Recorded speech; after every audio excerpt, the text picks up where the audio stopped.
creep while you and me repeat.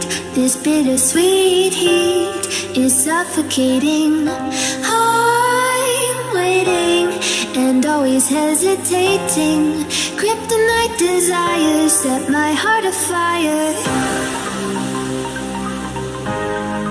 Heart on fire. Set my heart afire.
Kryptonite desires set my heart afire.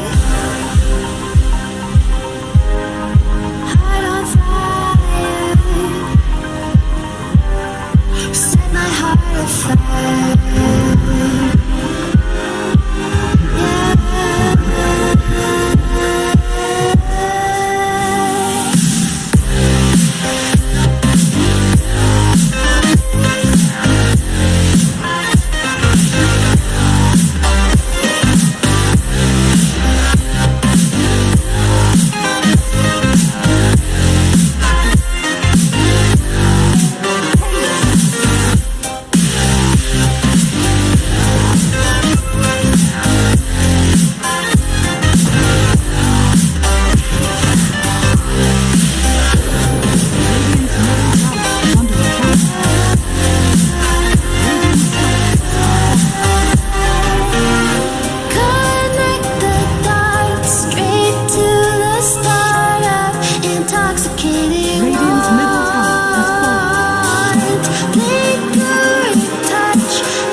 Radiant's top tower is under attack. Radiant structures are fortified.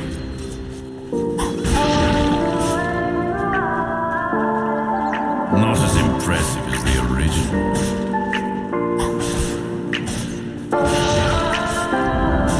Radiant's top tower is falling. We are dreaming in the dark. We are nothing more than dust. Search but you stay lost. We are reaching for the stars, but we're making this too hard. And I wonder where you are. Mysterious, that's the part you won't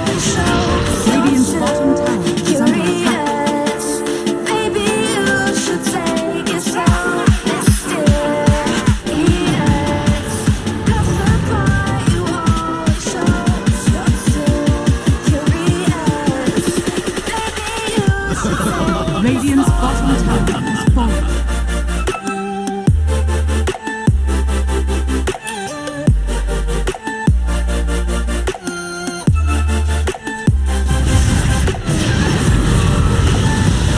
Radiant's bottom tower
is under attack.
Dire's middle tower has fallen.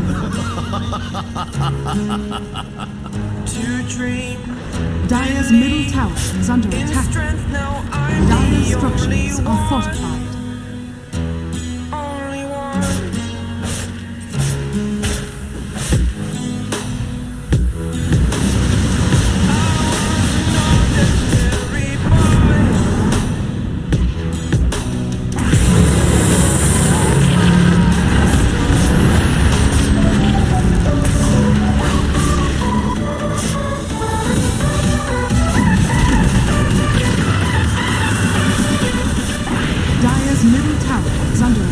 Dire's middle tower has fallen.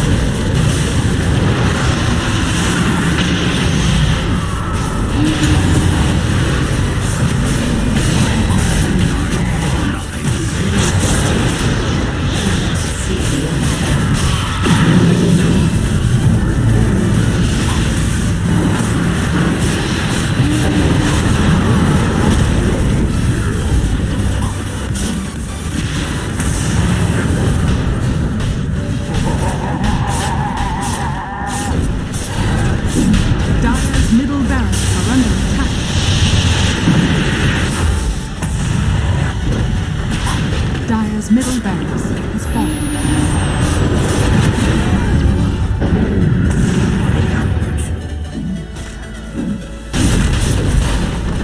Dire's middle barracks has fallen. Dire's bottom tower is under attack.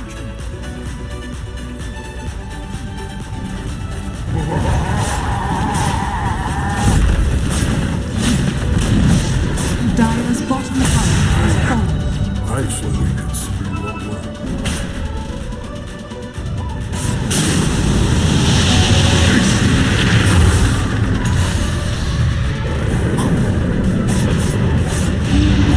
Dire's bottom tower is under attack. Radiant's top tower is under attack.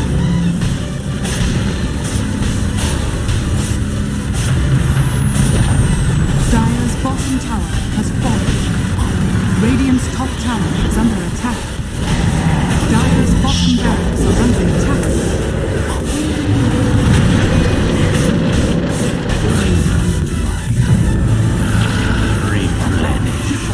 Dire's bottom barracks has fallen. Dire's bottom barracks are under attack.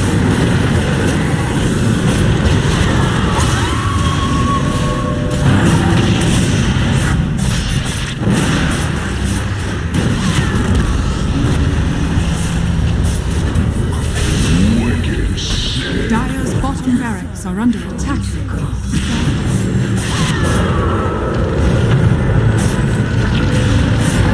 Dire's bottom barracks is fallen.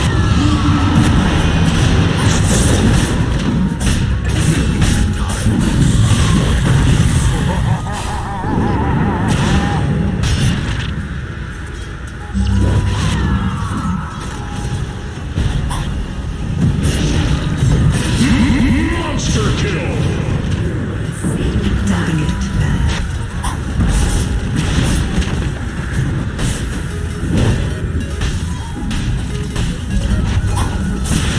Dire's middle tower is under attack.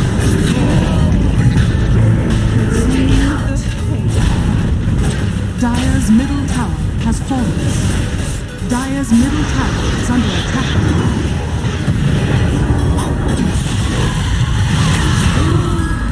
Triple kill! Dire's middle tower has fallen.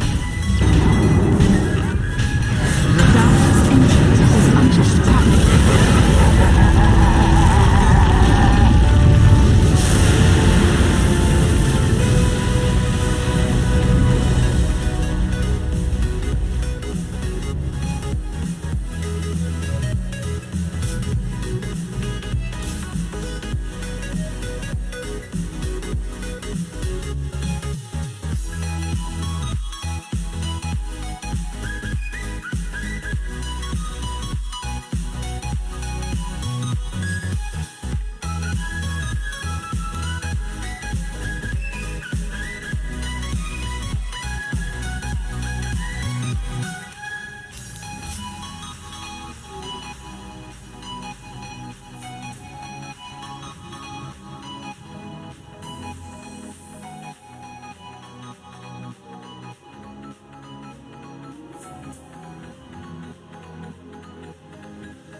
come later, when you least expect it.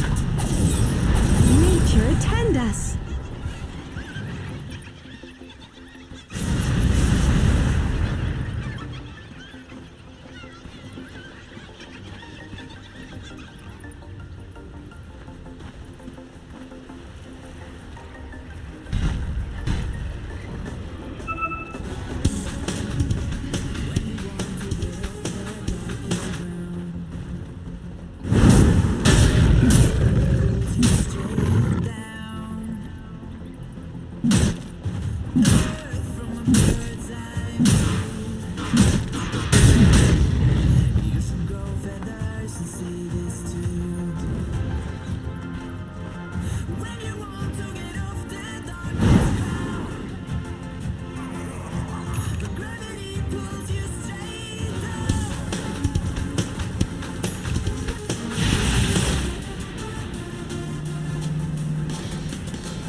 Radiant are scanning.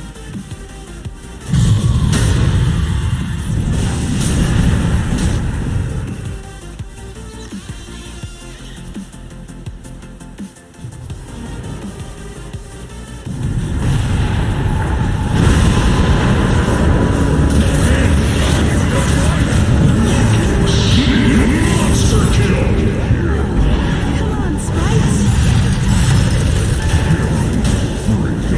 Radiant's top tower is under attack. Fear my presence.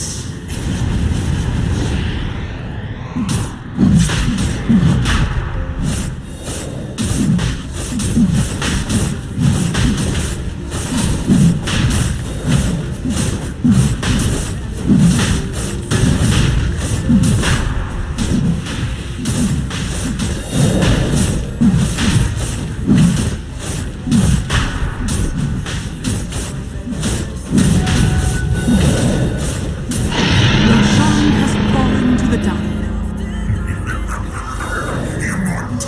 Mind if I do?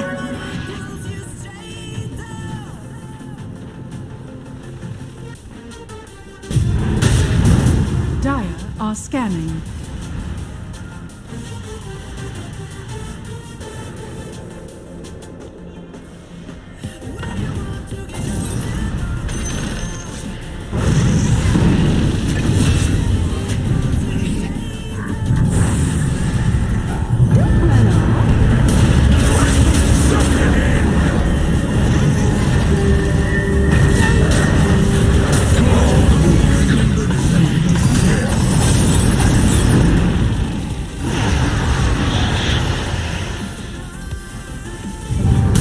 Execution style!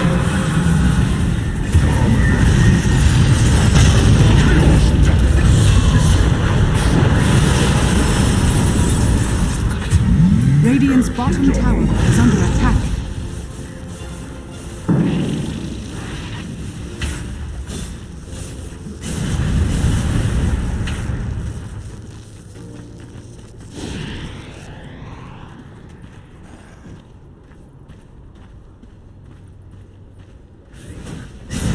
My thanks will come later, when you least expect it.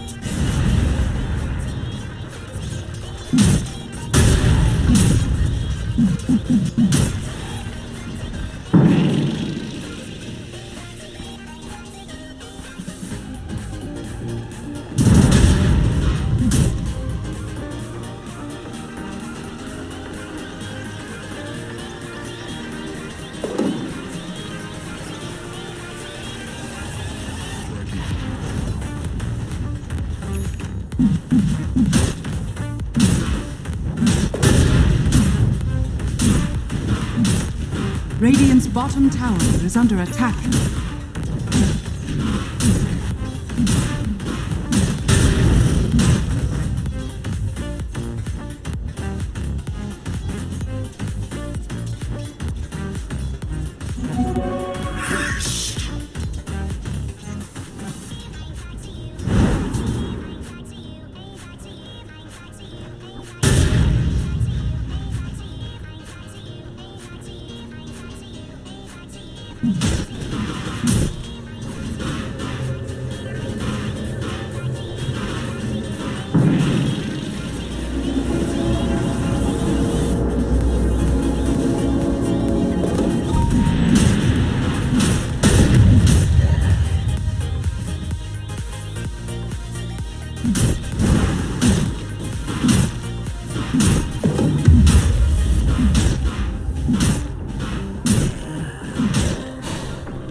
Radiant are scanning.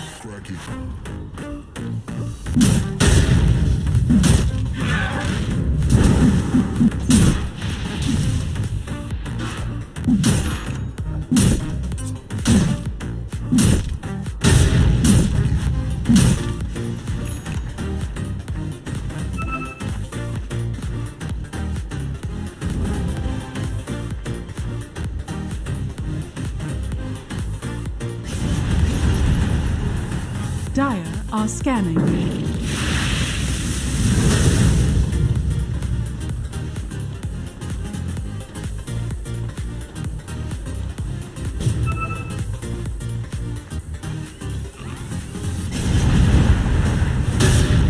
Radiant's bottom tower is under attack.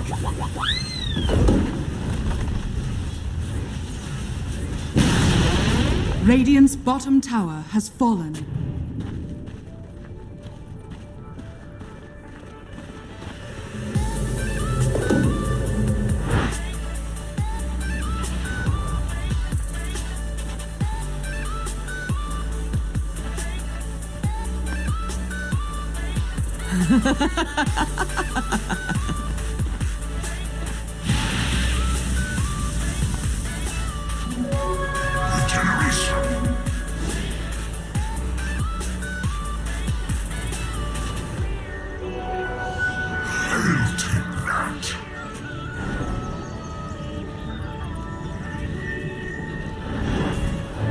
Dire's top tower is under attack.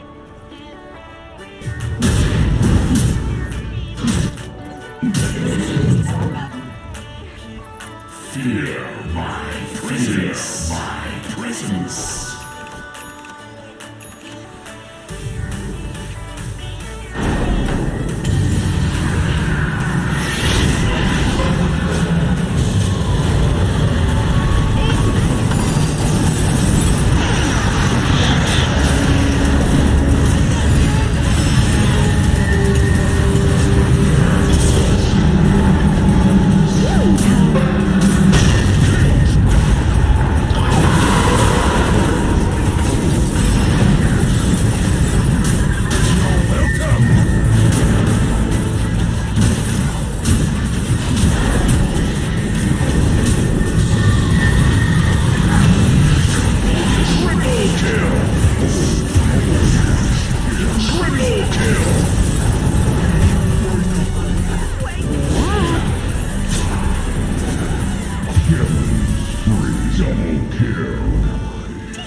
Dire's middle tower is under attack.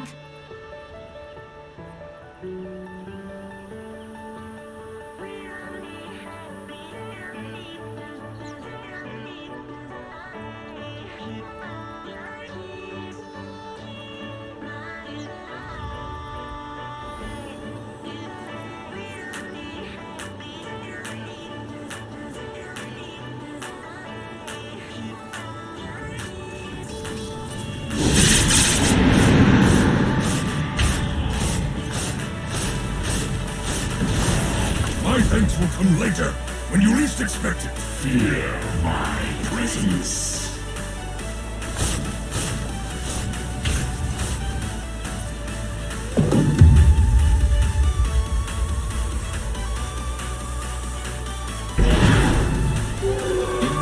Invisibility.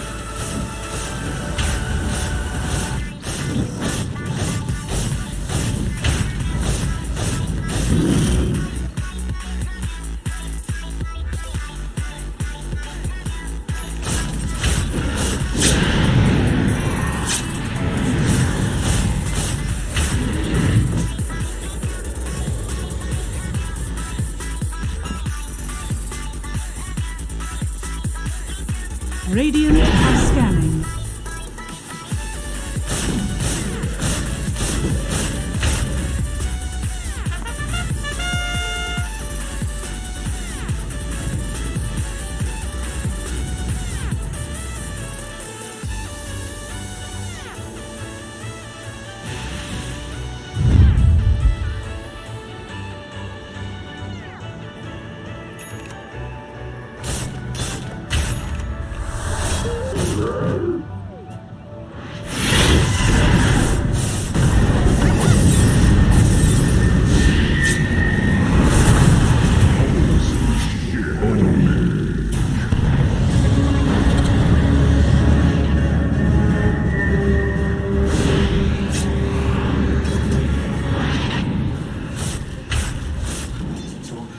Oh, that's no good.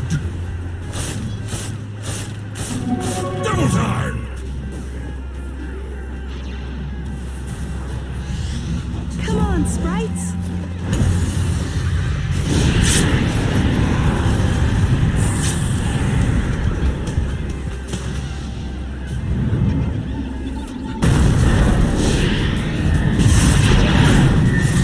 Radiant's top tower is under attack.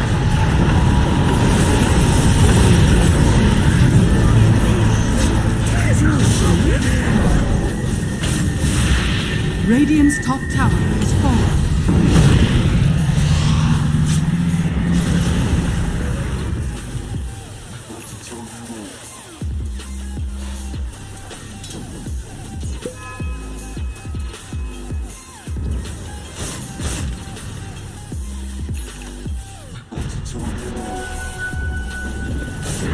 That should help.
Don't run off!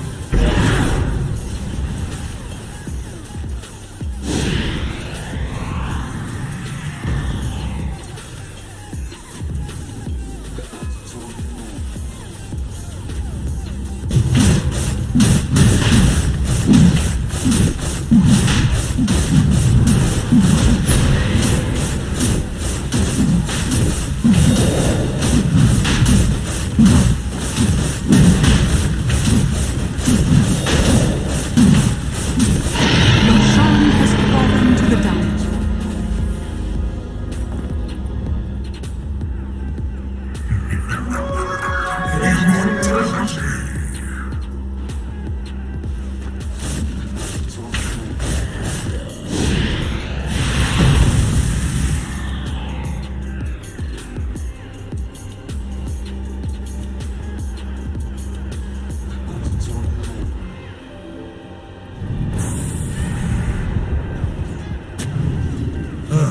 Radiant's top tower is under attack.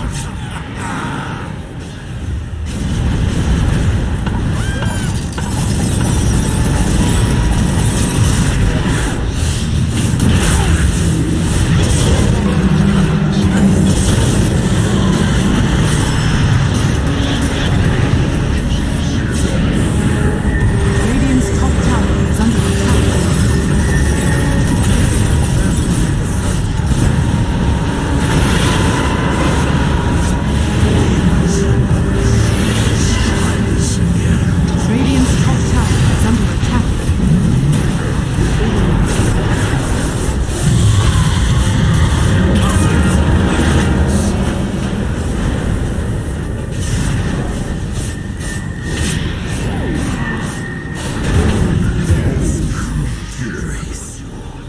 Radiant's top tower is under attack. Radiant's top tower has fallen. Radiant's middle tower is under attack. Radiant's middle tower has fallen. Radiant's top barracks are under attack. Radiant's middle tower has fallen.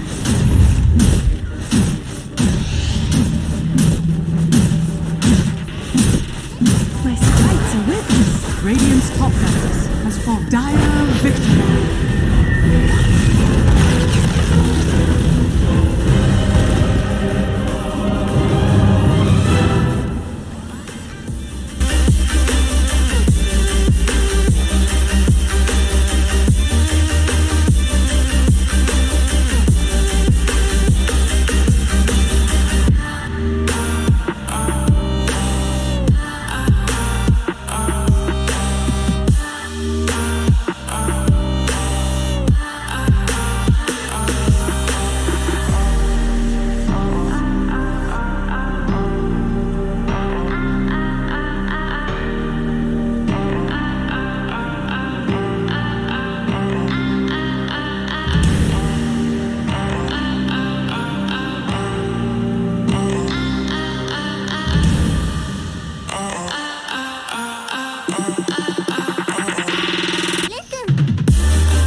There's a distance between us.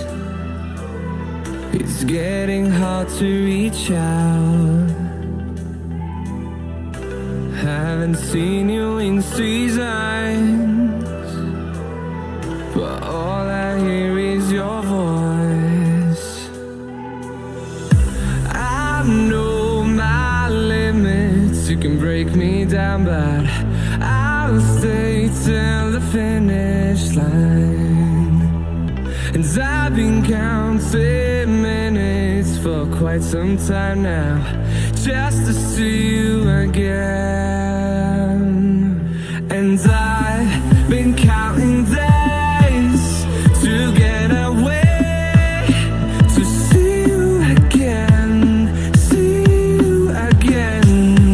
Been fighting ways to get away, to see you again, see you again.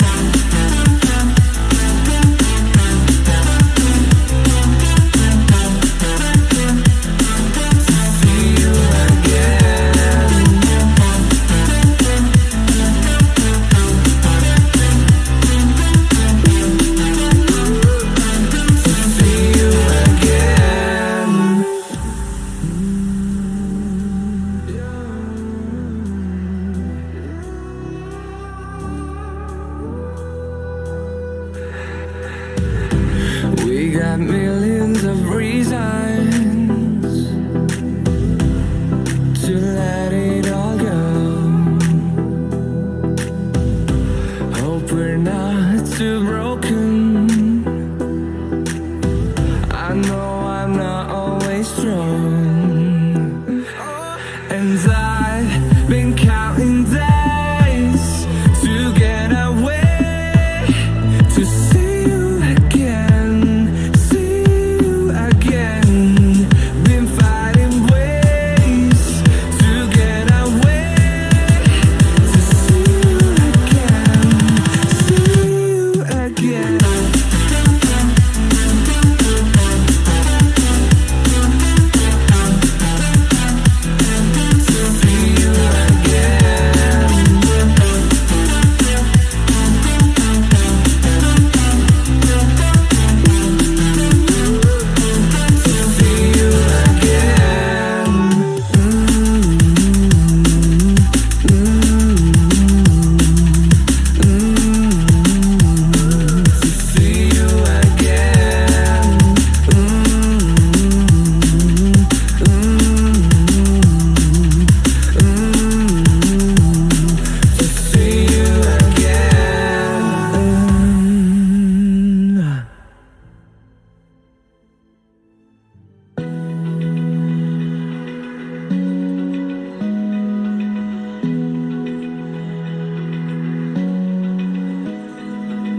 open eye, feel the waves cut through me, hypnotized by the sounds I'm breathing in. Hold tight, chemicals collide.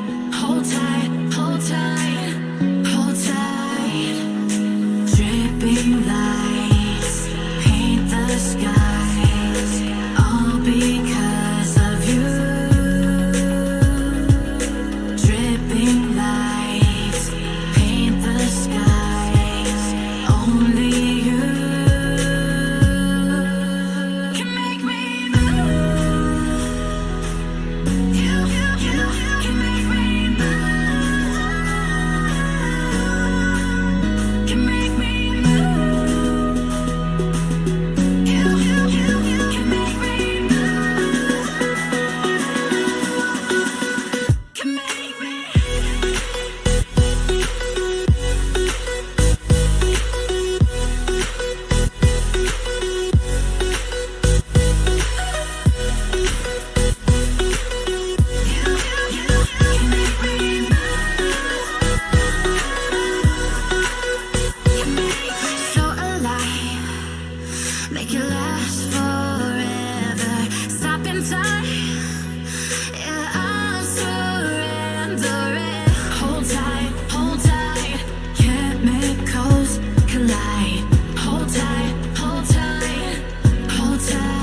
back from the dead.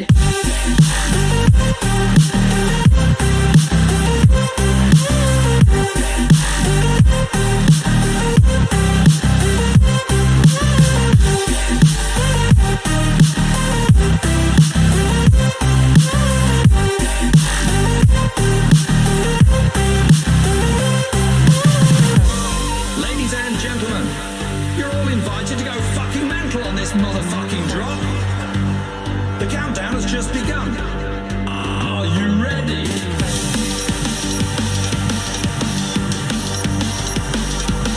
Let's go.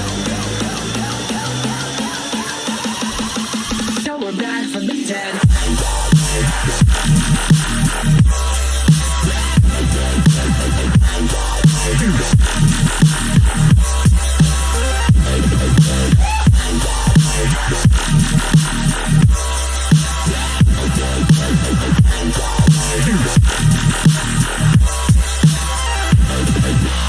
We're back from the dead.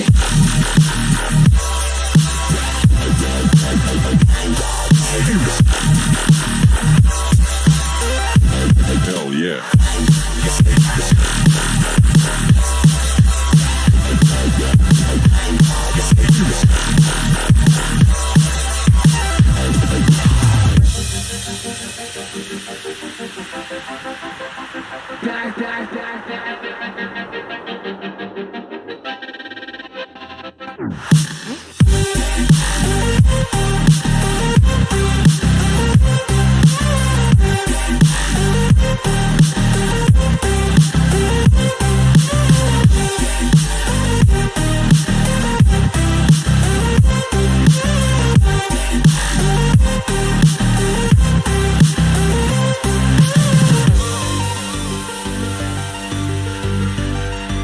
We're back from the dead. Are you ready?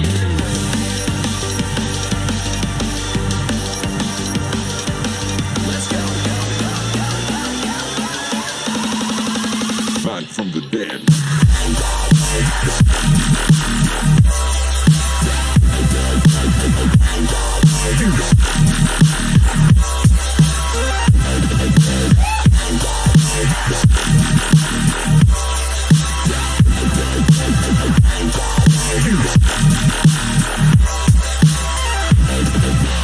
We're back from the dead.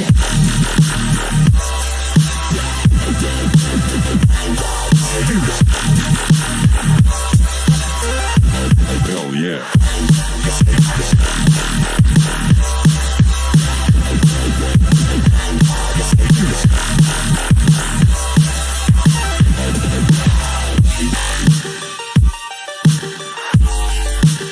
We're back from the dead.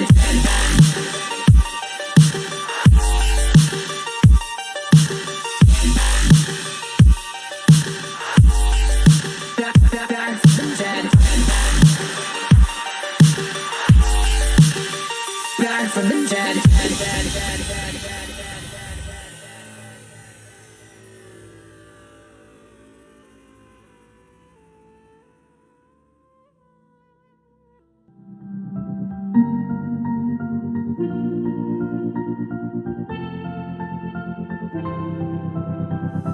I didn't think we could fall in love.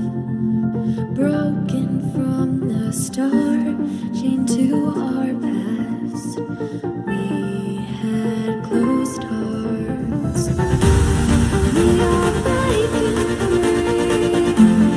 It's just you and me. We might fall apart, but we're all in one.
immediately counter your initiation every time.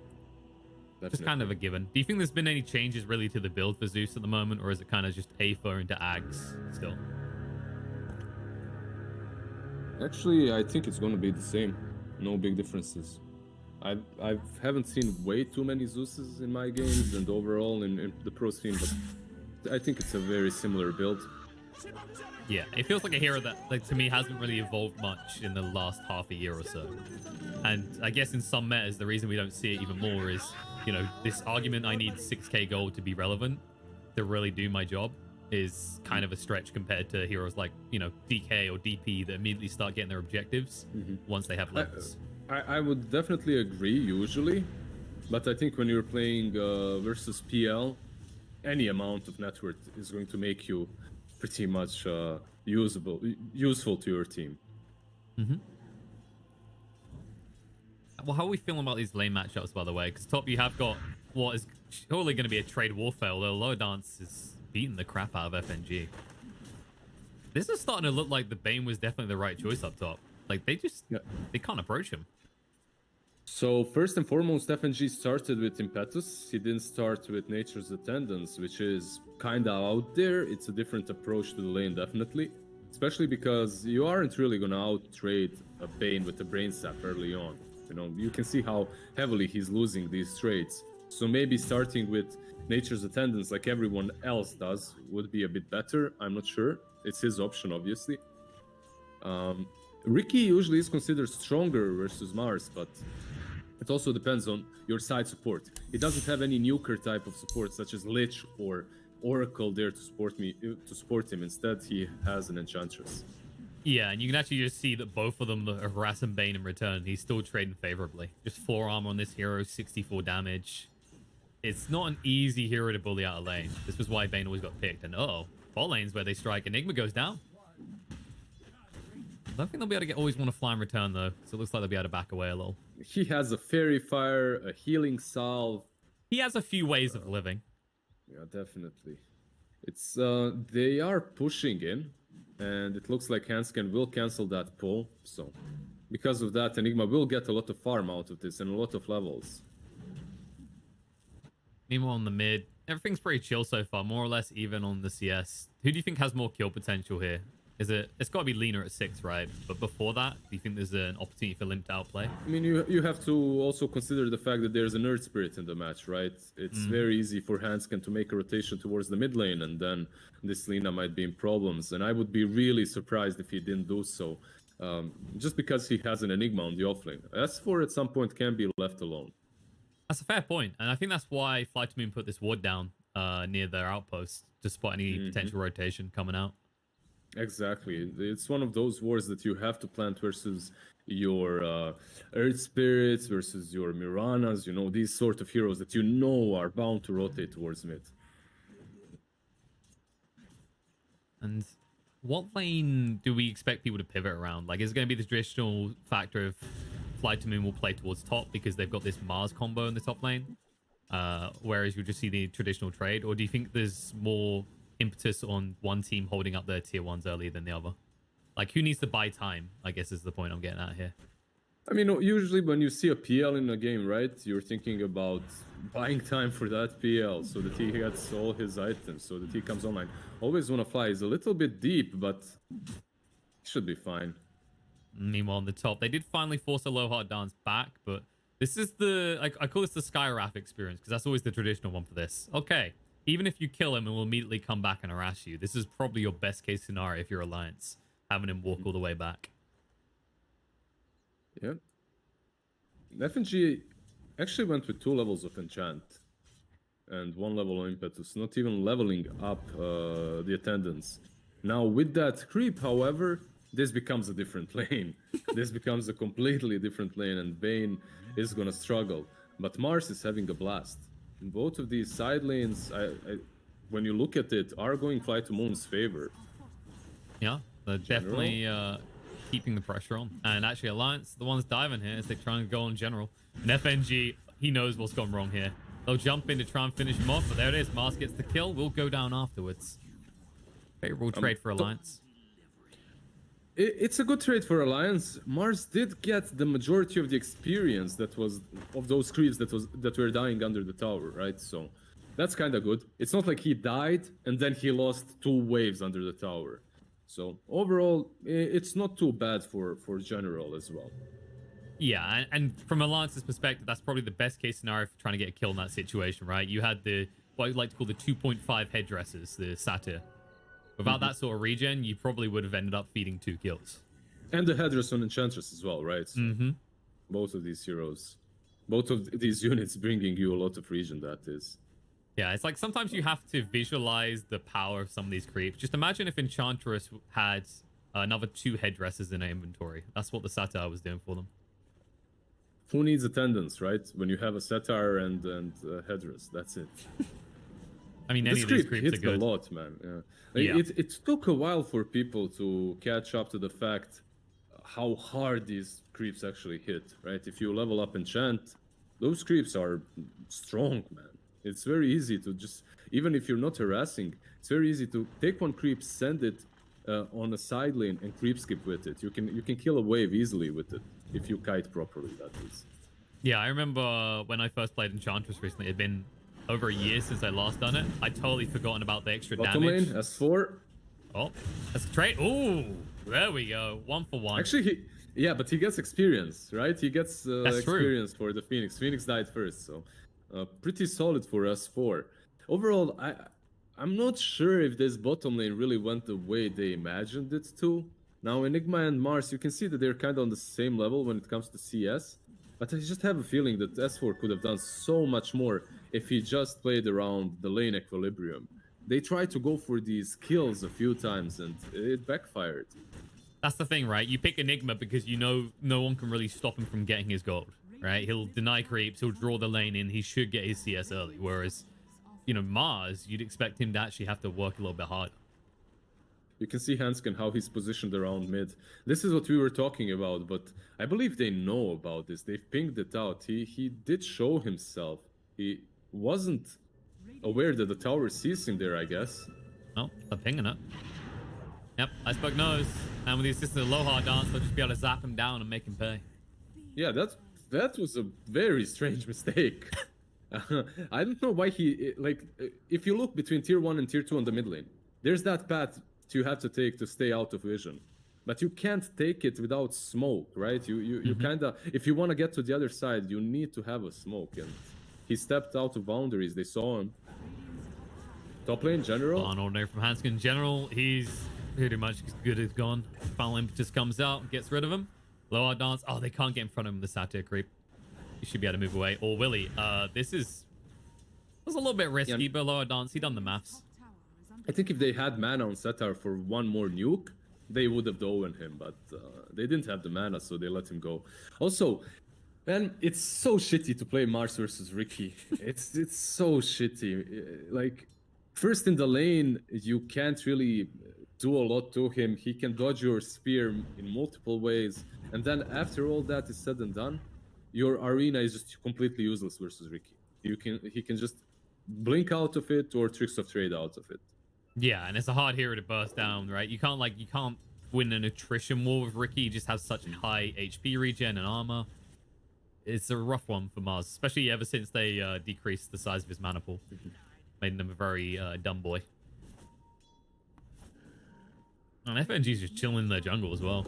It's like, oh, no chance Mars is gonna, supplement his farm here. This all belongs to me. There's a rotation coming out from Limp to the top lane as well. Wants to get his They're value really pressuring top. I mean, they got that tower down to half health already. And Loa Dance will go down. Thunder God's Wrath will reveal what's happening. Phoenix will cancel the TP, and that might actually secure at least another quarter of this health on this tower. Yep. He had the regeneration rune as well on the Zeus, so he's gonna use it to scout out for some wards a little bit, go back mid. But they're really, really wailing on the top lane. They're pressuring it hard. This should be a very early tier 1 falling here. I mean, they have to, right? If you look at the way their lineup functions, we already highlighted this, is if you get hyper late game scenario, you're against a PL. So Alliance, really well done to identify that they are on the clock when it comes to, your optimal finish time. General actually has a tree, right? He has an Ironwood tree. I would love to see some Oh. plays around that, like some spear into the tree. That would be cool. All right, So so you can do that, right? yes, there's like a few ridiculous ones, right? So the one that people always think about is treeing because you can run across trees, but the other Or ones timber are chain, right? Mars, Like- yep, timber chain, Mars, Wind Ranger as well because you Bottom can lane? shackle shot behind. Oh, Spirit will go down, and they're taking this outpost. Oh. Black hole. Oh no, they captured it. S4, they might still get the kill, but they did not stop the XP from going across. And actually, Limp needs to be careful. He'll be nightmared up. Iceberg does not have the Laguna, so it might be risky to turn around this. But there's a light strike array through, and the right click should be enough to bring down the Zeus. I like that reset, was- by the way. That was a really good turn. Top lane as Oh. well. By the way, did you notice that with the... I didn't actually realize that with Ancient Creeps. If the person who originally aggro dies, they immediately just default back to their camp. Because that would have killed Lina. Yeah, I mean, eye for an eye, you know, you hit the Ancient, he hits back. If you died, he's fine. Like, if you kill the person that attacked the Ancients, he actually becomes your friend. He follows you around. No, that's certain heroes when they get certain abilities, sir. No, That's no, no. Enchantress at 20. Trust That's me. different. Trust me. If you hit an Ancient and then someone kills you, the Ancient becomes their friend. It becomes their ally. 100%. You sure it's not like just a temporary truce? You know, one of those moments where it's like, tomorrow I will kill you, but today you live. Probably it's like that. Also, Phoenix, it might be in some problems. Bottom lane, handsken is rotating in. But man, this is actually a fantastic Phoenix game. Let's see if they can kill him. Bird say no, bird leave. They might get the tower, though. I mean, they got the Eidolons, and they kept the Catapult alive with 2 HP. Yeah, that's gone. This tower should fall. Mid lane as well is being pressured by Allaince. They're doing a lot of work across the map, pressuring Fly to Moon really hard this early on. Always want to fly. He might be forced to egg or accept death here. Nope, no chance. Limp wants the free gold. Man, I was really about to praise him. I was really about to praise him that he has died only 2 times so far in 11 minutes. He's got to There live he up to his goes. moniker. You know how this works, Liz. There's one consistency in CIS. It's the nickname he was given. Always want to die. Yup, it's his birth name. Mid lane. Mid lane, iceberg. They're going to get him low, but Limp just out of range. And he isn't going for an Aether. He's actually going for the Yules build here. I'm actually looking forward to these next couple of minutes because they should be teamfight packed. You have Mars ulti, you have Phoenix ulti, you have that black hole as well in a minute. So we should boy. see some action. You mean I get to do my job, Liz? Yeah. Finally. To freeload now. I was like, is this just going to be a 30-minute chill fiesta? Stop. I'll make Lizard do all the work. Here we go. Marina goes down, but actually General's the one being pressured here. I mean, it's not that great for Fly to Moon what's happening right now. Allaince is really outmaneuvering them. They're taking all the control of the map. There is a smoke mid lane though. Here they go. Oh, there he's like, sorry, I may look like an old man with arthritis, but don't worry, I've rejuvenated my speed. And he gets awards. Man, Oh, God, that's that's so gonna sad. hurt. Yeah. Like, look at the sentry commitment from them as well. They've been so busy trying to keep control of vision from this Zeus on the mid lane. I'm curious, like this. I guess Bane is just 5. That's pretty much what it is. Aloha Dance is their 4-player, but he has to be 5 in this game. There's no way. There's no way they let Phoenix be 4. Oh, here we go. They're trying to go in on the V2. He'll be able to actually get the kill on the Limp, and it looks like they'll be able to move away. Cover will always want to fly. Will there be a turnaround? Handsken considers rolling in, but realizes it's too little too late without your Zeus. They can jump him. They have smoke. And they go. Roll in on him, and bye-bye, birdie. Yep. I mean, it's... Look, Always Wanna Fly needs to be actually a little bit more careful here, because if he truly is the position 4, he can't be dying like 15 times in this game like he usually does. He really has to pace himself and do the right moves. Arena. There we go. FNG is going to get caught, and they're going to skewer themselves some venison. The grip was also used. Yeah, the grip was used, but... But now, did Allaince notice it? I think they did. They just want to go in. They know, because nikkobaby cancelled it with smokescreen. Alright, well, they're actually going to pin nikkobaby right now. An army creeps dealing with him. S4, uh-oh, he's gone. He tried to move away to separate from the team. They'll go into Lina now. And looks like they should be able to bring Iceberg down, but no, he might not tick out. They need to renew it. There'll be a TP out just in time. They got greedy. They didn't want to actually finish the kill, and as a result, handsken will go down as well. Whoops. It looks like both of these teams are not playing around their strengths, but around enemies' weaknesses, right? They're trying to force these fights on heroes that don't really want to be forced to use their big ultis alone. Like on top lane, they force General to use his ulti. Then here, the PL forces S4 to either use the ulti or die. Top lane, Limp. And he's been caught out. Iceberg can just run him down with the right clicks, but there it is. Enchant just in time allows Limp to get out of range, but a lower dance and hot pursuit. However, Zeus is a bit too fast with the windlace. About General. In the mid lane, General has been caught. No mana to work with. Nikkobaby finally has that defusal online. This is where Allaince can start to just ramp up that aggression further. Yeah. I love how Limp tried to secure that kill. Another Thunder God's Rat used. I mean, he did secure Phoenix twice, I think, so far. Yeah, right? this is competitive play. It's definitely securing. We don't get to refer to it as kill stealing in this playground. Not. Of course not. Except from if you're on the team. The players can refer to it. Nikkobaby's like, Limp, stop kill stealing, bud. I need a BKB. Actually went for a blink next. So he's not going for any utility type of a build, you know, that Enigma sometimes used to do. I think he's scarred over that experience of the last fight, right? Where they got so separated. He's just on an island alone. He's like, if I could just blink away. Yeah, blink on Enigma is amazing. The only question is, will he be able to utilize it to get those big black holes? Oh, the supports have met each other. The hard dance being burst down a little bit. FNG will look to move away, but running on him. With the defusal out, he's just gone. Iceberg secures the kill. Yeah. But they are Ricky's behind. Yeah, but what can Ricky do here? I don't think they want to fight at all. Like, S4 is just continuing to push. He's not arriving for this fight at all. The Blink Dagger is now arriving, so he can TP now. This might be go. They're moving in, and there's the arena going down. I'm going to trap them all in the egg as well, but there's the black hole from S4 catching on all of them, but it's not going to be good enough. Gets cancelled out. Can they do enough damage? Nope. Handsken's going to fall. They're going to lose S4 as well, and that was meant to be their big power spike. That was meant to be their moment to shine, but just too little, too late. Not only will they lose multiple heroes, they're going to lose the top tower as well. Yeah, so this was my concern, right? Like, you get this blink on Enigma, but there's way too many spells that can stop it. Plus, your team cannot fight under the egg. So as long as there's Phoenix's egg, even if you use that black hole, if you didn't catch the Phoenix before he used the egg, you are losing that team fight. That's what happened to Allaince. Plus, you must initiate first. You can't be initiated on. I think that's also a very big problem. Ricky wasn't around. He was kind of struggling to get to the fight. Zeus got jumped on. Just everything went poorly for Allaince. That's the baffling part to me, right? Is they retreat like that, and it's almost like you can imagine that the talk in the team chat is, I've almost got blink, I've almost got blink. But you just got to cut and run at that point. You realize it's way too late to arrive in time. Yeah, I really think the best thing for Allaince to do is to just get these small little pickoffs, you know? Itsy bitsy here, a little bit there. Get some Phoenix on top lane, then perhaps a Phoenix on the bottom lane again. You know, just... I feel like you're targeting someone out here, Liz. Like, I can't quite put my finger on it. Just chase him around. That's it. Benny Hill's theme tune gets slapped on. S4 with Invis Rune. They don't really care about him as much. He hasn't got that black hole for 100 seconds, so whether they know he's here or not is of little regard.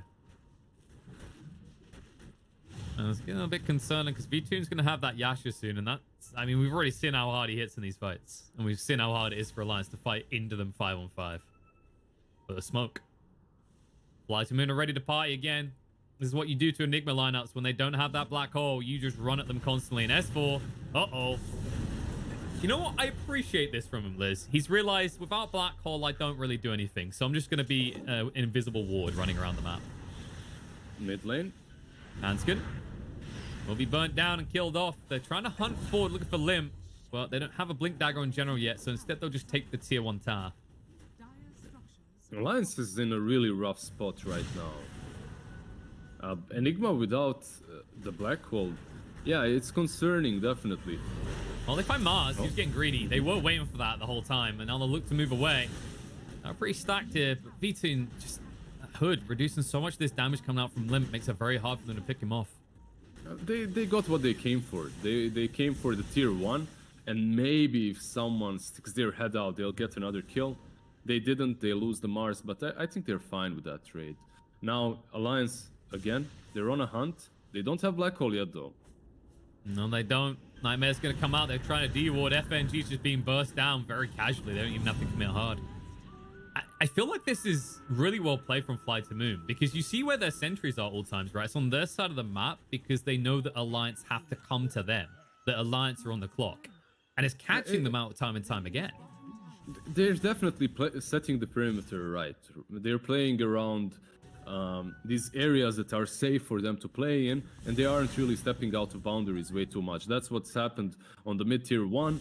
They take it general, kind of goes too deep, he dies, but they don't get baited into these unnecessary moves, right?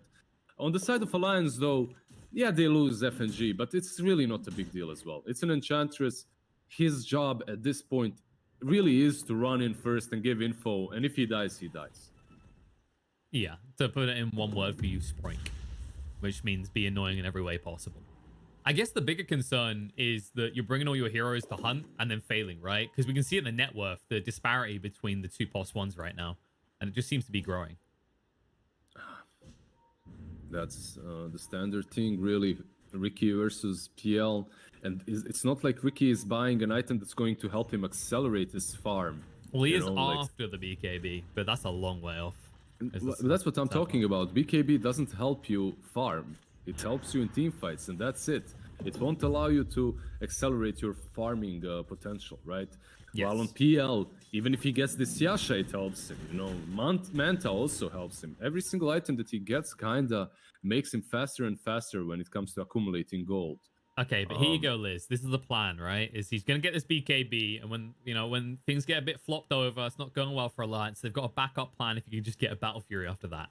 It's fine. You just have to hold out for 10 more minutes against this lineup that won't come to you. And instead, they go to him on the Mars. They actually bat him away because they were scared of the arena coming out, and now the punishment will be there. As there's a Yules on a handsken. No chance he'll make it out of this in one piece. They just burn him down and hunt forward for more. But they won't be able to find it. There's a blink away in time by S4. I'm not sure. Maybe they expected to find Lina there or any similar target. You really don't want to jump on Mars that has Helm of Hood of Defiance, sorry, and he's right next to the tier 2. That's not the target you were searching for. That's why they also didn't use the Black Hole. Yeah, not to mention, even on top of that, having the Essence Ring. Like, this is a tanky boy. This is... we said it already. You should probably just try and pick off Phoenix. He's an easier get. Even though he has 2k HP on this bird. Yeah, even Phoenix is getting tanky. Tankier and tankier. He's moving towards the Halberd, which is a pretty solid pick for Phoenix. Because you can use it on a target that annoys you the most when you use that egg, and then suddenly your egg is uncontested. Oh, Bottom lane.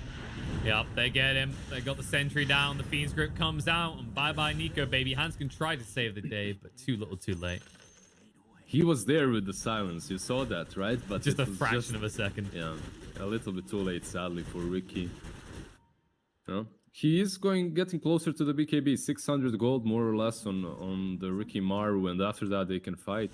They'll definitely start to search these fights, but look at this Zeus, though. That's an issue as well. That's not the item you want to see him being built, right? You're like, well, we need more damage on Zeus, but Limp right now is just, he's crapping it. It's like, nope, they just jump me every time. I need to be as far away from the engagement as possible. I mean, I can see why he's buying it, definitely. But it doesn't feel good. It doesn't feel great. It's not gonna give you any capabilities that will give you more damage, and that's what you really need. You need more damage to take down Vitune.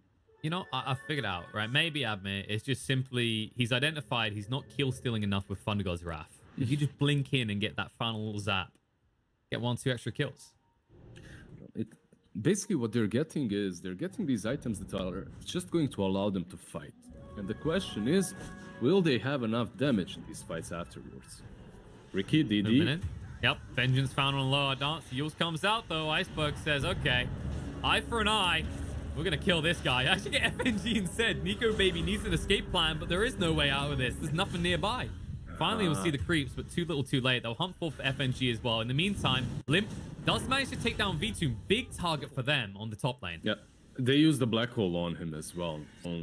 Carry for carry, but a really big ultimate used on the side of Allaince, and that's that black hole. Yeah, Mars did use the arena, but it's like what 75 seconds versus 160. So, you know, Fly to Moon. I think I think Fly to Moon is definitely happier with that. Also, FNG in that fight, he moves in front of the spear, right, to take the spear instead of the Ricky. And he thought that he will save nikkobaby that way, but nikkobaby sadly did not have tricks of trade to get out of the arena. Yeah, and they had nothing nearby to blink to. Everything that was in range was inside the arena. In fact, at one point, I believe Iceberg was just ensuring he didn't get too close, so there was no blink out. Yep. That blink is now ready on Mars as well, so you get an additional way of initiating. Yeah, not that they're struggling with it right now, considering Allaince time and time again just kind of running into General's open arms as he waits. You know? Just a loving partner at home, you know. Allaince returns from the war and they're just there greeting them. Finally, you're home. Probably not the right comparison. Do you whack meepos, by the way? Do you play these games? I do sometimes play it. Because, like, so do you ever do it to just demoralize people? Like, you see someone playing it and they're, like, pretty slow, and then you just bam, bam, bam, bam, bam, bam, bam. And then just put a smile in the chat. You're so good. Amazing. Tell me more, Chad KP, about how you own plebs. Like, it's all about aim training. You know, you gotta use your aim labs and everything else. We can make you an FPS god if you want, Liz. You know, so you've given so many years of your life to Dota. Okay, why not give some to CS:GO? So you can't win Dota, but you can at least win the mini games, right? That's it. Did you consider going pro and whack a meepo? Oof! Why you gotta hurt me like this, Liz? All right, I'll have you know, I've been cheesing my games recently, cheesing them. Pick same hero over and over again. Not winning everything, but get there. Nothing wrong with that. Cheesing a little bit here and there. It's fine. It's kind of a mixed experience at the moment because you got all those returning players who have been away for a long time. They're like, "Ooh, battle pass. I must play techies to get a battle pass level." No, God, no. Dude, I won with techies mid like a few days ago on like 7k average. Yeah, techies mid 7k average. We won. I don't know what's happening in Dota anymore. That person just types in chat, "Sorry, haven't played for 2 years. Victory feels somewhat sour." Smoke coming out from Fly to Moon though. I'm like, okay, time to take a venture into Alliance's side of the map. You know, we don't even need the best vision in the game anymore because we're just powerful. And they have the high ground. Oh, Anakin, don't do it. That's the thing, right? Fly to Moon, they are itemizing to kill, while Allaince is itemizing to survive. That, like, you can see there's a flaw in somewhere there, because Ricky needs his BKB, Enigma needs his BKB, Zeus needs his blink, you know, just to be able to survive in the fights. And Ricky, no, Ricky can't even get the BKB. He's gone. General, he thought about using the arena. He actually holds on to it in the end. His handsken does get away, but that secures the Roche, and they got the pristine target on the side of Allaince as they take out Ricky. Straight into the pit. You know, the thing is, maybe if you have an Enigma there, he would send some Eidolons, or maybe Enchantress could have sent some creep first, but they didn't. That is a fair point. I don't want to, you know, go them too much, but we have seen S4 in that bot lane a lot. S4? And this is... All right, well, he's not in the bot lane anymore, but he's definitely not on the map at all at this point. Oh, man. He's making some interesting moves. Let's put it that way, this game. He had a couple. He really did. It's and like he's showing some bluffs at them, right? Like, come on, fight me, jump on me. And they're like, okay. And they just, Allaince as a team are going, S4, what was that? It's like, they called my bluff. I mean, there definitely is a little bit of that as well. There's a lot of players that sometimes you make this move that might look bad, but it's only bad in your level, in which, you know, if you're a bit lower ranked, that's what I mean. I'm not dissing anyone. Are you saying they think Fly to Moon are not professional players? Because they're doing a number in Allaince right now. Oh, I suppose BKB, but okay, well... You know, we say things like that, then they miss the tree, but it just doesn't matter at this point. I was just generally talking about your average viewer and pubs. I wasn't really talking about these two teams. It's just that there are some moves that in lower ranks might look stupid and might not work, but in higher ranks they're gonna work 9 out of 10 times because it's a different game that's being played. Yeah, I feel like the reason I highlighted Team Secret and how they make Enigma work recently is because whenever you see them play it, there isn't many black holes across the course of the game. They maximize the threat, right? They never use it unless it's absolutely paramount to win a fight. Because the moment you do, your opponents are just gonna wail on you for the next 2 minutes. And because they're Team Secret as well. Yes. And Whereas they play S4 correctly. is channeling Team Secret in his brain, but it's not quite Team Secret levels with his body. He almost does have that BKB.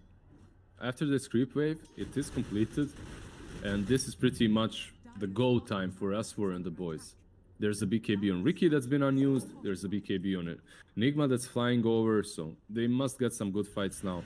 The only problem is there's an Aegis. That's true. But there's a fair point to be had here, Liz. You're right about these BKBs. One of them will be able to press their BKB. Only one person can be Fiend Script. So they'll finally get to use those items they just picked up. I think you just start a fight with Thunder God's Rat, you scout out Bane, and then you jump in with Enigma on everyone else while Ricky controls the Bane. And we're just seeing how annoying Phoenix can always be. I love the position in general, by the way. He realizes there's probably a backstab coming in. Not just because there's a Ricky on the enemy team. I mean, they also planted that ward, right? So that's the usual move. If someone is pressuring down the bottom tier 3, it's a very difficult tower to take because there's always a possibility of a wraparound. Enigma, there is a smoke from S4. Can he get anything here? V2 don't always want to fly on the high ground, though. They're trying to cut that back line. We've seen what they do to Limp if they can catch on to him, but they do get revealed. Smoke bought by Bane. And Fly to Moon, they pounce. BKB trying to move away. S4 moves forward with the BKB used as well. He doesn't want to commit the block cold for just Iceberg alone. He's trying to blink block him. He might be able to get out. X is going to go down in the meantime. Handsken rolls right through. So it looks like Fly to Moon, the main team fight component, has been dodged, but now the arena's going to be there on the side. They'll find Lena. The BKB from nikkobaby. General trying to get out of his own arena. He doesn't want to stand here and fight, but V2's willing to do so. S4 doesn't use the black hole. He was going to for a moment. The Nightmare's going to come out. Buyback's going to be used on both sides. Lena's back in the fight. The Laguna to get Ricky down to half HP. The bash straight away as well. They're going to get him. He's gone. Ricky's dead. Down for 50 seconds. The Fiend Script as well. The follow-up is there. S4, no one to fight with him anymore as he will fall. And FNG, well, you're a POS 5. We'll allow you to have that excuse as he'll be found on the side as the final pick-off. The tips come out as well. It's just like Fly to Moon is standing there going, so was this move your plan, FNG? Was this one your idea? It's not going to work. Like, they know him, right? The CIS blood runs through them all, and they know what's up. It's such a hard fight for Allaince to take. They know that there's an Aegis on PL, so you can't use that black hole on him. You want to kill off the Lena. And they do manage to kill off Lena without using the black hole, but the BKBs have been used, right? So you're kind of useless in Enigma at that point, because even if he close around the Bane, the Lena bought back as well, and he has the stun, he has the use to deal with you as well. Well, they're pinging that Lena. There's an opportunity no here. buyback. Exactly. And it's 5 seconds. If Fly to Moon hangs around, S4, the question is, can he get the godly black hole, or will he be baited into a flex moment again that doesn't work? It looks like they're going to back away. Yep. They just back out. They took only the range Raxes, right? They didn't take the melee. Because of that, Allaince is not truly satisfied, but they're fine with it. Maybe they can live to fight another day now. Not satisfied. They're not entertained at all. They're going to move forward. They're actually angry. They want to take their frustration out on a low dance. They do reveal him for a moment, but this little guy's a little bit too fast. The roll through is finally going to be there, and they will abandon the Bane. Just to remind everyone that he is the POS 5, even though it's called a lower dance. You've never seen a team run away from their teammates so quickly. And Handsken, he's looking. Always want to fly. TP out. They will not commit a black hole for that. He's fine. There's still the possibility of Sunray, TP. Some things have been changed, but that hasn't been nerfed yet. I think it's a decent mechanic to leave in the game. Kind of. It's reasonable. Yeah, it gives the hero a little bit higher skill cap as well. So By the way, we're nice seeing where Earth Spirit feels most useful is. You just need to be running from your base to the enemy base. Zoom, zoom. And they're going to smoke up. With that level 10 talent, right? He's very fast. Mm-hmm. It's pretty insane. They saw the PL bottom, but you can see how careful Vitune is. He instantly rotates away from it, TPs. Oh, General's Also- waiting here as well. You don't see anyone on the map. If you don't see anyone on the map, of course you're gonna go back as a PL. And General as well is gonna TP away. Well, the smoke got broke. He didn't see them, but now they can't do anything more. It was running out anyway.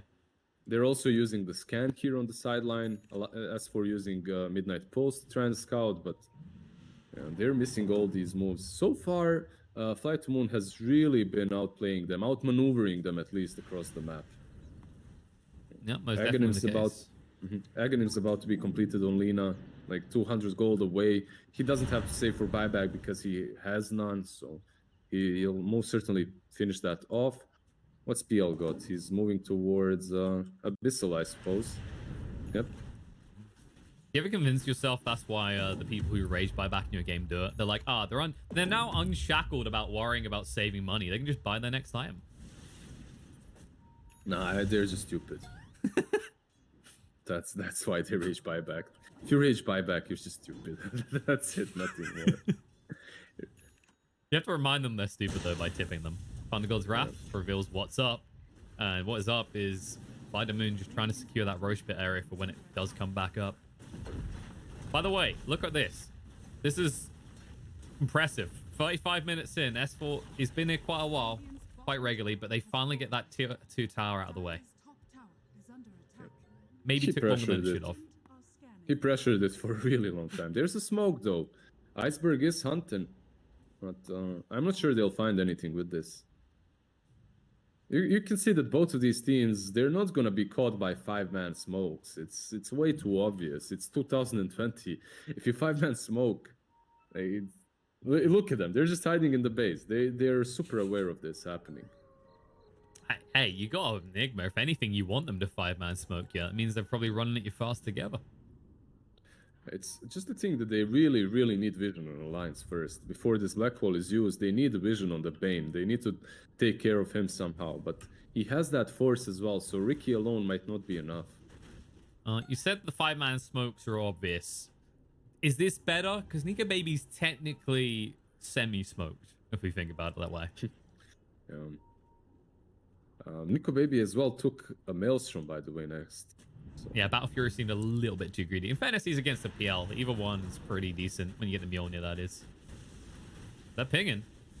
They know about nikkobaby. They don't want to reveal it, but then it comes off as the sentries. FNG is going to be pinned. Thunder God's Wrath reveals where everyone's standing. And S4, there's a dream black hole waiting there that he'll never achieve. He just has to run away. There was a moment, right? Yeah. Did you see that rolling boulder from handsken? He was like, nah, not really. I'm not going anywhere. Jump in. Buyback's going to come out. They've caught the Mars. He hasn't used the arena yet. They need to back away, though. The egg has been committed. If they can actually just force that and then move away, it'd be good. But no, on the back line, handsken went in. Well, that time he did commit with the Remnant. And that means that Allaince will have to probably just back away and let that tier 2 go down. They don't feel confident fighting without handsken. Yeah, that was unfortunate. Maybe, just maybe, if handsken does not die there, they can take a team fight and go after the egg has been committed. But, yeah. Mid lane. Oh, look out for him. Ricky's got caught, Laguna, and you're just gone. You activate the BKB to ensure there's no turnaround. And now Ricky dead for 70 seconds without buyback, which should be obvious to them considering his recent purchase. Oh, look at that. Fuel's on. Roche is up. Yep. Roche is up. Probably they're going to go for it. Maybe they can pressure high ground, but I don't think you do that. You're playing versus Enigma and Zeus. You just go into the pit, you take the cheese and ages, and then you kind of wrap up the game on the low ground instead. It's such a great pick for Mars as well. Not everyone was buying Yules, let's say a few months ago, but now everyone is. Like, Yules has become a staple item on Mars, and it's such a good pickup. It just allows you to have pretty much a reliable stun, right? You can always blink in, Yules into the spear. And it gives you some much needed mana and regen, right? On a hero that doesn't have a big mana pool anymore. Yep. I remember Movement speed, regen, everything. Exactly. Much. It's such a good item. Like, I remember when people first started doing it, and there'd be people in chat like, lol, guy doesn't know how to land spears. Like, no, he just wants to make sure he definitely spears everyone, no matter what their state is. But to those some of you who are tier 4 doing your items. pub games, lol, you can't land spears. That's why I buy it, right? If I can't land it, just buy gold. That's it. Is that your answer to every hero? Damn, I can't land centaurs to stomp. I need to buy a Yules. Just buy Yules, yeah. There's a magic lamp now on Phoenix. It's such a good item for Phoenix, I swear. Phoenix is one of those heroes. Because you're just mashing the R button if you're stunned, exactly. right? You're just mashing the supernova most of the time, and having that magic lamp is gonna make sure you use that nova. So it's a pretty good item. What else? Leveler picked up by PL, so it's gonna be easier to take down those buildings as well. They have got the spell prism on Zeus, so he can put up a lot more damage in these fights. Like if he lives long enough. One big thing that Allaince was missing in this draft is a way to deal with Phoenix, really. Like, to deal with the egg. They have nothing. Usually you see a team at least pick up one of these, let's say a Jug, you know, something, a Weaver, Mirana even, something that has a lot of attack speed and gets near the egg easier. That's true. Don't have anything like that. The other thing to highlight here is this wasn't a gotcha Phoenix pick. They picked this at the start of the draft. It was just dangling there going, counter me the entire time.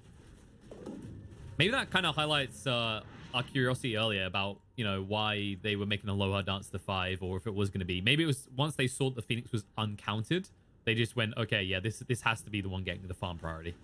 Yeah, it's probably that Always Wanna Fly just plays more Phoenix as well, right? So he's sometimes teams do not really a lot of teams do it now, but back in the day when I was playing, at least you would have a 4 and a 5 in a team, and if the guy that's playing 4 is better at the position 5 hero that's picked, then he'd play 5 and position 5 would play 4, whatever.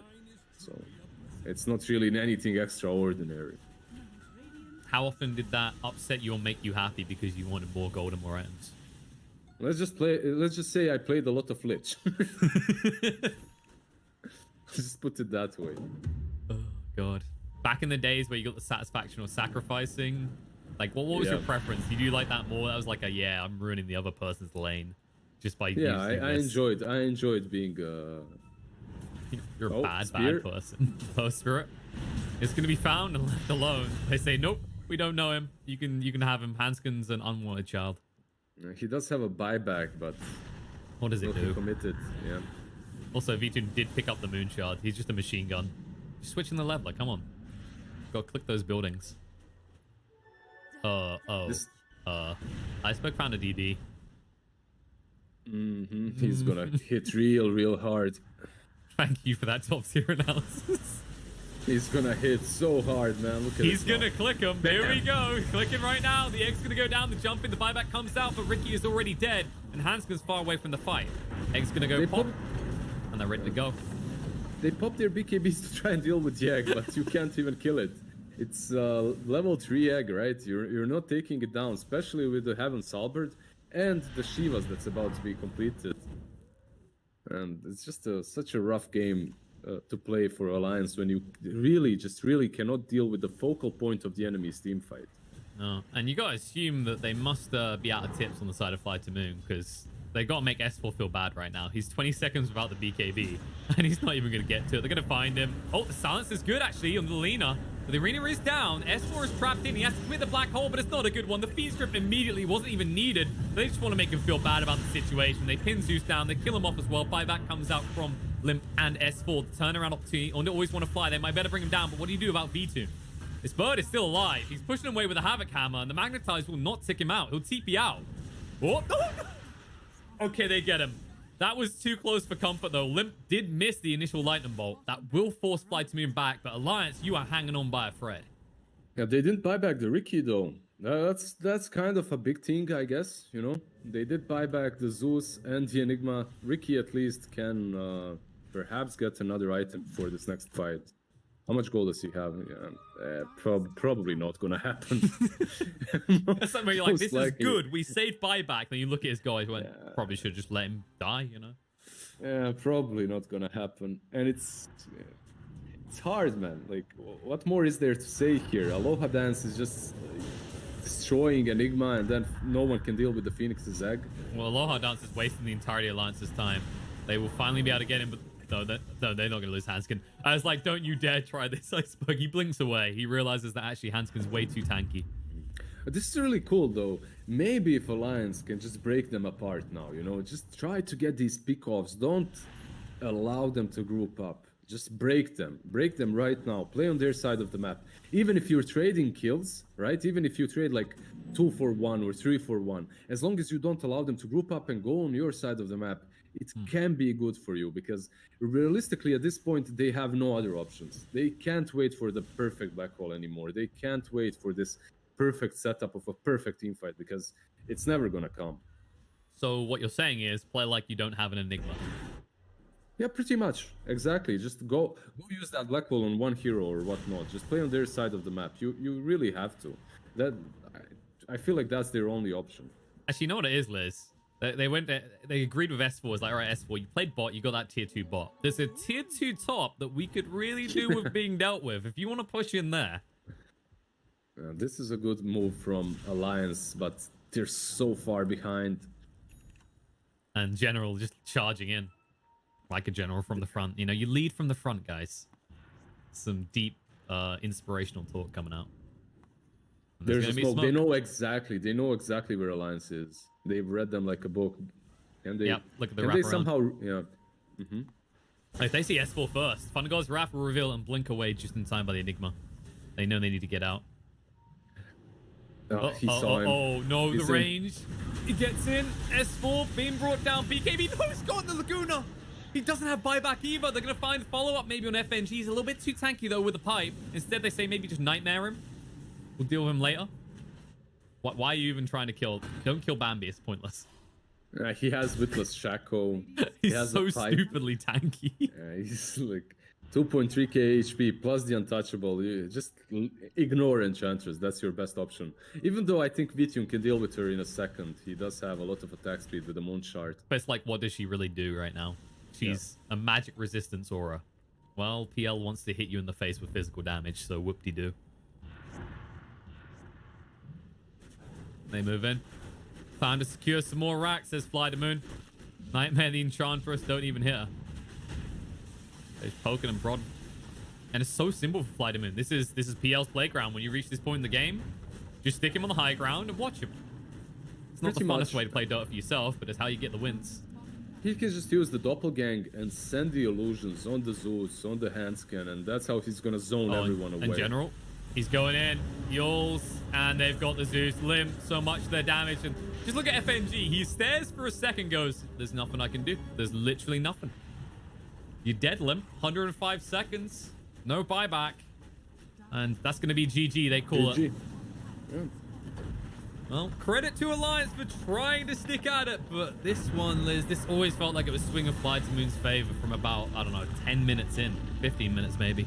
That's stretch. Yeah, I mean, you really can see ways for Allaince to win this game, but they really have to have a better laning stage. This draft really has to have a better laning stage, and they didn't. They pretty much evened out on the mid lane. The top lane, I don't think they did well enough, and same goes with the Enigma. Same goes with the S4. The problem is, you want to have this scenario. Handsken wins the offlane, then he rotates mid. He kind of helps out mid lane for Zeus to be able to get that Blink Dagger a little bit earlier, and then he just lets S4 alone and completely dominates Lina. But every time he would rotate mid, he would just die. He would go through vision of a tower, which is definitely his mistake, but it happens. Yeah. And they needed that. They really needed that snowballing momentum to be able to take these fights, because they have some heroes that they just don't have any answers to. You don't have an answer to a Bane. Thunder God's Wrath is good, but it's not going to be enough. And you don't really have an answer to a Phoenix's Egg. Like, no one can take down that hero. No, and it felt like there was this kind of discombobulation between your strongest team fighter or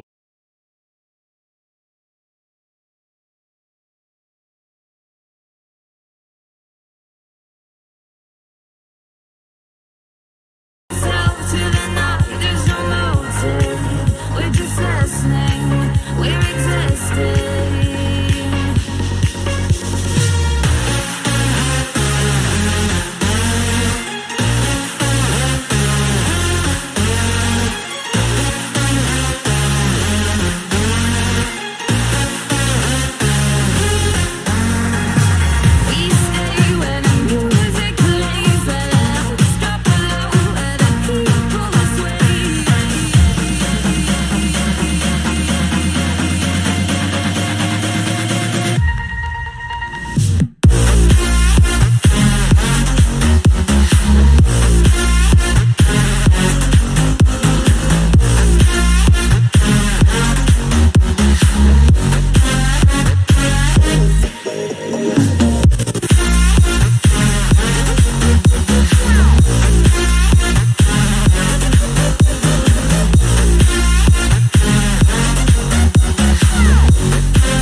Sometimes what's right is wrong instead. 'Cause I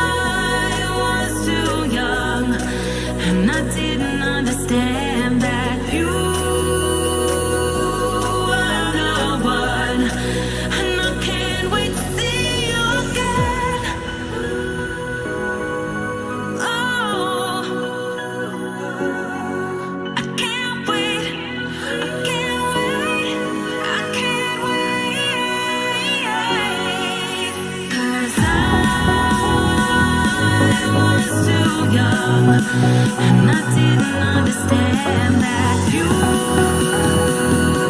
were the one, and I can't wait to see you again.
Like the attention, girl, I know you.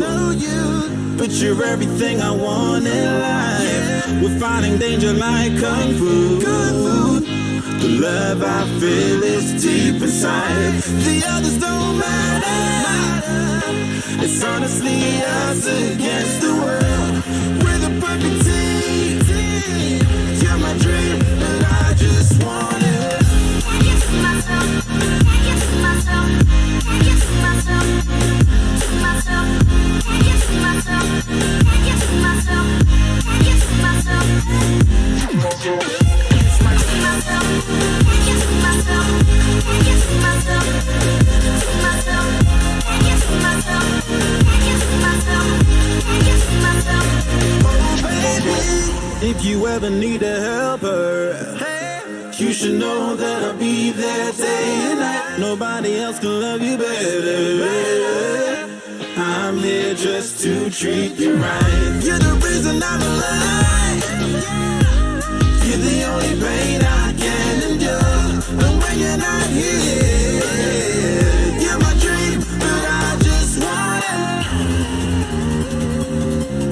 Yeah, I just wanna. You're my dream, but I just want it. Can't get to myself. Can't get to myself. Can't get to myself. To myself. Can't get to myself. Can't get to myself. Can't get to myself. To myself. Can't get to myself. Can't get to myself. Can't get to myself. To myself. Can't get to myself. Can't get to myself. Can't get to myself. But I just want it. Deep inside, I knew from the start, you my bunny, I'm your clock. From now to eternity, I give you all my heart. We are meant to be, it's clear to see. My love is bigger than I thought. I got everything I want when I hold you with my arms. The others don't matter, my love and my pleasure, the key to my treasure. Whatever's the weather, day up and out with you till I die. How many times for you I'ma try? Want you to notice the one and I know this. Perfect soulmate, I wanna show it my best friend. She saved my life, my happy end in hard times.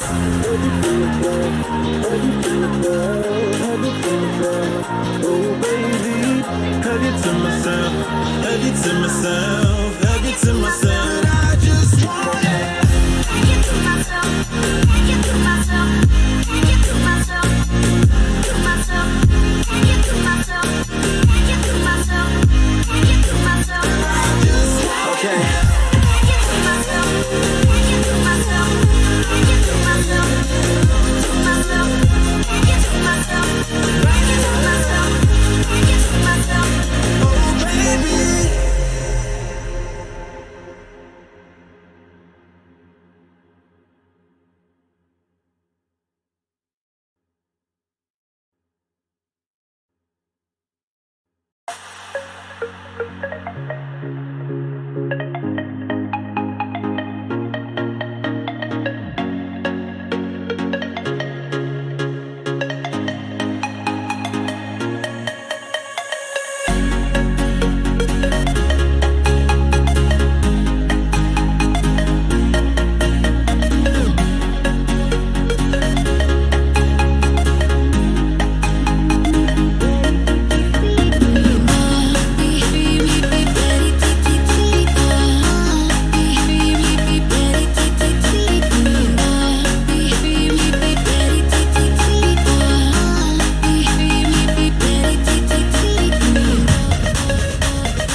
When I close my eyes, I can almost see it. When I take a breath, you fill up my lungs. And if my mind works backwards just for a minute, I'd hold on to you before the memory's gone. I remember you, you lift my spirit. With you high is all I'm feeling. Remember how we felt alive. I remember you, you make me stronger. Can't go without it much longer. Remember, remember, I remember you, you lift my spirit. With you high is all I'm feeling. Remember how we felt alive. I remember you, you make me stronger. Can't go without it much longer. Remember, remember.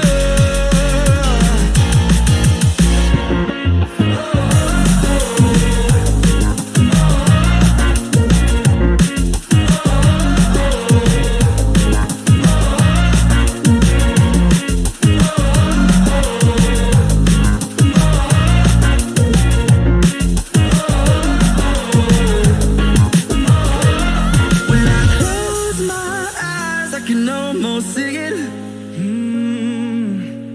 When I take a breath, you fill up my lungs. And if my mind works backwards just for a minute, I'd hold on to you before the memory's gone. I remember you, you lift my spirit. With you high is all I'm feeling. Remember how we felt alive. I remember you, you make me stronger. Can't go without it much longer. Remember, remember. Game in any recent time where S4's ran Shaker. Yeah, I don't think so too. I think the last time I saw him play it was on mid actually, so probably haven't seen it. Just imagine if this is the biggest debate ever. Flight Team is like, this is definitely a Shaker 4, and they get in the game and they're simply, Nani? What? Why is S4 on this hero? How did this occur? I mean, it's what that's one of the beautiful things of drafting, right? You pick these heroes, you don't really know where they are, but you can guess. You can pretty much guess that the Shaker is going to be 4, that the Vengeful is going to be 4, but you can't know for sure, right? So you have to be careful about the way you draft. Now, Clockwork, it's just general classic right here. You know that he's going to go on this Clockwork. He's going to be hunting down the Witch Doctor and the Shaker constantly. There is a swap versus him, but I think it's a really good clock game. The Shaker anyway, right? Like, there's so many heroes to interrupt initially. Witch Doctor with the, with his ultimate, or you go for the Shaker. The real question in my mind is General still subscribing to the quadruple bracer build? What quadruple, man? He used to buy 5 bracers. Sorry. Well, no, sometimes, because that was back when you had the neutral item still in your inventory, right? I remember this. So he'd find like the he'd find the double bracer one. He'd like, oh, neat. Don't even need to buy a 5th one. I'm sorted. I think I asked him something about that after the games or so. I can't remember, but that was silly. But it worked, you know, like clockwork. As long as he stayed alive and dealt the damage, it worked. It was quite cool. I'm not sure if it's still the best item to go for. We'll see. Spectre, one of those heroes that doesn't really care about clock way too much in the laning stage, right? Because you can always dagger out, but is very greedy at the same time. It also functions as a bit of a block pick, right? Because if you got Nerf Shaker, the worst thing that can occur is a Spectre lineup, because you can never get the blink jump, right? As soon as Haunt's used, Radiances, you're done. And Lifestealer as well. That's something different coming from Flight Moon completely. Very interesting. I wonder what made them go for the. Do you think that Lifestealer is actually a good pick versus Spectre? I'm like the last 5 days, like I literally haven't watched the pro Dotes for like 5 days. That's it. 5 days I've been just grinding, just playing constantly. I think there's been more Gyrocopter than there's been Lifestealer, and both of them have looked bad. It just baffles me that this Lifestealer is picked here. Definitely is decent versus the Shaker, right? Versus the Doctor. You have that rage, you can get on top of them with the clockwork, perhaps. You have the bomb, you have the vessel to carry you around. It is a very classic Flight to Moon hero as well. That has to be said. But it's a little bit out there. I just think that Spectre is a better core here. It just feels that the Spectre is better. Yeah, I think the thing with Lifesteal is usually you're kind of admitting you're going to have an easy job CSing at the beginning in the most lanes, but you need time.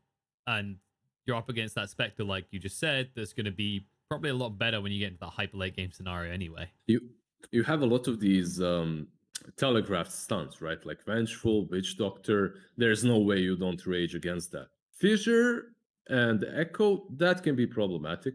But versus Vengeance, Witch Doctor, I think you should be fine. And Flight to Moon probably are thinking of just snowballing really early on and taking the control of the game. I love these last two bans as well from both of the teams, by the way. Viper is just amazing versus Spectre, would deal with her incredibly well, so banning it out was really necessary from Allaince. Flight to Moon banning out the Batrider. Yeah, it's not the best versus Lifestealer, but Necro and everyone else on their team would suffer. So. Yeah, and whenever we see Necro at the moment, it's this hero that if you don't counter or address on the lane, it usually just snowballs out of control, right? Like this hero gets gold fast. And they do have quite a bit of heroes that they could go for here, for like maybe even Alina now. Pagna, I should have known. Like Pagna, yeah, that's the first hero you go versus Necro. It's also a hero that's good with Shaker. As you get that counter initiation right with the fissure, it can kind of set up Limp for success in a way that he can be in the right place in every single team fight. So it's a really good Pugna game. I like this a lot. Yeah, and that does mean we're going to have S4 on the Venge kind of as expected. Not the strongest of lane against the Lifestealer, but I guess with the Shaker, you can keep the lane pushed in and at least get XP on that one. The main priority for Allaince is, like we said, Limp needs to be off to a good start. And this is one way to do it. Look at FNG's Doctor, man. It looks sick. It's pimped out of his mind. it's like you know when you get those kind of games where you dress something up and someone just piles all the clothes on. That's what's happened here. Someone's just thrown clothes, and then a monkey, and then a monkey as well. Yeah, exactly. It still looks good. I like it. What set is the best here? I like the clockwork with his little mustache. I really love the mustache. I haven't seen that mustache one before. It's fine. What else? Rubik looks all right, I guess. Vengeful has a burning hair. That's cool. Can we talk about sick, obviously. Can we talk about the last two players on these teams and how underwhelming their skin choices are? I'm pretty sure Limp hasn't even got a skin on. He does, doesn't he? Is that? I can't remember if that's the default one. I don't think this is this the default mace or whatever it is. I don't think the mace is maybe, but the rest of it definitely is. Later, nerds. And Necrophos's looks pretty bland. I mean, come on, guys. Everyone knows if you want to look good, you got to do what VTune's doing. You just make Lifesteal into a giant golden nugget. That's it.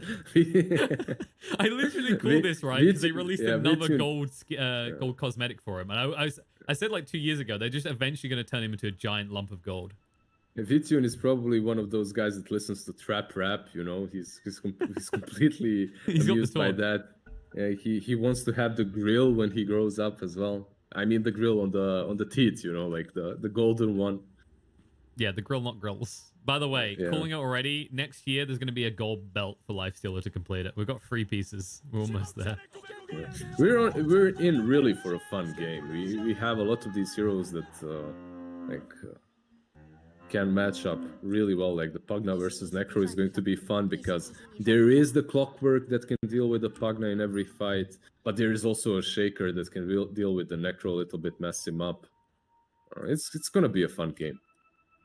Most definitely. And I just confirmed for you, Limp, the mantelpiece is a cosmetic, and the mace. He has got a customized Neverwood as well. He's I only told half you. dressed. You know, he's like us. And he he's has only a half taunt. dressed. He has a taunt as well. That's the most important piece, okay? If your hero's got a taunt, you're good. Not sure how I feel about Void Spirit's taunt right now. I don't know. I like Void Spirit. I don't like the taunt. I feel let down. Then again, I used to be a Kunkka spammer, so I'm used to the amazing dancing. And the music that comes with. That's the best ones are the ones with music, apart from the Lifestealer one. I remember when I think it was when we first started casting together, and Lifestealer was being spammed everywhere, and there was a few CIS carries that would just perma spam the taunt. Or the Bat Rider as well, right? The Yes. Bat Rider as well was constantly spammed. Top lane, he has to be careful actually. He doesn't have rage, and they know it. And Fissure there's is the Fissure. there. He's cut off. He's going to be brought down. And there's your first blood. S4 is the one that yoinks it in the end. Yeah, 4 heroes were committed for this. Iceberg actually did not block on the mid lane almost at all. So the lane equilibrium won't be that bad for Limp too. I guess it is a little bad, but not horrible. So Limp should do just fine here. Yeah, and it's a favorable lane for him anyway, so this will only get better. Like, Iceberg needs every small advantage he can get. Yeah. It's not really that much about the lane. The lane is difficult. It's throughout the game. Pugna just destroys Necro. You can't hide in the Ghost Shroud. That's your biggest problem. But I think it'd be fair to say that we've seen plenty of games where Necrophosses pop off and it always begins with a lane, right? It's always the hero can't handle you, but this is definitely a hero that can deal with your crap throughout the game, as you said. Yeah, probably might see some Hood or Yule, something like that. Something very defensive coming for Iceberg early on. But this mid... FNG, he's gone. Gonna find a kill. That wasn't why I was owing though, Liz. Have a look at General's builds. Yeah. I just clicked him. I just checked it. Classic General. Here we go again. He's modified it slightly, you know. He's planning 2 braces right now. He hasn't confirmed whether he's going in for more. I swear, man, I love this. I actually agree with this build quite a lot. He doesn't go for it every single time, every single game, but when he does, I love it. Usually it's either that or he's like, oh yeah, I just need a Spirit Vessel this game, right? If that's not the case, that's not your highest priority. It's like, yeah, just give me all the braces. Vengeful. Nice buff, and S4 will go down, but always want to fly getting low. That dragon is not tanky enough. Handsken gets the kill. B2 needs to be careful himself. That's actually pretty good for Handsken. You know, him getting these kills early on are very important for a position 4 Shaker. So he feels good. But I was watching that lane. They messed up a little bit earlier. The Fissure didn't block the Kiro. They didn't kill him. So because of that, Kiro gets an opportunity to kill the Venge instead. Yeah, and as you said though, all in all, like Hands can be the one to get gold is great. Bottom lane again. What's S4 can do with that gold? FNG does have the Voodoo Restoration now though. Yeah, that's not stick enough. as well. It's nowhere near enough. Yeah, You know and what if it is? click on It's those, that 9 extra damage on each right click from General. Yeah, if you click on General, you will also notice that he didn't go for cogs, right? He just has the rocket flare, and it's good. Like when you're playing versus a Spectre, it's all right to not go for cogs. They're going on him. Nico. Well, nikkobaby needs an escape plan fast. They're going to stay on top of him for the time being. And there's the lift back. nikkobaby's going to go down, and this is all right. Or is he? Ooh. Will he? Need 2 more hits. It's going to salve up. Oh, they cancel it. He's fine because Witch Doctor now will TP with an extra salve, I think. Yeah. Yes, and, he has got the goal for it. Yeah. So that was a good salve to use. Sometimes using salve like that can lose you the lane because you just can't heal for another minute. It's a crucial moment as well, right? Because like if you die there, the clock is just super fed at that point. They're going in, but always want to fly is fast enough this time. Handsken might have boots, but too far away. A lot of salves actually being purchased by both teams. Both position 5s at least. You know, Disruptor...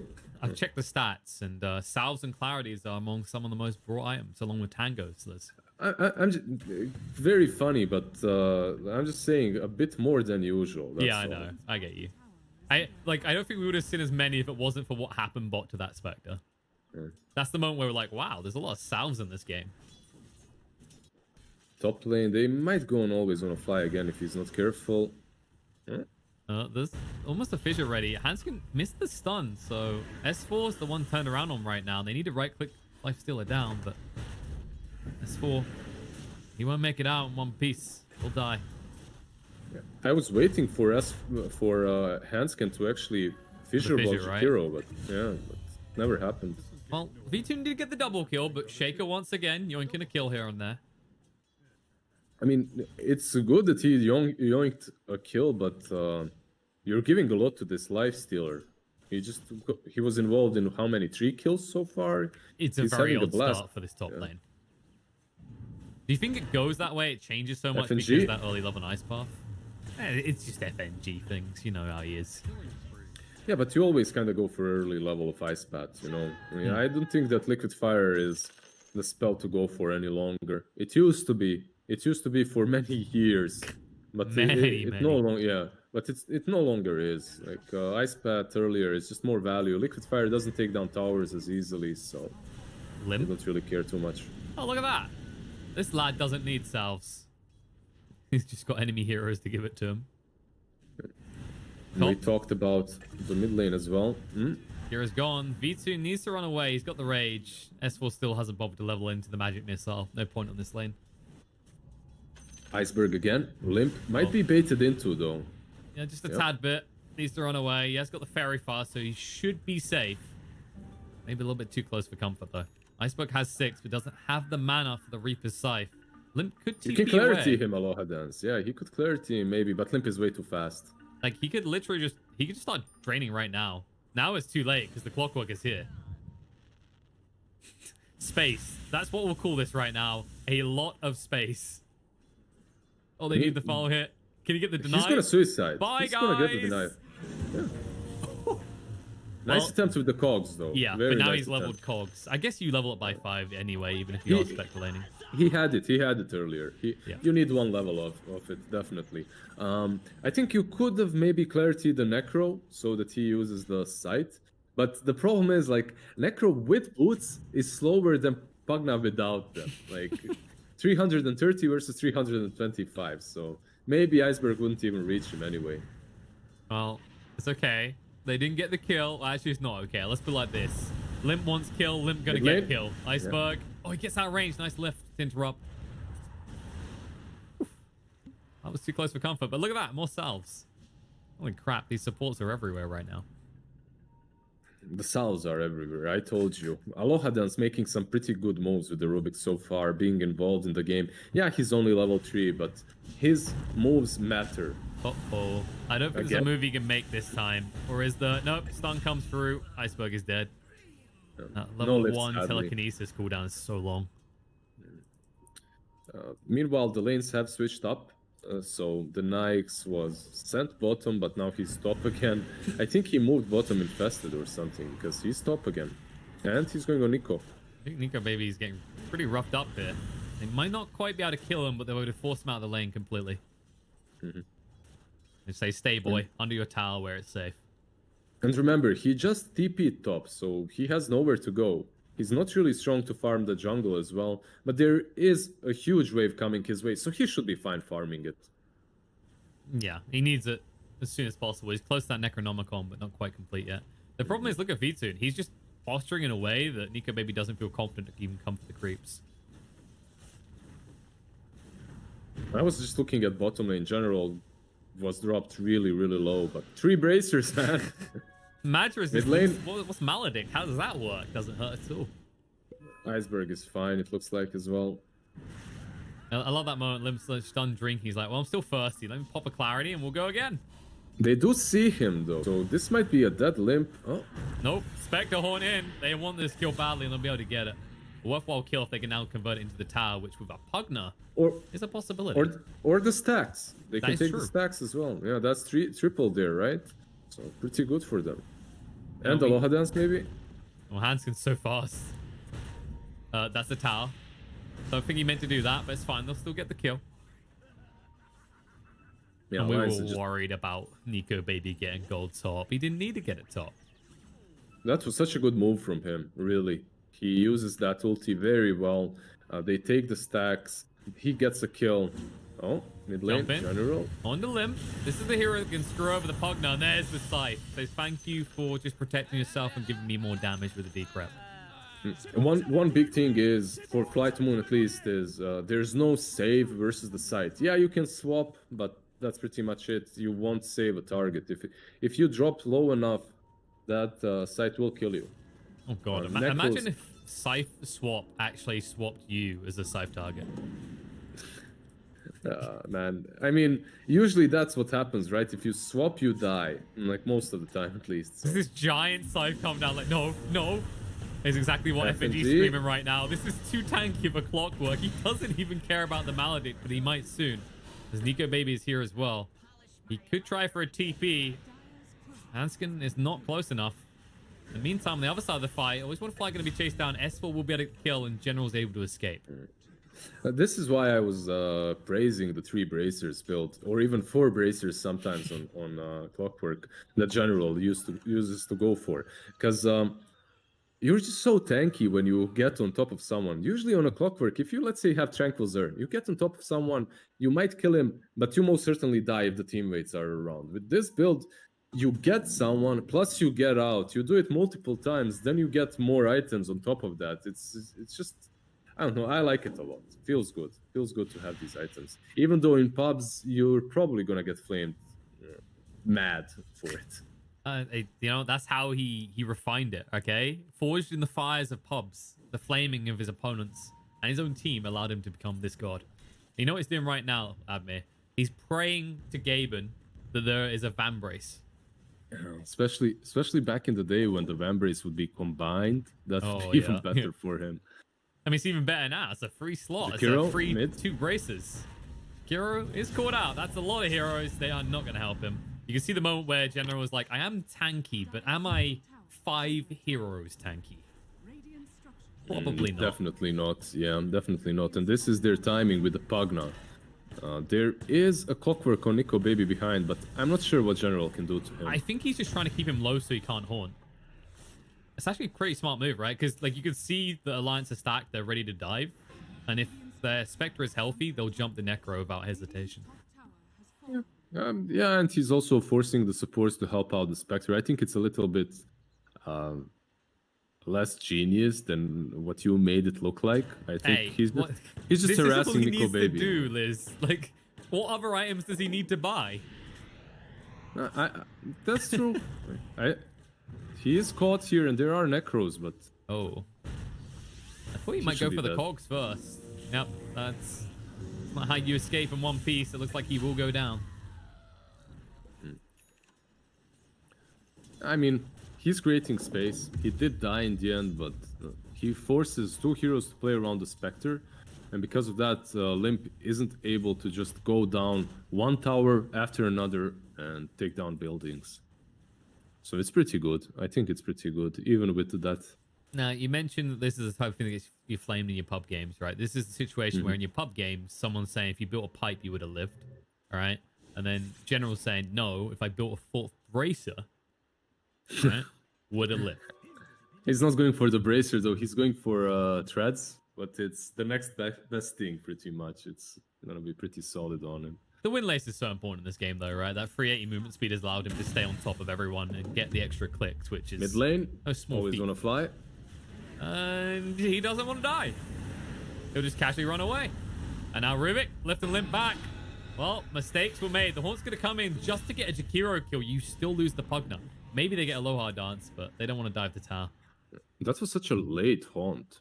If he haunts earlier, they killed the Jakiro, and most likely Pugna doesn't need to invest so many of his resources. Yeah, he doesn't have to die there. Maybe it was cooldown or mana issues, or he was finishing the creep off. I'm not sure, but definitely did come a little bit late. Being greedy in the wrong ways, Liz, because look at this comparison right now, by the way. nikkobaby, 1,000 gold towards the Radiance. Just take a quick look at the Lifestealer. I saw it. nikkobaby only has 1,000 gold. Lifestealer is about to finish Radiance. He needs 400 to the Relic, but the thing is, nikkobaby, he has Necros too. Yeah, he went for the Necro Omnom, as I like to call it, because everyone tries to eat the creeps and dies for it. General, that's a freebie. It's like, yes, please, jump on the... Uh-oh. Nope, the Necro creeps are tanking. Abort. General wants out.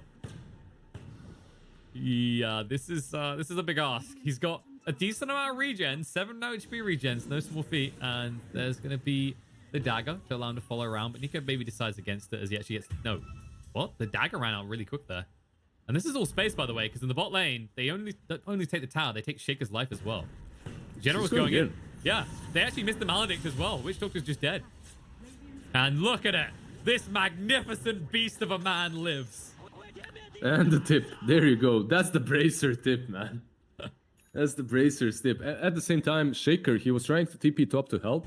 But Jakiro had his number. He uses the ice pad. They catch him off. And they get an easy kill there. Oh, they might Limp has learned his lesson. He got caught out by Always Want to Fly last time, but this time he remembers you sidestep the ice buff. He's got the Aether Lance. It's very difficult for Jakiro to survive from now on, too. I think this Radiance on V-Tune is a good build, too. Overall, it's not really your most common build. Oh, there you go. He even opens the gates for V-Tune to come on in. They Limpfest inside. He says, I'm not coming out until they're dead, General, or you tank all their spells. Either or. V-Tune. Oh, God. Damn, that fissure. What? He's like, what's happened here? This fissure's so on point, but there's a swap in. V-Tune cannot get away, and the right clicks of Limp will bring him down. Double kill for the initiated upon Pugna. Yeah, that fissure was so good, man. Now iceberg as well, or Always on a Fly instead. Ice Path will be there, but so will the follow-up spells coming out from Allaince. They say, you know, it doesn't matter how many you got, Jakiro, we've got more to throw. That's a triple. And meanwhile, the Spectre is also farming away. I really don't think Nyx expected that to happen the way it did. He definitely didn't expect to die. What an unfortunate series of events for Flight to Moon, but very good for Allaince. Very well played. That fissure was so on point. Just won them that fight, hands down. You could just see the moment where he's like, I'm just going to hide in you, General. You're a really tanky guy. You've survived everything so far. And there's just that moment, Clockwork's like, this ain't it, dog. I can't protect you this time. S4 trying to bring down Rubik, but inevitable death for the offlaner of Allaince. In the mid lane. There is the Hondo. Yeah, Handsken's here. He is in this. Fisher. And he'll stun follow up. He's got the Echo Slam as well, but they don't want to commit it. Let's just try and drain him down. There it is. Just keep him in range. However, Shaker's going to be turned around on. Decisive's going to be there. And Iceberg, he'll now heal up based off of that. FNG, they commit everything but the kitchen sink. And because of that regen, he won't die. Iceberg lives. He won't die. The regen and the heals that you use at the time of Maledict just negates Maledict completely. Not completely, but it helps out quite a lot versus it. And that's what happened to Iceberg. And immediately while that's happening, General goes back to playing Alliance's jungle like a fiddle. He like, you could pretty much have a heat map where he's just been in this primary jungle the entire time, just trying to interrupt farming patterns. Yeah, you can see that this game is way more even, right? Like the network not definitely shows that. Yeah, it's not one-sided in which you can kind of see Flight Moon just rolling out of control at one point. It's really not like that. I think nikkobaby with his Radiance has a little bit more impact than the Nyx, just because of the way the Spectre works. That Radiance affects every single hero. She can haunt on everyone. While Nyx, mostly Radiance is good here because you're playing versus a Pugna. And there will be a point in a fight in which you will be the crab fight. So that Radiance helps out to dish out some damage that in those situations too. And I guess the thing to really highlight is, like, we talked about these comparatives of Radiance and these two carries. Like, the way that both these teams are playing is they're both choosing to play away from that boss one, right? Like, both teams are identifying it's easily the hardest kill to achieve to try and hunt the Spectre if you're Fly to Moon, or try and hunt the Lifestealer if you're Allaince. Unless, of course, they get fissure blocked in a very awkward way. Yeah, so the Radiance is completed on V-Tune. while nikkobaby, he's about to have his relic. He's 200 gold away, so he's not very... I think he should have it by the next team fight, pretty much. They do almost have Guardian Greaves on Iceberg as well. He's under 1,000 gold away. Yeah, the hood and the greaves, probably the best item build to have in a game such as this one. Don't forget the bracer. Of course, many bracers, not only one, many bracers. But when you're playing versus Pugna, when you're playing versus Witch Doctor, it's pretty good to have greaves on top of that hood for your whole team, obviously. Yeah, he knows he's a utility builder because, you know, the moment that the lifesteal says I'm doing Radiance, that's kind of the other optimal build that Necrophos has. Moving in. Lift's going to be there. And handsken, he was so close to having this blink, but he's going to have to wait a while longer. He tried to hit the creep, but it only offsets the loss of gold slightly. And it's I don't think that what he was doing was wrong. He's in the right position to take some farm. The thing is, he is very close to his dagger, but you also have to understand that there's a Spectre on his team. And that Spectre obviously takes farm priority, at least the safest area to farm in. Now, as a Shaker, you have two options here. AFK, out of vision, in the jungle, or stay in the lane, greed it out a little bit, and 99% force some reaction on you, but make sure that nikkobaby is getting that radiance. I think not being AFK and just dying even is better than you know, he has a Philosopher's Stone. He had potentially both options. You know, my only issue there, Liz, is if he Echo Slam those creeps, he'd have his Blink Dagger right now. Yeah, but then he would have Blink Dagger without Echo for like a few minutes. So. What have I done? I know you have some very big brain plays overall, but that's not it. Aloha Dance. Oh, no creep nearby, but they don't need it. They'll just run him down. Oh, okay. FNG's just checking his keyboard works properly. Did he just ult? Maybe. Yeah, okay, interesting. He pressed S very quickly just in case they didn't see. Yeah, General also ulted there, but missed with the hook shot. I think it's for the best, for him at least, because most likely he dies there too. They're very strong at the moment. This Vengeful Spirit is just a walking aura. Ring of Aquila, drums, Helm of Dominator, Wave of Terror, Vengeance Aura. Like, the amount of buffs that S4 provides to his team, it's just insane. It's the way you like to see these Spectre type drafts work, right? Because it's not just that, it's the Pugna as the game goes on, right? When you become the medic Pugna. You're like, yep, my job is just to keep the Spectre alive. What's that, Venge? Oh, you're buffing up our Spectre? Great! She'll win us the game. She better. On the fly. Always want to push waves out. That's the polite version of the name we give him. It's fine for him at this point. I mean, even if he doesn't push out the wave there, they just used that whole smoke to take down a position 5 Jakiro. And this is the area in which you really want to be dying. It's on their side of the map, next to their tier 2. So the next fight that happens, you can just choose where you want it to happen. And most likely it's going to be right here again. Allaince are ready to go. They got the blink. They're ready to reveal it. Echo Slam throw on a V2. The horn in. Everything but the kitchen sink on a V2. But now there's the hook shot straight into the back line. FNG's already gone. They're going to cogs up on a handsken so he can't use a single spell. Rubik will be brought down. General's just trying to do this all alone right now. It's going to be a 2v1 as there's still 2 members of Allaince. But Iceberg coming in. Now V2 will finally hop out and rejoin the fight. nikkobaby brought down. Sife's going to be there. And the Decrepify working against him. Limp, that is not how you do Medic Pugna. That is how you kill people off. S4 goes down as well. They'll force them back, and this should be a push. That Decrepify just reminded me of one of those year games. You know, those good things Valve would give us, year beasts and Frostivus and whatnot. I remember there was one boss that you would have to Decrepify, then Sight or whatnot, or Dagon him. Yeah, that didn't feel good for Spectre, definitely. But that's what I was on about a little bit earlier. You can see that Fight to Moon, they're going to take this tier 2 on the bottom lane. That's why they're fighting there. That's why they want to even Jakiro to fall there, because it allows them to put everyone from Allaince in the area in which they will take a fight afterwards. Yeah, and we can see how quickly they can just delete any objective immediately after you make that sort of mistake. Whereas, you know, Allaince, like we said, once your Spectre is gone, like, that's the other side of this argument of your 4 protect 1, this one carry to rule them all. If they die, you just lose control of the game as long as they're dead. I think Alliance should just try and play around their vision instead. Like, if you look at the bottom lane, that whole area is warded by Dire, and that's because they have been playing there for a long time. And I guess the other thing to highlight is that you know it, right? You know they've been playing there because, like I said, still, even now, if you had a heat map for General's movements, it's been 80% of the time he's in that jungle.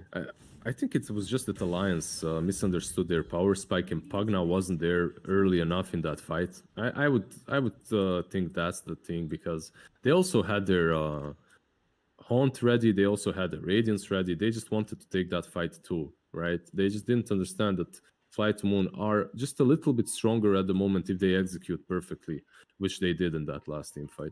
By the way, I love this from Fly to Moon. They're like, they wouldn't fall for the same trick twice, right? So instead, Fly to Moon, when they realize Spectre has backed up, they move in that sacred high area of the map. Lifestealer has got the rage, hold on to it, swap out. FNG didn't really need it, but now the Death Ward's going to go running. The stop follow up. There's the hook shot to try and interrupt the combo, and Lifestealer will hide inside the center. You work for me now, he says. Turn around. Ice Bar beautifully placed as well. Scythe comes down. Limp. Dead for 75. S4 trying to stand and fight, but Clockwork's still too tanky, even at this point in the game. They'll fluff the stomp onto handsken, but they can chase him with the rage active. V2 will be able to run down and kill off handsken. They will find another kill. Buyback comes out from Limp, trying to turn around on Necrophos here. But actually, Necro says, okay, let's go deeper. Ice Bar, Macro Power as well. It's time to stick him on the barbecue, baby. Limp gonna be ticked out, nikkobaby all along. And that's gonna be a Haunt Panic right there. Just trying for maybe a kill to Rubik. Instead, he will find nothing. You get nothing, sir. Good day. Man, the Lions are white. That's a full 6-man wipe right there from Fly to Moon. They kill off Limp twice. Oh, it's so nasty. Like, you try to kill this Lifestealer, you really put everything into that attempt, and then he just infests. He infests the first thing that's next to him, and even better this time around, it was a Centaur, which allows him to go even further into the fights. The Maledict doesn't work if you're inside of that creep as well. It doesn't hurt him, at least, and he's completely fine to do whatever. It's very unfortunate for Alliance, but maybe this V2 Lifestealer isn't really your main target that you need to take down. Maybe taking down the Rubik even, or the Jakiro would be better, because they bring so much control to these fights, and they're way easier to take down first. No, you could just actually imagine the team comms at that moment when they still, like, they got halfway through V2's health, and they just like, stun. We haven't got any stuns left. Yeah. Guys, we need to abort right now. We need an out.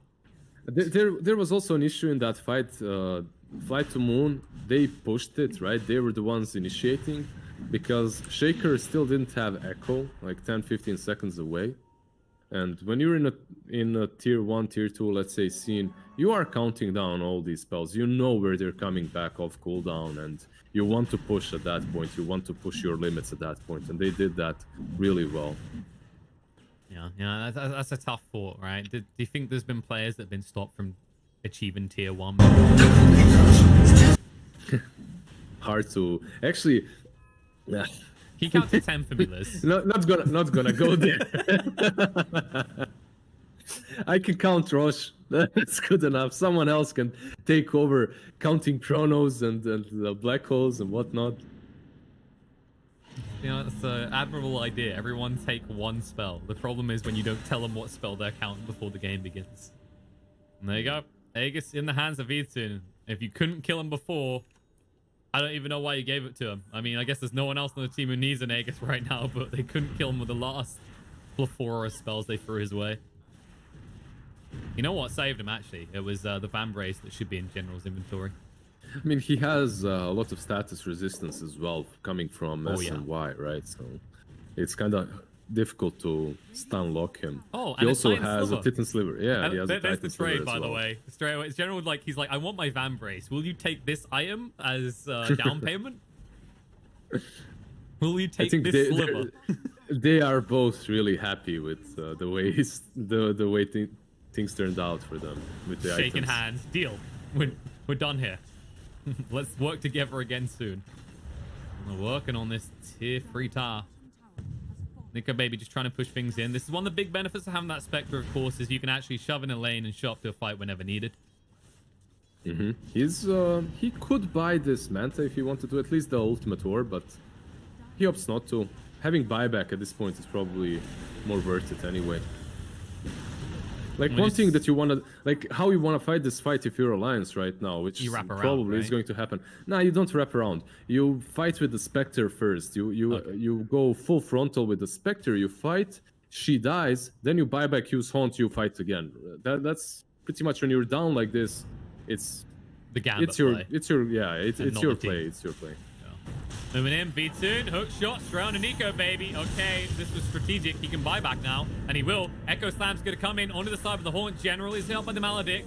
Being wilt down by this illusion a little bit. Will be blasted out, dead for 50 seconds, and nikkobaby moves forward. He was very hesitant to jump onto that illusion.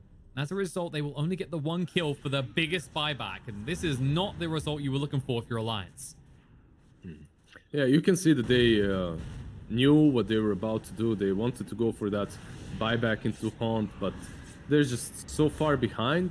And also Flight Moon understood that all they needed to do is just wait out the Haunt, fall back, then reinitiate afterwards, which worked out really well for them. However, they didn't take the melee barracks, right? Not yet, at least. Maybe they'll go back in again. Soon, TM. They got Clockwork again in 10, but you ain't got a Haunt for 100, and let's not forget the Echo Slam as well. Like you said, they count the spells. I was just, there's always something amusing to me, by the way, about watching a lifestealer rage and run away from towers. In this game, he just runs to the rules Necrophos. It's like a kid screaming for their father. Haunt? No, I mean, Lift. Macrofire. S4. What's cooking, dog? You. Silly. Jump in. Dead. Bomb out. Bash straight away on a limp. Ice bar follow-up. He's dead as well. And this is getting close to the point where you just try and find a certain key on your keyboard.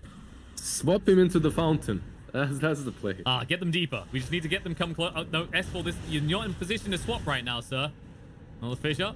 We'll stop them for a moment, but the insta-bash follow-up ensures they're going to get him again. Just swap FNG. Move. Now, let me check throw if that's him a into the valid fire. thing. That's almost a valid thing, actually, because S4 doesn't have more deaths than FNG yet. Yeah, and he doesn't have a buyback. FNG also doesn't have it, but it's a position 3, so... Time to knock on the door. There's more buildings to be demolished here. Oh, V2 says actually there's more heroes to be killed. nikkobaby came out. He's like, they're not gonna kill us for farming this, right? Well, they are. They're gonna bring you down. Scythe, enjoy the sideline. That should be the GG as FNG falls as well. There it is. Damn. FTM 2-0 Allaince, and questions will be asked: is Fly the Moon just looking so hot, or is Allaince fallen so far? It's hard to say, really. I don't think... I mean... I told you that for a week or so I've been grinding and not following the pro.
This bittersweet heat is suffocating.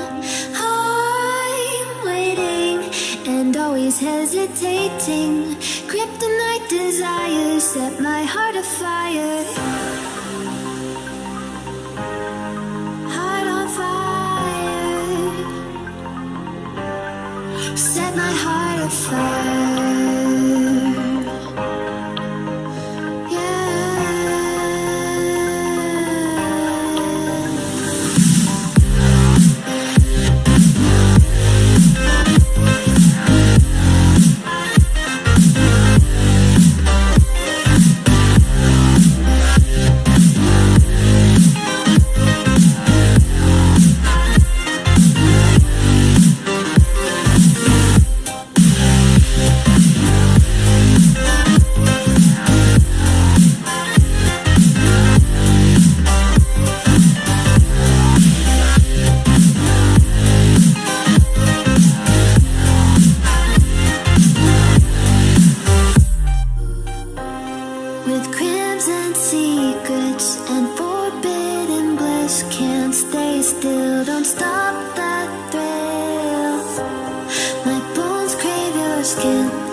Suffocating. I'm waiting and always hesitating. Kryptonite desires set my heart afire. Heart on fire. Set my heart afire.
We are dreaming in the dark. We are nothing more than dust.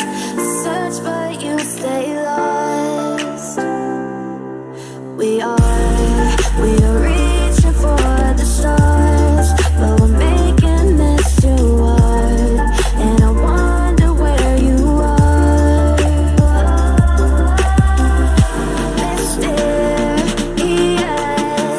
That's the part you always show, 'cause you're too curious. Baby, you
Can I be your superhero?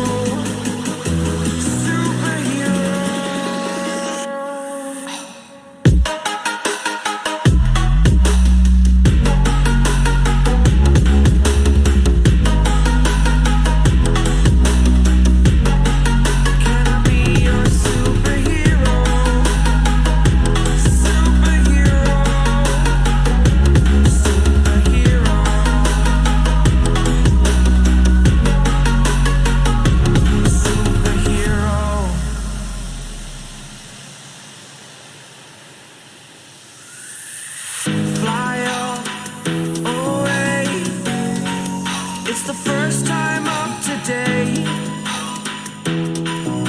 Today. To dream, believe. You are the strength, you're all I need. Fly away. It's the first time of today.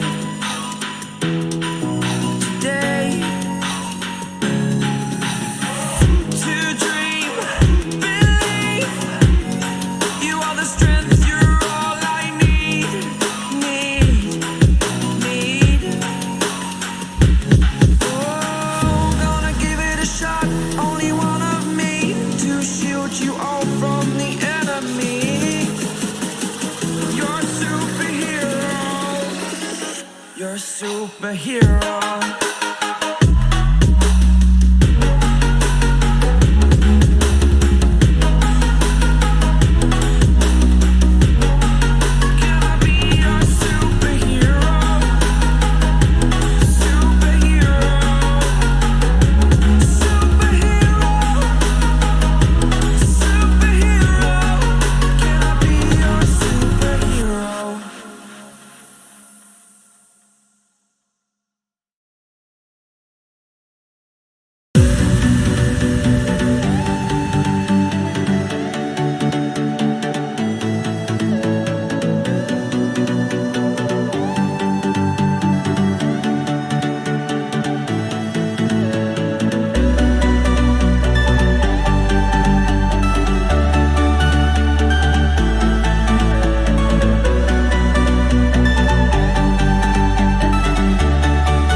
when you want to get off the darkest ground.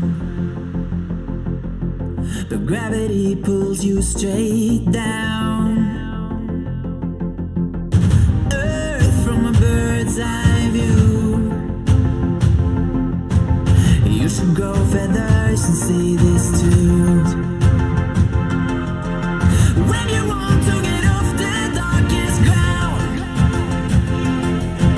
but gravity pulls you straight down.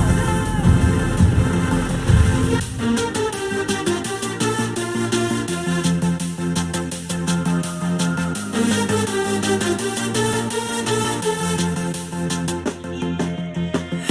you want to get off the darkest ground, gravity pulls you straight down, down.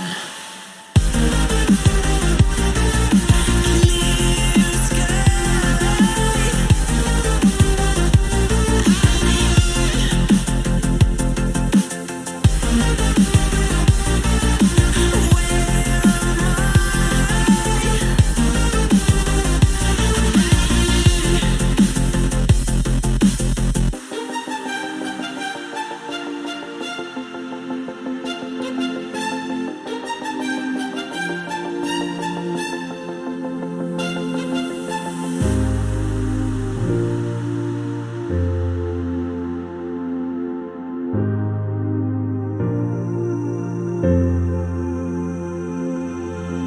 When you want to get off that darkest ground,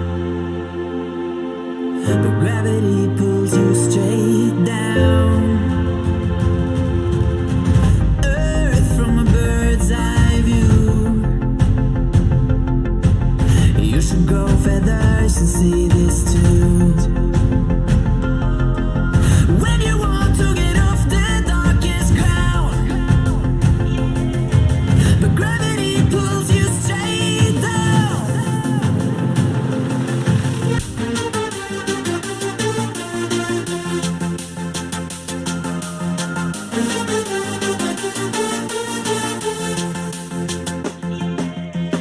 When you want to get off the darkest ground, gravity pulls you straight down, down. Clear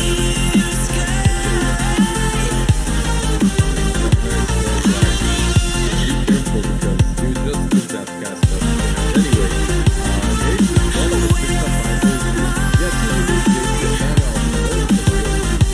that they have played recently, right? Your Wisp, your Enchantress, Earth Spirit, Shaker are out, but Prophet goes through, and I would say that Prophet is just as strong of a first pick. It's a zoo meta after all, man. You need to get rid of those. Simply put, profit equals profit. That's what we've kind of learned in the last few months from Nature's Prophet of how much it's been picked. In the 5, the 4, the 3, the 2, the 1. Now I'm just counting. You can basically play this hero anywhere. Yeah. Damn, you improved at that as well, by the way. Good job. Thanks, man. I mean, we went over this last series. You need to be able to count to make it to a team. I'm halfway there. But by the way, Team Unique, man, I just want to just say that I'm amazed by Vanscore and BZZ and for how long they've been able to stay in the scene. But I swear, for the last 3 years, it feels like they're holding on. Like they're just holding on as hard as they can. But they had their moments. They had their teams that were successful, right? Like they had a stint in the tier 1 scene, but not for long. They are good friends and they still keep it up. They stay together. They make these squads that at least make it to the tournaments, right? They don't just lose in the open qualifiers or the closed qualifiers, which is already pretty good. You know what it is, Liz, right? It's like BZZ is at a point where he technically can't save face if he retires before he like wins something big, because otherwise the biggest thing he's going to be known for is that Pugna set. Right. I mean, there's no way he's if he wins TI, he'll still be known for the Pugna BZZ set. There's straight no away way the memes will be wow. Imagine how many BZZ sets you could buy with that million. there's no way he outshines that. Like no freaking way. I used to play in a team with Yol, and he's a good friend with both of them. I think they used to play together as well in one of the Virstro stacks or something like that. They made quite a buck off of those sets. There's a Yol Tidehunter set, I think. Really? BZZ, yeah, I think something like that. It was in the TI cache, and BZZ Pugna set. They made quite a buck back in the day, back in the old days. Anyways, Back to the draft. Windrunner picked up by OG. That has to be Saksa, right? Like it has to be. You After imagine so. Yeah, after the last performances, it has to be him. There's a couple of players as well in CIS that do love to play that Wind Ranger 4. So I think Save plays it quite a lot. So I don't think Team Unique is going to be super surprised by it. And looking at their bans, they did prepare for OG, as anyone should, obviously. So Wind Ranger shouldn't be really a big surprise for it. No, not at all. And, you know, the thing is, when you do see this type of hero, at least you're pretty adamant about what it's going to do. Because I don't think we've really seen anyone else in OG play Wind Ranger. It's not like, for example, something we kind of highlight that Allaince has, even though it didn't work out from last series, is they pick a hero, and at least two of the players usually can pick and play it, right? So it's like the Nature's Prophet was the perfect example. You can have it on S4, you can have it on handsken, you could probably even stick on nikkobaby. It wouldn't surprise me. Yeah, but I think Nature's Prophet is the same in OG's hands as well, right? They can pretty much. Oh yeah, but I'm talking like the Wind Ranger though, right? The Wind Ranger specifically. You're like, yep, that's Sax's hero. No one else plays that. I'm actually lost a little bit when it comes to OG's draft and how they will roll this right now. Abaddon, it's your answer to the Bat Rider pretty much. It's a way to deal with the Bat, to deal with his stacks, and most likely we will see the Abaddon lane versus Bat Rider somewhere. Abaddon is going to be put. Is it going to be a position 5, position 4? Most likely not 4. Is it going to be a core role, I mean, or a position 5? We'll see. I'm going to try and big brain this right now and tell you that Sumail will be on Prophet. Wind Ranger is going to be Sax's hero. Abaddon is mid one. Nyx, Notial, and then Topson's hero last. There we go. I think that makes perfect sense. Yeah, because I think we've seen most recently Sumail was the Nature's Prophet picker for their team usually. I would guess as much, yeah. I definitely agree with that. It was very strong for them as well, because in that series where they done that, they proved how easily they can interchange Topson and Sumail, because he's been running mid a few games for them as well. They played it with mid one as well, though, Prophet, right? I believe so, yeah. Like they have flex in regard to it, but there you go, that's Topson's. Yeah, they played, I believe it was mid one as well, that played the Nature's Prophet not so long ago. So they can roll that hero pretty much anywhere, but that should be our 3 cores, right? Nature's Prophet, Abaddon, and Vengeful Spirit. Which way they really want to roll it, we're yet to see. But Abaddon should be on the Bat Rider lane. How much faith do you have in the Vengeful after that last game, though? Yeah, not much. Not when I'm not the biggest fan of Core Venge. I think maybe for OG it works because of their playstyle, right? Like they very clearly have identified that it's usually about Sumail having a great game, and then you pile behind him. So Topson recently has been doing things like Earth Spirit, the Venge Spirit. He's just interested in peaking in that mid game environment. I think in a game such as this one, Vengeful has many usages, right? Abaddon is obviously great versus Bat because you can shield off everything. But Venge comes into play as well there with that long-range swap. If a target is caught and then forced away with the lasso, Vengeful can help you out in that way too. Now, PL here definitely is the strongest win condition, but maybe Abaddon with a Radiance or something like that as well can match up fairly well. I don't know, with the Abaddon, yeah. Ah, man, you know, I don't like to point out that I'm not going to point I'm right. Although I did get it. I think it's just like it fits. Like these are all right now. These are kind of like the comfortable heroes for each of these players. The question is, oh, go ahead. No, go. I was just gonna say the question is like whether they can actually match up the lanes, because it would be fair to say when you look at Team Unique, they're more meta, right?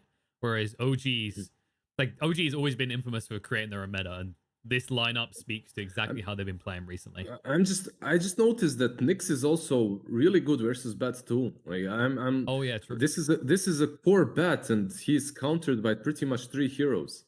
It's not going to be an easy game for him. This Nyx assassin is so good, by the way. Not only versus Bat, but versus Ember. In that Vendetta, you just stroll past 19 teen, you use that Carapace. If he has the Flame Guard on, he's instantly stunned, and you have a real good catch potential there. I actually like OG's draft a lot, and I'm not just saying this because it's OG versus Team Unique. You know, obviously everyone is in OG stance right now and favoring them, but Oh my not god, what a fanboy is what's being said in the yeah, chat right now. yeah. Not only is their draft like something that they would pick usually, something that is fully in their comfort zone. It's also really strong versus Unique heroes. No, I actually agree. Like, when you look at this Nyx in this game, he unlocks the key to everything. Because if you could say anything about the CC after the Nyx, it's slow, right? Like, a Shackle Shot can be dodged, a Magic Missile can be dodged. But because of that Spike Carapace opener, that then becomes an issue for Unique. Like, do you have a save? No, you don't have, like, a Oracle or some sort of Dispel. So if you get caught by the Spike Carapace, the follow-up is probably going to land. Yeah, Carapace is your most reliable setup, let's put it that way. But there are some things favoring Unique as well. This Ember, if the Carapace is the only thing you can count on, can be very elusive. And PL, it looks like a pretty solid PL game overall, unless mid one has like some amazing start. Unless mid one just crushes him, gets an early, I don't know, Crimson Radiance, something like that. The PL should have a pretty good game. So overall, I still think that PL has your overall win condition if the game goes very late. Yeah, and that's the thing, though. If you look at OG's lineup, it's not designed to let you go late. You've got this Abaddon and this Nature's Prophet. Both heroes enable you to push towers and break them early. And mid one's already... Actually, Oh, go ahead. Two observers down bottom. Saksa just planted one. Notial is carrying the other. He probably will move with that other one towards the mid lane. But there's already a Radiant Ward, so he'll be... he's pinging it out. I guess he knows. Yeah, he knows that that's warded somehow. And because of that, he most likely won't ward around that mid lane with this ward. Maybe he goes for like a safer option just to cover the rune. Because I guess for topson, it's important to secure runes so that 19 team doesn't have them. Yeah, you see where he warded. It's so awkward. So unusual place to ward, but it just gives you vision of the runes. That's it. Exactly, and some rotations, at least a little bit through the river, but most importantly, it won't get instantly de-warded. I don't see Notial move up top. Sumail's already blocking the wave to make sure it's as close to tower as possible. And this lane matchup, do you favor the Batrider here? Because it doesn't seem like a bad lane for him, per se. I think it's a skill-based matchup as well. There's definitely a chance for Nyx to outplay with the Carapace into stun. So BZZ, you want to be diving Sumail, but Notial's job is to prevent that from ever happening. Notial should be this wall in front, pretty much. And I guess the problem for BZZ is you have to get like 3 sticky napalm stacks before you're even trading effectively with Nyx with how high his HP regen is. I don't even think you want to trade with him early on. Unless Clock is around, you don't want to do that. What's really good for BZZ though is that Clock is just able to do what he's doing right now. That's creep skip. However, good play from Notial. Like you see, he reconnected it, and now you think, okay, why is this such a good play? It's a good play because Illusion isn't pulling this wave behind this tier 1, where he's able to deny it, right? It's not even about farming that wave for bat. It's about denying a full wave away from the Prophet. We're at least seeing something about the Clock versus Nyx matchup on the lane, of course. Is just how frustrating it's going to be for you to ever get that double stun as long as Illusion's frontlining for the bat. You on the bot lane. Mid one hasn't really been pressured too hard. 5-2 on the CS. That double Ring of Protection start is making it very easy for him to just take the pummeling. That's a good old Ring of Protection. I remember, who was it? Bone 7, I think? Yeah, Bone 7 was the classic one. Yeah, by 4 rings, yeah. Oh, I remember those days. The days where people were like, they weren't thinking counters as much as their own playstyle. When they do things like, what was it? I think my favorite one to watch from Cloud9 then was they do Omni Knight and Batrider. And they just casually run someone down with all the slows. And dive towers with 4 Ring of Protections on an Omni Knight. Orb of Venom, hit people, just run them down with Legion Aura as well. Good times. Waiting for Bone's redemption arc, right? We've seen Phonics recently. When we get Bone back on the main stage, I think he's been in a few Romanian stacks at the moment. Yeah, he's been struggling. I actually tried out with him a few years ago, I think a year or 2 ago or something like that as well. Let's just say he's struggling. If he's trying me out, he's struggling. Oh, Palantir is going to take a lot of damage here. Don't know if they can quite get him. It'll be close, though. They're going to dive. Yep, Lantimos should be dying from this. First blood. That was a long-range shackle as well from Saksa. Only one tree that would latch. I'm not sure what Vanskor was doing. He didn't stack. He didn't pull. He was just there, kind of. Maybe it was like a Well, panic He moment. wasn't there, yeah. Yeah, where he's like, I'm going to stack. And he's like, oh, no, I need to go help. And then in the end, you don't help or stack. So you're just at a detriment at that point. Topson's getting roughed up hard, though. 19 Teen is going to dive this, and we'll be able to get the kill. Yep. He'll die afterwards, though. But worth because he did get the XP as well as the gold. Yeah, it's super worth it for him. He is a quarter level ahead. When it comes to CS, he's also 5 CS ahead. Plus, the lane is pushing in, so it's a bit harder for Venge to last it, even with the Spirit left remaining. I mean, it's not really the easiest lane for Venge, right? You pretty much have to play around the right clicks. You need to constantly keep him low, because you can't deal with the Flame Guard at all. Yeah, you just basically, it's kind of that trade. Oh, okay. BZZ was busy pulling the waves. He didn't notice that his core tried to take a venture back to base under a tier 1. Happens. Ember got a region rune as well. And mid one is having a blast. He actually has a full wave pushing into him, so he's gonna have level 4 here as well. He's a level ahead of the PL. This is exactly what shouldn't have happened for Unique. It's kind of tough, right? Because you don't want to take Doppelganger at 2. Usually you want the Spirit Lance for CS and Harass, and then the Phantom Rush is same thing. So they kind of exploit him on that. Because at level 2, that's when they made the jump, right? As soon as you have 3, it shouldn't be a kill anymore, I want to say. Like, Plantimals should now be safe. I think they silenced him as well, right? They hit him. Yeah, they hit him enough times, but he didn't have the Doppelganger level. That was the problem. Because what PL ever levels Doppelganger at level 2, right? Yeah, my concern isn't that PL is struggling. It's that Abaddon's doing well. Yeah, it's that Abaddon is doing really well, exactly. I think mid one is the hero that's going to unlock OG's draft completely. You won't be able to take a fight because of this tanky Abaddon that will be just frontlining. And I guess the issue is like, well, who are you going to lane here instead? It's not like you switch up the lanes in that regard to apply more pressure. PL's probably your best bet for keeping him shut down. Because it sure as hell isn't going to be Batrider that's able to do the job for you. Sumail so far. Look at this. 29-17. Like, left to his own devices, he's clearly got 10 times more out of the lane than BZZ. Yeah, they managed to creep skip a couple of times, right? But that's about it. They aren't able to focus him down or to pressure him. That's mostly because of Nyx. Any other position 4 would have struggled there. Bottom lane, mid one. I'm going for him. He's got the wand. Nice shackle shot right at the end. The great things about the Wind Ranger in this situation against the Grimstroke is you can very easily get them out of range. Especially if they're a pesky hero that tends to create a bunch of illusions that can also be shackle shotted. Ah. Just to be careful though, there is still Vanskor around, so Abaddon isn't really unkillable here anymore. Top lane, BZZ, just continuously creep skipping. Maybe even we'll get this courier, yeah. They're going for Topson. He has kept 19 Teen low, but with Illusion here, 19 Teen feels free to just hang around, and he knows that there's only right clicks on the Venge, so he's out of there. However, TP in, kill onto Illusion will occur just about, and the PL and the Grimstroke in the bot lane, both brought down by the OG offlane duo.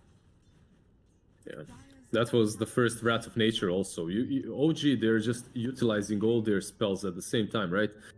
Utilizing them to the full potential, because not only do they rotate mid to get that clock kill, but that Wrath of Nature also helps out mid one and Saksa on the bottom lane to get the kill too. Pretty good. By the way, did Sumail stop his right click so that he can kill the clock while he was TPing out, or was that just battery assault? What do you think? It looked like it was a barrier assault, and it's like, that's a little bit long actually. I think he may have also cancelled it so Topson didn't get the kill. Yeah, if he did that, he's a madman, because that TP was just about to run out. It was literally seconds away. Oh, bot lane. In on the Saksa, and the silence will still latch, but he's too tanky with the Photic Shield. However, 19T still wants to go. Nice shackle shot by Saksa. There's another shield. Nice light fist. It's not enough though. Saksa will live. Wasted rotation by the Ember. And meanwhile, on the top, They're looking to get a bit frisky here. But it looks like on the BZZ, it's not worth it. No, mana no, or no tail. they're just teasing you, KP. Relax, nothing's happening on top lane. You can move away. BZZ is just creep skipping. Whenever I see players like Sumail walk away from creeps towards enemy heroes, it's with intent, you know, Liz. You're like, yep, they're going to die 100% one way or the other. They're committed. Not on that lane. Not on that lane. BZZ is just completely happy, creep skipping, farming away. Pretty much Notial is trying to be a nuisance, but that's it. He can't really contest him. Topson, however, on the mid lane might fall again. Illusion is creeping about. Before. Oh wait, no. This time there's a Nyx, and as a result, Illusion needs to get the hell out. However, he can't Wrath of Nature again. Allows them to easily get the kill. This time, though, Sumail doesn't last hit it. And the dip.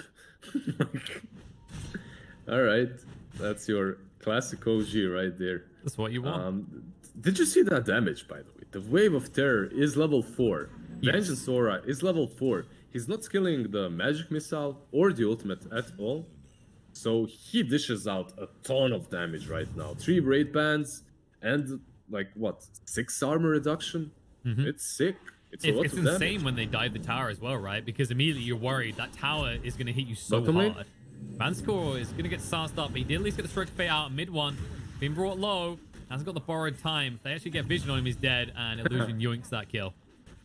Saksa needs to be careful himself, though. Moving away. Nice stun coming out from Notial, and the wraparound from Illusion. The shackle shot doesn't land. It's long enough that Notial is able to move away, and he's actually just toying with him right now. Is that you want to play? He has 13 stick charges. There's no way Illusion takes that kill, even with the PL being around, so... Do you think it was obvious that he wanted him to go on him when he just started stop keying as he ran away? Or when he started hitting him using voice lines? Yeah, definitely. Bottom lane Saksa might try to go for this outpost here. He'll get ink-swelled up though before he can finish it, and he's gonna die from that. That's a bit of a whoopsie. Ambitious play. And runes, it looks like the bottom ones will go the way unique. Oh, Haze gets picked up by BZZ. And he's found himself a target. He says, 19 teen, time for you to eat up. Topson will go for the TP away. However, there's a clockwork there to cancel it. I like how Illusion still got the kill despite 19 teen waiting with the slight first. Bottom lane Palantimos, they might get him with the stun. Yeah. So they every time you see Topson falling, there is a move happening elsewhere from OG. So if they're sacrificing Topson, it's because they're taking an objective or a fight somewhere else. A nice shackle shot from Saksa, but it's just to delay the push. And they're just shoving all this gold into Sumail. Like, he's 80-21 on the CS right now. 5k has already been passed by him. Yeah, he has the Maelstrom as well. It's just flying out to him. Straight into that Mjolnir that's going to help him dish out the damage, farm faster, but also deal with the PL's illusions. I mean, pretty good. I tell you, Liz, this is impressive. You know, in 11 minutes, he's passed the 5k mark. That took me 8 years to achieve. But you did it. You're 5k now, right? I'm done. There you go. Congratulations. You're now get 6k, Kappa. Thanks, Liz. You always inspire me to be better without picking Meepo. Wait, that's not how that works. Mid one. That's how it should work. I ain't touching that hero, dog. I'll stick to Void Spirit, you stick to Meepo, okay? Yeah. What's happening with Wind One is just casually farming. They got his borrowed time though, so he needs to be careful. And he has no mana. Meanwhile, in the bot lane, Sumail continues to do Sumail farmy things. And soon everyone will die for it. He's out pushing the waves, right? And at the same time, he's farming these 2 camps. And it's so good for him because he knows that Notial is around and they can't pass to him without passing through Notial first. So he's in the safest spot, I would argue, on the map at the moment. He's kind of alone, but not really. And it's kind of simple in terms of what Notial needs to do in the next several minutes, right? Like, he'll come guard Nature's Prophet, and then whenever Vendetta is available, he'll go do a kill, then come back and guard Prophet again. Exactly, and try to use that Vendetta pretty much just to set up the Carapace on 19 right now, or Palantimos if he's farming somewhere out of position is the best way to go about it. The question for me is, what will this Batrider do, and when will BZZ come online? Because so far, I haven't seen him, and he has his travels completed. There's a wand flying over to him, but let's see. Shot in. This is what BZ's is going to do. He's going to get shackle shotted and then stunned. And then eventually Saksa will die. But that kill should not be that hard. He does get the kill. It's a good kill. It's a position 4. They did not use the lasso, only hookshot was used, but here comes the mail. Lag. But it's okay. They'll still get the kill. That was a bit funky with the sprout. It's zoning sprout. It's vision. He's like, wait, there might be more heroes here. There we go. Good lane. Topson jumpers around him. The swaps try and get away. He'll still get stunned up. The magic missile was already used. The shackle shot will not connect. The 19T needs to get out. The Mask of Madness. Holy crap, she's out of control. All right, that's going to be a tier 1 tower falling. If you really want OG to come to this lane, be aware of the repercussions. That is a Gatling gun vengeful spirit right there. Yeah. This is the time in which they're really scary. Swap should happen. No, shackle shot instead. Fanscore's just trying to stun them up. They might be able to get the venge, but what's it going to cost you? Topson's still alive. The root's going to come out. They'll stun him up. Ember Spirit able to move away, though. Phalanthropos is getting low in the meantime. Notial has fallen mid one. Actually just guarding against them getting deeper. Illusion will be able to bring him down. Sumail still right-clicking on a 19 teen. They ping the haste rune. In the meantime, Sumail does manage to get the kill into Illusion. 3 for 3. PL didn't die and Ember didn't die, so if you're unique, I think you're fine, unless I think you're jumping the gun on Ember not dying. They're going for him, and they'll find him. Triple kill for Sumail. Yeah, now it's not that great. Did you see that shackle, by the way? It's actually connected Yes. on the Ember at the end of the Remnant there. Unfortunately, for Unique, 19 dies in the end as well, and this tier 1 will fall. Man, OG, they're just so relentless, you know? It's like, can you just go away and let me play some Dota, guys? That's how it feels for Unique, you know? Can you move away from this tier 1? I don't want to 5v5 you 15 minutes in 3 times in a row. And OG's just like the mob mentality. It's like, what? You went out, you came after one of our guys? Message has got to be sent, dog. We're bringing the whole team. They'll jump on the Nyx in response, despite carapace to try and slow it down. Clock has taken a hell of a lot of damage, and yoink, Saksa gets the kill. Look who's already in the pit, by the way. This whole while, Sumail's just been rushing. Why not? You have Medallion on Saksa. You have Wave of Terror. This is gonna fall in a second. You have an Abaddon as well. Let's not forget that. Exactly. And I actually think Unique had, like, at the start, when Ember didn't die, they had a pretty solid fight around that tier 1. Sadly enough for them, Ember dies in the end. But they put up a really good teamfight performance over there. Because you are playing versus Abaddon, you are playing versus this Vengeful and Nyx Assassin. They're so difficult to deal with at the moment. And they still managed to make a couple of good kills there. But I don't think that's the play for them any longer. They need to dodge, right? They cannot fight them 5v5 any longer. They need to make these small little pickoffs here and there. But I don't think OG is going to give them a lot of time to split push and farm on the PL. No, that's kind of the crux of the way these two drafts match up, right? It's like, you could see how Unique could play the outside of the map, right? Stretch OG around. But then OG, you can see how easily that they can punish that with the Nyx against the two heroes that can split push, and then a Nature's Prophet that just shows up every time. They're just already online, right? Like, you have everything you need to push, and you have everything you need to fight already. And that's it. That's the biggest issue for that Unique have to play around somehow. They need to find their items first before fighting. You can see that Batrider, he's not going for Blink, he's not going for Pipe, he's going for Crimson Guard instantly. He realizes that the amount of damage coming is just... You need to do something against it. The problem is how far away all these items are, right? 19 teens still going for that Death Slayer, only has 1 hammer. Then you look down at Phalanthropos. He's only about to get the first Blade of Alacrity for his Diffusal.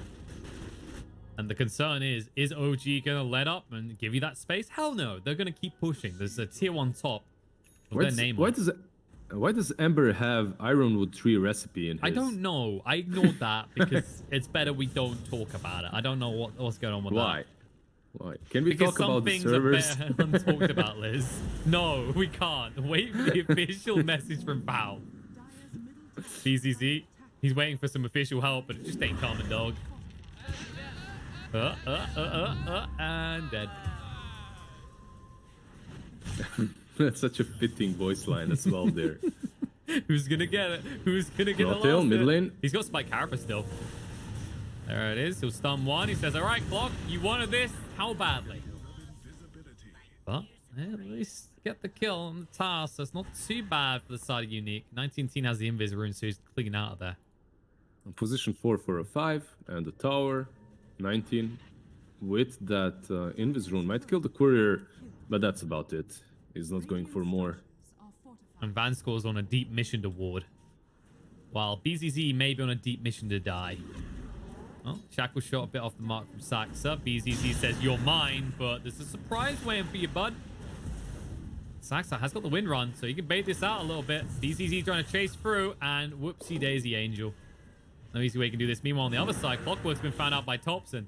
Venge's gone mad again. BZZ will be killed off, and Topson moving around to chase on the illusion as mid one shows up as well. Power shot through from Saksa will secure the kill. So, yeah, he does die there, but you need to be making these plays. BZZ, he's a veteran. He understands that trying to go for the perfect plays is not going to work here. So if he TPs on that catapult, he's TPing to push out the wave, maybe kill off Saksa as well. He tried, it failed, it didn't work. Saksa lives on 10 HP, whatever, you know, it happens. But the most important thing is... the most important thing is your Ember doesn't die, and that is happening here. Well, I would say your PL doesn't die, right? That's the most important thing. But Ember is pretty much up there as well, yeah. I agree. Yeah, that's why it seemed like a decent play, because the thing that you were kind of hitting on, right, is like someone has to die at this point in the game. And they draw everyone top because they know OG want that top tower. But the fact that they just transition across the map so seamlessly is exactly the problem that Unique faces. They transition really fast, but really it's the Nyx problem. Nyx, whenever you try to split push, what you hate is heroes that can initiate from the fog, right? And stun you for a really long time. Or heroes that can just invis initiate on you. And Nyx Assassin is the best one, especially versus Ember. If he's split pushing, maybe he shouldn't be using that flame guard. Hook shot, jump in, Saksa is gone. Topson does show up. He's silenced at the moment. Might as well just mask a Manus at that stage then. He'll try, but too many illusions here. He almost brings down illusion, but there it is. Sumail shows up. Now the real right clicker has arrived. Mid one will stand his ground. Spalantimos has to move away. Notial goes after the wrong illusion. They ping, no, silly captain. This is the one we want. They get the kill. 50 seconds on the sideline with the PL dead. Yeah, it's a 2-for-2 trade, but who's going to push an objective off this? Definitely OG. Yeah, and it looked really good for them. The way they started that fight, it looked good. Vanscore probably will fall here as well. He does have a TP. That's not going to be good enough. Yeah. Maybe if he hid behind that tree first, right? Maybe that would have worked, but yeah. In any case, it was a hard situation to get out from. It looked good. They kill off Saksa first. Then they go on to the Vengeful Spirit. They take down both of them, but... Oh no, Ember. They've got the Orchid. He's in a lot of trouble here. I don't know if they got enough damage to bring him down. It looks like he'll be able to cut his way out quick enough. Just a casual 19 armor. Good old Aquila. He's found some farm. He's actually going for Yules next as well. I love that moment where Illusion sees the item on the ground. He's like, oh, we need a neutral. We need somebody to get us back in this game. And Sumail just beats his ass until he leaves. How many times does it happen to you that you farm somewhere dangerous? A neutral item drops just as about to, as you're about to leave. Yeah. No, you have to go back to pick it up and then you die. No, but they get it. That's the worst one. I've only ever had that once actually, but it was really annoying. It's you know where the Roche is, that camp near on the Radiant side. I was on the low ground. I finished the stack, and then as I went down the low ground, I realized what I'd left behind. And it was a tier 3 item, so it was a pretty good one. Yeah, it's the greatest debate in Dota right now. When an item drops just as you're retreating. You know what the beautiful, like the real irony is the Rubik level of irony is when they then use that item to kill you later. Oh, Prophet, he's actually isolated and alone here. All right, we said that Prophet equal Prophet. We just never said who it does for. In this case, 19 team getting 726 gold off that kill. And they'll find Topson as a bonus on the backline. Trying to run out a little bit too slow though. Damn, these 2 kills, exactly what they need. Yeah, I mean, if you're OG, you need to play around the Abaddon.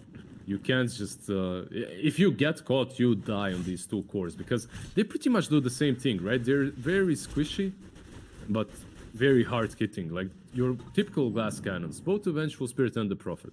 It's the way they build, yeah. Like as long as there's no Abaddon around them, you can kill them. No, it's a fair point, right? Because like you said, they are glass cannons. You got the Orchid, you got the Mjolnir. Yeah, he's going BKB now, but you're not at that point yet. The reason it's worked so well is I think it would be fair to definitely highlight that it's mid one, right? His rotation towards mid, his rotation towards top. He's the enabler in every single one of these fights we've seen. And now they've learned. Found Palant mods, yeah. Yep, they're moving towards him. Sansa's going to come out. Yeah, it happens. It's a zoning Sprout this time. It zoned PL away from them, but... You know, I haven't played Prophet in a short while, but I'm pretty sure you can still target with Sprout, right? No, he targeted the illusion. He wasn't sure which one it is. I think it's because he orchided it at the same time, right? So I was like, oh, he does know. It's fine. Maybe Lag causes some weird interactions. He has that excuse. They are grouped up though, and Abaddon is here, so maybe even a high ground push. Yeah, let's see. Nah, they're gonna go back, it seems. There's no BKB on Furion still, on Nature's Prophet that is, so I guess you wait for the BKB first, and then you try to make any big moves, such as high ground pushes. I think the whole idea is, it looked like they postured for a moment as if they want to see if Unique would come back. And considering Unique didn't show anyone on the waves, they go, okay, we've drawn them back. We can retreat and not lose net worth. Speaking of net worth, PL now catching up a little bit. He isn't going for a Manta this game, though. No, that can't be right. I mean, maybe not to give Saksa another shackle, you know? I mean, he's already got enough of them. I thought he maybe be worried about the Orchid. Yeah, Manta is pretty good versus the Orchid, obviously, versus any silence. SNY beefs you up a little bit. Also, and also gives you some stats resistance, exactly. So I'm not quite sure, but I think Manta is definitely good here as well. He's like, it's fine, guys. I don't need it. I'm just going to tank all their spells and then lifesteal my way back up. It is problematic to play versus OG, though, without being bulky, right? Because of these glass cannons that we talked about. So in that way, it does make sense. Topson, he wants to die here. I'm pretty sure he wants to. It reminds me of Rongji animation series with the Rubik where he just screams, "Kill me!" Not really sure what the goal was with that move there. Everyone else on the side of OG is so defensively placed in comparison. I mean, you could say that it's a bluff, right? But you can't bluff when your heroes are showing on the map. So he just wanted to give some vision or to die or to outpush one more wave. I'm not sure, but it wasn't the greatest play. BKB is completed now on Prophet though, so you have a way of taking a fight as soon as Venge is alive. Let's see if they can make some plays. The supports on OG have smoked up to move across the map together. And while they do see mid one, Unique, they have years of Dota behind them. They understand you do not want to initiate onto an Abaddon first. Initiating onto an Abaddon is bad. And Vanskull's attempt to get out looks pretty bad, at least on his chances of surviving. As they surround him and will bring down the captain of Unique. Yeah. Notial is also scouting out the PL, but he's been scouted by the sentry. Yeah. He's been scouted by the sentry, so they knew where Nyx is going. Because of that, 19 uses that remnant a bit faster.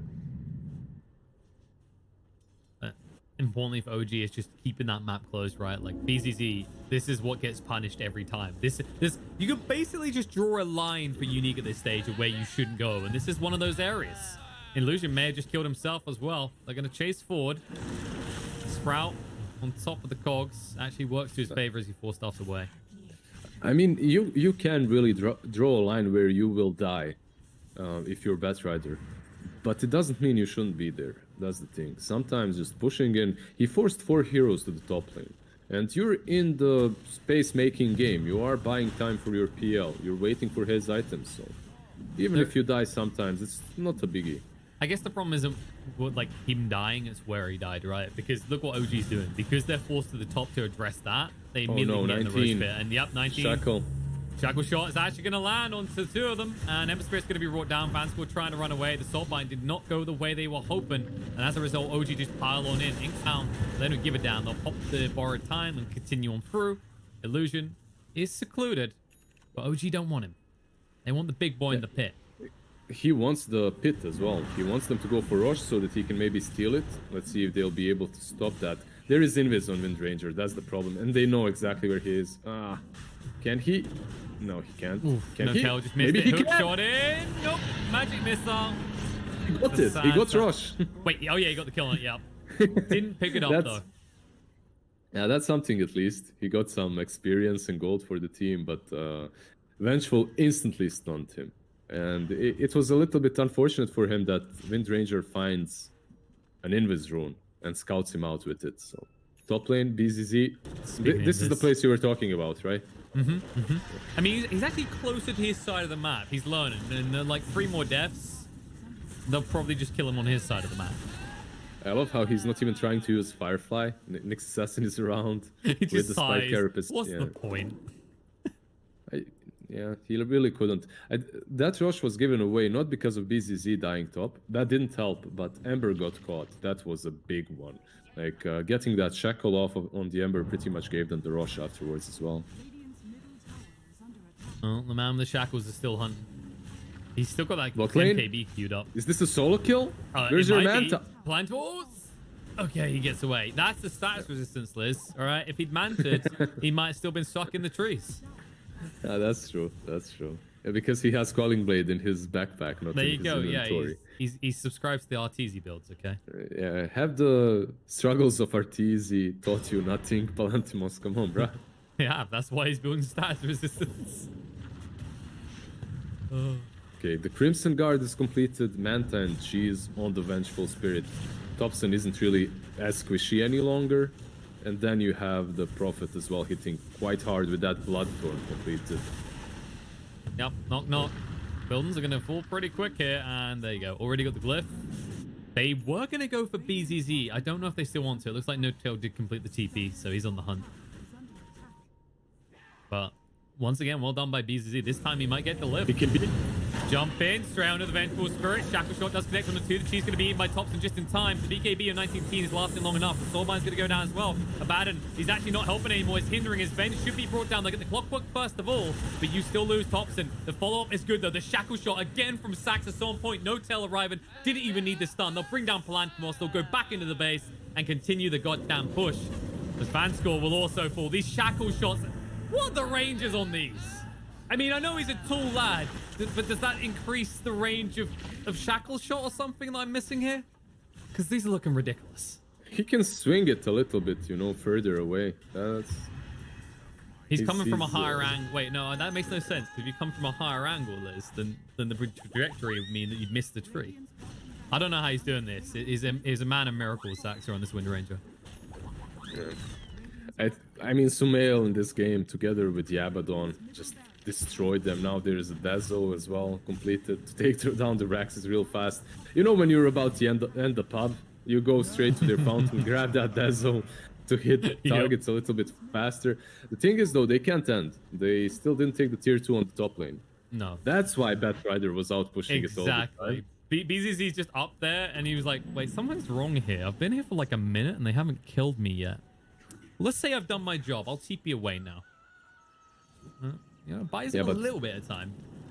I really, really think that they should have picked something else and put BZZ on position 5 or 4 or something like that. This game is so difficult for Batrider to play. Not only are you versus an Abaddon, you're also playing versus a Nyx Assassin. It's just scary, bad game. Speaking of scary things, Ember. Oh. BKB forced? Yep. Yep. The right click. Sumail's like, okay, if you're just going to stand there, you're going to take the beating, sir. And all over again, they find themselves once again back in their base. I feel a little bit lost because, you know, BZZ, he had all those opportunities to push the top lane, but what do you do when OG uses the top lane? You give way. And giving way may lead to Gege. You just stand on your high ground and wait for it. There is a smoke, so now Batrider with that blink might try to go for a pickoff first, but you need to force that ulti from Abaddon first. Easier said than done. He has Crimson Guard, Essence Ring. No. He's taking down all his mana. Soulbind, jump in, and they've already lost the bat rider. He's gone. Buyback's going to come out. They've cogs on to 2. Now they just need to get away from him. Illusion down to half HP already. It's Saksa just trying to move around. Shackle shot, beautifully done. Catches PL and the clockwork. They don't even finish clock first. They go straight onto the PL. Doppelganger try and get away. The buyback comes out from the clock, but they've lost PL. No way back into this right now. Ember tries to retreat because he can't stand and fight against them anymore. 70 seconds left for PL. They're jumping him, but he has the BKB, the shackled shot again. Oh, hail Saksa. What is this man? He is not human. He is sent from God, okay? Saksa is a gift from God. We've learned this now today. No shackle. No. And also he's setting up these shackles without a blink dagger, right? So that makes it a lot better. Usually you think, okay, it's nothing really that special, but he's setting all of them without a blink, without a positioning tool, which is pretty sick. He's gonna get a kill. No, not cool. Maybe BCC survives. Nope. There we go. BKB comes out 19-teen. Saksa is going to go down, but GG as Sumail arrives again to fight some more. And what a stock coming out from OG to open up this series. Unique, you know, as we said, they had this late game, but OG, you mentioned it with the Abaddon, with this Nature's Prophet, they just didn't even let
There's a distance between us.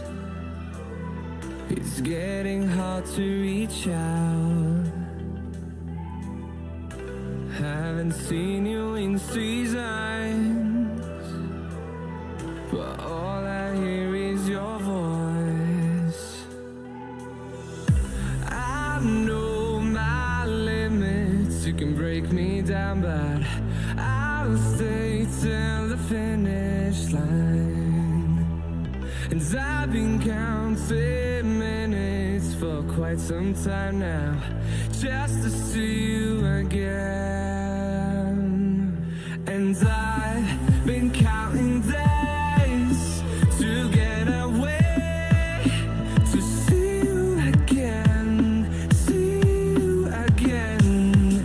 Been fighting ways to get away, to see you again, see you again.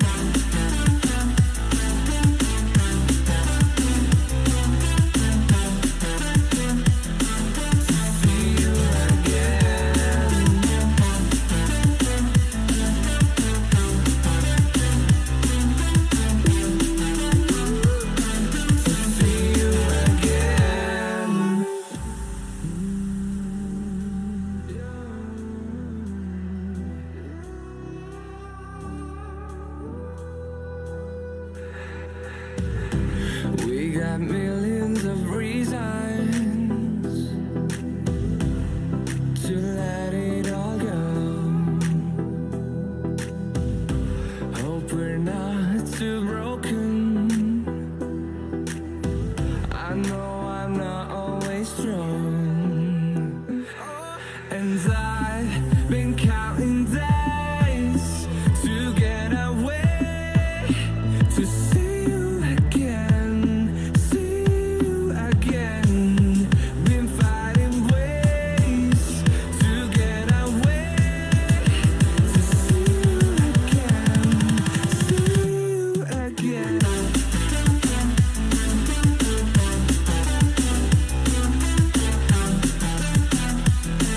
See you again.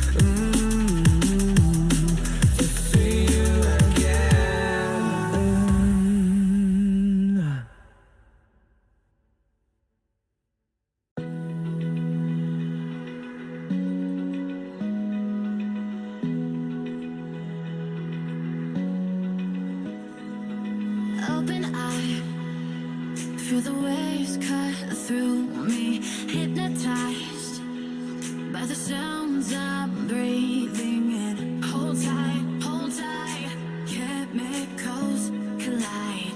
Hold tight, hold tight, hold tight.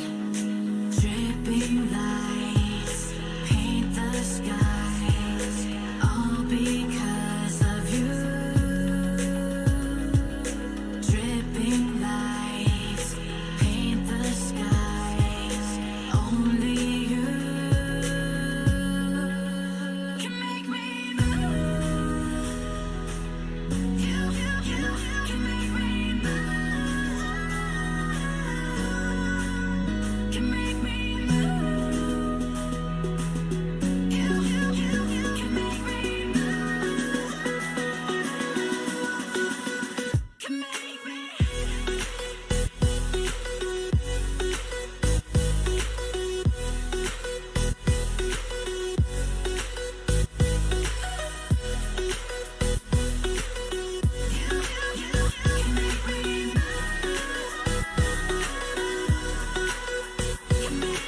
So alive, make it last forever.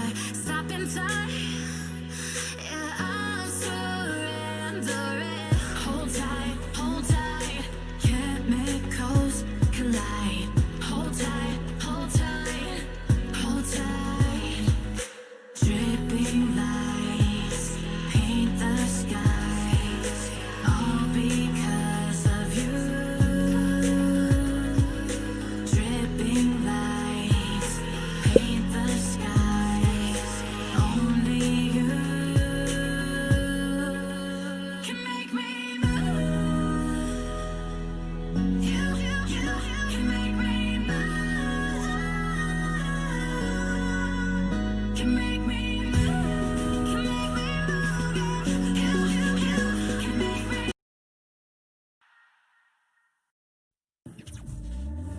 Back from the dead.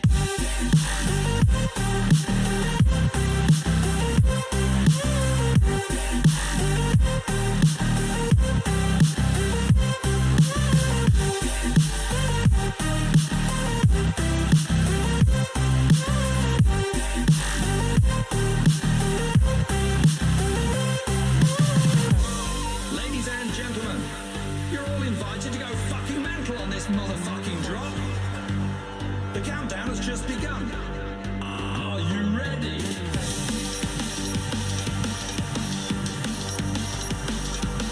Let's go. So we're back from the dead.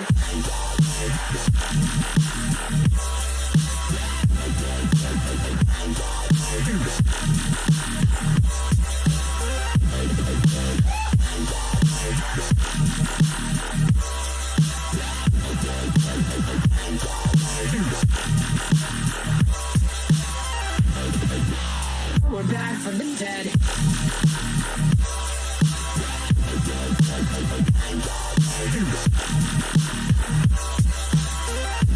Hell yeah.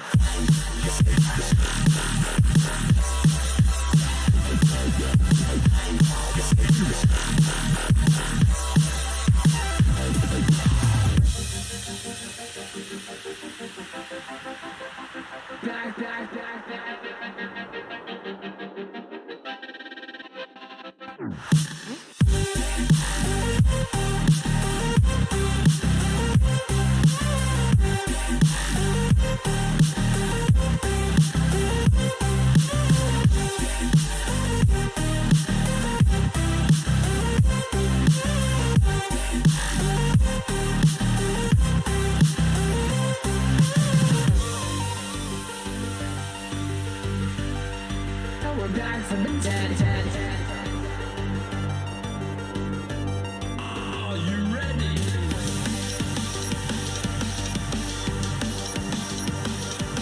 Let's go. Back from the dead.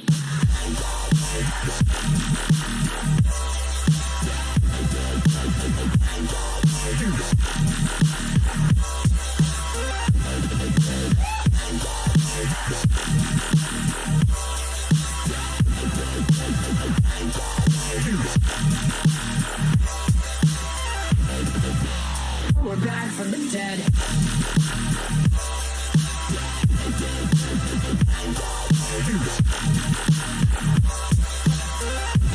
Hell yeah.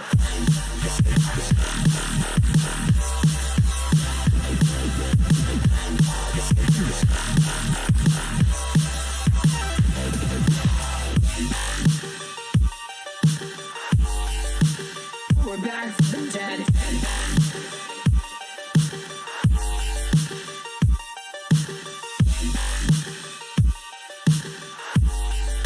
Back from the dead. Back from the dead.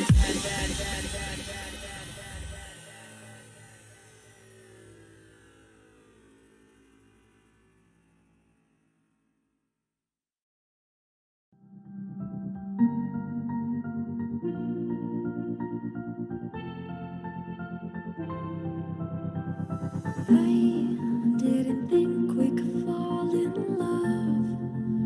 Broken from the start, chained to our past. We had closed hearts. We are breaking free. It's just you and me. We might fall apart, but we're all in love.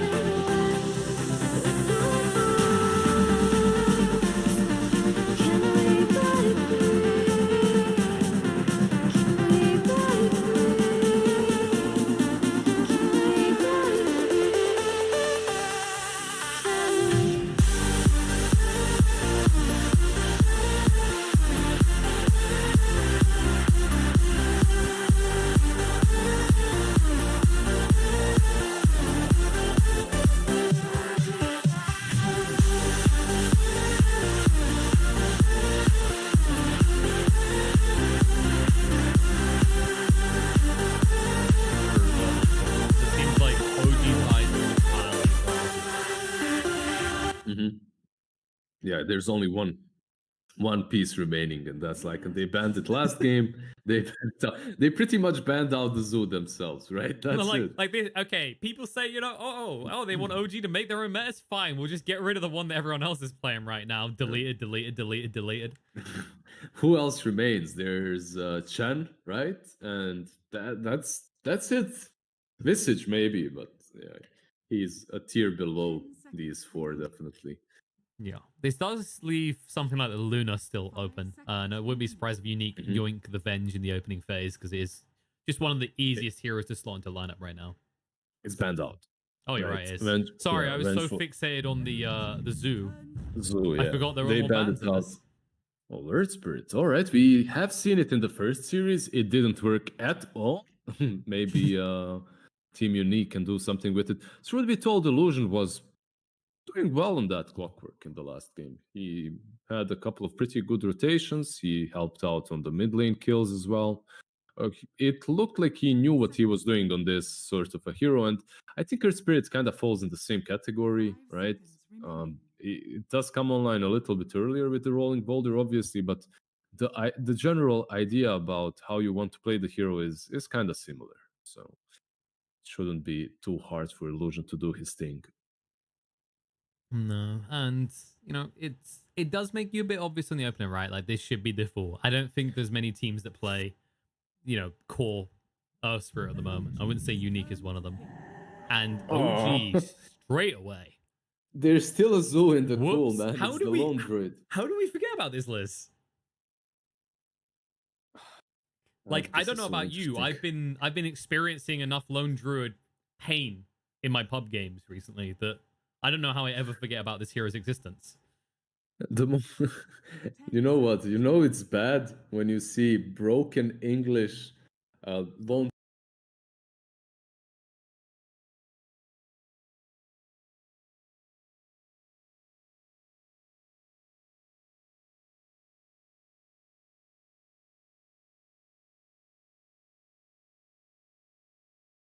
druid pickers equals something, you know, like in broken English. or like you pick lone druid, I am die. You things like this when you see it in high ranked pubs, you know it's bad. On lone druid, is in a really good spot. He is strong. I think one of the teams that really learned how to deal with it, and they learned pretty much how to deal with everything else, is Secret. They found some heroes that crushed the Lone Druid, and they managed to take arguably a series versus the best Lone Druid team at the moment. I would really say that's liquid. The way Koikwa plays it is probably the best right now. The You're way not a the big whole fan team of plays Matumba around. Man on the Lone Druid instead? So I was gonna say that seemed to be step one in the art of mastering Lone Druid issue is pick it. Usually, like long time ago, perhaps, but I think Koikwa right now is let's say in the best form on the hero, and the whole team, the way they play around it. I think I would still say that they're in the best form around it, but even they lost to Secret, and the way the Secret played around against it, it was, I believe, basically what they did is pick some bounty hunter to hunt down Insania Scotland, the Lone Druid, and then you combo it with something else that can get on top of the bear easily. It becomes a bit harder to play the hero around the map. All right. Well, it looks like Unique have chosen to luck in both their supports already. I wonder, is this just going to be Grimstroke in the second phase of OG? Because this looks like a really good Grim game. Remember that the bat can be a support as well, Yes, right? So but it could be. I was going to say Unique banned out the Oracle after that point, which makes it more likely that you want to run this bat as a core. It is odd that they're the ones eliminating the Oracle, given that OG had the Bat Rider. Yeah, it's actually very peculiar. Well, then again, I guess there's not, like we highlighted before, right? There's not much room now that they've chosen Earth Spirit and Bane, unless they actually have, like, I don't know, a BZZ Earth Spirit or 19 Earth Spirit. Yeah, I really doubt that's gonna happen. I think these two are supports. Why they're banning out the Oracle is interesting. I mean, obviously the ulti of the Oracle is strong versus Bane. The Purge is pretty good versus Earth Spirit overall, but I think there's something bigger at play, something that they're planning to pick in the next phase that can get countered by Oracle completely. Like a hero mid lane that crushes Lone Druid should be Necro, right? Necrophos, and Oracle kind of messes with Necro, so maybe that's the reason. But... Okay. Team Green. This is another one. Yeah, this is another one. Team Green, indeed. Oh man, that's nasty. That's the it's filthy actually combo, very difficult. right? Like you just get a veil and delete everyone. It's very difficult for Lone Druid to play this game already. You're gonna have Venomancer just using that Gale on you and on your bear slows you down so much. Also, all these damn, they're picking fast, both of these teams. All these wards are gonna make the game a little bit harder for Batrider to sneak up on you, to blink, right? Maybe we won't even go for that blink dagger. Can I just highlight how we kind of talked about the Zoo strat and how you ban it out? And OG, after they realized that Team Unique wasn't interested in helping ban it out at all, they just actually have picked the rest of it. Lone Druid, Chen. All you're really missing is your Necro builder now, but I guess, you know, you could always do that on a Treant if you're somehow filthy rich. Or are core. Then again, I guess we shouldn't think of core Treant anymore, right? Like that was a Seb speciality. I don't think that's like something we really saw other offlaners take to. I mean, it was popular back in the day, right? The hero isn't played on 3 as much as as it used to be anymore. So I doubt we'll see that. I think this should be your support.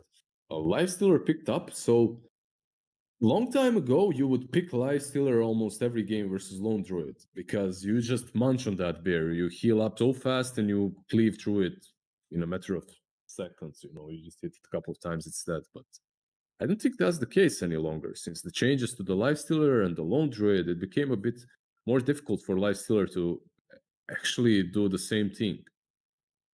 Maybe Team Unique will prove us wrong, but maybe it was kind of also they wanted to make sure that like they needed a carry, but they didn't want the Venomancer to get cancelled out as well, right? Because if you think of heroes that Veno hates to deal with, Lifestealer is top of that list, right? Because you get Galed, you just rage and run away.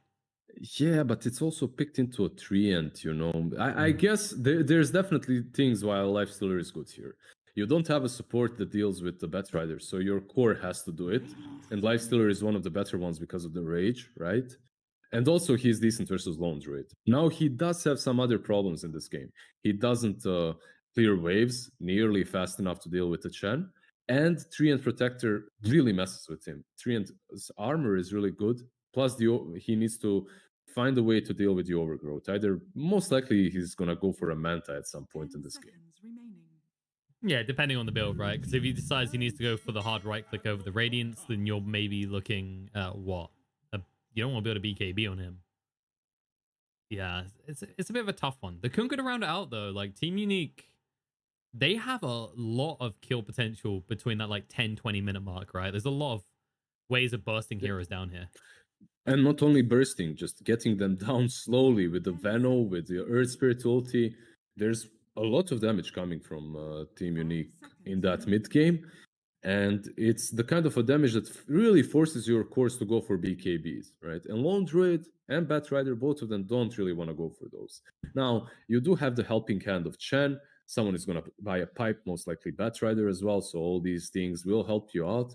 But I like Unique's draft. I like their first draft too, but OG found their tempo. They found a way to play around it, and they won in the first game. Now, I'm wondering, what will they pick as their last pick here? What are they lacking right now? I mean, you got good tower push. You got ways of keeping your towers up. You just want maybe a bit more catch. Because you got your Bat Rider, but you haven't got anyone else that just jumps the back line. Like Trent, maybe if he's already in deep, but... You need your playmaker pretty much from the mid lane. If the Lone Druid is on the side lane, you need Topson to be playing something versus the Kunkka here. Something that does not lose the lane that hard. I mean, some of the heroes that are really good aren't really played by them that much. A Razor here versus Kunkka and Lifestealer would be pretty sick, but I don't see them picking that.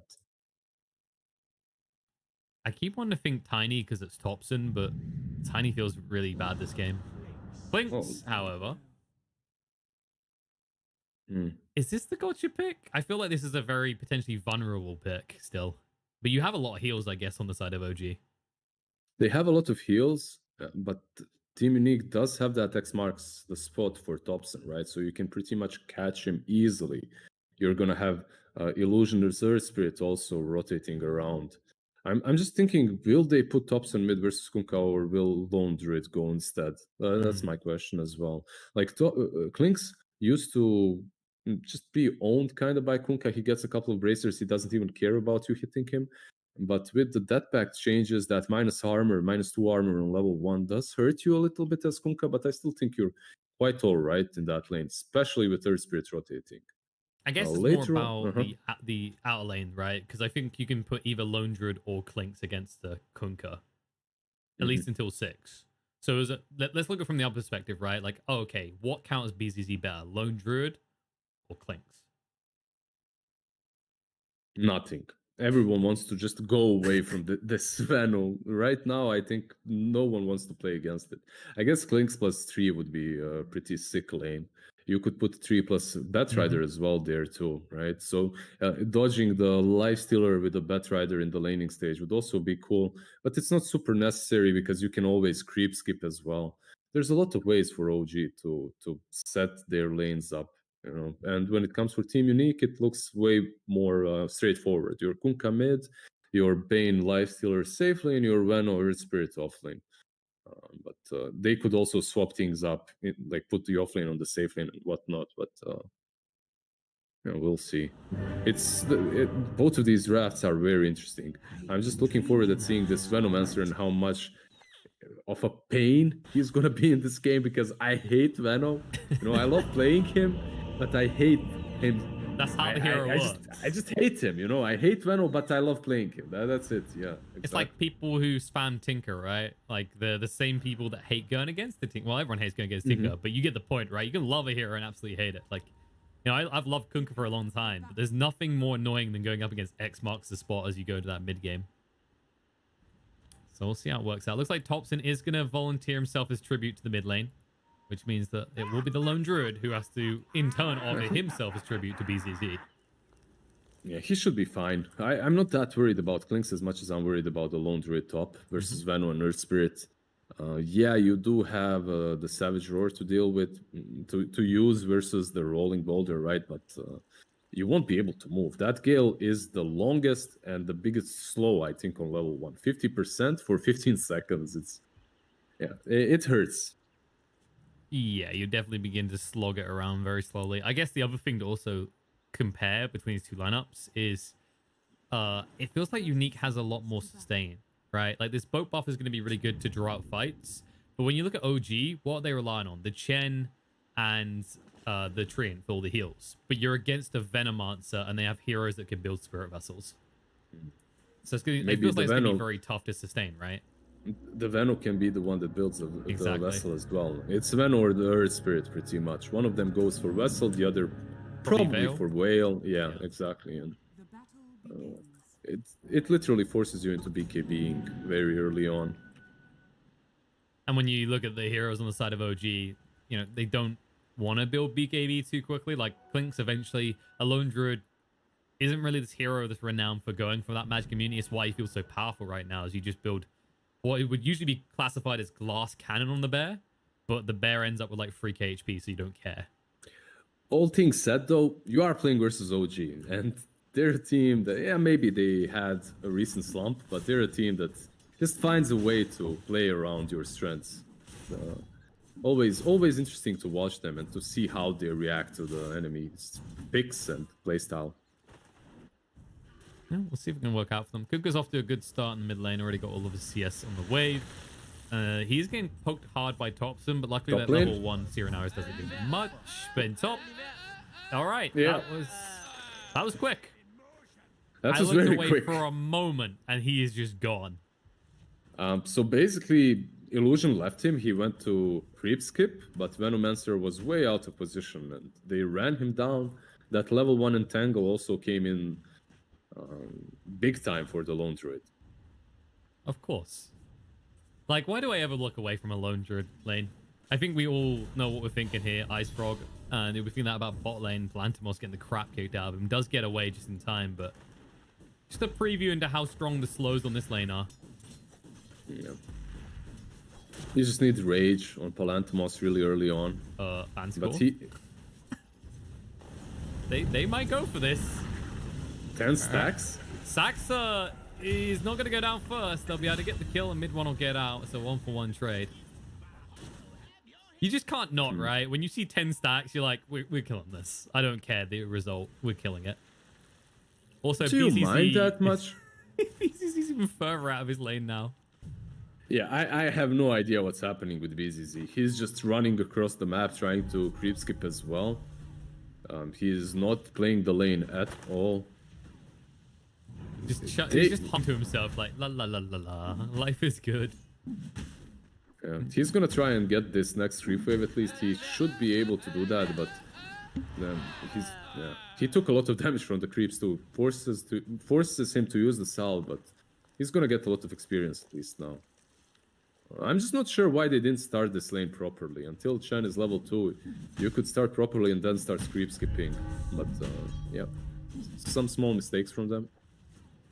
It's a little bit odd. Illusion's yoinking the creep wave now. Notial won't be able to get him. He gets battered away. But hopefully they can just rectify that now. The mid lane starting to go Topson's way. First wave was looking favorable for Kunkka, but now Topson just leading ahead. Always got that death pack to supplement your farm. Yeah, he's actually forcing a lot of regen to come from Kunkka as well. So he's doing way better than I actually expected Klinks to do on this lane. I've seen the matchup a couple of times, and that's why I'm saying it. It usually didn't go in Klinks' favor as much, but look at it this way. 15 CS versus 17, it's not really the biggest deal. The only problem is all the TPs and salves that are purchased by Kunkka. And the thing is, for Kunkka, he knows his time's going to come, right? Like, when you reach 6, you look at Topson, like, you will eventually die. Once you have the boat combo, there is kill potential there, especially if Topson's lingering off HP. He might die as well. Saksa is rotating in, but this ward, I believe it's a bit too good. This Radiant ward around the mid-tier 1 scouted him out. Yeah, it's going to be tough to get in there at all. Meanwhile, mid 1. Vanscore. Yeah. Who's dancing with who here? I think Vanscore doesn't want the invite to this dance, to this ball. Or does he? Brain sap, roll through, was good. An illusion, while slowed, will eventually be able to catch up to mid 1 and kill him off. He chooses his own way out. This Who's is gonna how kill I died. Who's gonna kill you? Nobody. Tower. Got him. It just runs into it. It does give Lone Druid a free time on the top lane as Climactic is left alone again. I actually thought that they would be able to pressure Sumail a little bit more here, but he's having a good time. They aren't really able to just do anything to him. Chen just completely zoned him, and now he has the Harpy Stormcrafter on top of that. Oh no. Yeah. Not to mention that it won't be long before Sumo has the Mask of Monka S at this rate. Oh, they Mid snipe one, his Courier, bottom though. lane? That's the mob mask on. In the bot lane, as you mentioned, mid one. Getting a little bit low. Vanscore now needs to run, though. He throws out the Nightmare. He's trying to buy time for the Brain Sap, and it's going to be too little too late as mid one can move out of range. Or can he? Vanscore keep healthy. Did salve as well. He has that bottle. He has that bottle. He's gonna go for the bounty runes now. It's pretty good for mid one to force that fight just as the bounties are about to spawn. Saksa, however, might fall here. Yeah, he's trying to run it off. He's got a decent amount of regen. He's juking well as well. Plantimos needs to be careful himself. He's been holding the rage. There's someone you want to fight with him here. BZZ's Corey did get sniped out by Notial on the other side of the map. And mid one, hunting on forward on to Vanscore, but he has to retreat away. Yeah, they're just dancing around these slows on the bottom lane. And It's a hard Saksa lane to get a kill on, right? Because like Vanscore's so tanky, and once the rage is online, you don't see what we saw earlier anymore. You really have to step out of position, try to really go for a kill, fail at it, to die afterwards. That's the only way a kill happens here. Chen, however... Speaking of dying, did he get the clap? Oh, they moved away. That was almost so good from Notial. Oh. He's like, wait, let me just count this. There's 3 heroes here. If I get that Hellbear to clap... No dice, though. Mid lane? They're moving across. They don't have the X, though, is the problem. Some miscommunication there, because he just wasted 90 gold, right? He doesn't get anything out of it. They could have killed him if they had the X, but without it, yeah, that's not a kill. Also, Bane is a really good hero to pick versus creep skippers, because you can just sleep them. You sleep them, and the creep wave will abandon them, right? And he's been doing that to mid one, but Trian helps out. Mid one still gets all the experience and the gold. Yeah, and you have to defend the Batriders creeps like that, right? Because it's the type of hero you Firefly. Okay, these creeps are almost dead. Nightmare, they run out of the flames, and then Vanscore's just running to the lane, denying every single one of them. And there, another sleep. You stay here, nap time. Can they punish him for this, though? Saxon's gonna go for it. It looks like they'll just pressure him a little bit. He's got some sticks.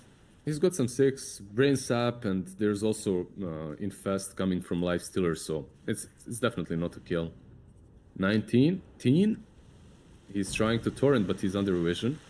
By the way, I saw one really good play as well from GPK. He would hide behind the trees, and then he would channel the torrent to see if the mid laner moves. And if he moves, he knows there's a ward. He buys a sentry, he wards it. That's true. That's really good for certain heroes. I'm trying to think like other ones you could do it with. Your Marana as an example, right? Batrider will be brought down. The X has been used again. It's not the big kill the Clinks, but they're starting to punish the Batrider for being so deep. Radiant's bottom tower is under attack. And BZZ, all things thought about here, he's just been left to his own devices, and actually he's doing reasonably well for a person who's essentially 1v2 most of the time. Yeah, he also went for this build in which he doesn't really have kill potential, but he will be farming the lane and perhaps even the side camp as well, right? If you max out the wards and the poison sting, that's all you're doing. And it becomes very difficult for OG to gank BZZ because he's just gonna spread these wards around him, set up the perimeter, and defend the tower for as long as possible.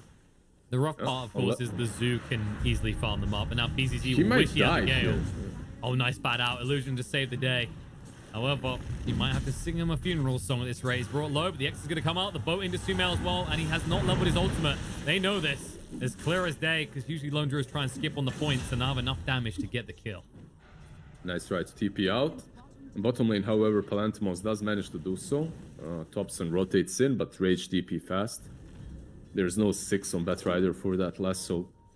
But Sumail, I can see that he really tried to go for that Vano there, and it's a nice attempt, but the tier 1 still stands.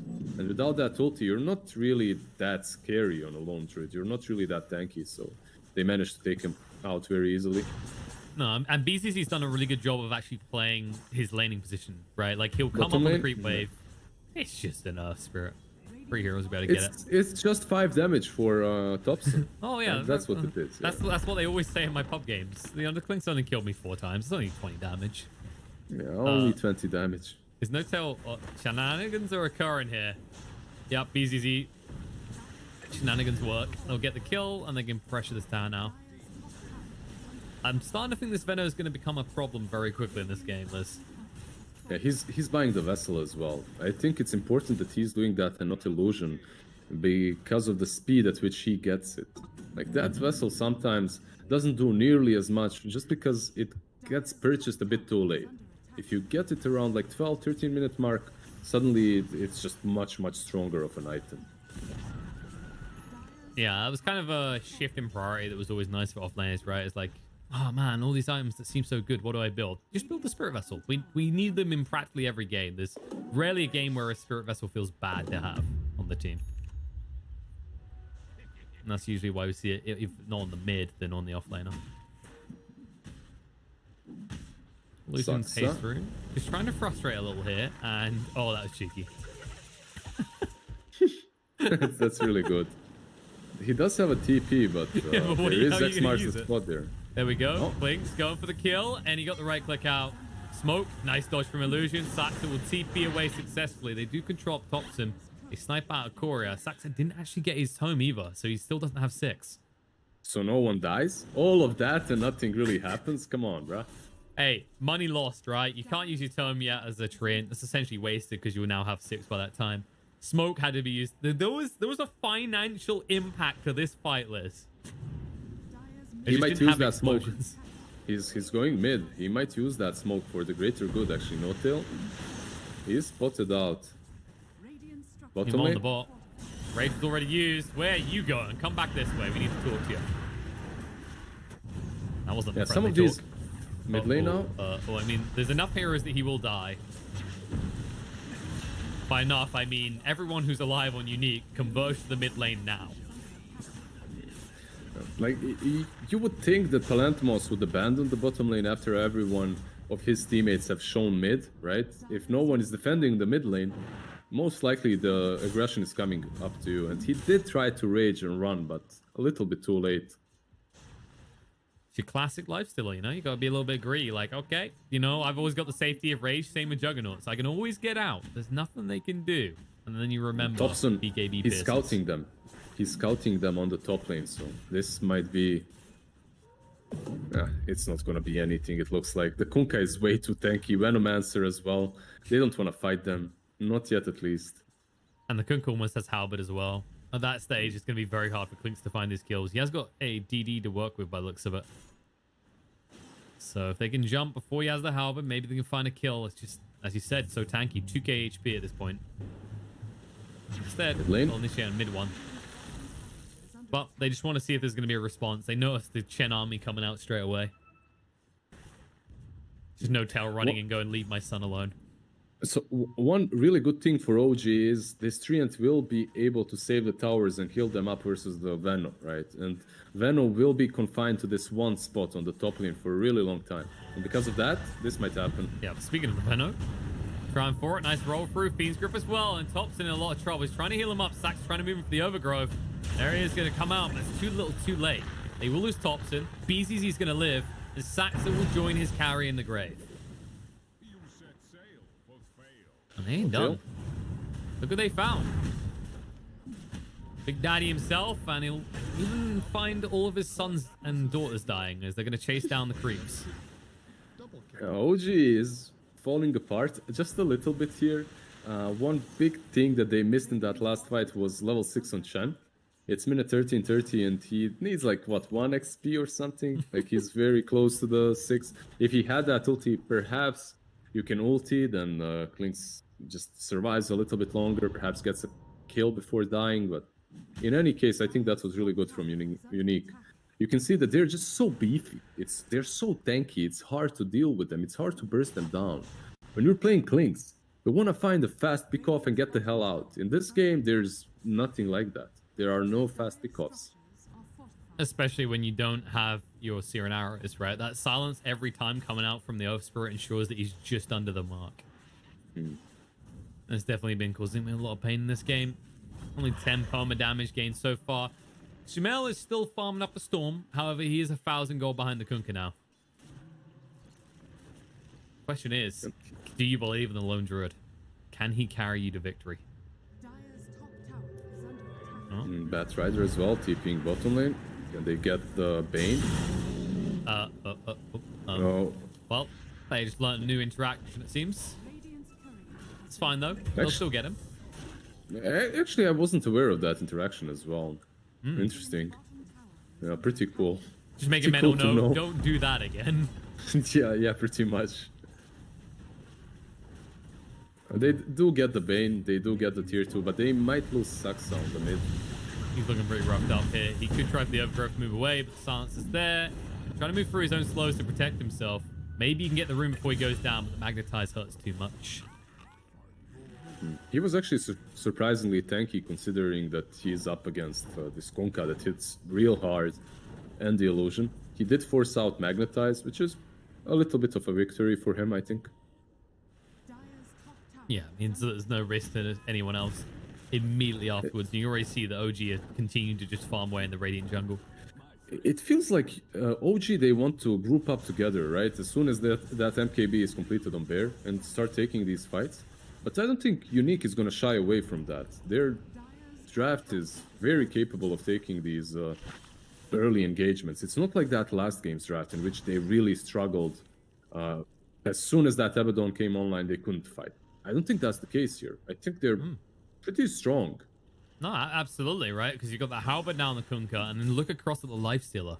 They're still a reasonable amount of gold away, but you maybe get one fight as OG with your new pickup, the MKB, before Lifestealer then has a Deso. Yeah. The thing is, though, they will have the damage, but will they have the mobility in the team fights to dish out that damage, right? There's nothing to save you from the overgrowth. There's nothing to save you from the lasso. Maybe X marks the spot or something like that, but it's not really big, right? They just need them to roar again. If they do that, easy fight win. Top lane. Okay, easy TP out. Just drawing a little bit of attention. This is pretty much a dead area of the map if you're an OG hero now, considering there's no towers up here to play off of and the outpost is in the hands of Unique. Not many stuns on OG as well when you look at their team, right? Like, you have Lasso, if you can call it a stun, and that's it. Every CC you have is high cost, basically. Like, you can fear them away and that's it. Anything else, you're just relying on your Chen for, like, low cooldown stuns. Which can definitely be a little bit rough. The thing I guess you could look at is if you can delay this game more as OG, do you think it goes better for them the longer this goes? Because you have got a Treant, right? You have got these heroes that can actually extend the game time. Yeah, you can have 12 slots on the Lone Druid. Okay, I see. That's the play. This is like the 2013 analysis of Lone Druids. Why is Lone Druid best late game hero? It's 12 slots. Yeah, exactly. Buy 2 Midases right now and go for that 100-minute game. Lynx, mid lane. Gonna be dragged back. I was gonna say relatively tanky, but it's looking pretty rough right now. The Fear's gonna come out. The Fiend's Grip's gonna be there. Mid one will interrupt at tops, and they're trying to keep him alive. The Magnetize is still sticking. He might just about survive this. The other heroes on the side of Unique, however, won't be so lucky. Overgrowth is huge. BZZ way too late with the Poison Nova coming through. Unless Palantimos can clean up the entirety of OG, they'll bring down the Treant, and then they'll kite out the lifesteals. They'll run him through. Topson lives through it all. Unique will not live to see another day, though. Or will he? He's trying to toggle to his heart's content. The glyph from the tower won't help him. Fortification might kill the bear, but there's no one there to reap the rewards. Lives with 55 HP, and BCC slivers down the mid lane going, I'm helping, smiley face. It was a cute play to try and fortify so that they all get hit. Maybe someone falls. It was nice. But man, you see, remember that fight around the top shrine? When they caught Clinks the same way? When Chen wasn't 6, he was 1 pretty much experience away or something. That's what OG needed there. They needed that Chen's heal into some death pact coming from Clinks, right? And then suddenly it's completely different story because Topson gets out and then they turn the fight. I think that's what happened to Unique right here. They used everything they had in their arsenal to take down the Clinks, and after that didn't work, obviously. It's just so easy for OG to turn and wipe them. I guess you could say that OG have now woken up. They've got what they need. They've refueled and are ready to go. As they're going to move in, the Raw to scare them away. They're jumping on the lone druid. He actually doesn't have the true form for 10 seconds, but he's still tanking his normal form, especially when he's backed up by these heroes. And it looks like it's going to be a failed attempt. They have to back away. And Illusion, that's not the best way to back away, bud. Maybe or is it? Maybe. Oh no, they didn't see him the nighttime. He just about got out of vision. Topson, however, does see a new target. They'll move across. X is going to come out onto him, just trying to tick through Van Skull quickly. Torrance is going to be there. Topson's going to be healed up a decent amount. They're going to try and back him away. Plantabos's rage will run out soon, so he needs to be careful as well. Mid one doesn't have the lasso. No mana for it right now. Now Sumail in his true form goes for the right click. The root's going to come out straight away on a BZZ. He's long stalked, and they've got two smoking barrels ready to smoke him out. With the overgrowth, they're able to bring down two. As the green heroes are unique full, the rest will retreat. Palantamos, I don't know if you're fast enough to get out of this one. Topson staying on top of him, ready to go for the clicks. He's going to get ahead of him and then just come out with the Arcane Rune to bring down the Lifestealer. With a lasso, guaranteed kill. That's your 15 damage for Clinks as well. I don't know if he got any in this fight, because that pack was... he did. He got one. In any case, it's just... OG, they assemble so fast. You have the travels from the Batrider, he comes in, then everyone else follows up, and it becomes way harder for Unique to kill anyone. Yeah, they do have the damage. Yeah, the laning stage was cool, but they get kited so hard. They have the damage dealing items, but they can't find a way to deal damage. That's the problem. Desolator, okay, it's not completed on the knives, but even if it was, what does it matter when he hits 3 times per fight? It's true. And speaking of damage, Topson just yoinked another 5 damage to add on. And he has the Deso flying out, so this is Roche time. Prime Roshan time for OG. Especially with the Basher now up on the bear as well. Tell me, Liz, do you ever feel like there needs to be some sort of bigger punishment for Lone Druid losing his bear? Because it feels like all we ever see is just hard right-click builds, right? There's never a need for defensive items on this thing. You gain 300 gold when you kill it, and it's on a really big cooldown, so I think the punishment is already pretty big. Boat won't be good enough. They'll just have to back away. Mid one did use the BKB. Plantimos wants to go. The beast was going to come out. The overgrowth can interrupt. He hops right in the creep, looks to move away. Then turn on the mid one, and now moving in with a poison over. Looks good, but they can sustain long enough. Sumail, true form too late. It's going to go on cooldown. The Aegis has been expended. Unique might be able to get this fight. They'll jump in. They'll look straight across on the Clinks, spam him across and kill him off. Sumail does get out the Nightmare, but not for long. The true Nightmare awaits you outside as they try and run him through. They'll stun him up, kill him off. OG might get their hands on an Aegis, but it doesn't last long. It doesn't last long. They lose 3 heroes. They lose the Lone Druid and the Clinks, and suddenly the game looks much better for them. But it's about the place in which Unique fought. I think that's the bottom line. That's the most important thing that happened here. First, yeah, OG did use a lot of resources taking down Roshan. But I think the most important thing here is they fought uphill. And Vanskor, he's completely fine to sleep one target, grip the Batrider so that he's useless and can't use the lasso. Overgrowth isn't utilized at all well. Doesn't really prevent the grip or anything else. It doesn't prevent Nikes from hitting them or Kunkka. And now Saksa on the mid lane. I don't know if they can do this. Yeah, probably not. He's very tanky. I mean, Vanskor is here though. They've committed. No one was coming to help. That was the problem. They began a TP, then cancelled, and as a result, Saksa will go down. Mid one will be left alone for the moment. Illusion? I don't think he realizes where he's rolling right there. He isn't rolling to safety. He's rolling into imminent death as Notial, yeah, he took that troll, entangled him there, and snared him. And there is a BKB from 1910 though, for some reason. He popped a 10-second BKB. I think that was a mistake. Calibrating buttons. Yeah. And that calibration comes at the price of both your supports. And your 10 seconds. You know how it is. Sometimes you just fat finger it, right? You know? You're sitting here playing Dota all day. Maybe he has Albert there. You know, like sometimes you purchase the BKB and it's in the spot of Quelling Blade or yeah. something, you know. See, like it happens. do you have one that you do that with a lot? Like the one for me is I always have a button which is like my priority button, and it's always phase boots. But if I get a blink dagger, then I swap phase into a second. Like, I tend not like to do that.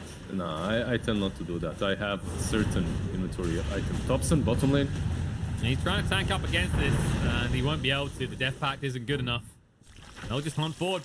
Infest out onto Notial. Buyback's going to come from Topson, though. He wants to get involved. TPing to the outpost. The Panic will keep them up now. The Overgrip coming out. The Poison Nova only clips onto 2 right now, but the Torrent follow-up. Beautifully done. The Beast Grip out as well in the mid one. He cannot interrupt any of this. The Sumail trying to scare them away. That's not how Magic Immunity works. He'll go for the bash on the BZZ. He's trying to fight up. He's trying to sustain as best he can. Even the last 2 will not be enough, though. Vanscore will die, but that's a price he's willing to pay, as it does net them huge kills and a big buyback out of OG.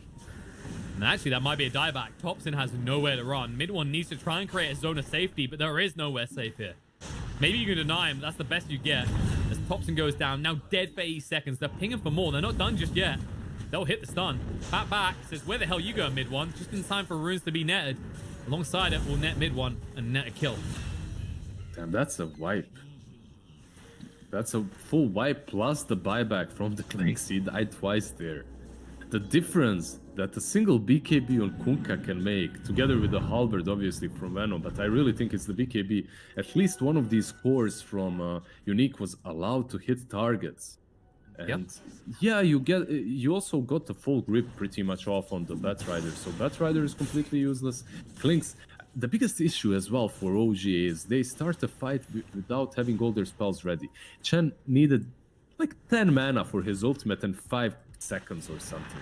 If they wait it out, it's again a completely different story, because Clinks survives long enough to take one target down with him, and then he buybacks to do more damage. But this way he just dies too fast early on.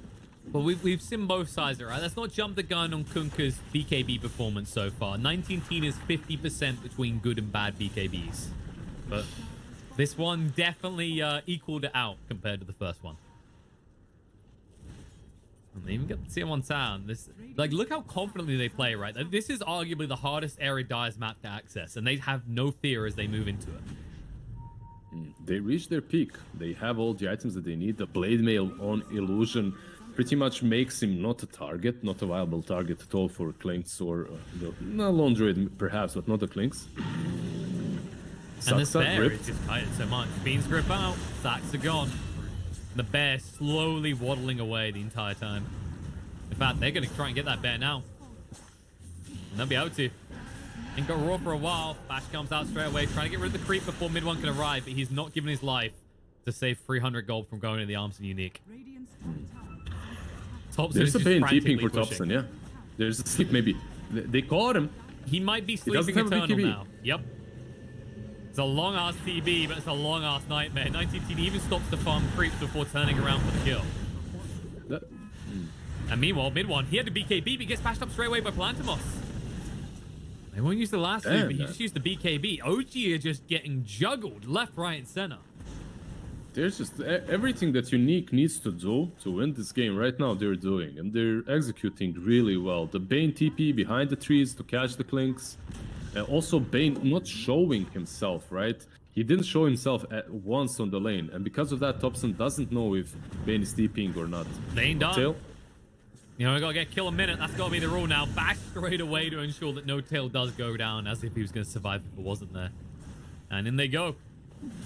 I say, oh, you know, Hay is gonna hate. They assumed that we'd never see this base in this match, but Unique say, you know, this is gonna be a win. We're feeling pretty good about this. Let's take a few buildings. Mid one is trying to creep skip here, but they already got all the creeps they need. Yeah. They're gonna back away. They go, no, there's no rush. Wait for the next Roche. That's when we'll come back and we'll end OG's base. I think that's the best call as well. Tier 3s right now, they're definitely not as important as they used to be, because there's no shrines and whatnot. Yeah, but they're still good to kill. Oh, the bear might be dead. Anything that gives gold is good to kill, Liz, like this bat.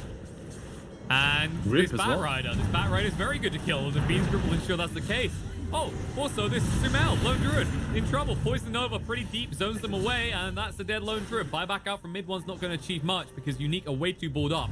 Backs are in with the overgrowth, but BKB from 19 team straight away as he moves on. Extra drag back Saksa into his imminent death.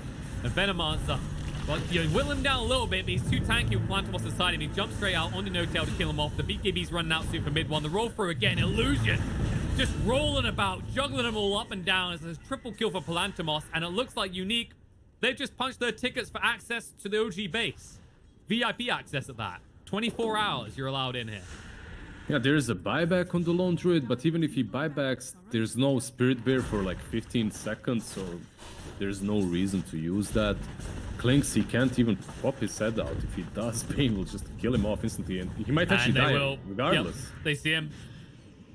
No magic immunity and no health soon. Roll through again. Illusion has been so on point on this Earth Spirit this game. They've just read OG and what they want to do really well, and they've acted accordingly. Bear might be just dead again. It's gone. There's no way you can protect it. And you know, here's a fourth here, right? Like Plantomos was on Vega, right, before. And I feel like he's given something of the illusion of the shark, because this guy is like a predator. He's just hunting down, spilling blood everywhere. It literally is just who's next. It's like you could just, you know, when you got like those lines at a bank or whatever, the person's like next. Well, it looks like OG's gonna have to say next game, please, because this is done. Unique take down OG.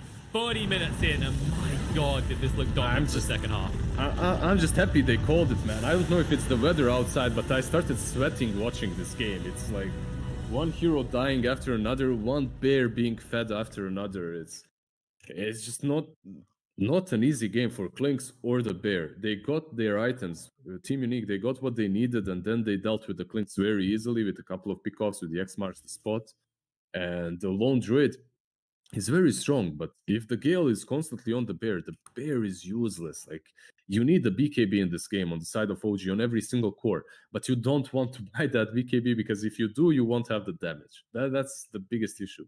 The disables on their side are, what did you say? They're very expensive, right? You have the lasso and you have pretty much the overgrowth. Perhaps from the Chun you can get a creep or two, but it's not that reliable. While on the side of Team Unique, it comes at a much lesser cost, and it's much easier for them. OG, they still are this top tier team, one of the best in the world, obviously, that managed to play around them, right? They managed to pick them off apart. They managed to kite them with the overgrowth, with the bramble maze, but with the brambles, sorry. But the moment Kunkka got the BKB, everything changed. Every single fight went Team Unique's favor afterwards. So as a hero that feels that way, right? Like Kunkka right now, if you only have Halberd and BKB in a game, you're content. Like, you can do pretty much all that your hero does. It's not going to be amplified to insane degrees, but that, I think even Kunkka at like a median average level is an insanely potent hero. Yeah, a couple of bracers, right? 2 bracers, BKB, Halberd, you're set. You're good to go. You're loving life. Illusion and Vanscore, by the way, as well, did their job really well.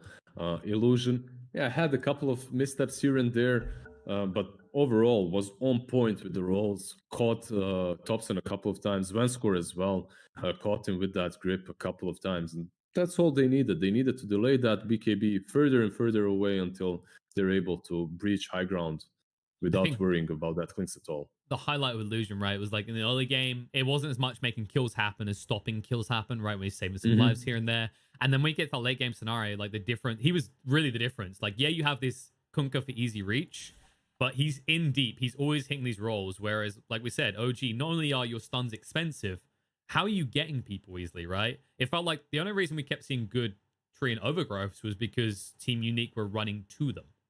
Yeah, they literally would be 5-manning around the tree, and they don't care about the overgrowth because once that overgrowth is popped, there's no damage to follow up as well. Yeah, a little bit like Joker going hit me. And, well, if you're just tuning in, this ain't no joke. Unique, they show up to play. They took a game. They're going to take this to a third game. OG, game 1 may have been a pretty dominant showing from them, but, well, guess what? mirror matchup in that Team Unique do the exact same in game 2. Hopefully we get a close one for the third one. I'm excited for it. We're going to hit a break. We'll be back in a short few minutes to see how this one is going to end up.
Alright, there we go. We're going to do our little talkie there. So what went wrong in that last game? I think maybe BZZ was given too much space. Yeah, you think so? I think there was no real pressure on him. I think they tried once and then they kind of let him be, right? Yeah, I think there was that one attempt when he's close to tier 1, which backfired, and then like, okay, I guess Venom's a no-go. Yeah, but how do you kill him? It's so hard. That's the thing. He maxed out the wards. You don't have a blink. Every time you want to go for the Venom kill, you need a smoke. They have no stuns. And even if you kill the Venom, you're kind of stuck on your side of the map with the Chen, all his creeps, and a lone druid. You know, you want to be playing on their side instead. you'd rather just ignore it, but you can't because that's- he's too strong as well, right? Yeah, but I think there's a counterpart to that, right? It's like you kind of have to address that lane because how are you pressuring a lifestealer with a bat Trin? Like you get him level 1 and that was literally it. So maybe they either try and like maybe you get a kill and then force a lane rotation. I think that's like the big thing for OG, right? So that you're at least able to do something to the top area of the map instead of just losing complete control of it.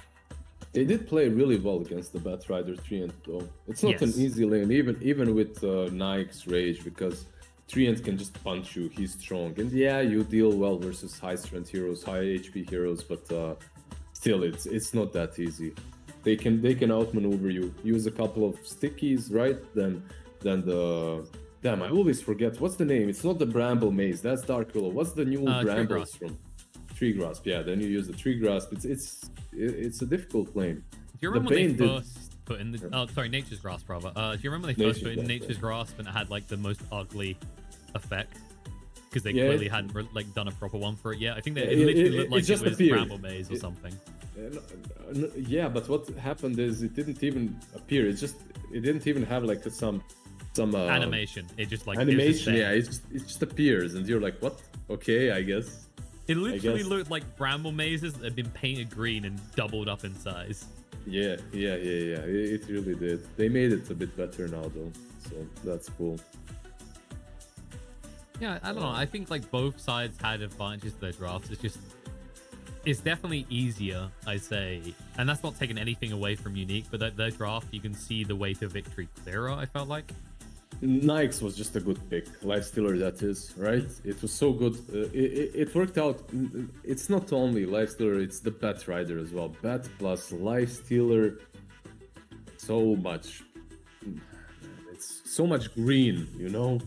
All these... and then you get the Earth Spirit as well. Yeah, he didn't go for Whale, he went for the Blade Mail, but he would never die. He died 4 times within the game, right? So, yeah, he literally had options, right? I think they just reached a point where they're like, okay, we actually already do enough damage. There's no reason to build a Veil this game.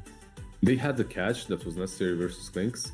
All their heroes were quite tanky enough so that Clinks couldn't take them down easily. And there really was outplay potential from OG. This outplay was, I think, around Hand of God. I actually think maybe one thing that Notial should have done, I know every single champ goes for Helm of Dominator right now, but maybe mech was better on champ this game. Like you get that mech, then you get that bonus heal, right? Yeah. Did they have a mech on anyone? Did Bat buy it maybe? I'm not sure. I don't think he did, right? I don't think so, but I think like from that perspective, it's like he didn't want to do it at that moment because if you... or in that game rather, because if you go for this full heal build, which is already countered by a Veno, like it's diminishing returns, right? There's a point at which you have to admit you have to kill quicker.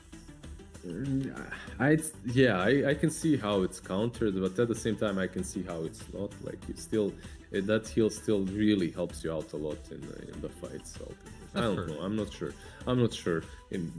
Dominator definitely gives you a lot, like 20% damage increase as well is huge for Clinks and everyone else. So that actually, I figured out, Liz. Like if you want the heal build, you know what they needed to build? Mm-hmm. They need to do a Holy Locket. Then they could offset the counter heal. All right. Thought this out. This is totally logical. All right. Sounds great. Holy Locket finally useful again. Like was it 55% heal amplification at that point, which will offset what the Venomancer and Spirit Vessel is doing to you technically.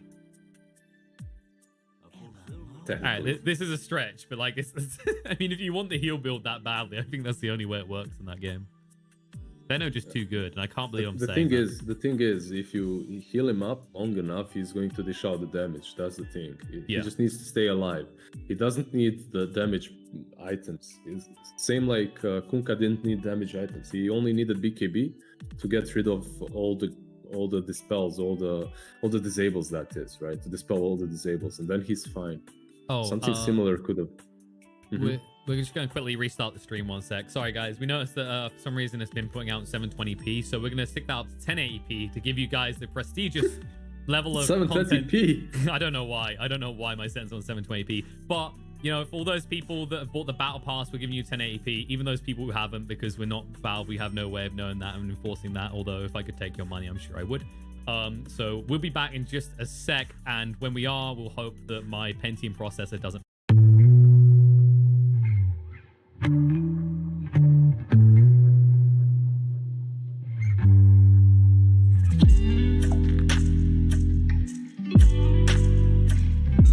Your stream though, what's up? Because of the way the encoding works, if you don't have access to the encoding, I'm a small stream, okay? People don't want to watch me play Maple Story and then feed in Dota, okay? This is not the content they're after, Liz.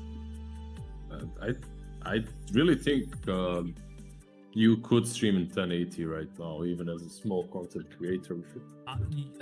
So it's not affiliates 2012, man. Yeah, affiliates get priority over normal, but the thing that I was looking at from is it's not always guaranteed, and right now there's more people streaming, right? Because of everyone that's home.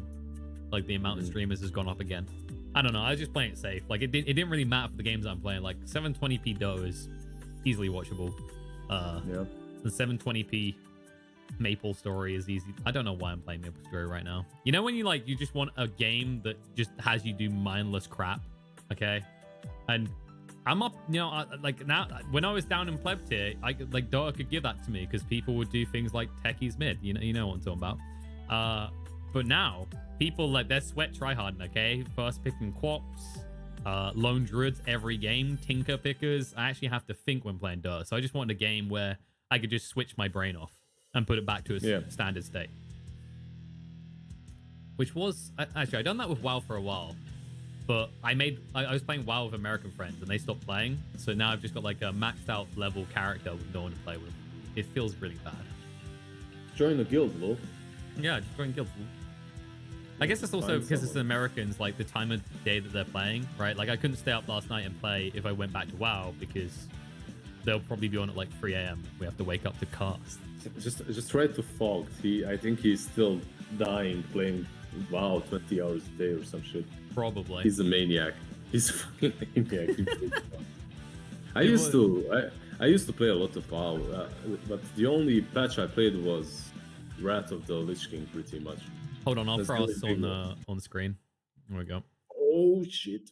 Oh damn. Oh whoopsie. I'm showing something I shouldn't. Whoopsie. There we go.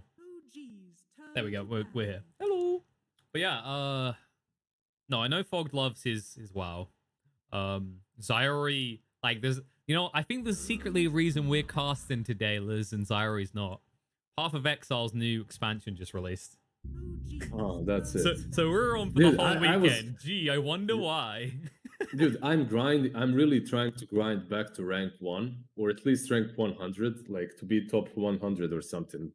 That's the I'd be satisfied with that. And I really wanted to turn you down because you're killing such a big streak. Like I'm playing every day and I'm feeling like in form, and you just ruined it all. But screw it, it's fine. Oof. I see how it is. You know, I could have turned you down, Liz. I could have went and continued my grind and gotten more at this rate. Do it. I actually am close. Just do it, Lo. Yeah, sorry guys, we're gonna close the cast now. We both got streaks to continue. He's gonna be playing Techies mid, and I'll be playing Void Spirit in the 4 and 5 role. I've seen your Void Spirit. It's better I interrupted you. It's better you're not playing. I'm doing a service to all humanity. In my defense, in that game we played together, I was a whole bottle in of alcohol. Okay, and speaking of things that we're into the draft. Hello. Yep. Bans out. Team Unique. Mixing it up a little bit. Not too much. The Furion from the first game being banned out. They identified that as the problem. While OG banning out Funka, he obviously wasn't banned out in the last game because he was picked. So they get rid of that, and they get rid of Bane. What did they get rid of that last game? Was it 2 supports as well? It was, right? So it was Unique got rid whole of Venge. Venge was a big priority. I think they got rid of Phoenix as well. It might have been Shaker. OG was entire zoo, right? So they got rid of Lycan, Beastmaster, Prophet, and Enchantress. Damn, which they are banned again. snatched they snatched the Earth Spirit for themselves. I'm really upset. Do you want to know why? Because I was saying in the chat before this game started, what I really want now is, because if we look at what games we had, right, I want Wind Ranger on OG, and then I want Team Unique to have the Earth Spirit, right? And just like, which is better? Let's go. 5 seconds remaining. We might still get the Wind Ranger though for OG, because remember, Topson does play this Earth Spirit in the mid. I'm not a fan, really. I don't think you want to put Topson on Earth Spirit. I know it can work. I know it's pretty strong, but don't do it, because the hero just does as much as a position 4. Why Earth Spirit is good on mid is because he reaches his power spikes a little bit earlier, and he dishes out so much damage with the build. Let's say you go for a Bracer Whale build. You're very tanky and you dish out an insane amount of damage, let's say around that 15-minute mark. But then again, that's what you're counting on. You're counting on having a really good laning stage and then fighting afterwards constantly. This is a very good response from Unique. Oracle is pretty solid versus Earth Spirit and is amazing with that Prophet. Yeah, and like you haven't revealed your combo yet, right? So OG, in terms of bans, they still got to think about maybe like Huskar Oracle, or like the more classic one would be Troll Warlord plus Oracle, right? This is your combo. Your combo is that Prophet Oracle. You don't think you go for like the Troll as well, or is that too greedy? I mean, you're obviously gonna go for your true win condition, and Troll is a pretty good, solid one that you can go for. I believe Troll is still good here, and you can do it with the Oracle. The thing is, you want to reserve that ulti from the Oracle already for the Dead Prophets, right? So if you do pick the Troll, I'm not sure he's the priority for your False Promise. It all depends on the game, obviously. I'm just BSing because I don't see what OG is gonna pick. Maybe they pick some draft that can't really deal with that Prophet, and then the Troll is great. All right, Venge. That could still be a core, of course, with Sin Topson likes that a lot. I wouldn't be surprised, but it's adamant that they get a lot of levels in this Vengeful. Let me tell you, like a long time ago, when I was still playing in some teams, Vengeful was really strong versus that Prophet Oracle combos, because you swap out the Dead Prophet on the beginning of the fight, you get her deep out of position, and Oracle can't really reach early enough, especially when you have something like an Earth Spirit on your side that can jump on top of Oracle and silence him. So you definitely have already found a way to deal with the Dead Prophet. If this is a Topson 044 build, that's also a lot of damage versus that Prophet in the mid game. But they don't have something like a Windrunner, they have an Earth Spirit, and he doesn't really provide you that extra, right-click damage with the Wave of Terror that helps. No, but he does give you a good silence against the DP, right? At critical moments. Will probably force the Death Prophet to go towards that Yules. The Luna coming out from Team Unique, though, this feels like also a bit of a block pick, because OG did have the flexibility, like the room for that in their draft right now. Definitely. Eventually, it can be played on offlane, mid lane, position 5, right? So Luna would fit them like a glove. You could have that good lane as well with Venge and Luna. They could definitely have went for the Luna. I think it's pretty solid for Unique as well. Luna Oracle is a stick lane too. Well, let me see. Shadow. Okay, so remember the good combo of Shadow Demon plus Luna a long time ago that was played constantly. You would disrupt the Luna, send Illusion Say, and destroy the enemy pretty much easily. Now, it kind of works the same way here in a way in which you can disrupt the Luna and make her illusion kill her and her teammates. The only problem is you are playing versus Oracle. There are some... Yeah. But you've also got the Purge against DP in this game, which is really good, right? It just sticks her secluded, nowhere to run, basically, or anyone to leech off. Yeah, can't Yules as well because of that Purge, right? You can Purge it off, so a bunch of stuff that's really good for Team Unique and for OG as well. Treant Protector picked up here. These two supports are kind of very green, they heal you, they help you, they don't dish out too much damage in the team fights at all. So their offlane must really do that. They must find something that will help out like that. Is that how you see healing as green? Yep. That's always been like that, right? I don't know. Like some people see it as red, right? Because it's like red, like the blood. I guess it red depends. is damage, green is healing. Even No, in the it game depends. of It Dota, depends whether you're good at evil, dude. Because you know, like some people heal off blood. Not everyone can be a paladin, Liz. Okay, some people have to be necromancers. Damn, you're so edgy. Do you go in some London bars and drink glasses of wine, and wine is called blood or something? Yeah, Please? and I just like. Do you I wear just- a top hat, a black top hat? Is that what you do? trench coat as well? I have a really gloomy, upset-looking face on all the time. Is your favorite? Did you know movie we're all gonna Blade? die? Oh god, Actually, dude, Blade I is- was watching No. Blade 3 recently, and I was like, my god, this movie is so tragically bad. No, shut up. Blade is great. I No, love Blade 3 was terrible.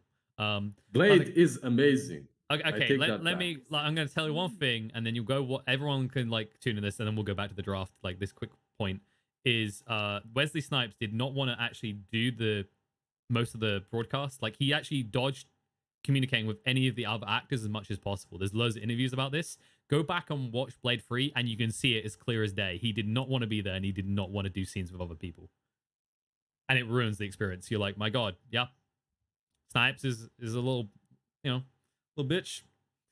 But that's my thoughts on Blade 3. Blade 1, Blade 2, good. Now let's talk about whose draft is looking better right now. Because OG, they got a lot of combos.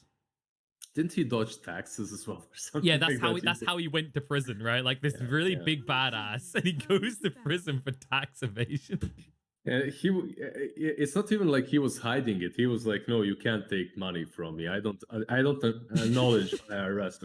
Anyways, yeah, I've seen this similar draft from OG as well, in which they would have vengeful mid, and then they would swap into arrow, and they would make it work. Actually, swapping into arrow, you don't even have to use the shadow demon as the main setup. They can actually use the venge too.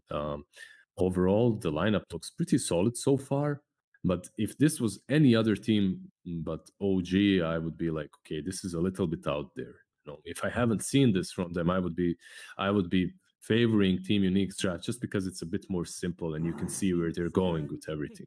Yeah, it's like my favorite thing at the moment is when we've been seeing what okay. This rounds it up. Yeah. This is an OG draft through basically is what we're gonna say to summarize this. Like, I don't feel like any other team would run this type of draft. The Bat Rider is banned out. The Brood Mother is banned out. These massive counters to the Drow and the Shadow Demon are out. Now, Unique, they can switch things up a little bit. You can still put that Prophet 3 and top lane, Luna Oracle safe, and lastly Cure mid.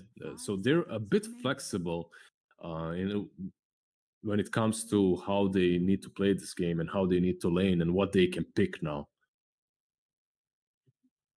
So but all these need something like Kunkka would be great banned out. Bat and Brood as well, that would just crush OG, are banned out too. Heroes that were really good versus Drow strats were something like a Wyvern, something that can just break it apart, or heroes that get an early Crimson Guard as well, but I'm not sure they can fit that role. Yeah, like I don't know, like why even it sounds good, but in the greater like scheme of the game, it feels like it'd be very hard to get any kind of clutch curses that result in No, I don't think that's going to be their last pick really. Take a Mars, put that arena up. They can't hit you. Every arrow is bouncing back from the Drow, from the Mirana, from the Venge. Could you imagine if arena didn't just block your arrows but return them to you? Would be cool. Like, you know what it'd be? In pub games, it would be the Necronomicon experience right now. You know all the people who keep killing themselves on the Necro creep? Because they're like, oh yeah, that's just gold right there, and then take 600 damage and die. And then they realize it's like 50 gold. It's nowhere near as much as it used to be. They're like, what? I got so much more when I killed a Helmet Dominator creep. And it's actually going to be an heat around this out then. So just the boss 4 here. They're going to run the tree and the boss 3. I can see a position 3-3 just because you're going to have a lot of those armor stacks early on. I guess he will go for leveled up armor earlier. Elder Titan as well is pretty good when it comes to resetting fights and setting up versus, let's say, a Shadow Demon and Drow Ranger. In that way, it's pretty solid. It's not like he's going to counter something big like a Morphling, let's say, with his aura, but overall, it does give them that one extra beefy boy that's able to dive early on the safe lane. But what do you think? Is topson going to be mid-Drow, or that's what I was wondering, right? Like, because either of these heroes could be in the mid. Sumail, no stranger to Mirana mid. If topson does take, like, topson alone being on Drow range, I feel like it's been a long time since we've actually seen him play this hero. Last time would have been back when you could just use it to farm ancients, right? A long time ago when we saw it in the mid.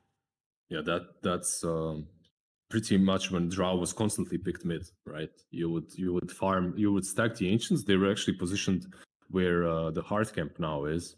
You would stack the ancients and you would just farm constantly over there. So Drow was significantly stronger over there. I think their draft is good because you do have a lot of synergy between the Mirana, between the Drow and the Vengeful Spirits. So these heroes will hit you real hard.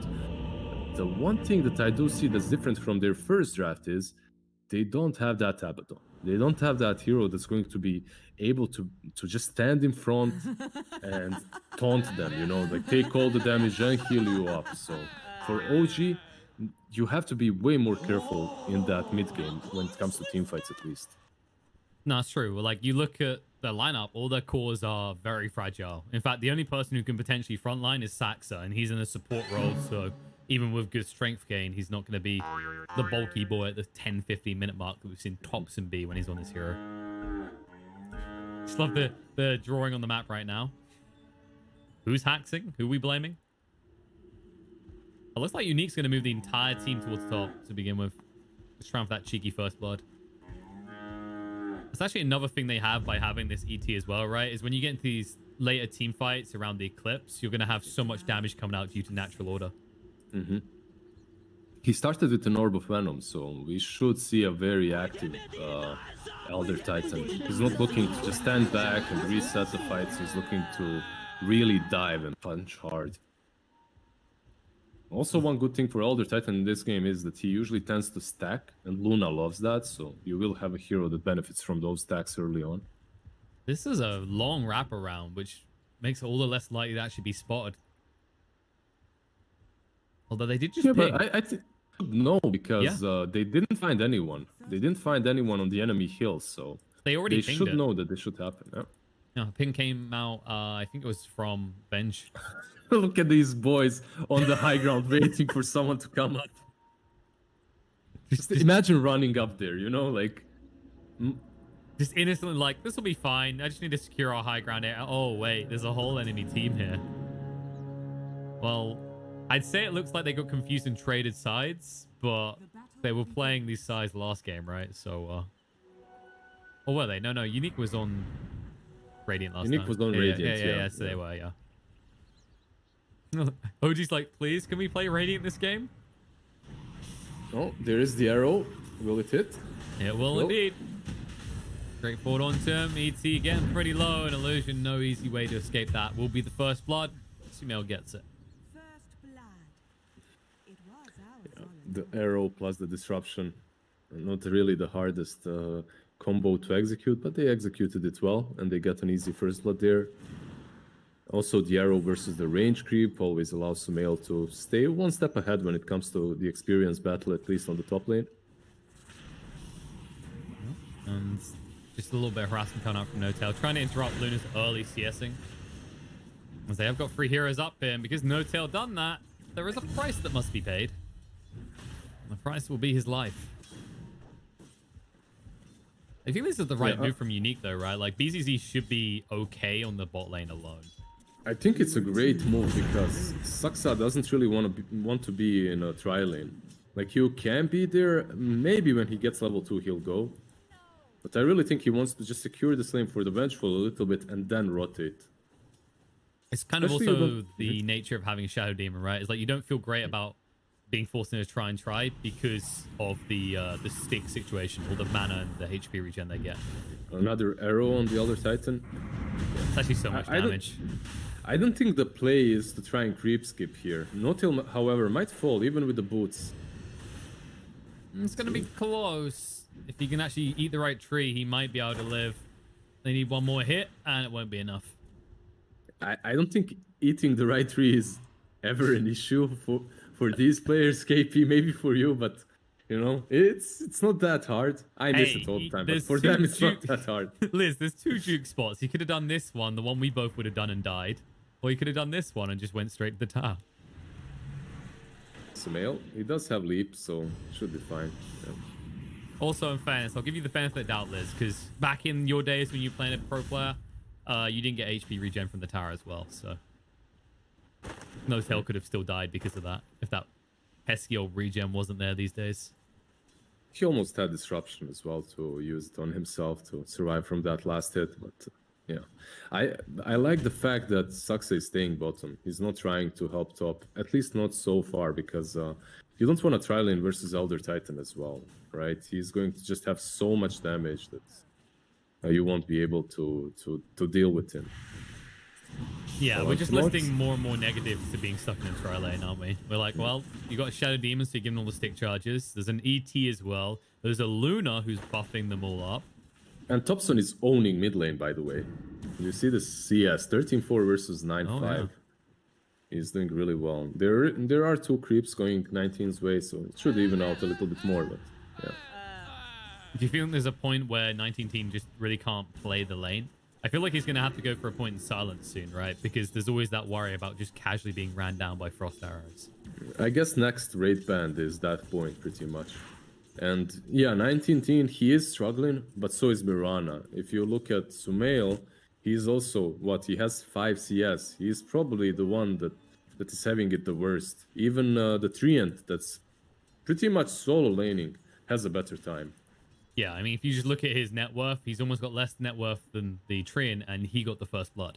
BZZ might fall now, though. One more hit? Nah, he survives. So close. Convenient salve coming out.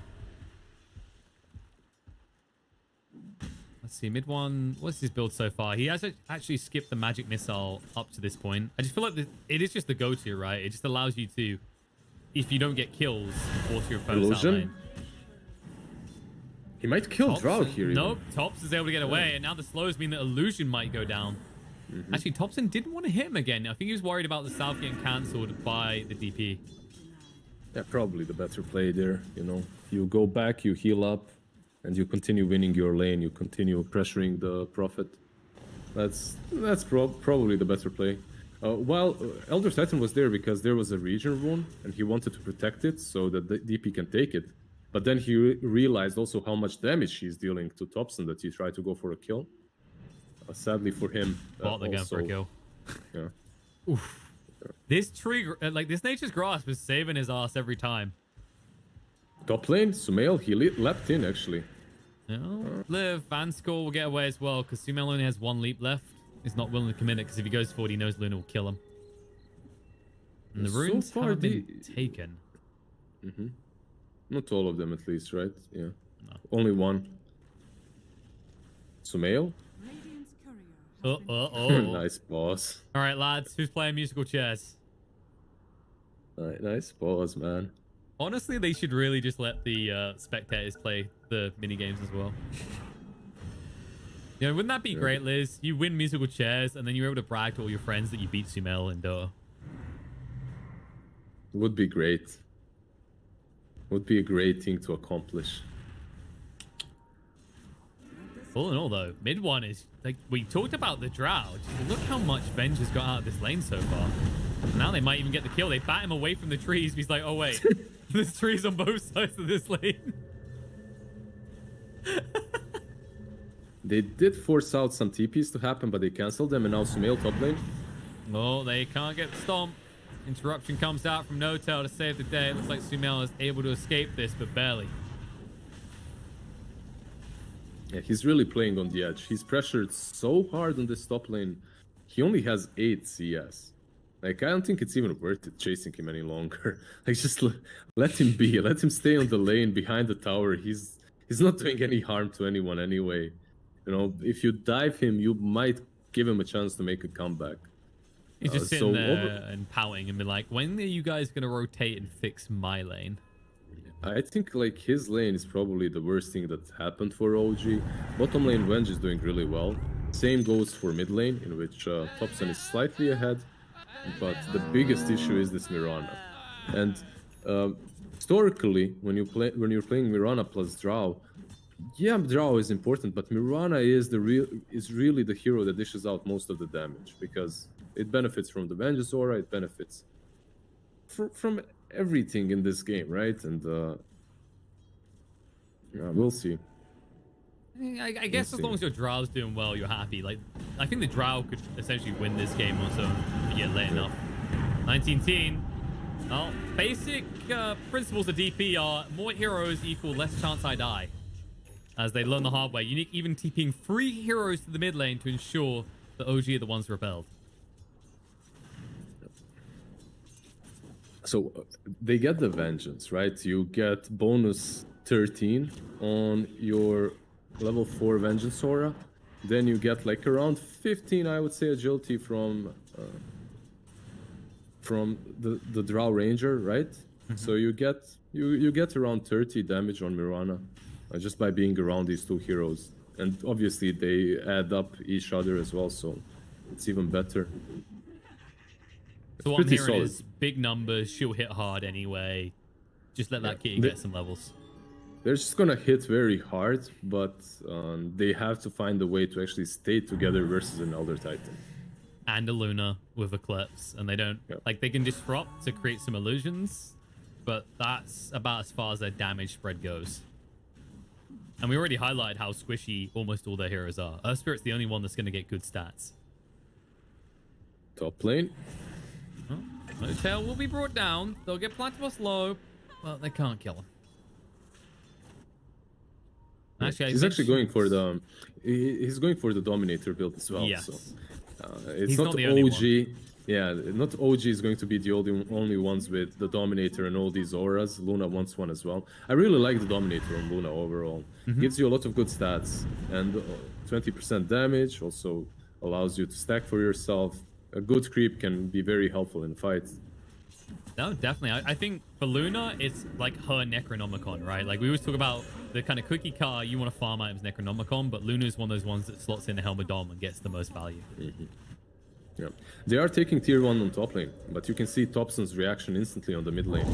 Overgrowth comes out, but the TP's in maybe a little bit too slow. Roll through, Saksa actually jumped the gun. The Eclipse was used though. Oh no! Swap out, mid one says Notial, this is your problem. Lead us from the front, Captain. On the side, they're trying to run one down, but ET gets turned on. They will lose Notial, but in the meantime, they turn around to Plantimos, bringing him down. If they get one proc, he's as good as dead. Trying to heal him up the living arm. They can't keep the slows going. They turn him to BZZ instead. We'll be able to bring him down. Fanscore is just out of range, so they can't renew the slows, but they will get this tier 1 tower. In fact, Fanscore's dead. I don't know why you ever thought you could hang around this area, but Saksa will go down as 19-teen does arrive. But Topson, definitely the big winner out of the 2 sides. But he's not done. He's clarity up. He just needs to get a few more right clicks out. But they're staying just out of range. Mid one. However, yeah, he's gonna sumail. fall. Arrow comes through on the 19-teen. Mid one does go down to Palantimos, but the bigger kill found on the side as they bring down the DP. And Topson, he's still here. They need to actually go finish the tower now because it's in deny range, and there's no one to interrupt them. Actually, they just pinged out. Ooh, yeah, you definitely cancel that TP. Yeah, it was a nice setup there from the ET. He sets up on mid one and Luna just strolls in, Lucent Beams, kills him. But at the same time, I was just waiting for the moment Notial disrupts that Prophet, because at that point, he's just dead. Mirana into arrow, and then instantly you leap, you Starfall damage her. Such a good performance from OG though in that fight, man. They really know when to push the tempo. The way Earth Spirit as well kicks Luna away as that ulti is about to happen, that was funny as hell. That was some next level stuff right there. Loving it from Saksa. But yeah, they trade tier 1 for tier 1, but it's a much better tier 1 for OG. Taking down that mid tier 1 tower is really important. And then the difference is, right, which side can push towers easier? Which one should be able to? Unique are the ones with the DP, and yet they get the less favorable tower trade. Yeah, so I actually think it's OG that push better overall. They just have so many tower hitting heroes. Yeah. Unique Okay, Luna later on definitely is strong, but that Prophet, she just has that one ulti and that's all. No, it's true, right? Like I think I'm talking about like the role though, right? Is that for Death Prophet, it's always about controlling the tempo by taking out these early towers. It's actually crucial that you do that. Whereas OG, this is just a bonus to the strategy. Like if they only get to hit creeps for 10 minutes, their heroes are very content with that. Yeah, but that's not OG, right? That's No, they hit the bigger creep, or at least the thing that sometimes looks like creeps when they outplay them. Enemy heroes. If they outplay them. And I expect OG to likely move towards bot soon, just try and invade this area. But so far, BZZ, you know, despite the rough up they gave him in the lane, he's kept his tower nice and healthy. Let's see. Will they go for the Death Prophet? It's kind of a hard kill, but they might go with the Drow. Topson just needs to be closer. Roll in. Yep. Sacks are going to slow him. And there's the arrows coming out. He stomped two, but he didn't stomp the most important one. Topson does get another kill. You know why this is such a good play? Because you have a Mirana on your team showing bottom around that tier 1. And Sumail, that same Mirana, might die here. But that's something different. That's on Sumail's, you know. But mid lane illusion as well. It's okay. They're like, all right, you get a kill, we'll get one. Yeah, the Sumail dying bottom, that's, you know, it happens, whatever. But it's such a good play because he has that leap to work with, so you can leave him alone on the bottom lane without worrying that he's gonna get just instantly collapsed on. And they think that you're behind him because he's so deep, so you can rotate mid. They that's all. And the Eclipse again, Saksa, he's duking it out. He might be able to get Saksa. No, they dodged it all out. They have used the Exorcism. They're moving in right now. Palantimos should fall to the power of Topson.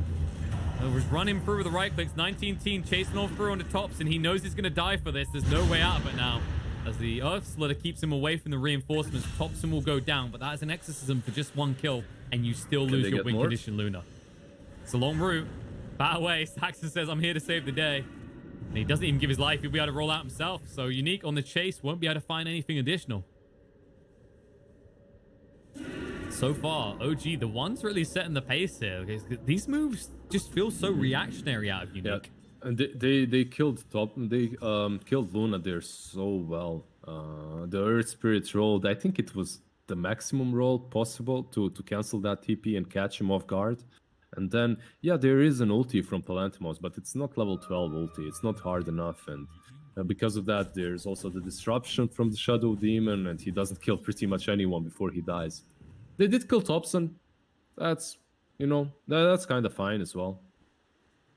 Yeah, it's a decent pick, but the concern is, like, if you compare these two, right, which one's more important? We've already said OG's cores are kind of interchangeable with the way they complement each other, whereas for Unique, it is the Luna story. It's all about what Allaince can do in this game. And looks like OG, they're going to take down this tower. BZZ, you know, respect to him for keeping it up for 15 minutes against this sort of aggression. He's just doing the Seb right here. If you remember the TI Treant from Seb, he's just doing the same thing top lane. They try to go for Notial, but he TPs. Just TP, lol. BZZ, he's gone with the Necro book. You don't max it out here, right? You just go for maybe like a Blink Dagger next, so you have some initiation. Blink Dagger, Meteor Hammer is also good. You don't max it out for sure. You leave it level 1. It's the value point which allows you to farm. Most likely Blink Dagger, like you said, but we'll see. Meanwhile, sumail.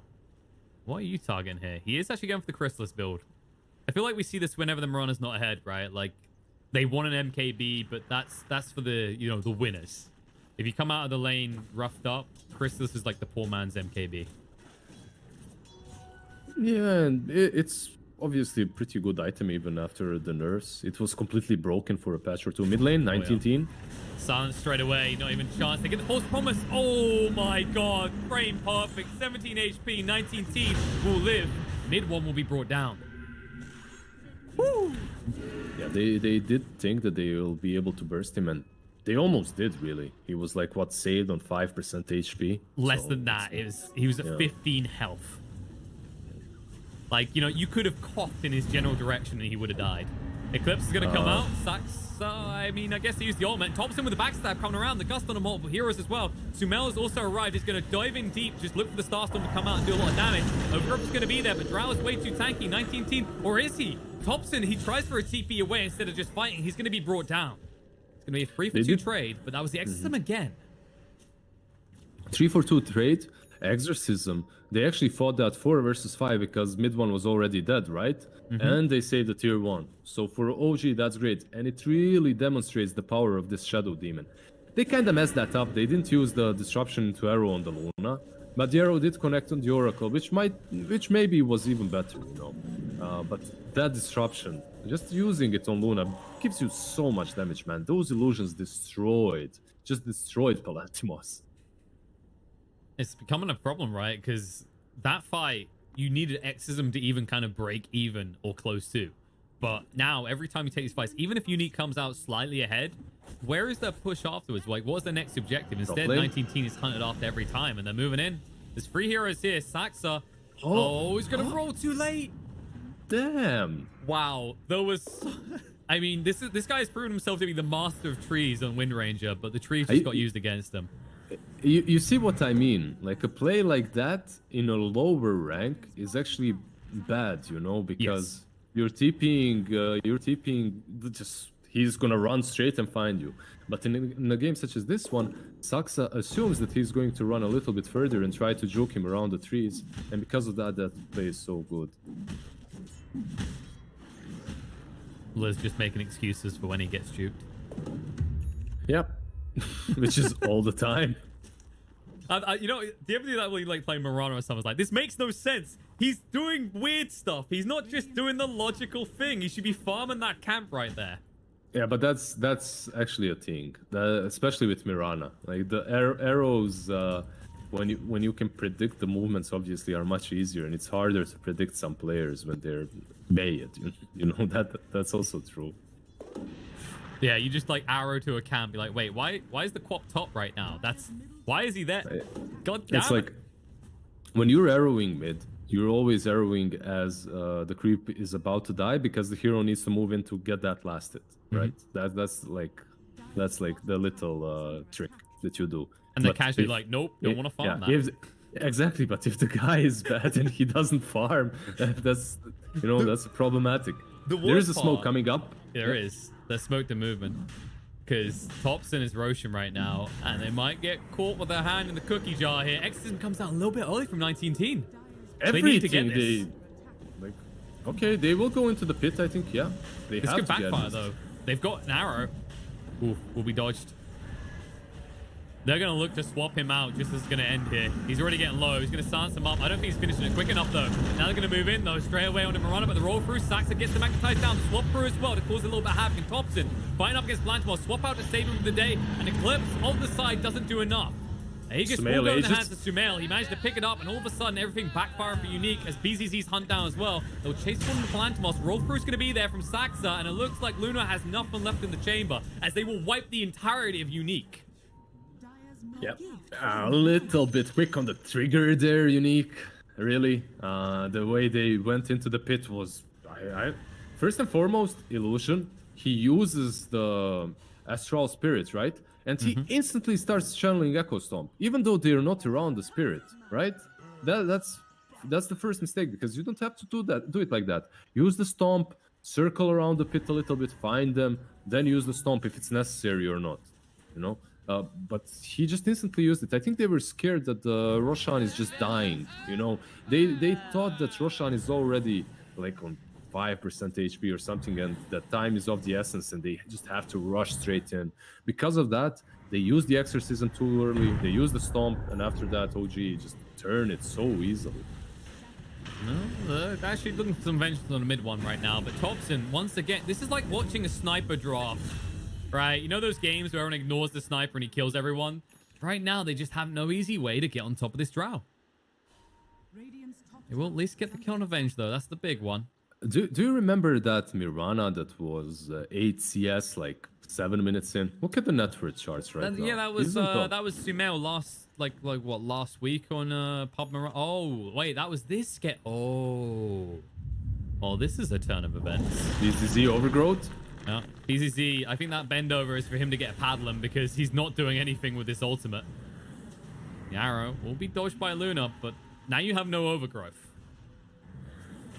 Don't think that was part of the game plan, Haas. Yeah, I thought maybe he's setting up for the Echo Stomp into the ulti splitter it from Elder Titan, but nope. He just used it for the lulz, I guess. They will have Eclipse in 5 seconds, so they will be able to fight very soon. Oh god, Sumail. Yeah. He's unstoppable now. He has Aegis. He knows how deep he can go. Yeah, especially when you have a haste rune. Exum's going to be used to swap to get 19 away, though. That used a false promise. I don't know if they have enough heals. They will with this many heroes on top of him. But how long can you survive? Eclipse is going to come out. Sumail will be brought down once, but he tanked most of the Eclipse, and now Luna has no hero. She cannot fight up against this. They'll turn around. They'll bring them down. Yes, the Aegis has been taken back, but Unique, they've been taken back to the last fight near Roche, where they lost their entire team again. And that is going to be high ground. And we've seen how quickly OG pushes down buildings with this lineup. Yeah, this is... well, there is other Titan to defend, together with the Tree and Protector, so they do have like two amazing... Yeah, they have two amazing heroes to defend with. Look at that, 3-man stun. But 2 heroes that are important aren't stunned. 2 heroes who don't even have to be in range, because Venge is a hero. And they'll just whittle away at the racks. No way to stop this. Unique have been taught an important lesson. And luckily for them, due to the state of the other lanes, they'll have time to reflect and maybe learn something new, as there's only one lane up for grabs for OG. Yeah, the Moonlight Shadow to retreat, but maybe turn around. Plantimos, that was greedy. I mean, I know Luna wants farm, but you're the only thing being farmed around here. The magic missile through, they'll get the kill on advance score, they'll chase forward. Overgrowth comes out, but you got 3 dead. Now what do? Illusion trying to do the big damage. They may be able to get 1 kill, a second one on the mid one, but now you have to stand and fight, and Topson's willing to do that. Even if he gives his life, they know it's going to be team white again, as Unique. Once again, 5 heroes in the grave. At least this time, they took a few more with them. Yeah, they can't really push though, right? Maybe Sumail can go for the tier 4s, but that's it. Because there's a tier 2 on the bottom lane and tier 1 on the top, so... but that was a great third splitter from Elder Titan. They really are trying to put up a fight, but they're a bit too far behind, and these moves that are coming from OG are way too good. They did a slight variation on the old Rock's Kiss smoke, right? They moved back, Moonlight Shadow, then go back in. Luna... Yeah, Palantimos was a little bit too eager to pop his set out there. That has to be said, because you can't expect that play. That play is like... Every time you see a team smoke up when they're leaving or Moonlight Shadow, first thing that comes to your mind, okay, will they fake this? You know, will they make this fun? And OG faked it, they moved back in, Luna dies in a second. And now you're in a situation where Eclipse is finally off cooldown, but the gold that's available to OG right now, the levels which are on them, it's not like there's a clear target you can just burst down instantly anymore. You're just way too poor on Luna now. 8k net worth, you don't even have a Manta completed anymore. Top lane. Something we didn't even highlight is the fact that Notial has an Axe now. Which we mentioned how powerful that is in this game. Full Axe completed on him. Such a good item. On a kill streak as well, by the way. I really think Disruption is the most important spell for him this game still, but... Kill more people. Okay. Always kill more people. Like Vanscore, he's dead. And look, a bonus kill waiting to happen. As Palantimos, well, like last time his excuse was I want to farm creeps. This time, you kind of knew what was going to happen if you want to fight heroes. Illusion as well. I just love the way Saksa's playing this. Like, okay, I don't even need to hit rolls, because if Topson gets that slow, all I am is a mobile ward for my Drow to kill. They do have buybacks, but this is gonna be very difficult. I mean, they're going for the throne. Yeah, so buybacks isn't an argument. They may need to commit them at this rate, because Glyph's not going to last long. And here comes Kai, the catapult. I guess Vengeful mid one, he's pushing top. He's the sensible one. He's like, okay, guys, chill out. Let's take the tier 2, then we're gonna push, because they respawn fast. We've been killing them so often that it's hard to be a Unique fan right now. They have really taken a beating. It looked all right. Like, they had a couple of really good moves in this game, and it's not over yet, obviously. But yeah, no, of course it's rough. It's hard. Their position 5 Shadow Demon has as much net worth as the Luna. Well, if you can call him position 5. He's about to surpass the DP. It's a pretty oof moment. And just once again, this Venge, just so ridiculous. Topson's at no risk being this far out. And after he wakes from his short nap, they'll go and do the same thing again, because here come more creeps. Hello? Is anyone home? Oh, okay, we'll just take this. I mean, if no one's going to defend it. Look at that arrow, man. It almost killed Luna. Like, the sacred arrow, it's connected. And Topson tried to just finish him off with multi-shot. And they realized they have to do it. They can't just stand there any longer. They're going to move in. There's the false promise to protect pretty early, but he was getting low. Exorcism's doing some work, but Topson just ignoring it all and right-clicking into him here. Swap out to just reset the back line, and now DP in a lot of trouble. Overgrowth's going to be there. Venge tanking up all the damage. The Eclipse is going to come out as well, but they just ignore it the entire time. Venge finally going down, but Luna dead as well, and GG comes out as OG obliterate Unique in Game 3 and make it a 2-1 storyline for the OG fans. It was a little bit too difficult in this last game. I just love the way Vengeful works with Mirana and Drow in the same draft, as long as you find a way to play around them. And yeah, I have to admit, I was a bit worried for them because they didn't have any true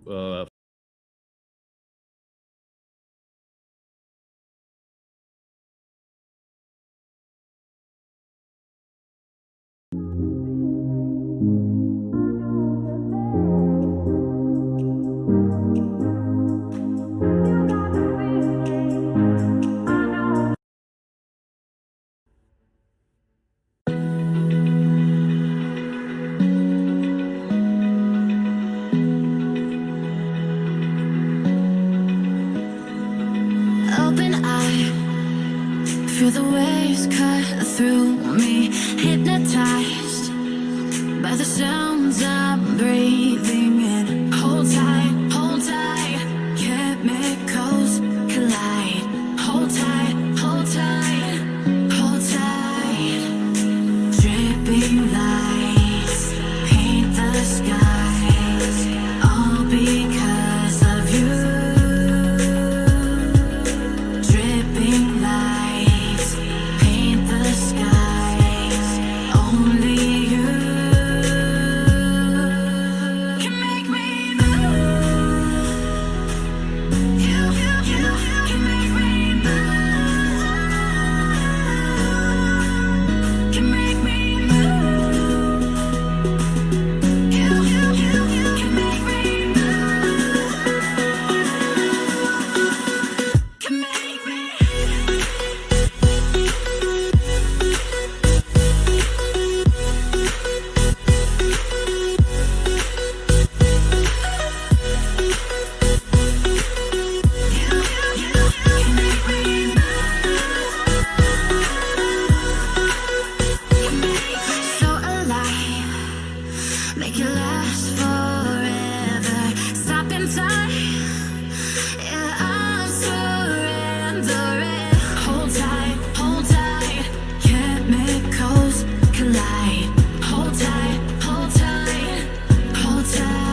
Back from the dead.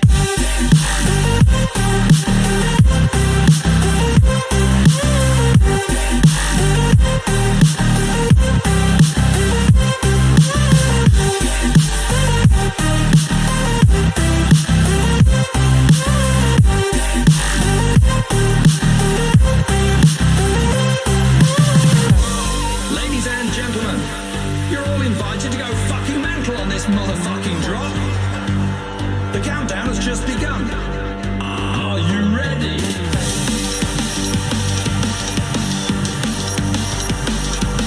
Let's go. So we're back from the dead.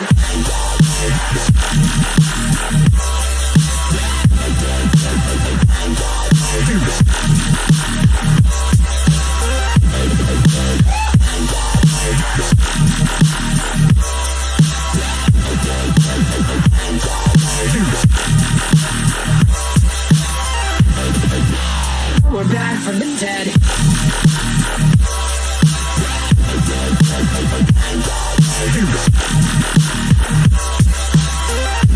Hell yeah.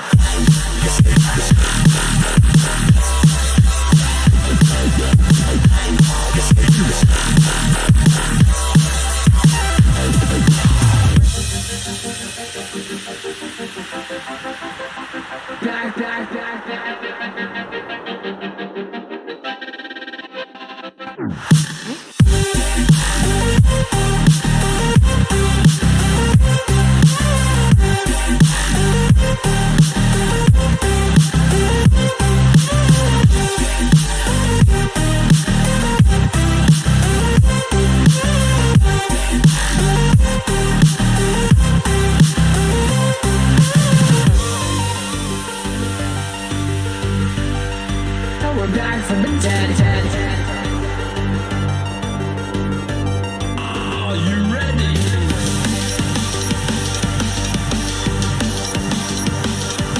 Let's go. Back from the dead.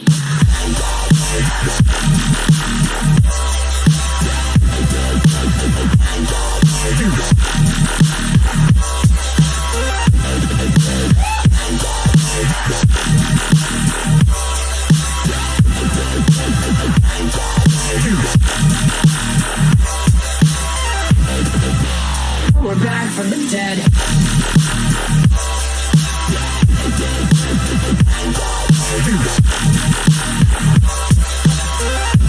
Hell yeah.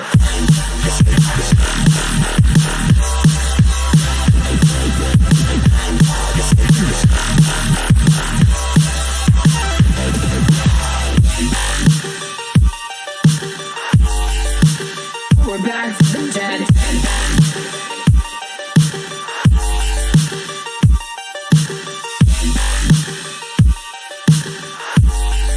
Back from the dead. Back from the dead.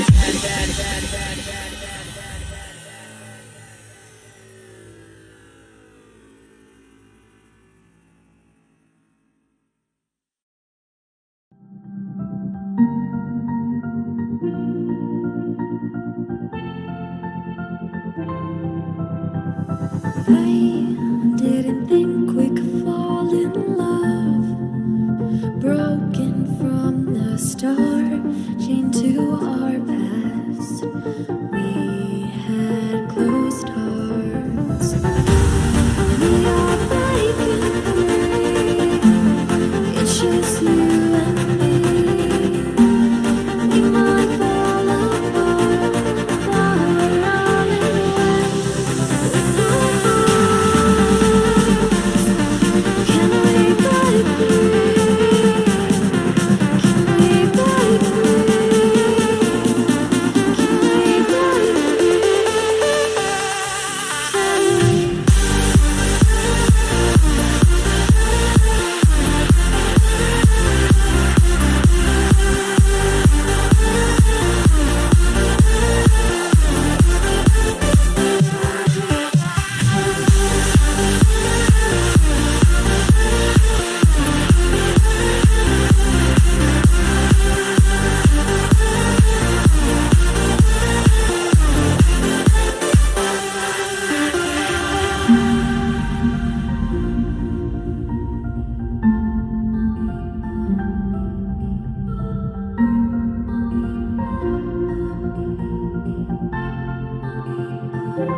your smile.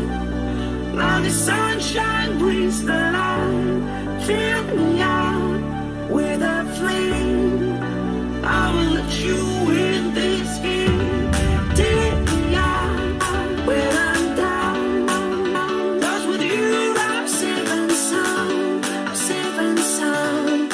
Safe and sound. Safe and sound. Safe and sound. Safe and sound.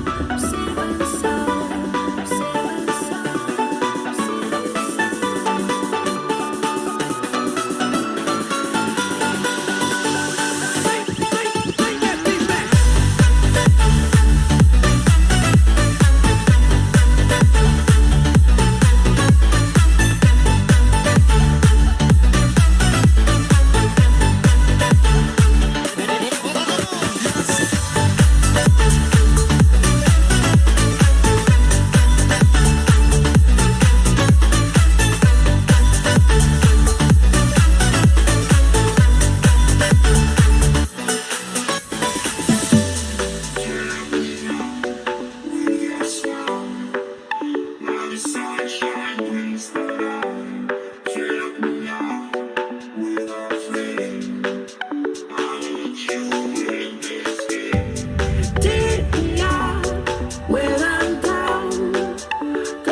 one on a long list of things I need to do to just pay my bills. And, you know, the temptation sets in because you want to get a 9 to 5 job. But of course, the problem is, like, you have full-time players in these tier 1 teams, like we said. So you feel like you need to grind full-time. And, you know, this is starting to pay off for some of these guys. 5up, as you mentioned, Chrysalis as well. These pub stars. Chrysalis, by the way, hasn't been banned out, as I like to say. I literally, as soon as I see him in a game, the first thing I'm checking is, has the opponent banned Monkey King? And the answer is no. And they picked Ember Spirit. Yeah, they picked Ember Spirit, which doesn't necessarily have to be that bad versus Monkey, because you can side lane him, you can dodge the lane, and then you can buy a Spirit Vessel early on, and because of that, you're pretty solid. One good hero, one amazing hero, I should say, for bait is Nyx Assassin. You have Carapace versus Batrider, it counters him, and you have the Carapace versus Ember Spirit and his Flame Guard. You can initiate from the Vendetta easily. We've seen Notial do that in the last series a lot too. Yep, no, it's been pretty effective. And it's kind of weird that Nigma, with this opening in mind, left the Nyx in there. So there must be more to this. They must have a way of playing around this Nyx in their mindset already. 10 seconds remaining. Question is, like, Yeah, why would you let them have it? You just ban out heroes that you think are more important. I don't think you're leaving out the Nyx with having this clear counter pick in mind. You know, you're not really thinking like that. That's true. But captains such as Kuroky, he has probably an answer to every hero that's not broken. So what you're looking at is to ban all the broken ones, your Lycans, your Beastmasters, and then you deal with, the rest either by counter picking it or just picking it yourself. And we see them prioritize the co-op in that first round of bans, right? Like, some teams haven't been that worried about the co-op coming out, but it's still fair to say that this is one of the most dominant heroes in Dota at the moment. At the moment, yeah, most certainly. It was Viking GG that won versus Secret with it, right? That was where the play mail build came into play on the co-ops. Yep. Exactly. That's pretty much where co-op started being picked up all the time again. But she's been buffed like patch after patch after patch and not really picked by teams. And then suddenly you see that she has been buffed a little bit too much. Well, open in the second phase, bait. Just trying to get the maximum value out of Nyx, right? Because if you've got a Storm Spirit, the last thing you want to see is that assassin coming out. All in all, not a bad opener. And I'm going to keep highlighting it because I know what Chrysalis does. There is still the Monkey King potential here if they want to round that out in the final phase, or we just pick up with the next pick, right? It's not the best Monkey game. You are playing versus Ember and Bat. If Ember is side laned, or I mean, most likely Ember wouldn't lane against him, right? And if you would pick Monkey, you would have to side lane it versus a Bat Rider, which really isn't a good idea. I mean, I see if he's a hero spammer, if he loves it so much, Liz, then you can pick it in any situation. He has over 1,000 Monkey King games. All right, I see. I see. Monkey King to him is what Meepo is to you. That's the way I'll put it in perspective for you. Okay. You're processing it now. Then he can pick it. If I can pick Meepo versus Shaker, Wyvern, Lich, and whatnot, he can pick it here as well. Also, right, on the other side of things, he's like, his next highest hero is like 700 games of Ember. So like, if he does get that matchup, like, that's kind of powerful from a player perspective, right? As you understand both of those heroes intricately and what they can do. But yeah. Nigma, they go for the Visage. They've got that early kind of ramp up straight out of the lanes. Do you think maybe they want to get another push type hero to round this out when it comes to the final piece of their draft? Or yeah, you can on the offlane. You can. It's not necessary. It's not super necessary, but you can. The only thing is, what would you pick on the offlane that would kind of add up to that, right? Because that's pretty much what we're looking at. They should be, I guess, Ember safe, Visage mid. Just possibly, because we play it a lot. We plays it a lot, and Visage is just good versus Storm.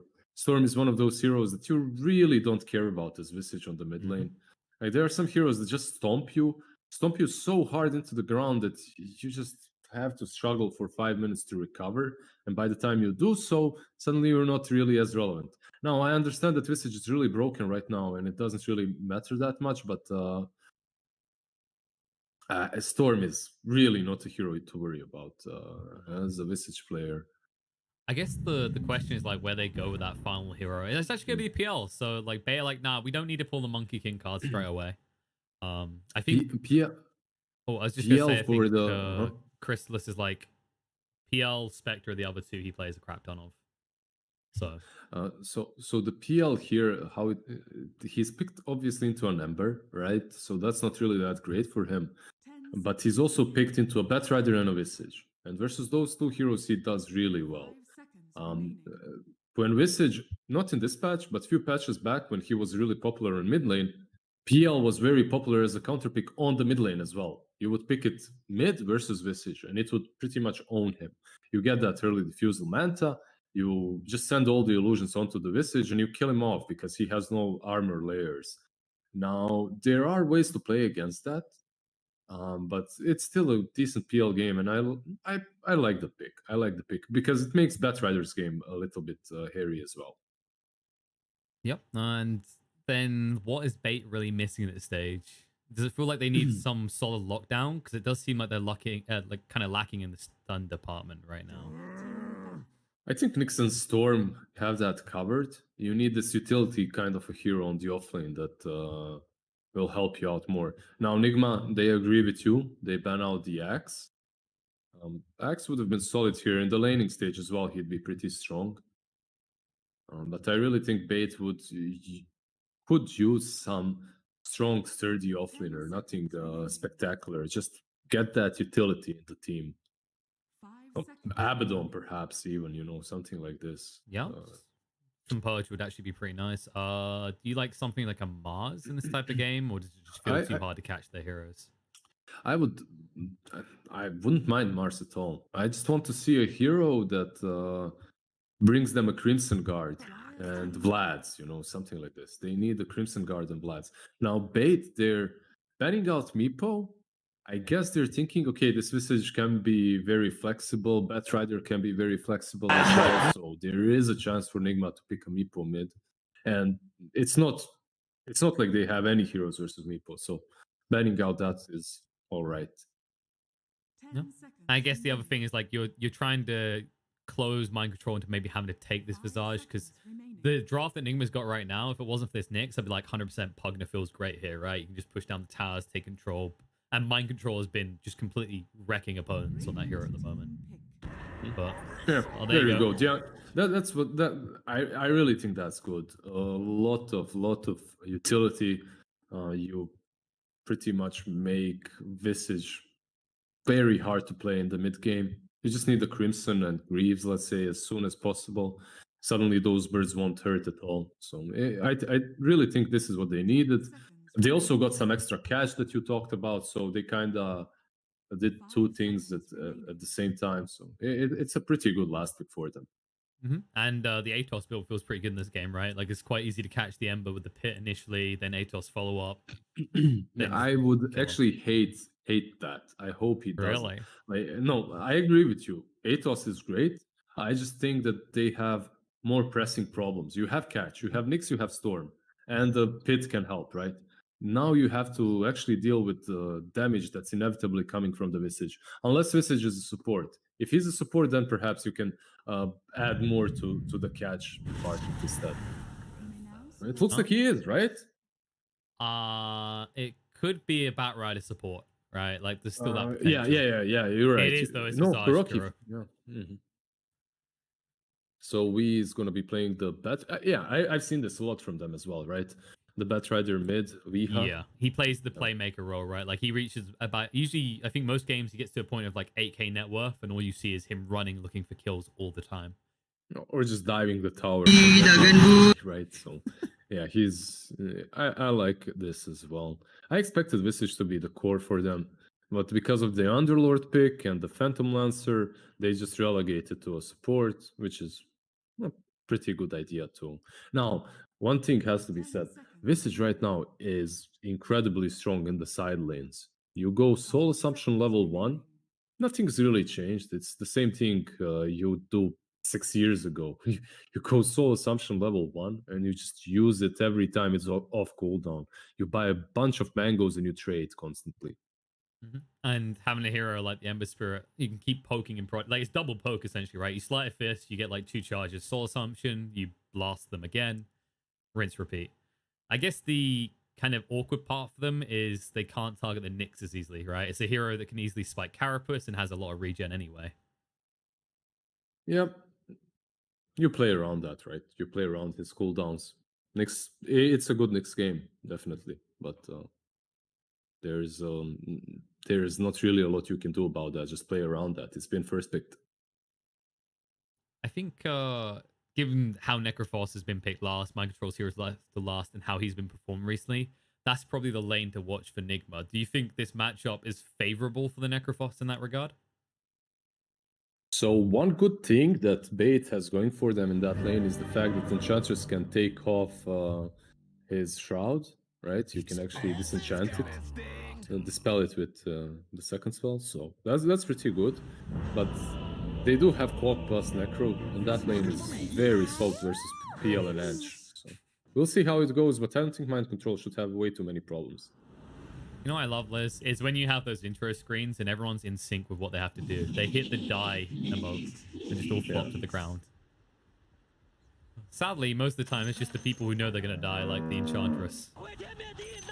Yeah, I do it. And every game I see I'm out drafted, you know, you just die. You demoralize the team even harder at the start. That's what you go for. Yeah, just Mind Control's farm on levels, baby. Let's go. All the tips. That was costly. I mean, I guess that's one strategy, right? We just mentioned Mind Control's popping at the moment. Just try and mind game him, okay? Which is going to be difficult for a man who's literally called Mind Control. Damn, Nyx already scouted this ward out. He was so fast with the boat starting that he was there in time to see we without the ward running back. So he understood where the ward is. He pinged it out instantly. I just love these kind of like when we compare warding every year. I feel like you could actually do like a review series where you just look at warding from each year Dota and how it's evolved.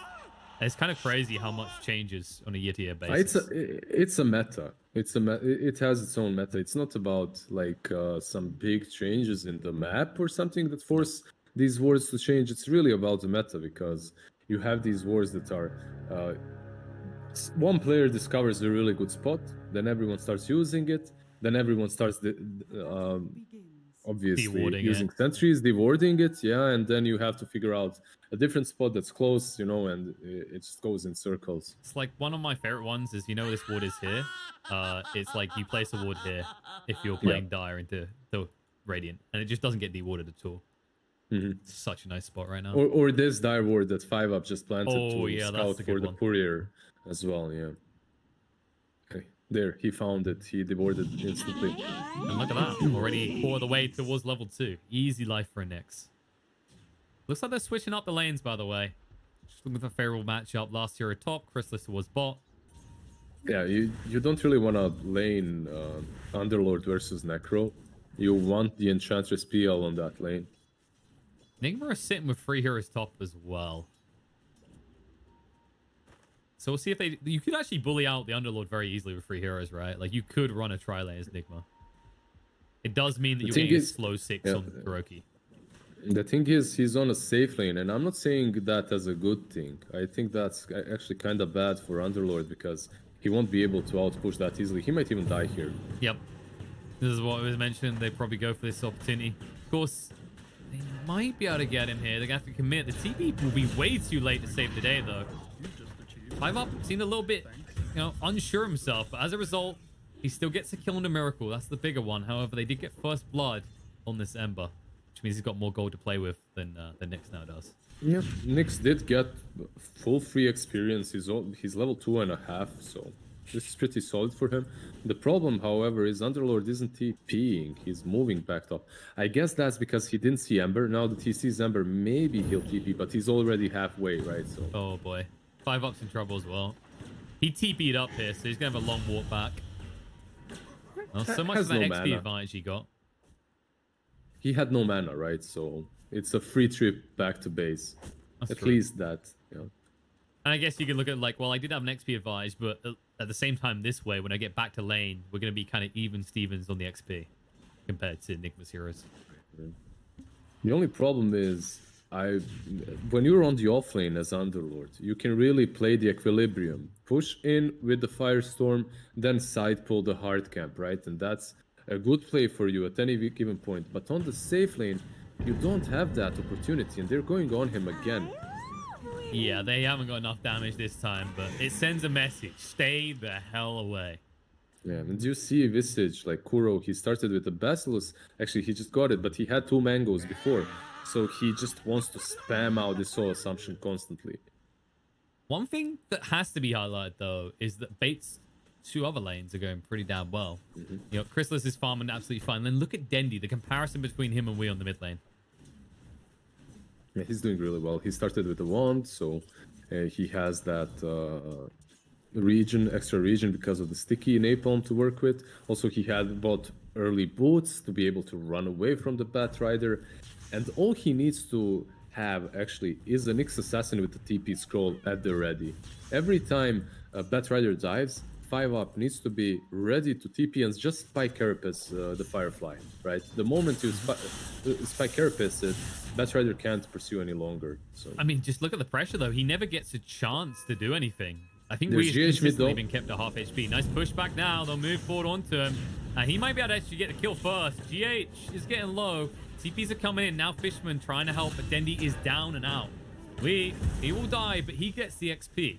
Double kill gets for a double Fishman, kill. is it? Impetus, there it is. Yeah. Oh, the fairy fire. GH will live. Yeah, that's what I'm saying. If Nyx Assassin TP is there instantly, he just didn't have it, I guess. It was on cooldown still. If he had it, it's so much better.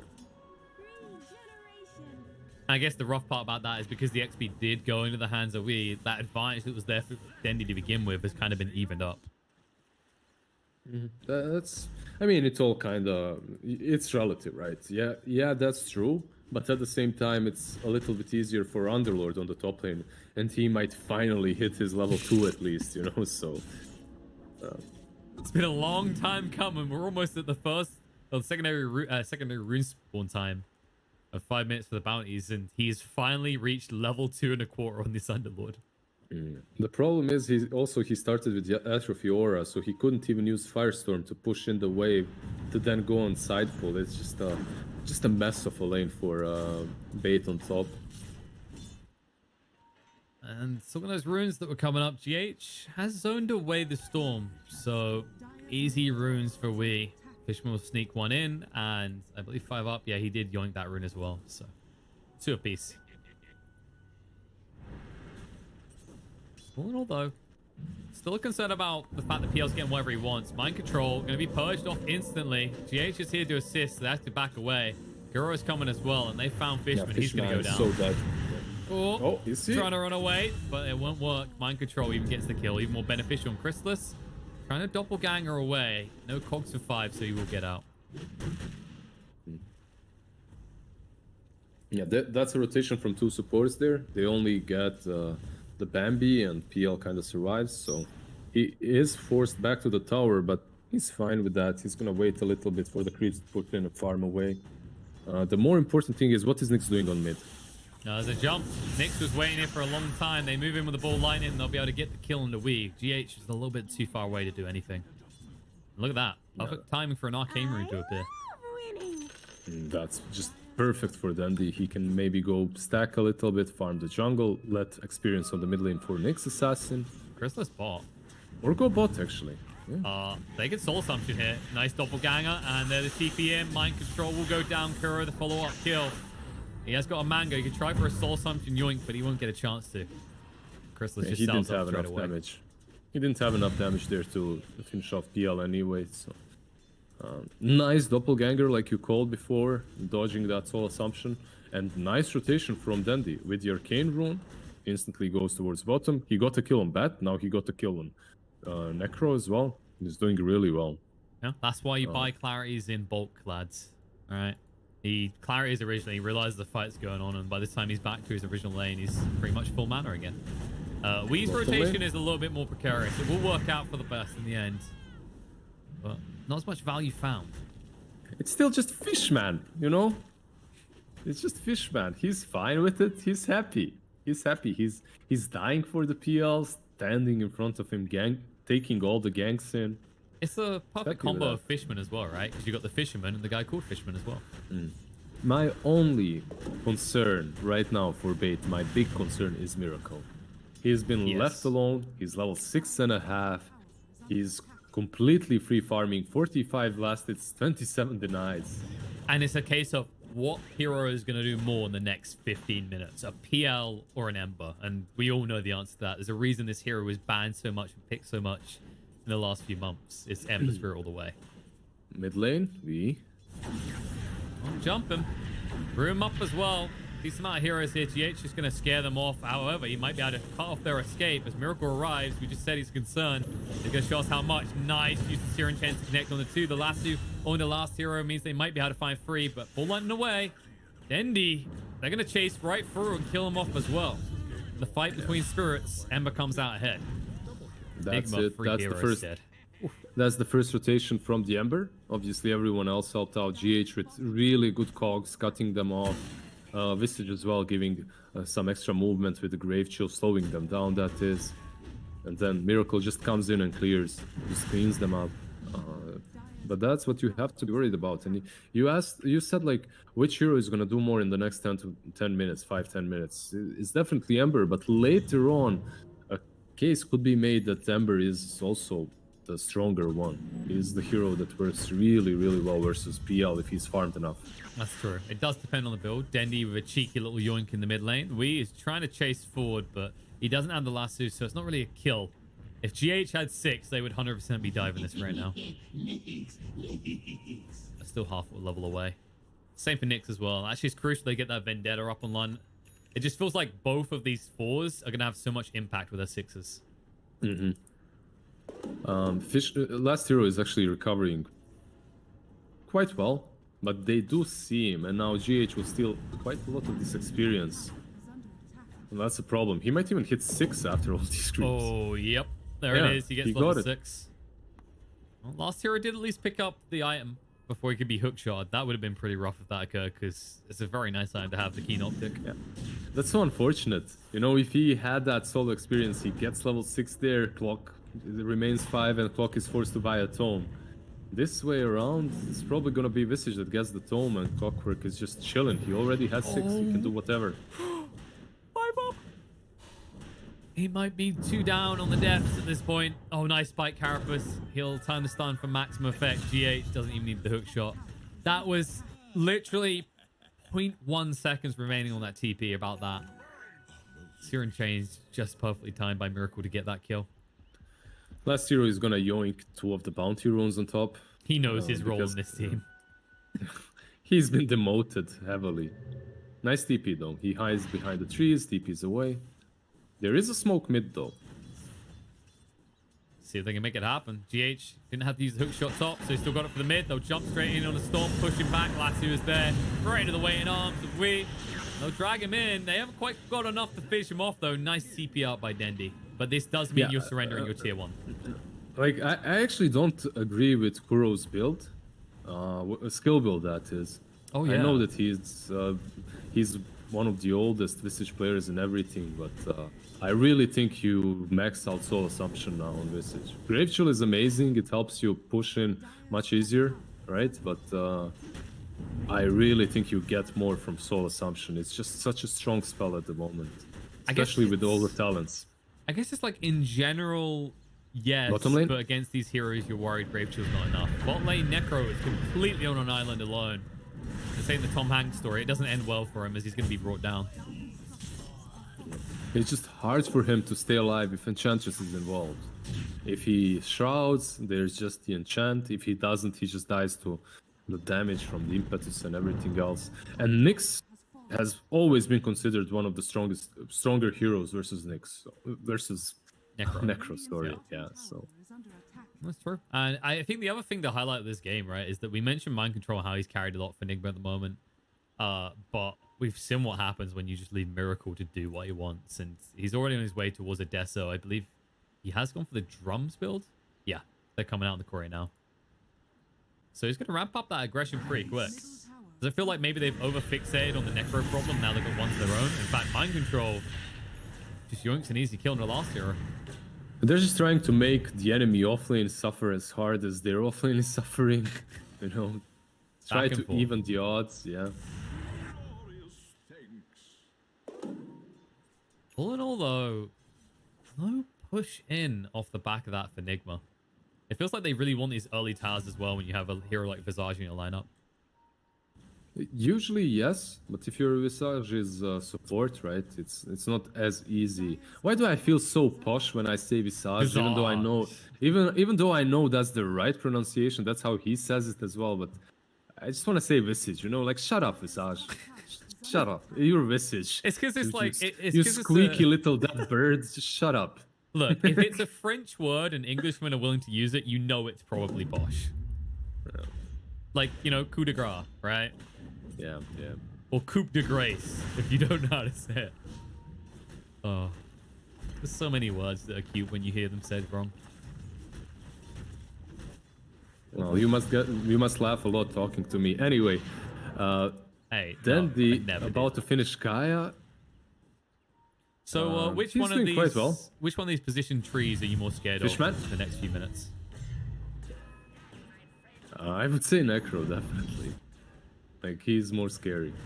Underlord, yeah, he comes online with pretty much his skill set. Doesn't need a lot here. Do you think they have Necro is more scary. down to take advantage of the Underlord to the maximum as well? Because you want to keep them in the Firestorm, right, to get the value out of them. They do have a lot of lockdown, really. You have the Impale, you have the Spike Carapace, you're gonna have the Pit of Malice as well, and we might feel all of that right now. Yep, feel the pain. They'll bring him down pretty easily here. If they find another pick, they'll even look to push further. In fact, Miracle needs to be careful himself. Spike Carapace onto him and he's dead. Perfect pick off, and Kuro might lose the birds now. They're chasing forward with the Bull Lightning. Dendi, this is not even a level 2 Bull Lightning. He just has the Kaya. He has that much mobility. Mind Control rooted up here. They can stun him again. He won't be able to move away. There it is. And they won't be able to get him low enough just yet, but he's not feeling confident to move forward, not even for a Scythe opportunity. Crystal is just moving on through. This is just with a Oda Defiance. No difficult online yet, but Kuro, secluded, cut off from any reinforcements, and they are going to try and TP him back. Can he do enough here? Hook shot was used, but blocked by the illusions, and now the pit's going to go down again. They're separated from the fight. Mind Control just wants to use a Scythe, but no good target. Miracle does arrive in the fight after respawning. Nice here and chains the lasso across. Dendi's going to be brought down. Nick, Spike Carapace to move away, but there's going to be a Scythe waiting for him to club into his face. And we'll be able to find the pick. Drum's going to come out, activated, moving forward on the Fishman. He says, please, just let me get the rune. He achieves that objective before going down. But on the other side, Crystallis, looking for maximum gains, will yoink 2 runes. Actually, maybe 1. Ember has TP'd, yeah, so maybe only 1. Let's see, Doppelgang. Ah! He messed up. Yeah, he actually moved with the Doppelgang, but it moved his hero back instead. You know, when you hook, will he hook? He doesn't have a hook. Nah, he remember that hook shot got blocked by all the illusions in the mid. So he Doppelganged a little bit too far off the cliff, and because of that, the hero PL moved back and tried to circle around to do it. Yeah. That, plus he decided to hit creeps instead. Really carries, I tell you. Yeah. Classic one. By the way, that fight on the mid lane was actually 2 fights. They killed off Miracle. He managed to respawn and join the fight again. Bait, they should have... Oh, okay. Well, they know there's no ward there for Nigma. Given the fact he just hook-shotted into a mud golem. Trying to slow this down. Kuro's birds to stop them from defending. Yeah, but that's like one of those ravages when the tide's on the other side of the map and no one's nearby. It's not a feels good ravage though. Actually, you know what that is? That's the comparative to when someone chronos and then TP's out in their chrono. Or salves up all the teammates. That's also a good one. Oh, the classics. I miss Where those is guys. he? Where is Slasher? I don't know actually. What happened to him? Well, they get confused as well because there's 2 slashes, right? Yeah. Slasher and then Slasher. So the 2, yeah, Slasher, whatever. Slasher, I call him Slasher. 2 guys I miss is Slasher and 1 dude nicknamed Pirate. I think old school Dota players would remember him. He used to only play Sand King, like every single game in pods. Just he had like 2,000 Sand King games. Legend, living legend of Dota. Man. I mean, like you say, then you know you gotta feel the same way about Crystallis. Because you know I said 1,000 earlier. I just remembered it's not 1,000. He has 2,000 Monkey King games. How the hell? Like the hero even came out a few years ago. Like how did you manage that? Whatever. Like literally just every game. Fishman, it's okay. You know, it's just the spring factor of 10 as he goes down again. But no, I recall queuing with Chrysalis, and usually all he does is plays Legion Commander and Monkey King. But he plays Legion Commander as a +1 and builds Battle Fury. To each his own, you know. Dota is a beautiful game. He's you can here make playing, anything. Liz, okay? He clearly knows something we don't. Top lane. So it's down to Dendi, but this is going to backfire. I don't think you want this fight anymore. They'll actually just be able to run way down. It's going to be close, but Dendi gets the kill. He can't move away, though. He had the mana, though, right? He had like 800 mana. No, it was the turn rate. He wanted to turn, because he wanted to go this way, right? But the sticky napalm means that you can't turn quick enough. Yeah. He just needed to go straight with ball lightning. He would have survived, but then he would have been ball lightning down towards the tier 1 tower. It's a tough one to get out of. Yeah. It's still a good play from them. They are making this combo. Yeah, they're making this combo really work. Storm is pushing the lane, and he's playing on the map. He's showing himself, and because of that, Batrider is 100% gonna go and try and kill him. But Nick's assassin is always there, you know, to help him out. And there you go. He TPs away from top. Easy escape. Meanwhile, on the bot lane, last hero. He's not going to be the last hero to fall in this fight, but will he be the first? Jump in. Miracle. Mana is going very quick. He realizes it's too late that Chrysalis has the difficult online. Last hero is going to be chased on. Decisive's going to be there. He will fall, but what is the price going to be? At what price? Mind control will be able to get out. No price. No price. Well, they did take down. Yeah, they did take down Miracle, right? So that's the price. Ember is dying, and really for Nigma, it's all about December. Like he's the one that's supposed to carry you this game, and he had a complete free farm in the laning stage, but they are finding ways to kill Miracle, and that way most of the time is called 5-up Dota, so far at least. Just is that the official name? Into Impale. Yeah. Oh, okay. We're gonna rename it 5-up Dota at this rate, because he's doing really well. Look at his gold and his next projected item. He's not too far off a Spirit Vessel, which against a Necrophos, this Bat Rider, game is gonna be very hard for Nigma's heroes. We always talk about this in the draft, though, like Nyx as a hero and how it kind of counters so many ways you want to play, right? It just feels like such a strong hero that it's surprising we don't see more of it. I mean, he was seen in almost every single game a few months back, so I'm happy we don't see him as often anymore. Carapace arguably is one of the most broken spells in the game when it's buffed up, you know, because it's just such a crazy mechanic on such a small cooldown. No, it's true. Yeah, it's your classic counter to all your Dagon builders. Cap. But no, the bigger deal was they changed his talent, right? So you couldn't just chain stun anymore. Yeah. We don't pay attention to that death unless there's immediately going to be a punishment, because last hero he's doing his piece, Liz. He's made peace with his life. They're doing the same thing on the bottom lane. You see Dendi, he's pushing. Meanwhile, 5-up, he's around, he's covering him. This time around, Vendetta will not last long enough, though, so Dendi might not be as covered as before. And the trade going the way of Nigma instead. I mean, you did bring a Storm Spirit and a Nyx to push, while Nigma brought not only more heroes, but better heroes for hitting towers. There is Desolator, I believe, completed now on Miracle as well, right? It's flying over to him. Yep. Is it? Yeah, it is. So that's completed. Mech is completed on Mind Control. That Desolator benefits Ember a lot, but it also benefits Visage, who has a Medallion completed. That's a whole lot of minus armor that you can work with from now on. And as Nigma, you can't really see that true position 1 that's as hard position 1 as a PL. But if they work together, you know, they can definitely take anyone down. I love that, you know, the teamwork. No. United, you are stronger. Bottom lane, Dendi. United, you are stronger. They bring more heroes, not that they were really needed to bring down Dendi. Still so goddamn squishy at this stage in the game, and that's painful, because he just got his Bloodstone. Yeah, 5-up or sub, he just wasn't there this time. He was close enough, but GH just plays a really good game. He hooks in, he separates them, and then he cocks 5-up Dota away from Dendi. Really well played. Hopefully, there's a smoke from Nigma as well. Yeah. Well, can they bring down Crystallis? He hasn't got the Manta yet, so the answer should be yes. They can get the right angle. It's not the easiest target, though. They're looking for something else. Instead, they're going to walk into the sports, hook shot in on a Fishman. 5 ups nearby. Can he save the day? The Glimmer Cape to try and help, but they see the Enchantress and stun control. Nope, they need detection right now. He's going to be able to get away from this. Instead, they're going to turn around and GH, who's out of mana now, and being burnt up pretty quick. Now, man up, all lightning through. Dendi will be able to find that pick. He should be able to chase forward onto Miracle if he wants to, and they will do so. They'll drag him in. Christmas needs to burn through this mana quickly. He doesn't have an illusion army to work with. Instead, they'll be able to move away. Kuroky's birds are allowing we to get into the fight. Buyback's going to come out, and now Christmas went way too deep. They bait him in. They have got this Scythe available, but no, they're going to get it just in time. Just maximum range. Allows them to get the kill. 75 seconds on the sideline for the Phantom Lancer. It looks like Last Hero will make it out. Take an ally with him, but not the one they should have done, as they lose their Phantom Lancer.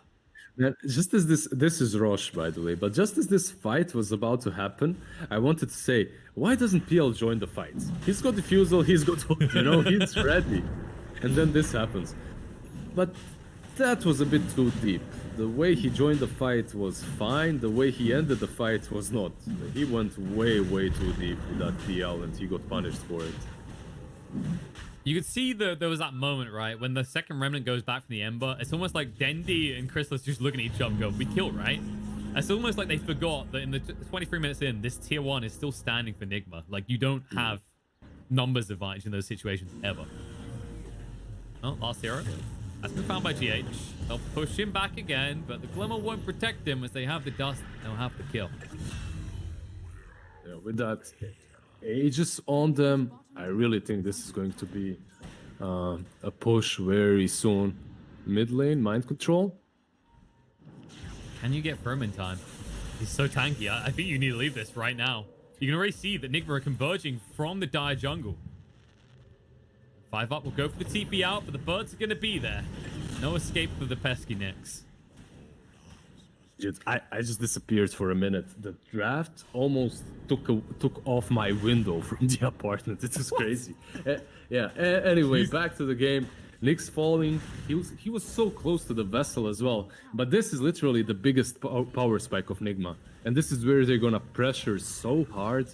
It's on bait to try and find a way to weasel their way out, to try and get this PL to his next power spike. You just have to learn to buy time here. Like, if bait can buy, I'd say probably another 5 minutes, then your PL, at that stage will have Manta and be halfway towards Basher. Then it becomes a hero that can compete still. As long as he doesn't chase halfway across the map without his team. It becomes easier, but it doesn't become easy. Let's put it that way, because the BKB is completed on Bat. The BKB is about to be completed on Ember, or Ember mid lane. Shot in. Ember is out of mana, so he will give over that first life. 5 up is spotted. Sight straight away on the Nyx. They know that he's most of the lockdown for bait. GH, mana being burnt, jump in by Dendi, looking for the easy pickoff, and they'll find it. 76 Can they get value more? Clock. They might look for it. They know that there's no easy way for Clock to get in this fight soon.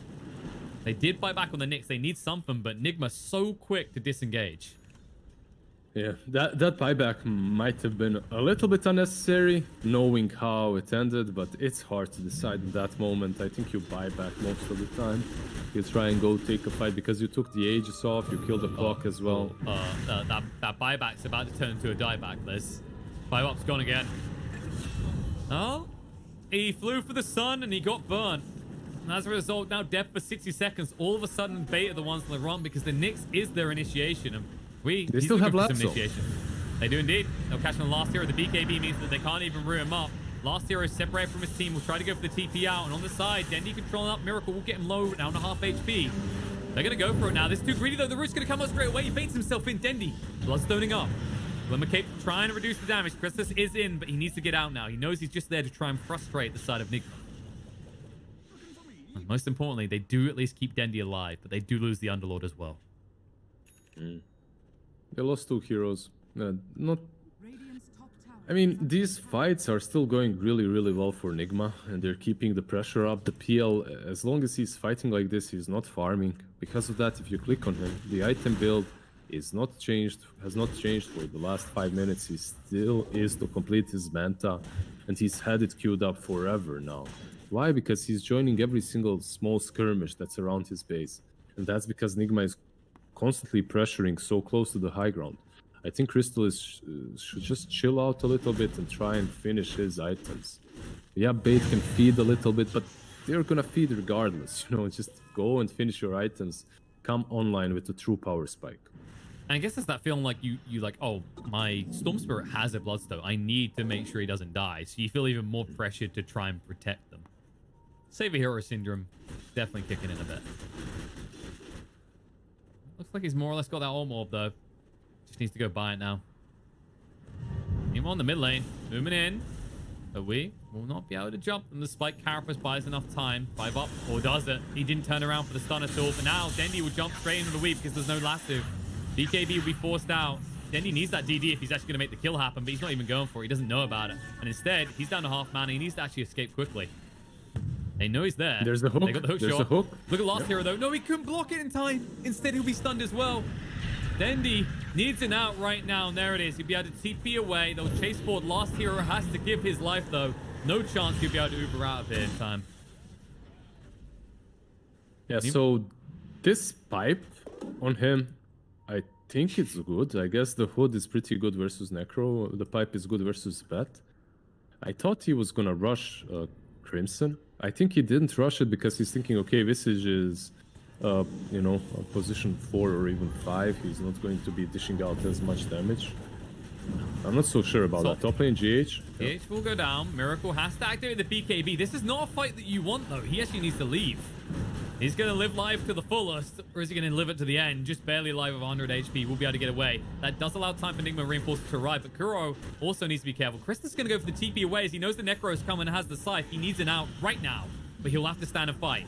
Create the army and go. Do they know which one is real is the real question. They're going to clear up the illusions quick enough that, yep, they can just Scythe it up. In fact, they hold on. They're not going to go for the Scythe. They save it.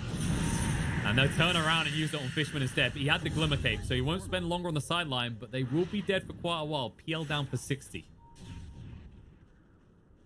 Yeah, him trying to TP away when Visage was so close was a little bit risky. The Grave Chill gives them movement speed. He flies on top of him, finds him in the right moment and stuns him. But it was difficult because they were trying to kill off that Ember, and that's a valiant attempt. Stunned up. Not for long. BKB.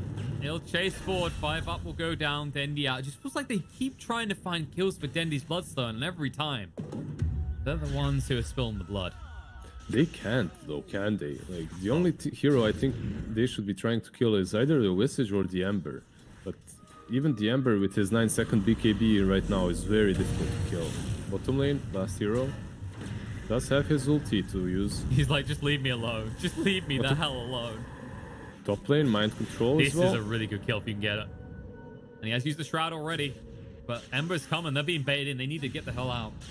Fishman the Glimmer Cape to escape. They don't have detection, but they will see him very soon. He knows he needs to activate the heal because stuff's about to get real bad. Christmas is here again, though. Root, but Miracle with a BKB. Fishman will be brought down. They'll just go, okay, it's an Enchantress for a long BKB charge. I guess we have to accept that as a worthwhile trade. Maybe you should try to fight now after that BKB has been used. It's your chance. I mean, you don't have Fishman, but do you care about not having an Enchantress? This is a good smoke. They need to find a way to force a fight now. It's awkward, though. Just look how clustered Nigma are. If you go up into these choke points, it could backfire very easily. But they know that they're on the line. You know, the clock is ticking. They'll find a kill on the Kuro. They need to actually flip this into a secondary if they can. Maybe a tier 1 mid. That would be perfect. Thing. Yep. Like, they need it soon as well, because actually, if you look at this Necrophos, he's almost got the Radiance complete. And we've seen how much he invalidates Christus on this PL right now.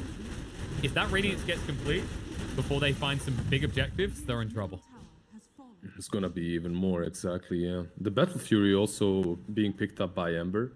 So they're gonna have a Battle Fury, a Radiance on Necro. They're just itemizing so well versus Crystallis. They're just finding every single thing they need to take him down. You can see how badly 5 Up wants to set something up. The problem is there's more heroes here than you have. And the Scythe, so they don't have to worry about the Nyx for a long time. No buyback either, and they know it. They're still on cooldown. There's the DD yoink by Dendi, so at least they won't have that when they will be pushing, and they should be pushing very early now. Very soon now. Rosh might respawn in a minute or two, but I guess tier 1 on the bottom lane, tier 2 on the bottom lane, then into the pit. That should be the game plan for Nigma. Question is whether Bait can do anything before then. Will PL gamble on not having buyback and try They and buy out can't. for a bastion? I'll answer that question right now. They can't. They need to wait for Nyx first. You can't fight without Nyx. I mean towards the pit though, right? Because there's still a minute and 10 seconds until it's up. 5 up, he had some really good carapace initiations, but at the same time he is always on an edge, right? He's always on the edge. He's trying to do so many plays that he makes 5 work, but 5 plays don't work and he dies, right? And those times that he has died, I would argue that he has done more damage to his team just because you're missing that Nyx in your game. You don't have that extra pressure that will enable you to kill off these targets before they pop their BKBs. Yeah, you're so busy trying to be the initiation that you can't be the secondary initiation, right? Like all of a sudden, we said this already, when you take Nyx out of the equation, what is Bait's CC? What's the lockdown? What's his way of starting fights? No, the hook shot on the illusion. Yep, starts fighting the wrong place, but Chrysalis is nearby. They don't stun him up, however. Doppelganger and 5 if you can live long enough. 5 up is here. Spike Carapace is going to come out, jump straight away on a Miracle. They'll burst him down before he uses the BKB. GH is just trying to move away. The Spirit Vessel is on him, and Dendi in hot pursuit. They'll have the damage to bring him down and kill him off. 2 dead on the side of Nigma, and this is perfect. This is exactly what Bait needed, because Roche is about to spawn in a moment. If they can find Necrophos, this is the perfect cherry on top. However, Lasso is out. Storm Spirit protected by the Glimmer Capes. They can't even try and just burst him down quick enough, and instead, we needs to run. Even with the BKB, it's running out soon. Kuro says run, get out. We need at least one to tell the tale of how we lost here. So good. Like, that was perfect for Bait. Man, that's exactly what we were talking about. Let this Nyx be the secondary stun. Don't just put him into the fire, right? Let him give you Impale, Carapace versus the Ember. Miracle though, he dove so hard that I was surprised he didn't preemptively BKB. That was very interesting. I'm not sure why he didn't. Yeah, remember when we were saying that, you know, you're too close to Nigma's towers, it's too risky, there'll be reinforcements. You're just outside the base when you make that play. You know there's going to be repercussions for it. You know the Nyx is alive again, and now you know they're in the Roche pit, but there's nothing you can do about it. All of a sudden, they get exactly what they need to be back in this game. Aegis on a Storm Spirit of all heroes, and his Cheese on a PL that's getting pretty fat. They just have to continue pushing now. Continue pushing the tempo, continue searching the kills, exactly. Jesus, see you later. However, it is a Storm Spirit, so you can screw the legs all you want. He's still going to hunt. Oh, needs to be a bit careful. This would be an awkward way to give over an Aegis already. Yules to try and dispel out of this. They still find the kill in the clockwork. Hunt for more. They'll be able to find it as they get rid of Kuroky as well. BKB jump in. 5 up is low. Nyx will be brought down. Will you be able to find more though? With the BKB, he needs the last 2 target, but who's the optimal one? They need to drag away. They get the wrong illusion. They actually baited them. Oh my, they Glimmer Caped the illusion and it completely baited. That was so good. That was so good. That Glimmer was so good. Not only did he lasso that illusion, they used 2 BKBs as well in that fight. Ember Spirits is down to 7 seconds. Bat Riders is down to what, 5 seconds already, so his BKB is very short. That was perfect for Bait, for Dendi and the boys. Because remember, they didn't use Aegis, they didn't use Cheese. They're still fine. Nyx Assassin is the only one that died. And it's a fine line they're skirting there, right? Because you see how low Dendi gets. There is a risk, but the upside is so valuable in the end. And now he's got another DD on this Storm Spirit. So next fight, I mean, we saw what he done near the outpost top last time when he had a DD in his bottle. Especially they just need to go again. They just need to go again, instantly. Smoke up again with Nyx. Search for another fight. Yep. There's no reason for them to slow down the tempo right now. Don't give them a chance to recover. It's not like they're going to have any new items soon. You can already see Kuro's trying to go for a sheep stick. Ags, Clockwork's still a long way away. Battle Fury's still not complete for the Ember either, and they jump straight in the Clockwork. Find him, pick him off. Ball lining in. Dendi's looking for more, and look what he'll find. The Lasso will drag one away, but the difficulty to slow down. BKB comes out too late. Buyback out from GH. Needs to arrive quickly. 5 up. Knows he's going to tick out to this once again. All the attention on him, none on Chrysalis, who still has the cheese to work with. Can eat at any moment if he feels threatened. Hook shot in. He'll need to eat that cheese to be able to get it off. And now chase forward. Miracle gets bashed out of mana. No! No easy way out of this. He's going to hunt forward. Sipes going to come out. Won't be enough to kill the Underlord. He'll make it out. Dendi is in deep, but it's deep enough and important enough of a kill if they can find Miracle. He has enough mana, though. He'll be able to escape. Chrysalis is going to be brought down. Dendi back in a mess. BKB needs to find the kill onto the Ember. There's going to be a remnant away, but he baits him out in the wrong way. Dendi needs to run for the high hills. He knows the BKB's running out soon, and he knows he's been outplayed. He'll at least get out of this, but that was not the way Bait wanted this fight to be going. I just want to see Bait do well, you know, and they're already putting up a much better performance than any of the other games in the past with the old iteration of this team, right? But that was so sad. Then he goes in, he just wants the W so much that he zooms past all his teammates. He goes back like in the Radiant jungle, finds Necro, finds Visage, but he's far away from his teammates who are fighting a completely different fight. Well, the fight is very clear for Dendi this time. It's in your base. Well, it's out your base, but it's about to be in your base again. But I don't really know what that... GH is just testing his buttons. It's only a 30-second cooldown on hook shot anyway. And look at this. They do have... the sacred item when you're holding. They have glyph as well. But it's so hard to defend, right? There's the Desolator, there's the Visage Birds hitting. Even with the repair kit, is it enough? Well, Dendi just trying to get rid of the extra creep wave, but he misses one. And they've got the creep long enough that they'll be able to get the melee racks, ranged racks, and back away. Oh god, look at Ember. He's just a machine gun at this point. Solar Crest, drums. Let me right-click things. I don't even need Slider Fist. She also has Orb Destruction, right? So much minus armor coming from these heroes and these items. And a message is sent to Bait in that fight. One more slip up, and we'll take the rest. What is your move? You already see that Dendi, it's a long way to go, but I like that he's doing this. He's going for Ags next. You just need more lockdown. It's a thought that's been a long time coming. 5-up, of course, has easy ways to do it now with the Blink Dagger, and he's always got that clumsy net to play around. They just have to clump up together in these fights. They can't, you know, in that last fight, they had Aegis and Cheese, and they still lost it. They're going to lose a hero here. I said Blink Dagger's good, but not if they're already on top of you. They'll try and move away. He's relatively tanky, but nowhere near tanky enough. That's 450. There's a... Lasso. Chrysalis has real been found. PL. They need to actually protect him. They can't let that PL fall. He'll try and move away the doppelganger. The Roots try and slow them down, and now they'll try and Uber out here. If Underlord lives long enough, that is. Enchantress will get out as well. Nigma forced to use another big BKB. They're already down to the 5 seconds on Miracle. Yeah, that's a 5-star Uber right there. Didn't talk a lot, just got you home. 4.8 stars. He left our drunk friend behind who was on the other side of the map. What's your Uber star rating, by the way?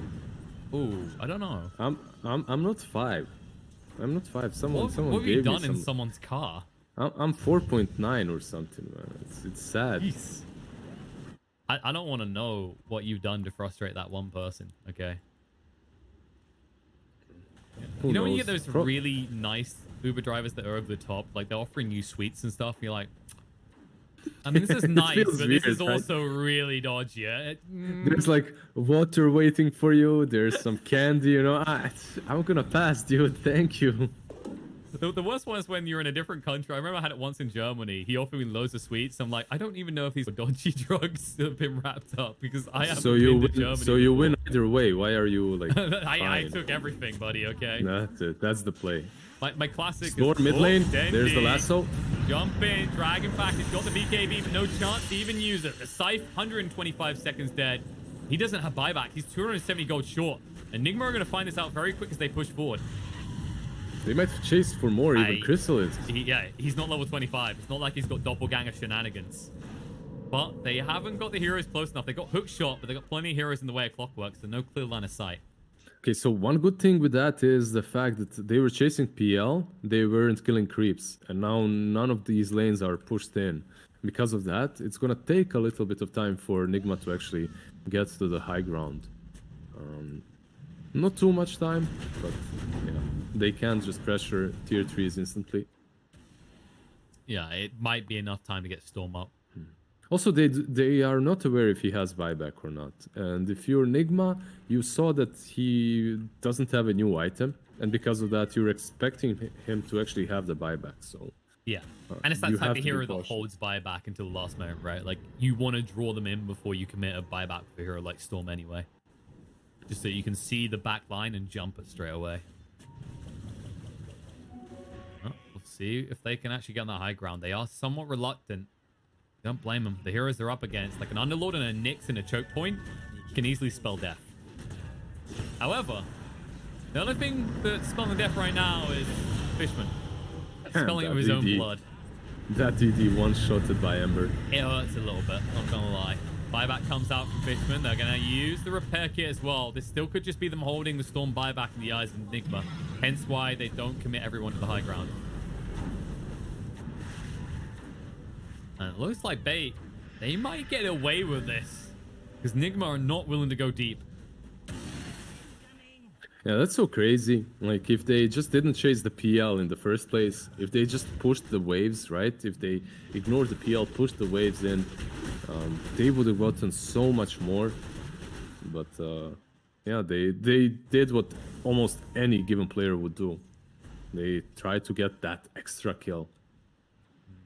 I mean, kills are nice, you know, because you've been there, Liz. When you got what I like to call the, I call it the Cinderin score, just because whenever I see him play Nyx, it looks bad. No offense. I have seen Sin had good games, but every time I've ever tuned into him, it's like 1-15-12. Even if you win that game, all right, you don't feel good about how it looks from your perspective. I love Poor Sin. Cinderin. Poor Cinderin, man. He Sin, gets so much flack for no reason. For real, whenever I see him play Nyx, I don't know why. I think it's just I'm his curse whenever I tune into his pub games. Exactly. It's just you. You're a curse. Leave Sind alone, man. Sind is great. That's true. I'm a curse upon Sin. You're a curse upon Bait. You know, we've been over this already. We just don't get to see these glorious I'm actually people. very pleasantly surprised by Bait and the way they've played. Oh, absolutely. It's much better than any other series. It looks coherent. It looks like they actually have a plan within the game. BKB, hook shots to Fluff. Chrysalis tries to dodge out the last two. Will be able to do so temporarily. Now he's ready to fight. Gonna force them away. They need to get out. The bash straight away on the mind control. Does have to go Shroud though. And Chrysalis is gonna ignore him, go for a different target. On to Miracle, burn the mana quickly. Just enough time to move away. Now the last two's finally gonna be there. Chrysalis, they want to bring him down. Side straight away. He does have buyback, but won't need it. The Glimmer Cape keeps him alive again. And actually, they find Miracle. Chrysalis trying to move away in the meantime. They're still chasing on top. They want this kill so badly, but they are getting tunnel visioned hard.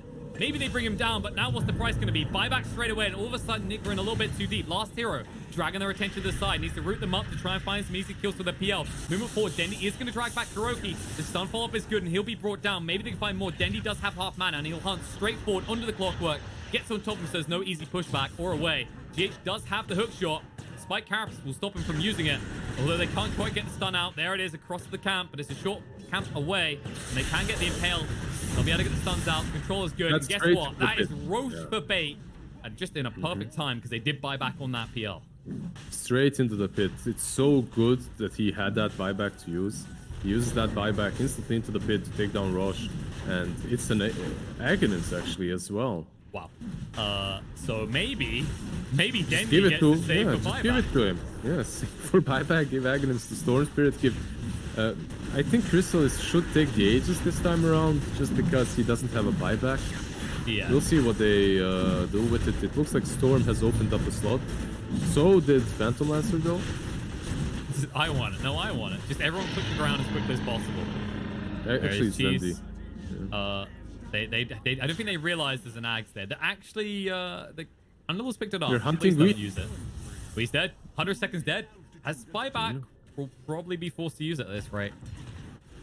Okay, who's getting this Ags? Because, hey, last hero is walking around with it. And you just know right now he's going, can I? It's not gonna be his. It's definitely not gonna be Underlord. I don't think you give it to him. And I hope not. Probably the worst hero to give it to is Enchantress. Right after that, it's Underlord. It has to be. It can work. It has to be Storm, surely. It's decent on Nyx as well. Now that you have said it, it's a pretty good item on Nyx. But that's true. Yeah, Storm is the hero that gets it. I'm not gonna lie. I kind of already knew when he switched items from Ags because he'd been fixated on that for a while. The moment he queues up Sheev, he's like, "Oh, this is great, free item." So right now, Bait. All they have to do is try and kill Miracle as fast as possible. And for Nigma, the game plan in these next teamfights should be rescue Miracle. Just try to keep him alive as long as possible because he will dish out all the damage that you need. He has a Daedalus, Desolator, Battle Fury. He hits extremely hard if he crits. So in that last fight, they kind of left him stranded. He was soloed by Storm and Nyx Assassin. No one was helping him. Visage was around but couldn't really assist, so... Speaking of that, Nyx... Just help. If he sees him here, they gave Nyx the Ags, by the way. Stun. Burrow in if you want, or just stand there and kill him. He's dead. Perfect pickoff. They knew this was coming as well. You're playing against this Nyx. Nigma have been playing so well against 5-up actually up to this point. And now all of a sudden, the most crucial pick you mentioned, they find it. He's dead for 80, and they're right next to the tier 2s. They need to wait the creep wave a little bit. You can see GH out pushing top, Batrider out pushing bottom. So at best, what they will get here is a tier 2, maybe a tier 3. Remember can delay them. Yeah, remember that they also do not know if Ember has a buyback or not. He didn't buy back before, so they're assuming that he does have it, and because of that, they won't be really as offensive. They won't be so determined to just hit the tier 3s. I mean, we say that, then again, they do have an Aegis and Cheese. The problem is, of course, they did give the Aegis to Dendi. So, Chrysalis, he's still a potential liability if he gets caught out. Yeah, I think it's just not smart to push any longer. If you are bait, you don't have to be aggressive. You're just gonna get stronger. Your best play right now is to wait out that buyback on Chrysalis and then play off of that. Fishman? Yeah, he's a dead Fishman. He's a very tanky Fishman. Courtesy of that with Shaco. He's like, okay, you're gonna have to commit more spells if you want me. They didn't no, he stopped them getting him to the high ground.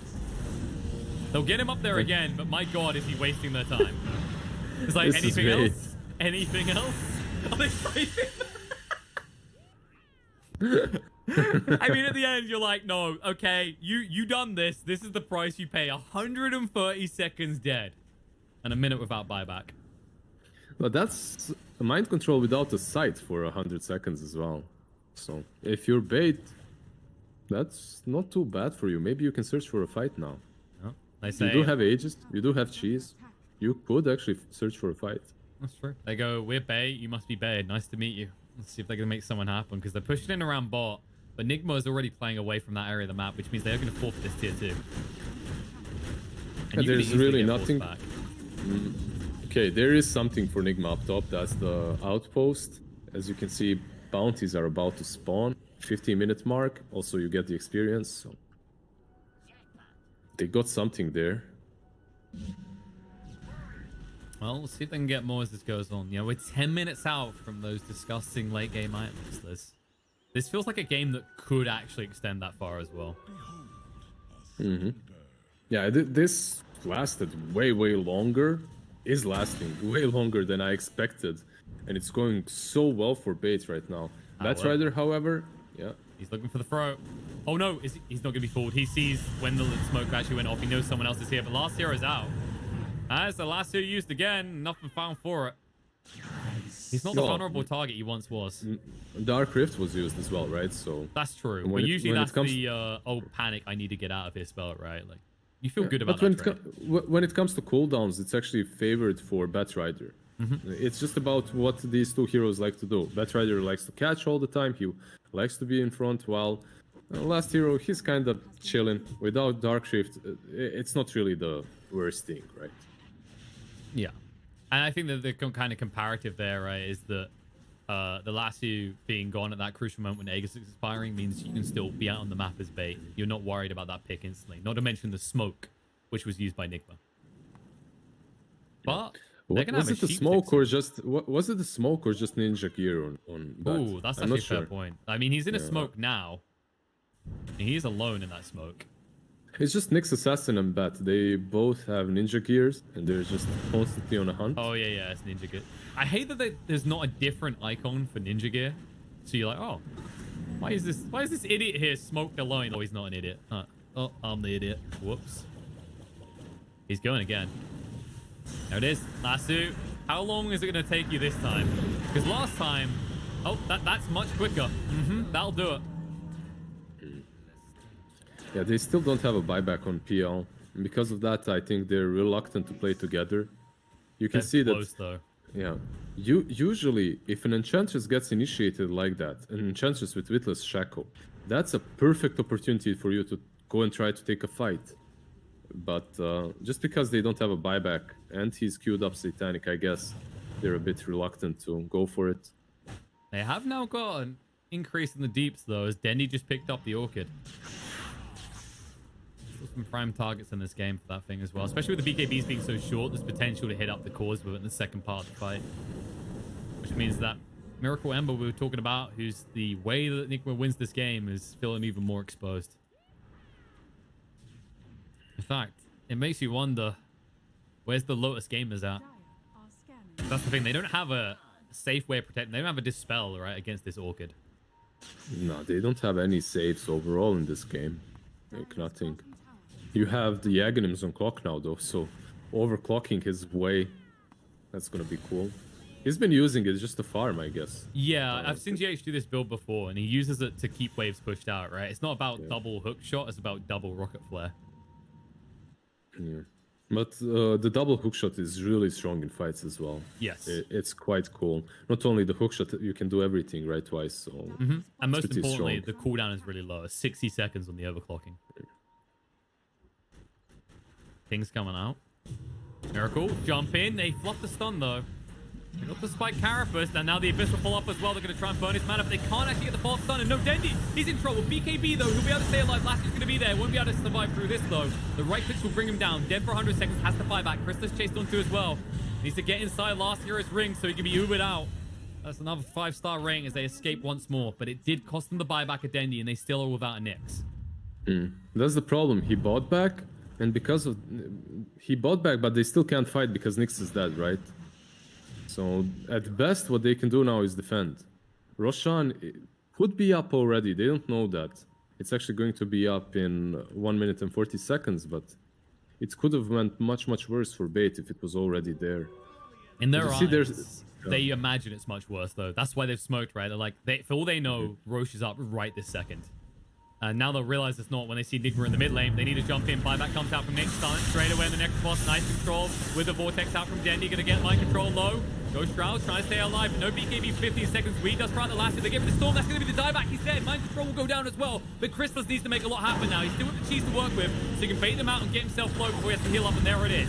On to Kuro next. Trying to bring him down. They'll be able to do so. Hook shot though on the back line. The supports are dead. Enchantress has to buy back the bait.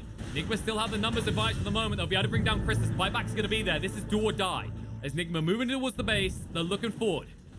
Hasn't got the abilities to lock anyone down right now. And there it is. Nigma are all in on this, but the Abyss was going to be there. Maybe a little bit too late because Wee's going to be brought down. He is willed through and killed off. Chrysalis down to half HP, has to back away though because that Ember hits so goddamn hard. He's going to have Satanic right now. It's flying over from the side shop to him. So he's going to be very tanky, yeah. He's going to be very tanky on TL, but is it enough? Satanic actually is completed. There's a window here. They have no hook shot, no overclock. For 15 seconds, BKB jump in, last you out straight away. They're trying to bring him down, but can they do enough? They're going to get him low, side through, and the Underlord is gone. Buyback instantly. Now, they need to go. Chrysalis trying to move in. The Abyssal straight away on the Miracle. Going to burn through the mana quickly here, but BKB gets activated. The back pull up the wall. Can they get him? They're going to try and bring him down. He's trying to save time with Sleight of Fist. More stuff to get him out and away, but he's ruined still in the pit. Final movement away with the Remnant will get him out. Chrysalis, 140. He's got the Satanic. He needs a target though. He doesn't have one. He's got the Rapier. He needs to hit something right now to life steal up. He's doing it. Can he stay alive? No. The root is not going to be enough. They turn around him. He's going to be brought down, and now it is Underlord against the world. And he is going to be overwhelmed by the forces of Nigma as they should be able to bring him down. And that moment... 30 seconds. 30 seconds. That's not enough. That's not enough. The Storm... He's going to probably... Yeah, he's going to resurrect to a dead throne right here. Oh, man, that's so intense. Oh, they have a fortification, okay. Yeah, Nyx is up in 17 as well.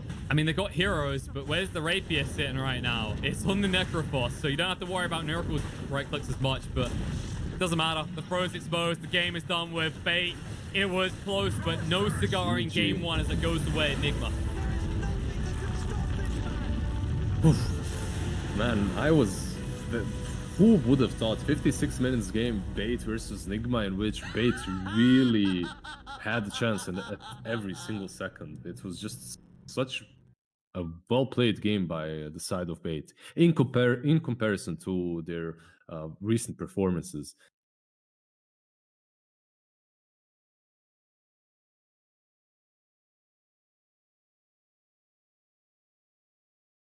I remember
whenever our foes can buy.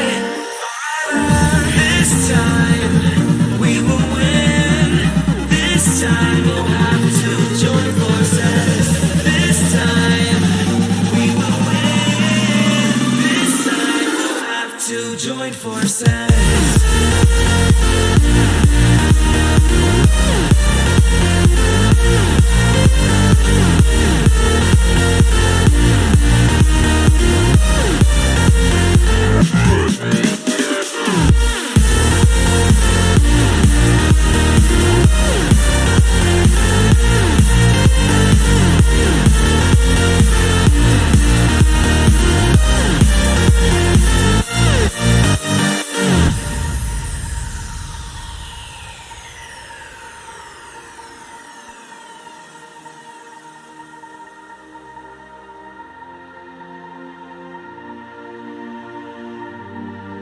Castles and dragons, the battle begins tonight.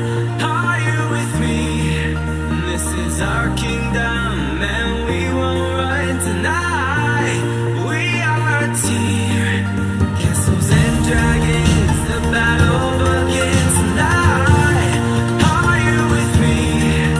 This is our kingdom, and we won't run tonight. We are a team. We can do anything together if we just try. And as long as we have our backs whenever our foes come by. This time we will win. This time we'll have to join forces. This time we will win.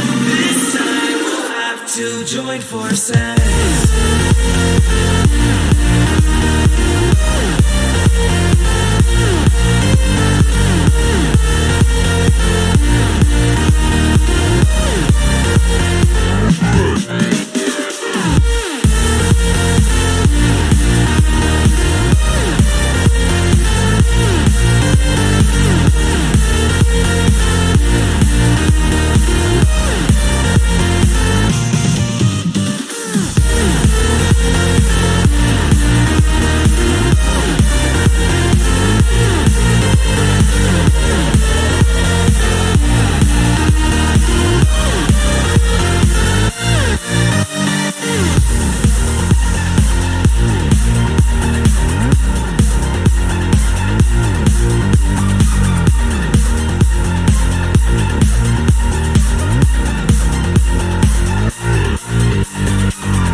them. But other than that, nothing too out of the ordinary in terms of bans. It's a hero that Miracle also makes work really well. Miracle, he did have a couple of misplays here and there that last game. I'm not gonna. Obviously, he's one of the best players in the world, once considered the best. But that last game could have been a bit better considering he had a completely free laning stage. Afterwards, he got picked off a little bit too easily a couple of times. But then again, he was playing versus an X assassin, and it's so easy to catch Ember with his Flame Guard on when you have that Carapace. Yeah.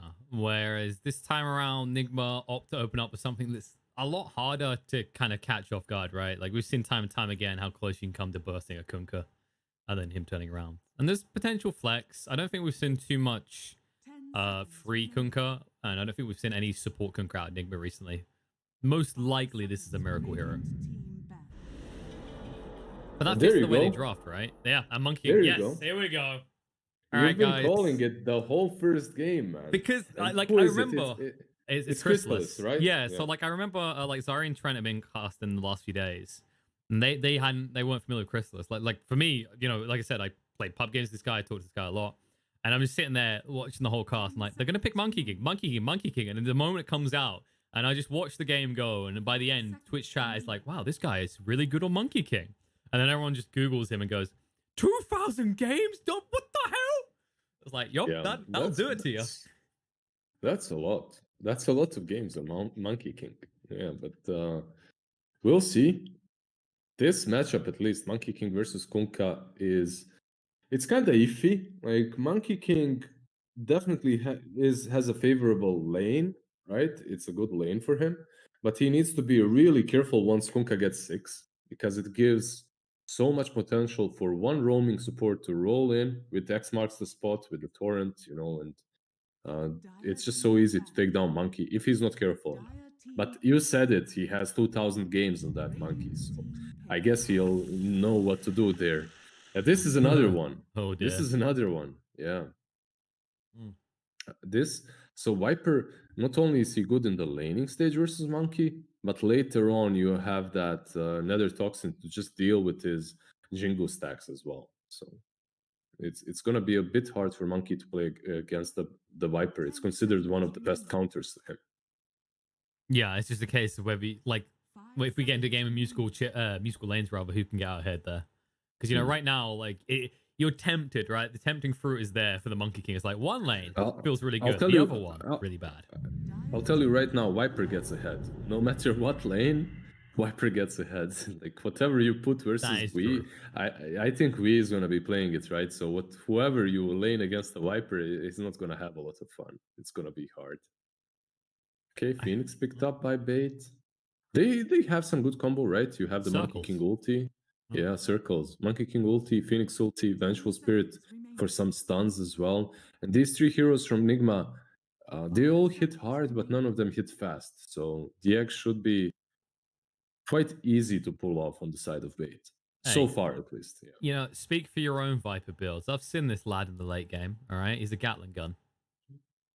I think that's usually the issue, right? It's like most of the time you get to that hyper late game scenario and you don't have a hero that has anywhere near enough attack speed to take down like an Ags Phoenix, for example, over level 3 Egg.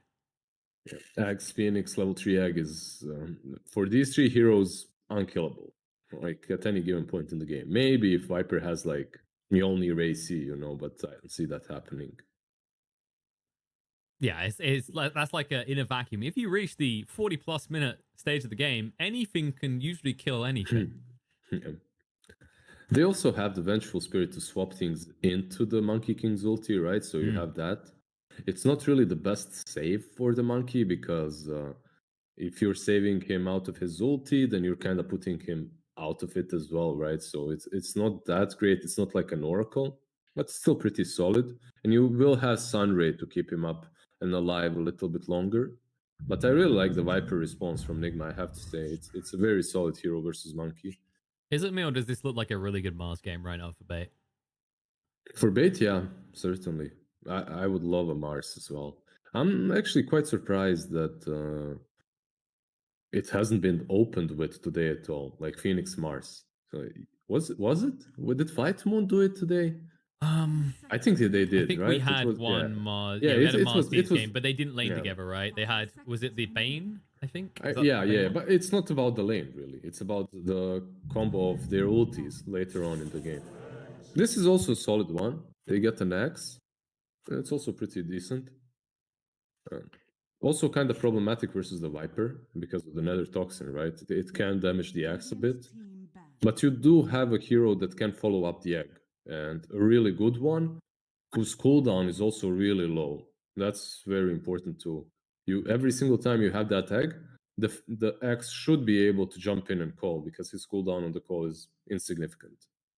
It's also there's some quite nice about the complementary elements of Monkey and Axe, right? It's this run at you and snowball type combo, right? Because you go and you get a dunk, everyone moves forward for another. Monkey King's a hero that usually kind of propels off that one kill, right? Like he gets Jingu, go next kill. We've seen it from the mid a lot, right? Where Monkey Kings will maybe TP to a lane just to keep the killing going.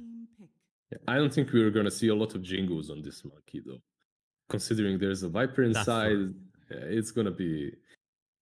yeah, there's a Viper, but at the same time, there is a guy that has played the hero 2,000 times.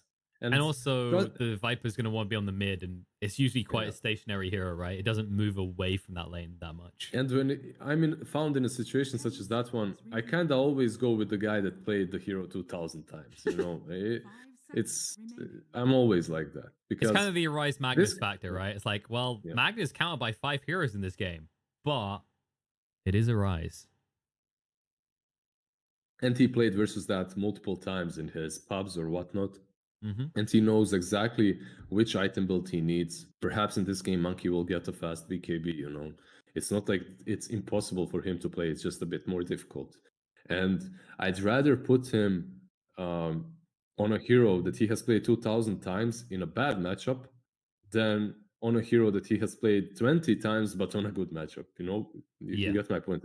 We saw it with VP as well, right? Where Epi Kid, when he first joined that team, he was always given his PLs, his Nagas, because they knew that's what he was comfortable on. And then, you know, now look at him months later, where he's actually expanded his hero pool into like something to be feared. And Wind Ranger to round it out. This does look like a Dendi Wind Ranger to me. It should be. It's one of those heroes that can trade a bit with Viper because you have that Wind Run as well. Oh! Uh-oh. They remembered it last game. They seem to have forgotten about the Meepo this time around. All right, so this should mean that the Viper is on the side lane. Which is what you want, because you want the Monkey King to deal with, right? Yeah, but if you're bait, you put the Monkey King mid. Actually, mid Monkey is really good versus Meepo. Now, there's one way for Meepo to deal with the Monkey King on the mid lane successfully. We'll see if Wii does it.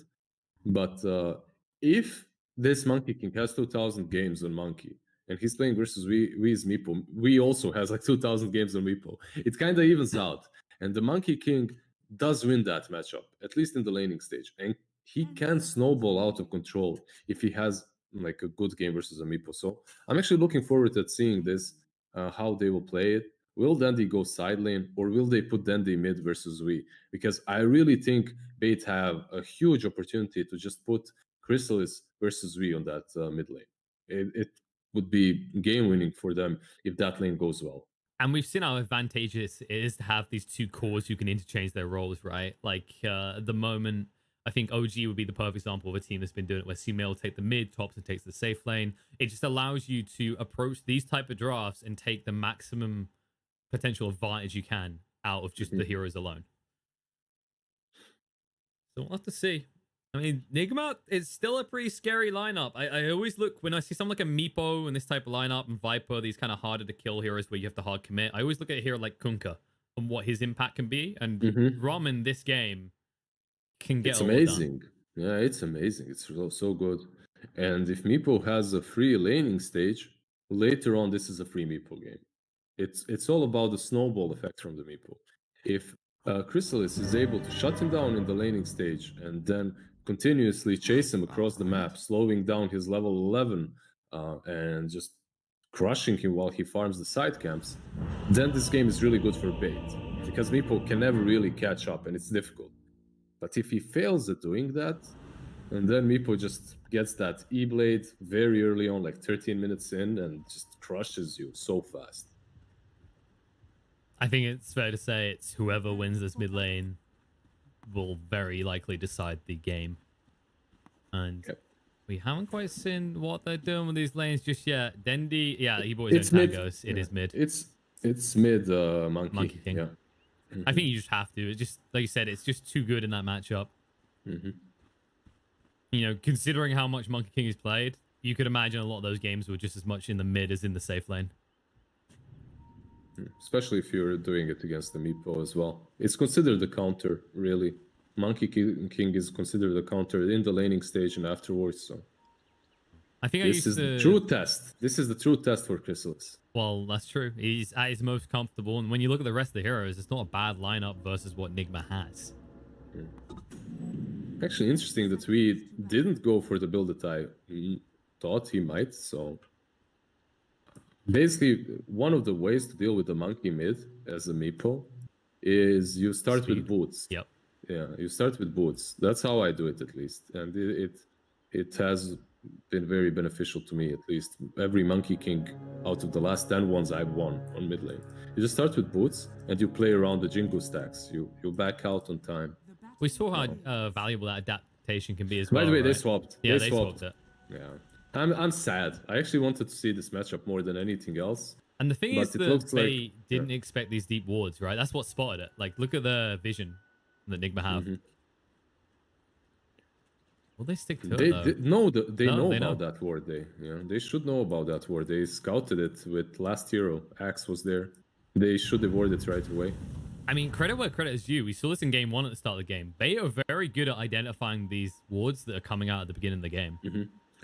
Most certainly. Supports are always there on time to scout the wards out and de-ward them. At least one of them has a sentry and one of them has boots to find those wards early enough. Okay, Liz. I got one for you. If Monkey King and Meepo never stop running between lanes, which team is better off? Monkey King, definitely. I think, at least. Because for Meepo, it's really important to get his level 11 as soon as possible. They just tricked them, by the way. Yeah, Meepo is just farming the jungle, I see. That kind of works, I guess. Yeah, I don't think his intention is to stay here, but I think just the other day there was a weird game where both the carries had gone to the jungle like 2 minutes in and didn't come out. So wouldn't be the first time it's happened here beyond Epic. Yeah, this is very beneficial to Monkey King already to bait. They're loving this right now. But he will go mid, Viper will go bottom. And now if you use your TP, yeah, Chrysalis is just moving away. Because he can't TP, right? If he TPs, nothing's changed. Meepo just TPs back, so he needs to just run back mid. It's just that moment when you walk by each other, you tip the hat, you're like, we'll be here again. I'll see you again in a minute, buddy, okay? Yeah, pretty much. Musical lanes. The Viper, look at him. Hello, Miracle. Hello again, sir. Welcome Miracle back. just starts a rant on Reddit. When are they going to add creeps to the river, okay? Oh, nice shackle shot. Waste a bit of their time. Yeah, because they maybe could have even went on Chrysalis there, but GH has used all his mana so far trying to rotate from one side to another. Well, Chrysalis has had enough of this. He's going on a Miracle, and he might be able to do it. Shackle shot, roll through, gets blocked by Dendi. It's a race to see who can get it first. Chrysalis with the dodge coming out, and it's not enough. No! They actually get the first blood on Dendi. He gets the kill in Miracle. Yes, Chrysalis gives his life, but they get the first blood. Now GH, he's got a stick. There's a shackle shot. Okay, Jesus, they do get some kills, right? But Meepo. But Meepo, exactly. He's been left alone. Completely. He has his 2 raid bands. He's level 3.5. Monkey King is level 2. Like, Monkey King now, when he comes to mid lane, he's no longer a fear factor. Like, he no longer threatens Meepo at all. Just because he's already level 4, more or less. Well, the good news is at least Axe has been getting stuff done. The bad news is always mind control. They've been ignoring each other's farming. Yeah, Axe just creep skipping, farming the medium camp as well. Kunkka doing the same with the hard camp. I guess at least 5-up's been benefiting from all this. He was more or less left of his own devices in the bot lane, as everyone else was the one rotating. How is Monkey now? Level 3. Yeah, Meepo almost... Yeah, he's got his 4. He's got the second Meepo ready. He's stacking, he's farming. This is pretty much a point in which Monkey usually has to be already ahead. And he isn't, so... It's gonna be fine as well. At least he has a lane to farm in. At least he's actually benefiting a little bit on this mid lane. He sounds like an orphaned pet. At least he found a new home, you know? Yeah, at least someone took him. You know, at least someone took him. That's something. You know what? Imagine if we still had 2-minute runes, how easily this would have been decided on the matchup in the mid. Just one of them finds a haste and then just outmaneuvers the other. Easy win. What lane, Kuro? Ench gone. Roll out by GH will be successful. Towards Dendi, though. No shackle shot for 5. He could use the wind run to slow him, but it's just not worth it. Is it not worth it? Does he have mana for a stun on Venge? He doesn't, so because of that, probably they might hard just casually click and power shot him, though. Yeah. Oop. Nope. Too many creeps in the way, and now Fishman in trouble. It's the raindrop. Right, it's the raindrop as well. No, he's gonna do it. He's gonna sneak the runes. No, Miracle just about has vision of him. All right, Dendi will get it instead, though. That almost worked, though. These early tranks for the Venge has definitely paid off for him. I mean, the supports are always the happiest when you have these lane swaps, right? They stay in the lane, they just farm up, they get a couple of CS, suddenly they're more wealthier than ever at this point in the game. That was towards when you were getting to the end of your pro career, right, Liz? Is when the musical laning was at its most. You know, every minute people would TP. You were loving it, right? Yeah, 2018. That's pretty much when it was really popular. The end of 2017 is when Ursa was picked all the time. Remember, Ursa and Wind Ranger, and then put them on position 4 or mid lane. That's when it started like being really prominent. And then to kind of counter that, I think there was changes to TPs, plus the fact that Chen was just getting picked more and more. Or was it Cole back then? You wouldn't start with 3 TPs back then. That's the thing. Wait, was it Chen or Cole back then? I think it was Cole back then that had the recall. It was Kotal, but he needed level 6. So that's right. Yeah, it was a bit later on in the game. Yeah, Chen came along, I think, towards the end of the TP meta, just dealing with itself. It was a nice addition to the hero. It helped out so much with these lanes. Yeah, I kind of got bored of listening to Sniff cry about how bad Chen is. Fishman is low.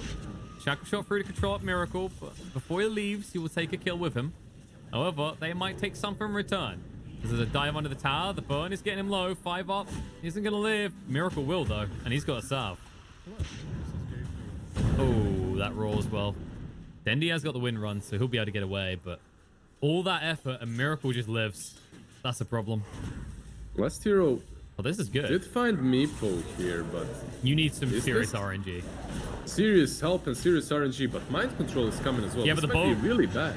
Chrysalis tried to actually make the kill happen, but they're too little too late, and now the turnaround opportunity means the last hero should be going down. Chrysalis holds onto the boundless strike, just tries to actually escape.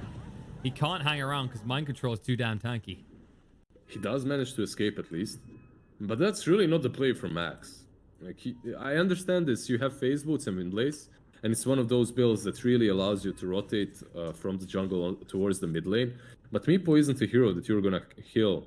He has level 2 Ransack. Imagine if he had level 3 Ransack there. You're just never killing him. Just the two of you, Monkey and Axe. You need like a minute to do everything, you know, to actually deal enough damage. Yeah, especially when you look at the build that Monkey King has, right? He's got 2 points in the tree dance, so you haven't got, oh, I've got Jingu and now I do a quadrillion damage. It's only level 2 Jingu. I think this might also be some sort of a recovery for Monkey, right? Because it makes it a bit easier for him to farm the jungle camps as well. No, that's fair enough. Like, if you're not pulling from level 1, it's not worth leveling the Jingo as Bottom much. lane. Shackle shot was off the mark. Miracle already knew what was coming. A nice boulder smash through gets the kill on the Fishman. Vibe up.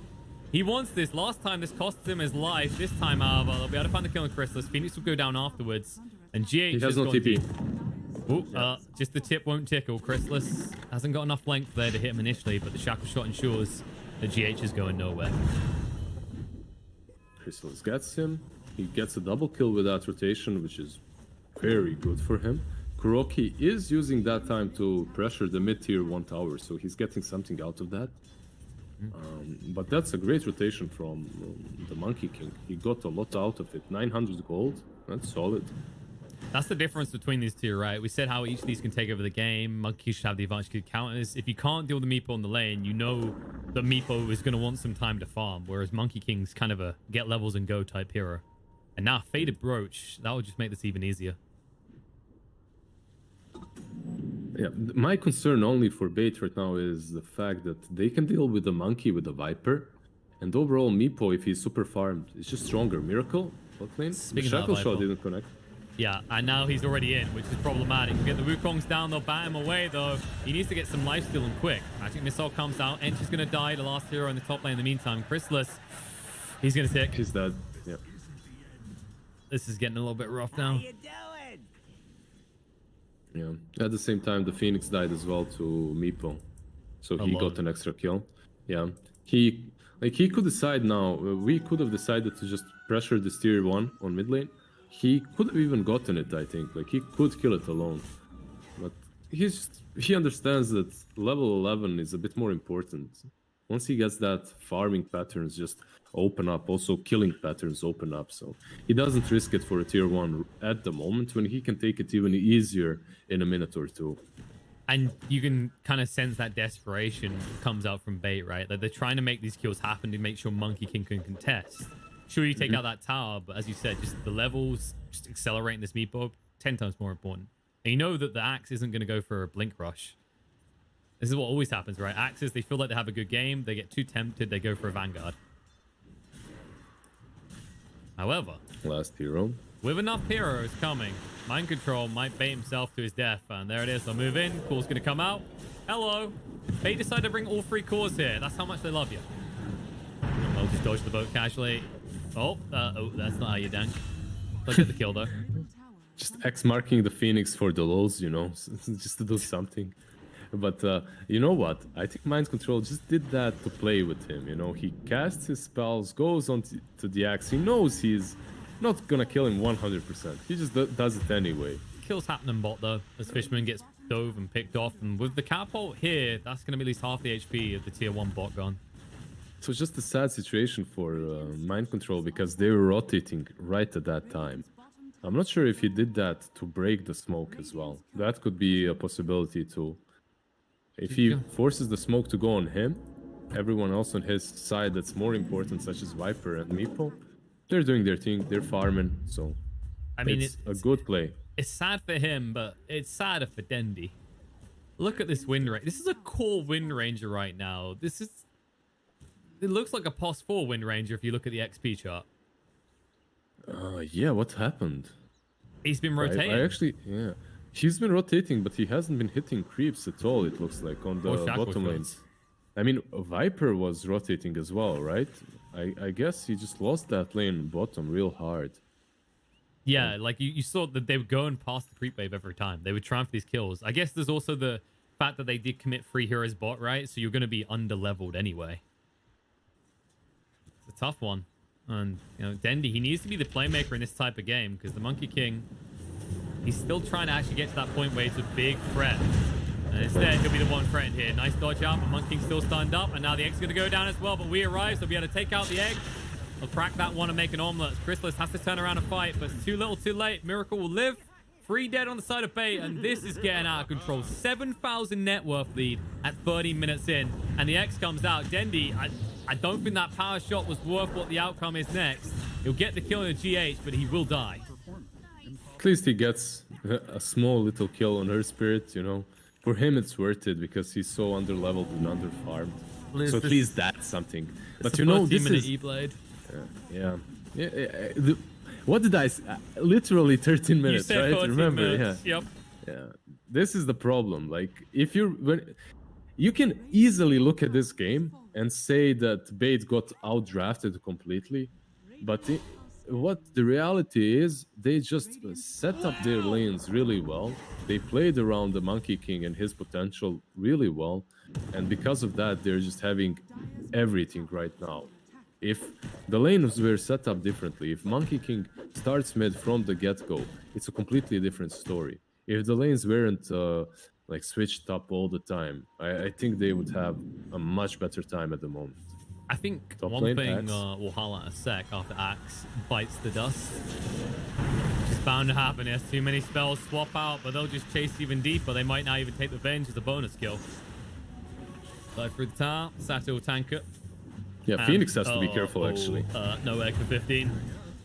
He could dive away if he wasn't torrent up. They're already moving forward. He's going to dive the other way. He says, mind games, boys. Chrysalis is now here, but you're a little bit outnumbered. Dendi moves in onto Miracle. The break is there, so Chrysalis cannot even try and get lifesteal. He'll bound the strike just to try and control them up so Dendi gets the kill. But now Dendi is in a bit of trouble, being slowed down.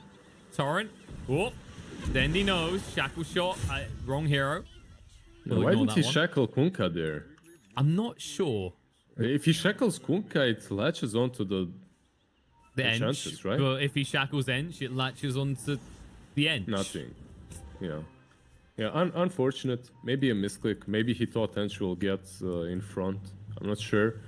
But yeah, the game is slowly... Nah, he's not gonna get him. But the game is slowly just falling apart for Bait now. You can really see it.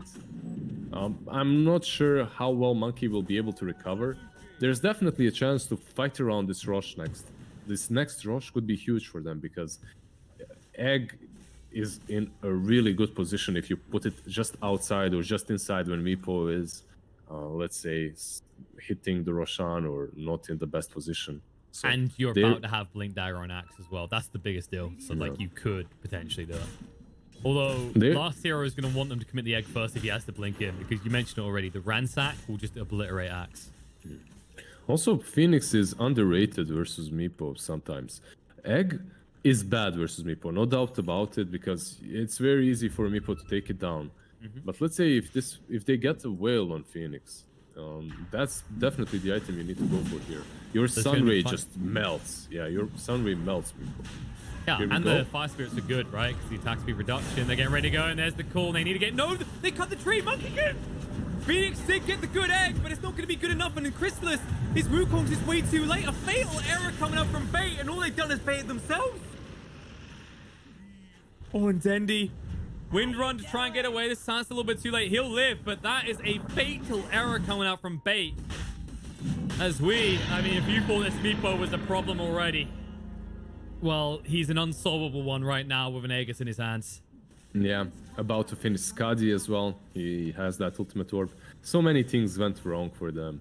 The call was good. The egg was pretty much... maybe could have been a bit better, you know, further away from the Meepo, but it was as good as you can get it at this point. Liz, how would you rate diving through the tree the Monkey King is on? Diving through the tree, however, is problematic because also he didn't have Boundless Strike to work with because he was stunned, right? So he couldn't Boundless Strike the Meepos. That was very unfortunate.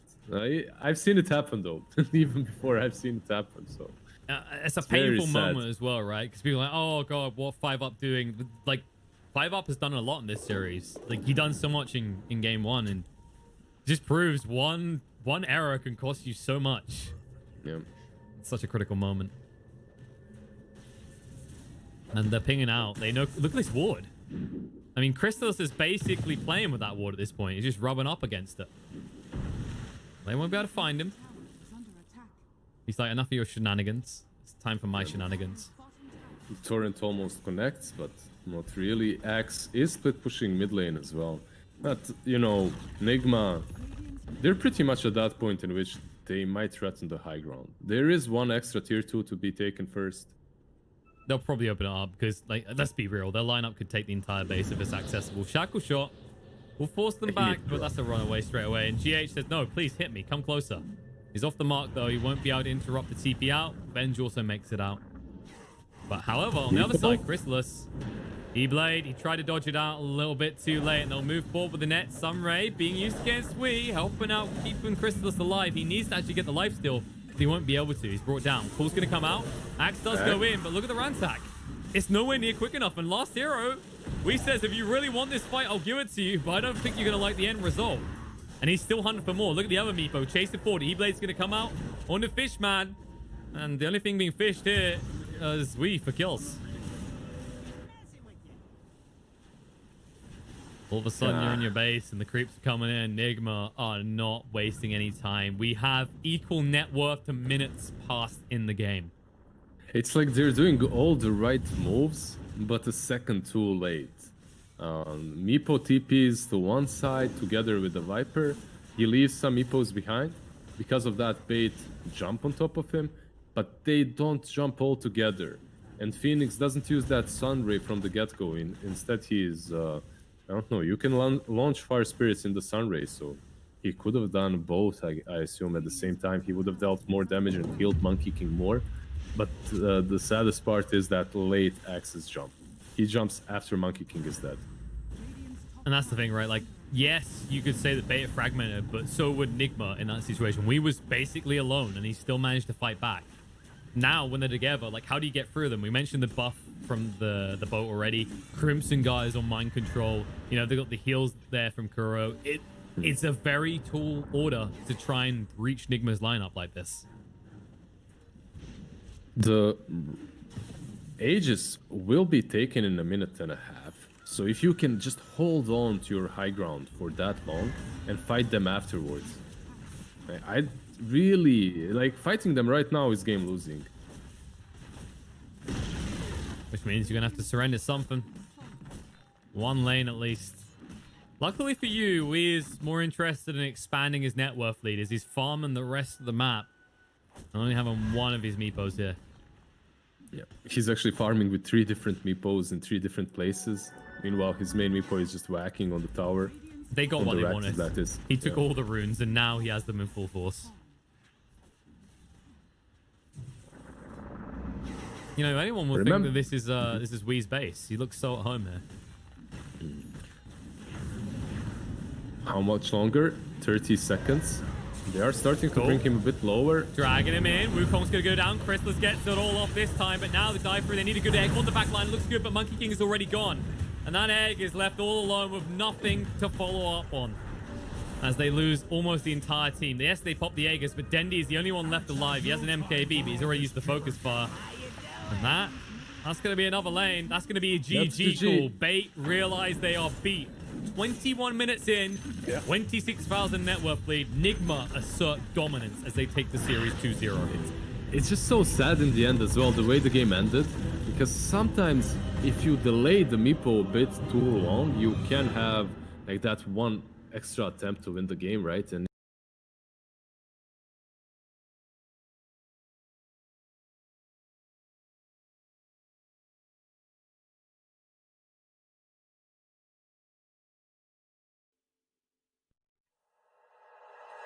like you, be strong to hold the powers of the sun.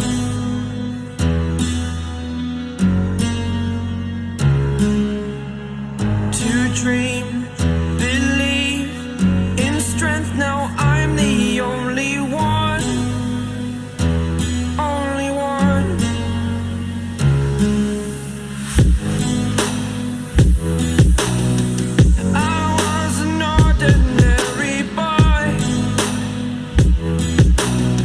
Until I broke the rules, my life destroyed. Life destroyed.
superhero.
Oh god, he will get swapped away. They're moving forward. Moonmaker does get a good stun toss combo. It's enough. Oh my lord, Kid Drake. Nice. So does Owie. It's gonna be a biter from the Earthshaker. He's gonna try to team in, but there's only a tier 2. He's gonna pull him back. They do get the torch. This should be a kill on Ritsu. It is. AoE Shadow Strike will bring him down, but Dispersion brings down Ritsu. They're gonna try doing a ton of damage, but the Dispersion is just eating him alive. They bring him back. Kezu. Goodbye, my friend.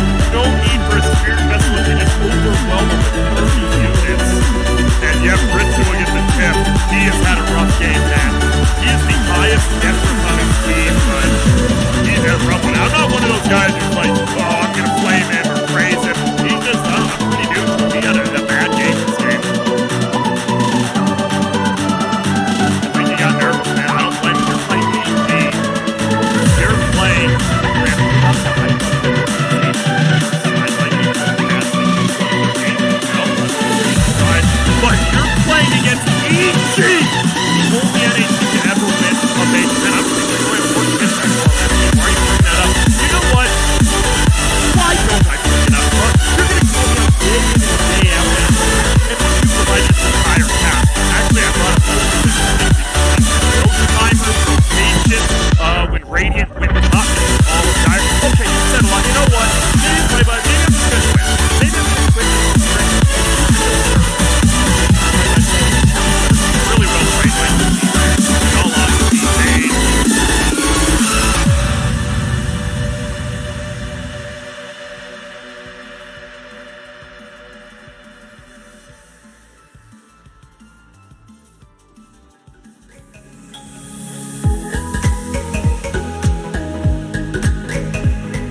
you want to get off the darkest ground, but gravity pulls you straight down. Earth from a bird's eye view. You should grow feathers and see this too. When you want to get off the darkest ground, but gravity pulls you straight down.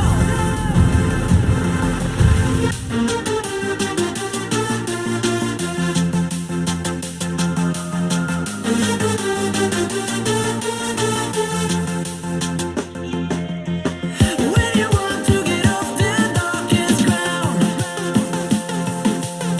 but gravity pulls you straight down.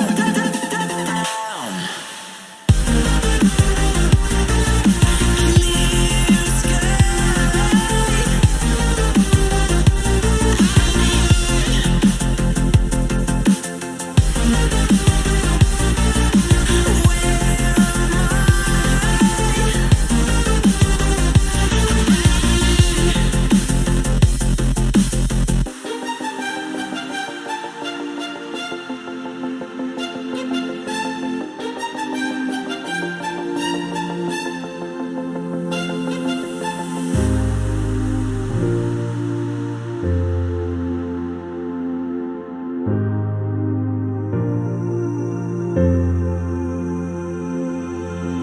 When you want to get off the darkest ground,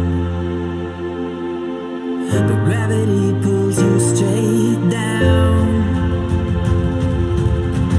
Earth from a bird's eye view.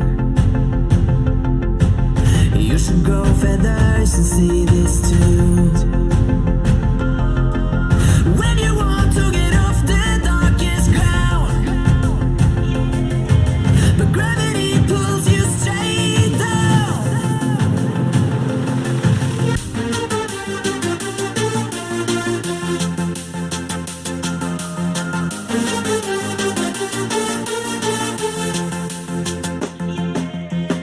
When you want to get off the darkest ground, but gravity pulls you straight down.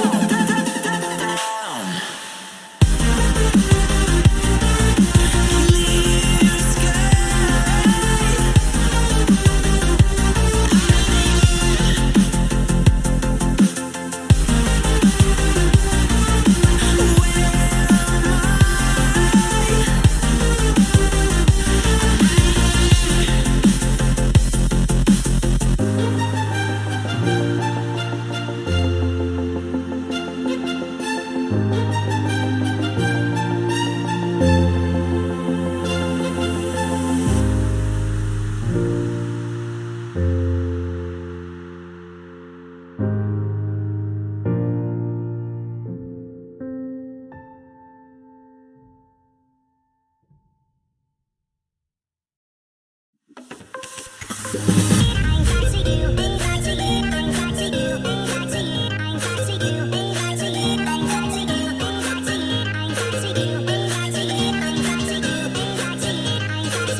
cracking.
But if they don't first pick it, I think the Crazy would take it. So they're making EG say, if you really, really do want this Ryoya Kunkka, you're going to have to first overall it, or we're not going to let you have it, and we'll take it ourselves.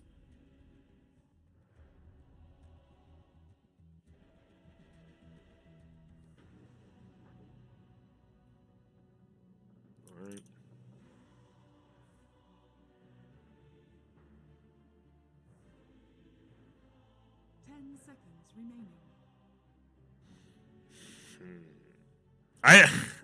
I have to believe they're deciding between Chen or Kunkka here. Or Bat Rider. I was getting to it. I'm curious. Will they? They will. Okay, it is the Chen. I'm pretty sure it's between the Chen and the Kunkka. That's why I don't think they're going to do it. You've got it. No, you're going to take a Necro and Shaker. Will EG have something immediately? I actually still really like Kunkka here. I don't think it's a bad... I guess because it's Kunkka versus Necro, but I think Kunkka doesn't even hate that. He dislikes it, but I don't think he hates it.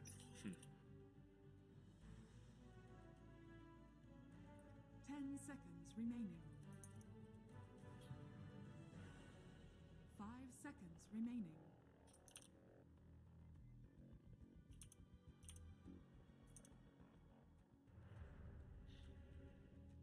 Are there any other of the OPers? It seems like Dragon Knight's on the out. Beastman. Lone Druid's still in the pool if they want to play it. Lone Druid's not terrible against Necro for the fact that it's hard for the Necro to get on top of the actual Lone Druid, and the Bear's the one hitting you, and you don't want to Reaper Scythe the Bear.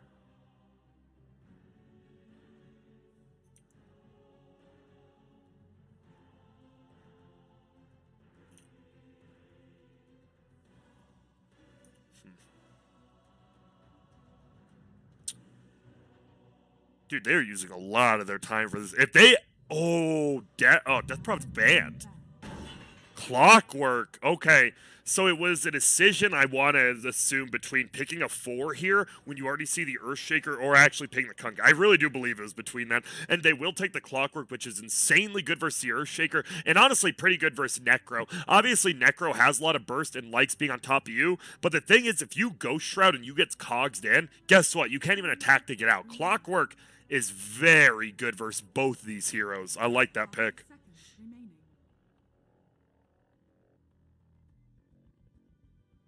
Well, nonetheless,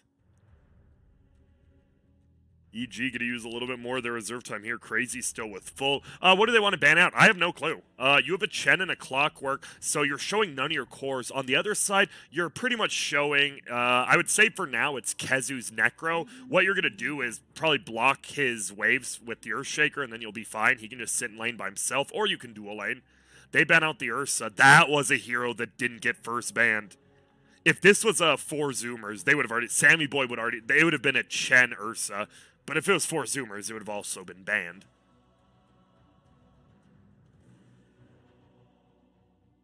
Remaining. 5 seconds remaining.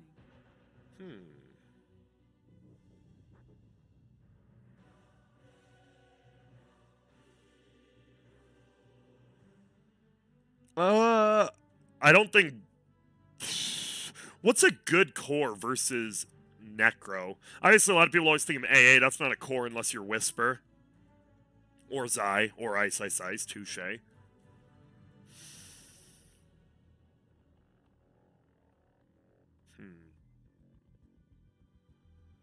I'm trying to think of something they want to ban, because you already have, like, this Clockwork is already going to just create a ton of chaos for these 2 heroes, which does mean they ban the Viper, which makes me think they want to play a Kunkka themselves, or they just think that this is very good against that, which it is. Viper is good against Necro.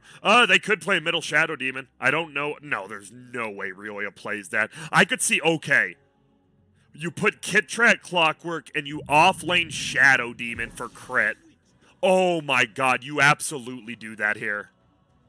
Grant, why? I mean, it just shits on Necro. It reasonably shits on the Witch Doctor in the laning phase, which is nice. I don't think they'll actually do it, but I would love it. If crit called for it, that would be great.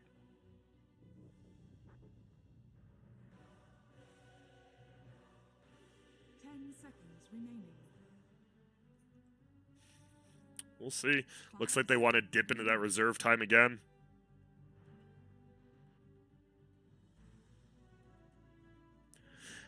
Dude, Necro must be insanely good versus Kunkka. Why aren't they taking him? Because I actually like Kunkka versus Earthshaker Witch Doctor. I get that Necro beats you in lane, and I get that I believe someone told me the Reaper Scythe doesn't care about the effects of Rum, which obviously would be pretty good against it, but I don't think one single target ulti should take you away from maybe Rioya's best hero.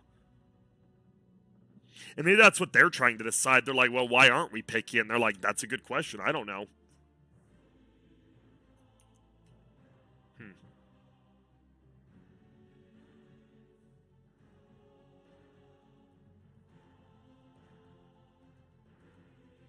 They're going to use almost all of their reserve time here. Man, I don't know what else there is to think.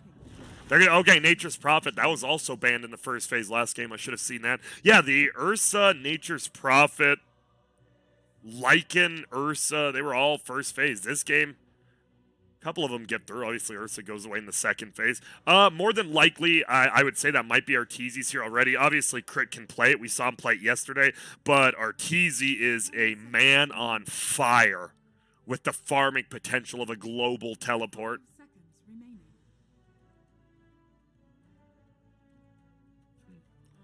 Crazy here. They're going to need a crazy good pick. You're going to need an escape mechanism versus the Clockwork and the Chen if you somehow get stunned or before you get stunned. So a mobile hero. Yep, there you go. Astral, that maybe the most mobile hero. 2 charges of Astral Step as well as being able to dissimulate.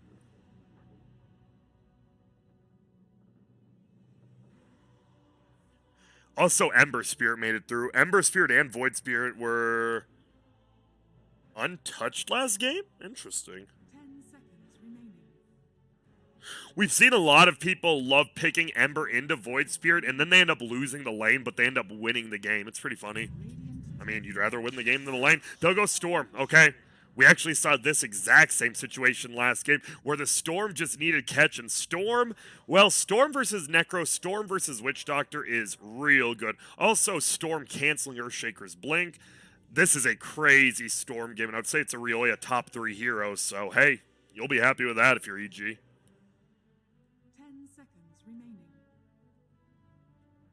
So what's a Ritsu hero to carry this game? He has the last overall pick. I think you literally say, Ritsu, what will you carry the game with? And you give him whatever he says. And then when he doesn't carry you, you boot him. No, I'm just kidding.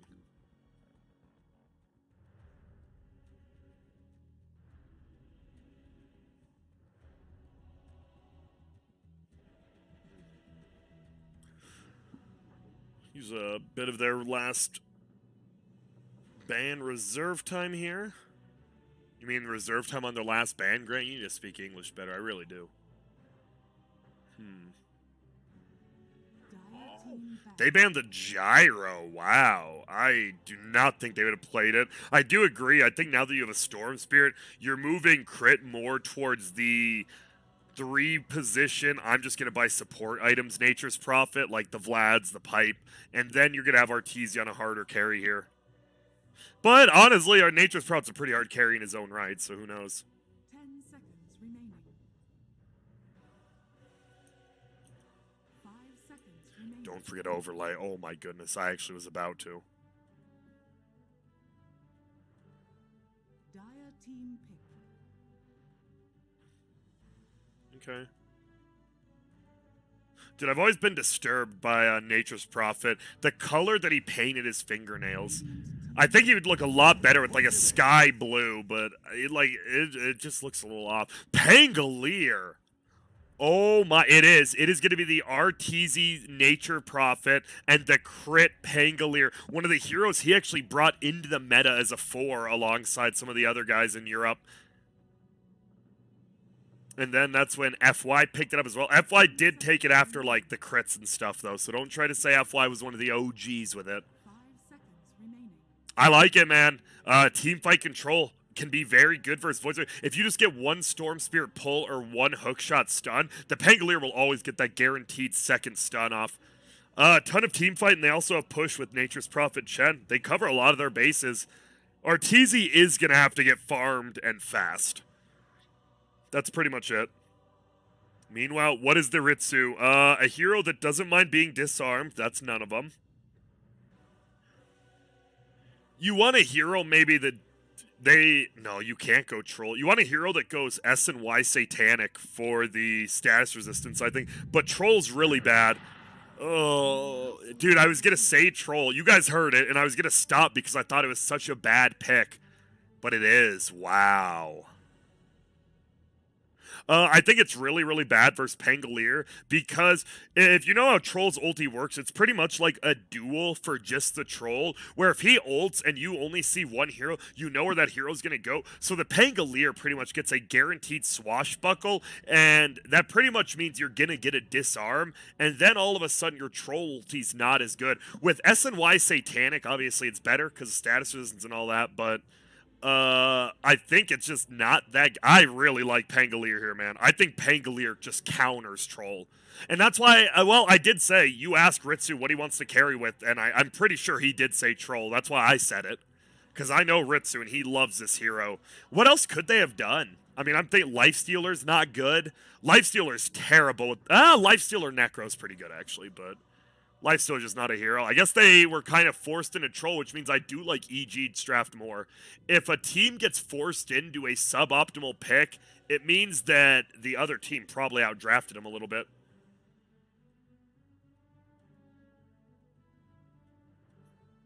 Grant, maybe you should just change the overlay now. Yeah, I really should. Boom.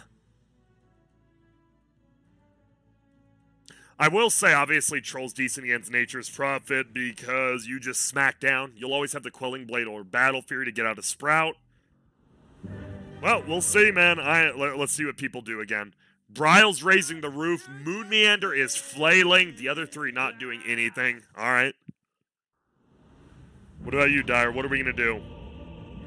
Chen's doing... That's the celebration, right? So just a celebration and that's it. No, wait. A taunt? Ryoya's taunting in a celebration. Okay, I see it. Well, we're going to get right into this one. It is going to be game number 2. It is crazy. And it is Ritsu, so we will have a pause. And Ritsu, even GG Wells played in all chat. Where's the all chat? Dyer's going to all chat something. They're not? Yeah, because that was an official GG well played. That was an all chat. Dude, if I'm crit, I'm saying we'll take the win. I will force the admin's hand and take the W that they just... No, I'm just kidding. We'll see, though. It seems like it's not paused for Ritsu because he did all chat, which means he's here. So who is it? Is it Aoi? Is it Kezu? It's Kezu. Items, items, items. Interesting. Dude, I just started the meta of finding out who's the reason we're paused for. Grant, you're a genius. No, I really am. Ryoya is going to go middle. Level 25 Storm Spirit. Level 20 plus on the Pango. Who else is high level on their hero? Let's see. Silver. Nothing. Nothing. Or gold. Nothing. Nature's Prophet. Silver. Chen. Gold. Yep, that's it. Witch Doctor will be heading to the bottom lane with Troll. Is a pretty good lane. I think at level 3 you actually have kill potential with the level 2 Whirling Axes as well as the level 2 Maledict. If he decides to go that build, we've seen some still go for the Voodoo Restoration. They go more for a 1-1-1 instead of a 1-0-2. That's up to him. I don't think you do versus the Chen because the Chen's always going to out-harass you, but maybe you just play a mini Chen yourself and just... get a clarity and permanently have the Voodoo Restoration on. We'll see. It might be something like that. Clockwork. He's just zipping and zooping around. Doesn't look like there's any crazy lane changes this game like there was last game, though.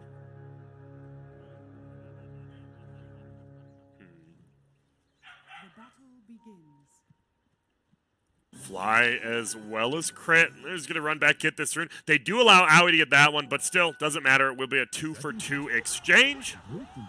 Yeah, well, that makes it pretty easy. Kittrack? Wait. Did Kittrack's... Did he only cog one creep? It's really easy to actually cogs all of them. And oh no, he messed up, so he's actually going to let this one... Okay. Kittrack might need to watch a couple of my replays back from IXDL or something, because my man is crumbling with the cogs first. And now Ritsu, this should be a pretty favorable matchup. We are going to see it. Oh, he's going to go for the courier. He brings it into the trees and it survives. Nice micro there from Crit, but he's going to eat a lot of damage from both the Troll as well as the Witch Doctor. Because of the Earthshaker, the creep wave still is pushed very far back. We're going to see Kittrack trade with Moon Meander. The problem is you don't trade very well anymore because you don't have Battery Assault. Going to go for the last hit. Arteezy does scoop it up middle lane. Does mean it's Bryle Void Spirit versus the Storm Spirit of Ryoya. 6-0 versus 4-0 right now. Make it 6-1. He gets one of the denies. Will pull the creep back. Is this deniable? It is not. Yep, that wasn't... He couldn't last hit it or deny it. Well played. Ritsu should have a decent time here. Only 3-0 right now. He is getting a lot of creep aggro for some reason. His Crit continuously pulls his creep back. In comes the Hill Troll. And it's going to aim Ritsu. He doesn't want to lose. He doesn't want to lose this range creep. Nice ranged Whirling Axes.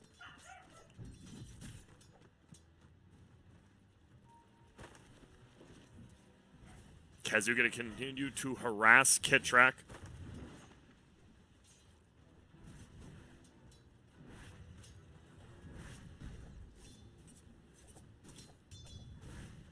Okay, does he get the pull off? Yeah, he does.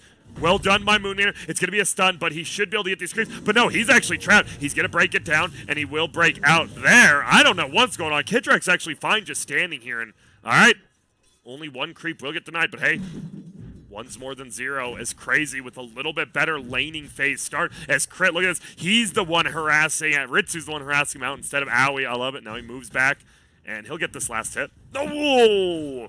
He doesn't have a Quelling Blade yet. Oh, my. I also like that he went Fervor, so he can just right-click against Crit. He's going to throw the Whirling Axes. But that's going to be that. He does get disarmed. Bryle trading hits into Ryoya. He actually does eat a tower hit. But Ryoya will pull the creeps back, and he is a little bit down. This 4-minute rune's going to be a big one. We're going to see how many supports rotate. I think the Earthshaker will. I think the Clockwork will, as we see a very good Fissure block here. Arteezy is able to get around it, though, but he eats a lot of damage. Oh, deny it! Yep, well done by Kezu. He set that one up for him. Bottom lane, Aoi is just... not sure what Aoi's doing. Interesting. Oh, he's trying to maybe kill it and farm it before Fly takes it over, but they're going to just run at it now. He will just cast the Chain Lightning and it will get killed. Ooh, goes down. Harpy Scout won't get the last hit on it as Troll. He's having a decent time. 0-0, 3.5 minutes in. Nothing too crazy going on. Well, yeah, Grant, you just said it was 0-0. Obviously, we inferred. Well, I'm just proud that you actually know the word infer. Well, thank you.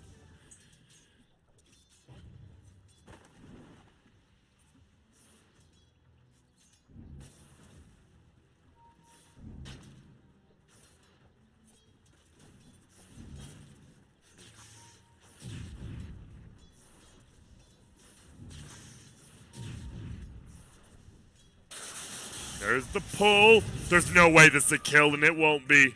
He just moves back. Arcane Rune does get scooped up. It was both the fours rotating over. Kitrek won't be able to get a kill, but he will do a decent amount of damage. Kezu. Arteezy trading hits into each other. I love it. I love when a good aggressive lane on each other. Nature's Prophet versus Grant, are you serious? Oh, my Grant right now is currently looking down because there's no excuse. Grant, you can't be missing first bloods like that. You've got to pay attention. I guarantee we have 6 more games after this one. I will see every single first blood.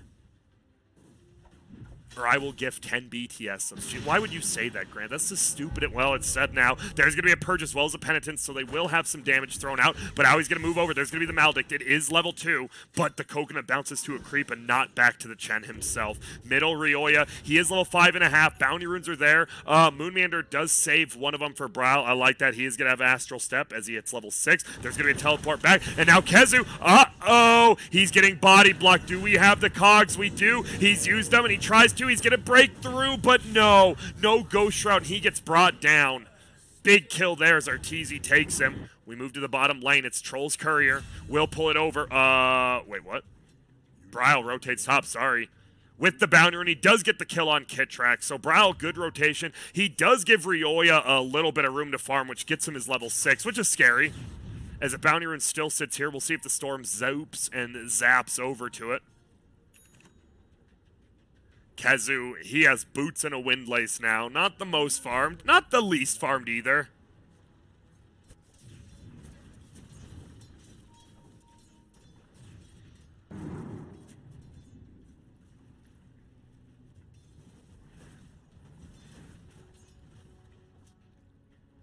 What is the net worth? Ritsu is in 3rd, Arteezy's in 1st, and Bryle is in 2nd.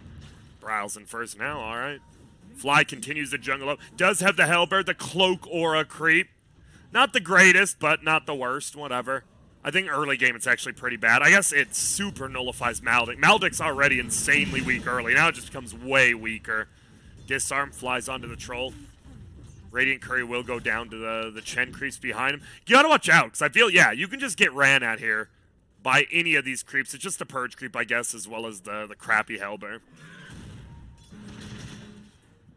Crit will secure himself that range creep. Top lane, they're thinking about going in. Kitrek's actually going to find Moonmeander, but Bryle, guess what? He's hasted up. 8th Remnant goes down. He dodges it, but runs back into it. He is going to dissimulate forward. It's going to be a Sprout. Not really sure what the Sprout's supposed to accomplish, but Moonmeander does die to Kitrek, and now they look for Kezu. It will be Ryoya flying in. He wastes the overload attack, but he will zip forward again. They're now in the cogs. He's going to try to pull him back in. Does he have it? He does. He pulls them in. One more right click should do it. It does. Bryle might be taken down as well. Does he have enough mana? He has 5 stick charges. Is he going to pop him? No. Grant, that's only 3. Now it's 4. Kittrek goes down. Bryle will help get a kill as Moonmander actually wasn't involved. The tower gets it. But all right, a little bit of a weird fight there as Arteezy sprouts ahead of himself. Maybe he thought he was going to astral step ahead of him, and then he tried to pre-sprout it, but instead he just blocks himself out as we miss the kill. Owie goes down. I saw his health bar dropping up top. And with that global teleport, Arteezy continues to farm. Bryle is the most. Meanwhile, Kezu is the least, 2,100 in that offlane Necro. He's having a tough time. Ritsu's going to eat a ton of harass here as well. Kittrek hiding over on the side, level 4, and I believe Ritsu pinged him out. They do because they have this ward here in lane.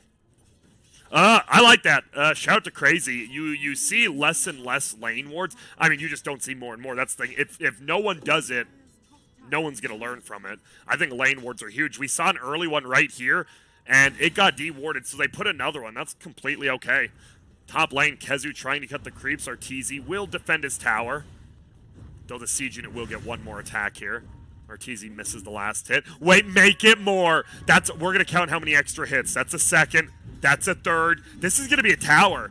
This siege unit is going to survive because of that glyph. Ritsu's courier does go down. Wasn't his phase boots, was close. It's going to be the Necro taking a lot of damage. I lied. Bottom lane, we're going in. Nope, they all just ate a ton of damage. It's actually Kittrek.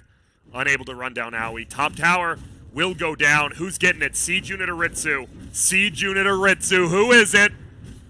Oh, it was close, but Ritsu with that last attack barely beats out the siege unit for the extra gold. Would have his phase boots now if his courier was alive. Unfortunately, it's not. Is a double stack of creep still scoop up and farm up?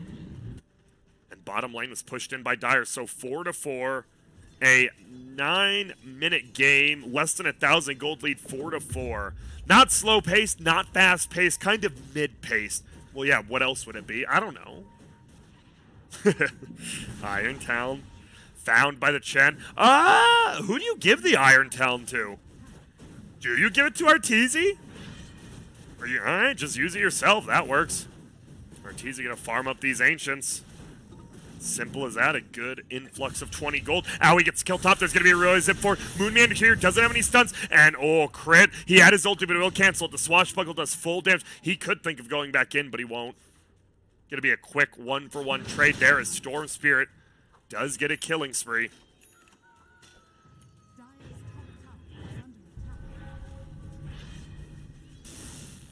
Alright, Fly is just using the Iron Talon. He is just farming up some Ancients. Middle lane, Moon Meander.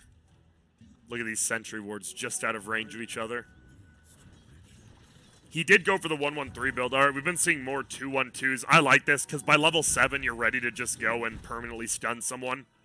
With 2-1-3, you can definitely F it up. Bryle, he's thinking. Fly will make it out. 8th Remnant pulls him and goes, oh, well, see you later, creeps. You lived an okay life. 60 gold in the way of Bryle. He's going to go for the dunk and the stunt. The aftershock build is not enough. Bryle might think of jumping forward. Instead, no. Crit. He survives the 8th Remnant. He is stuck here for now. He manages to make his way out. I have no clue how. Where is he going? He's going for the TP. Well played. If you thought he messed up, he didn't. He had to cast the ulti before the 8th Remnant hit because the 8th Remnant doesn't pull you in when you're rolling. And as long as he just made it out, which he would have, because the Fissure would have ended before his ult, he's fine. We're going to see a jump forward. Bryle does get the pull in. We do get the stun. Coconut's going to go. It's going to fly over to the Ice Ogre as well as Kittrek, and they don't have the damage. They want to push this tower. They have the siege unit. Kezu ends up going down bottom. But we're watching this mid-tower push, and they're unable to get it. It is just Arteezy as well as Ryoya, the double core duo, punishing Kezu, who is currently below crit now on the net worth chart. Ritsu is continuing to farm, though, has his purse. Not as good as it used to be. Dude, it used to be better HP regen, better mana, and it used to give an insane amount of just free damage, just random damage. And they are going to be pushing in middle. EG, I don't think they can take this tower, but they definitely can pressure it a tad Owie sitting behind, not level 6. He would like to scoop it up. Death Ward would provide a little bit of help. And Moonmeander, we saw him commit that ulti, unable to get the kill on crit.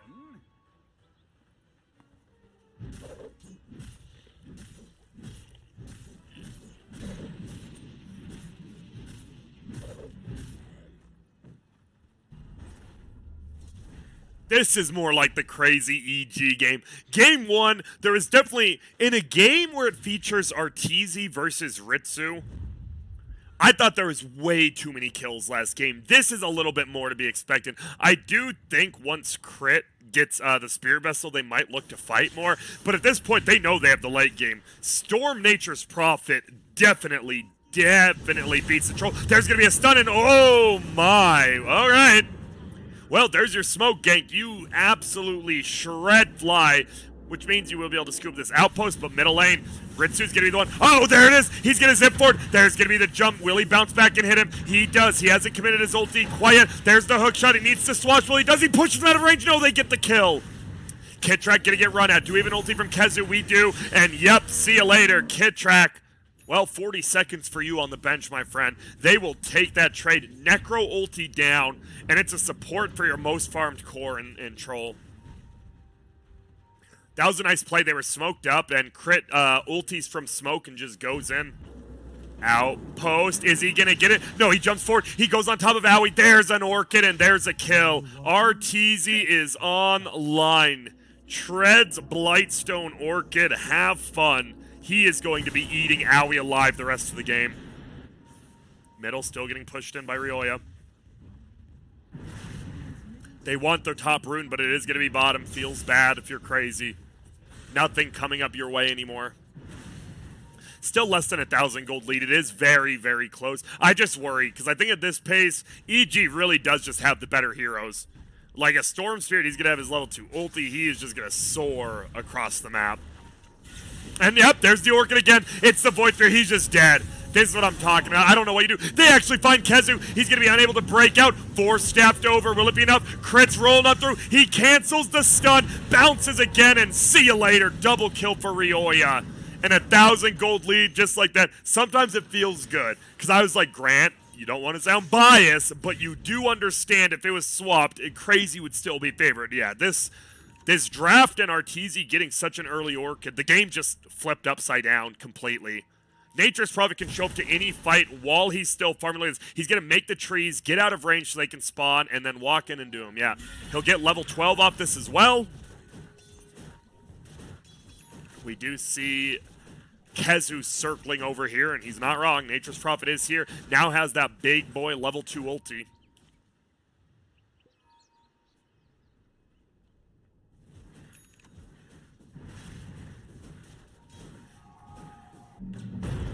For the kill. They will get it. Clockwork. Slowly. Wait. He hook shots over. There's no way he survives here. It looks like there is a way, and he does. A nice hook shot over. And Arteezy actually TP's on top of the hill, so if they did chase, he would have been there, but he was out of vision. Well played.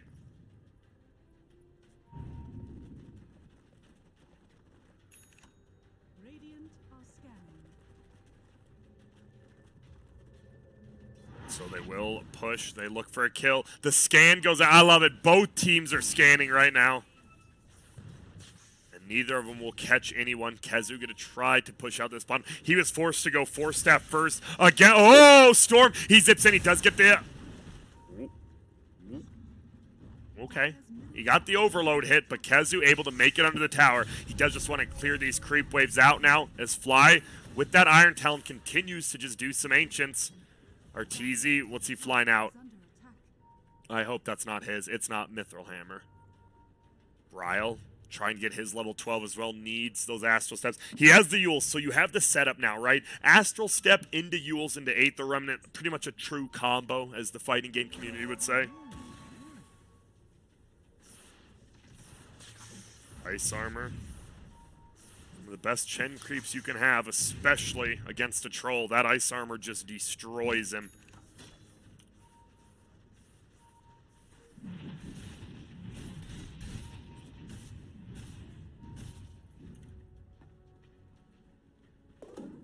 Battle Fury picked up. Oh, they're gonna go. Outpost will get scooped, but Kezu's life, it's gonna be scooped up. I hear the possibility of some ultis, but no. It's gonna be Moon Meander. He blinks away barely. Oh, crit was super close to just barely getting with that swashbuckle. Owie's still chilling down here. He's hiding. Even has an empty item slot. You don't want that Sage's Mask? Alright. Crit rotates top. Bryle's still sitting up here. He is up here. They don't have vision. They should definitely get a Tinker Ward, I think. If Bryle's going to continue to play up here, you should just definitely have a Tinker Ward. And alright, the creep wave's got to be there. Let's see what they do.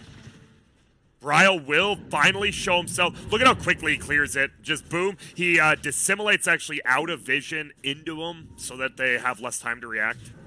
Bottom lane, they're moving in. Moon Meander and Owie. They're going to be the first two in trouble, but Bryle's already TP'd. There's going to be a 3-man Centaur stomp. There are all 5 heroes here. Moon Meander gets a blink forward. They might clear all the creeps and fly. It looks like they will. He has the ice armor, so it will take a little bit longer to bring him down unless Kezu wants to ulti. He definitely doesn't, and he shouldn't have to. Bryle, a couple more right clicks, and there you go. They get fly. They get his creeps. Arteezy is able to make it out. Wonder where he's going. I assume it's just BKB with the mithril. It could be a death, so, but I think BKB.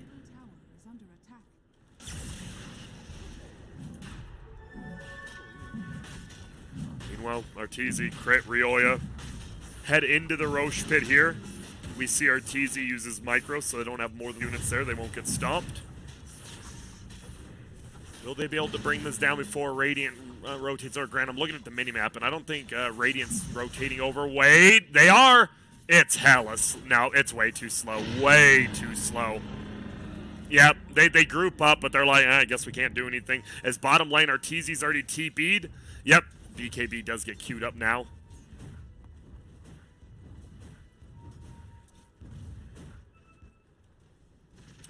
Crazy kind of just playing all grouped up together, and they're just falling behind in gold really bad. This was less than 1,000 gold, and now they're just kind of allowing Arteezy to farm everywhere on the map, and they've just been as 5 for about the last, like, minute or two. Bryle will push out middle. Now he's going to head top, so they will have someone going up there finally. Ritsu, he's actually just going to sit here until 19 minutes, huh? Or 20 minutes. Wait, that's bounty rune time.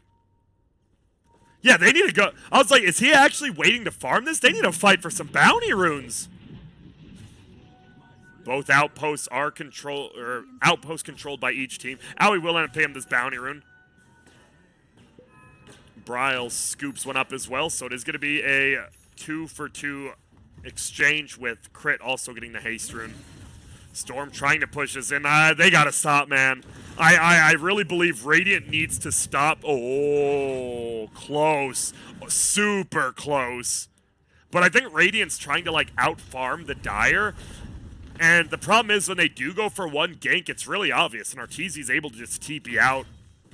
Who's getting this tower? It's going to be Crit. Full Spear Vessel, and he could have had almost a full Vlad's, but he is going to go for the Yules, and, well, that's close. 200 gold away. Ritsu just farming. He is the win condition, going for a BKB. You can think to fight then. Battlefield BKB, or you maybe try to get another item. I'm not sure what that item is, though. His bottom, they looked for Moonmander. He blinked away. He is actually going to commit the ulti. What?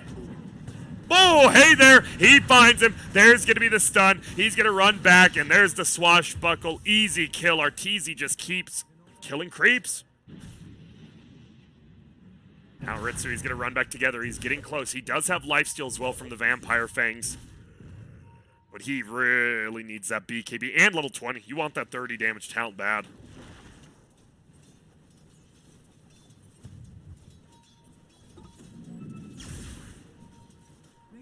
Does Arteezy think someone's going to show up? Well, there's going to be someone showing up over here. It's going to be Bryle. He gets the fight on Fly. Fly pops his mech. He has the ulti, but it won't matter. Storm zips in, zips out, zips back in, gets the pull.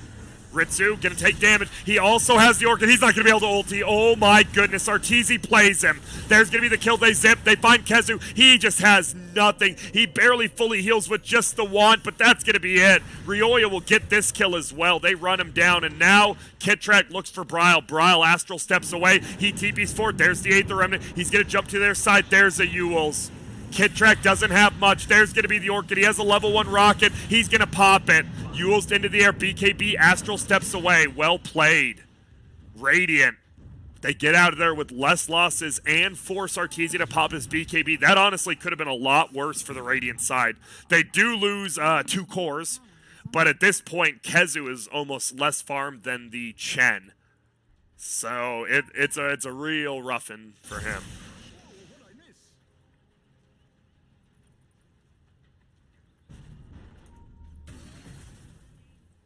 Rocket shoots off to push bottom. Nope, shoots off to scout the ward, which they do. They have the rocket vision and the sentry. They know it's there. We'll see if they rotate over to get it. He has the Ewells, and now the Pango's going to go blink next, so he can always get that perfect initiation if needed. And Arteezy will go back to farming. Don't blame him.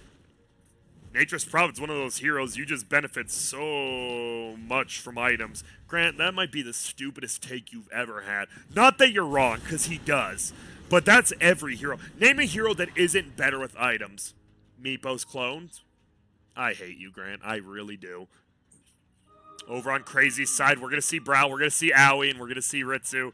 Chilling together again. This is the big problem they have. They just can't really leave their base. They're out of their base because they have the tier 2s, but I would pretty much consider their base behind the tier 2s now. Wait. Oh my god, Ritsu crossed it. Look at this. Is like when you're at you're in your house and you're like, if you cross this line, this is my side of the room, and he's like barely tiptoeing over it. They're together. Oh, they have vision of Ritsu, but the hook shot's gonna miss. Stun will fly out. He has an Aegis. He doesn't mind eating the death here. BKB popped by Ritsu to jump on the other side. They get it, but he doesn't even die to it. Ryoya goes down. Oh my god. Holy. He had the Aegis. I'm not crazy, right? Well, it gets taken at the last second. What a play by Kezu. Oh my goodness.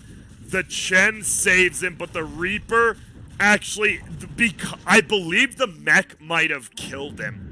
I think he died within the second it went away. If he didn't get healed by the Chen, he might have, I have no clue. I don't want to make any assumptions. They're going to move forward. They are going to find Brow. They need to lock him down. Swashbuckle hits him, but no. He just runs back, and all of a sudden, EG a little bit on the back foot.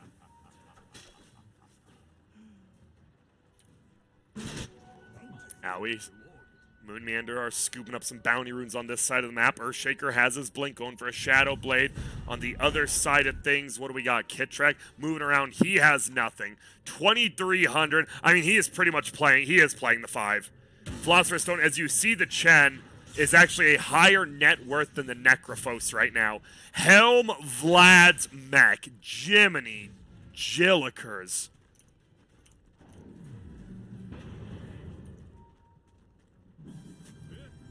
Crit level 15 has the longer Rolling Thunder now. What are the big levels coming up on Radiant side? What do we almost got? Necro almost 15, but he has some of the worst level 15 talents. A lot of people go the Ghost Shroud now. I mean, it's probably just better. Storm just hit level 18. They are going to smoke up. What do we go for? Crazy. If you have a successful fight, you've cut the gold lead down 2,000 from 5 to 3. Bryle pushes up. There, look, he's going to get the pull in. Does he have a Moonman or just pops the dunk? They're going to try to permanently stun him. BKB unable to be used. No, he does! Oh my god, he wastes the BKB and dies anyway. Oh no, and a net goes down. Pango, he's gone crazy. With a crazy good smoke gank. Holy smokes. Ryoya, I love that Moon Meander didn't hesitate. Because you could say that was a bad play by Ryoya. Is he expecting a 5-man smoke with an Earthshaker ulti at a rune? Probably not. But they are able to burst him down and use it. Oh no, they find Fly! Moon Meander, you god-tier player! He knew. And now he's saving his, he should save his enchant totem in case, but no, Bryle's here, unable to TP out. They're just gonna run him. Moon Meander, he's actually dying! Oh my lord. Penitence plus creeps, but they get the kill just like that. Crazy. They turn this game upside down. It's a 2K lead, but it really doesn't feel like it as the Void Spirit and the Troll are starting to own.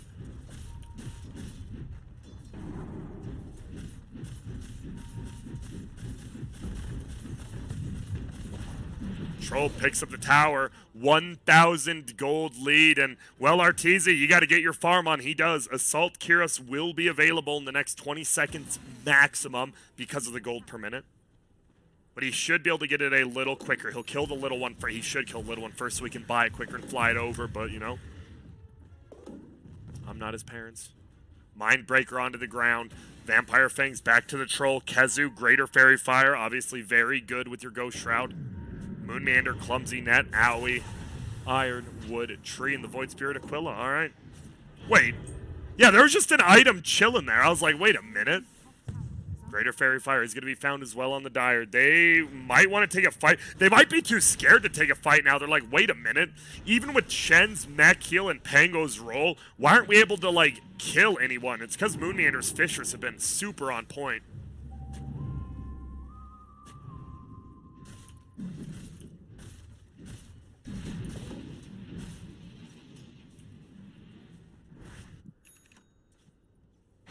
Orb of Destruction scooped up as well. I believe okay. Let's now see. So, he will be doing 5 minus armor, 5 minus armor, and -2. So every auto attack to a building or a hero is -12 armor.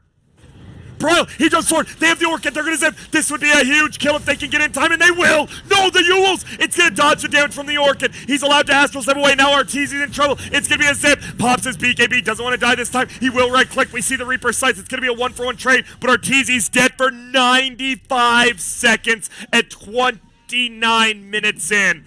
They do get a coconut. They're going to look for Fly. They're going to get another killer. Moonmander might even take the kill. He won't. Ritsu gets the kill. And Evil Geniuses is currently in mode crumble. As crazy. They are just straight up playing these well. Bryle perfectly timing his Yules against the Orchid so he doesn't take the damage. Able to jump away. He does end up dying, but he baits Ryoya in. Ryoya doesn't die either, but it baits the Chen in. So they get a +1 because of it. Roshan not even up. They're just running uphill. We're going to watch the Earthshaker. I'm watching him. I feel it. What's he going to do? Well, nothing yet, because there's no enemies. Touche. Rocket flies, hits Owie, flies over Kezu. They still know where 2 of them are at. And the double bracer build for... I'm pretty sure the Sage's mask has been in his backpack since like 5 minutes in. Roshan will respawn, and yep, there it is. Rocket flies, scouts it out. And it looks like this next Roche fight could be the big one. Currently, Storm Spirit only sitting on 11 Bloodstone charges, so he does not feel the best. We hear the Pango roll on the other side of things. Dunk middle, what the heck? Ryoya again! Where's your... Oh, he gets it off. Oh... So a Pango roll that did nothing into an Earthshaker ult that did nothing into a BKB Ryoya. But, well, he lives. They're going to go into the Roche Pit. They know that the Storm can't zip and BKB'd and steal it. I think this is a good call, but Ritsu actually runs out. Little muddy. Will scout out what's happening. Has a Basher on crit, so they do have a little bit of lockdown now. Holton, Kit Track. Silenced and silenced again and brought down. We have that Aghanims now on the Void Spirit. And they're going to go right back into the Roche Pit. Just like we saw yesterday with the spider legs, Troll's doing the same thing, where he goes in from the backside so you never know if he's in. Grant, are you serious? What? Buyback is going to come from Kit Track. Mud Golems keeping this Roche in their hands. And the Rocket will try to split push it out, but Arteezy, he's only level 20, takes the cooldown reduction. He's going for a Sheep Stick next. He does a decent amount of damage, but he doesn't do like an overwhelming amount. I think that's a problem. There's going to be the Rocket. They scout out too. Oh, crit's gonna completely with. Aether Remnant goes down. There will be a pull. He jumps on top of the Necro. This should be a kill. It is. He's rolling, but he rolls around, bro. Now he hits on the backside. He's gonna permanently stun him. Pushing him back with the cogs. Kit track. Whoopsie doodle. They get the kill on Owie, and it's gonna be a quick twofer. They might go into the Roche pit, and when you doubt EG, they bring it back. Ritsu. Ooh. Eats his way out, and spider legs. Arteezy gives himself plus 66 damage. They might go into this Roche pit, and they might be able to do it.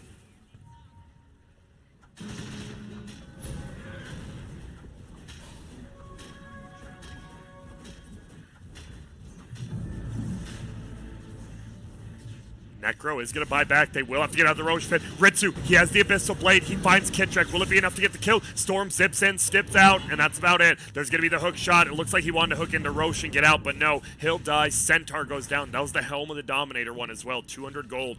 Kezu's going to walk in, see that it's at half HP. Can they do it? I believe that was a dieback, right? From Kitrek, it was.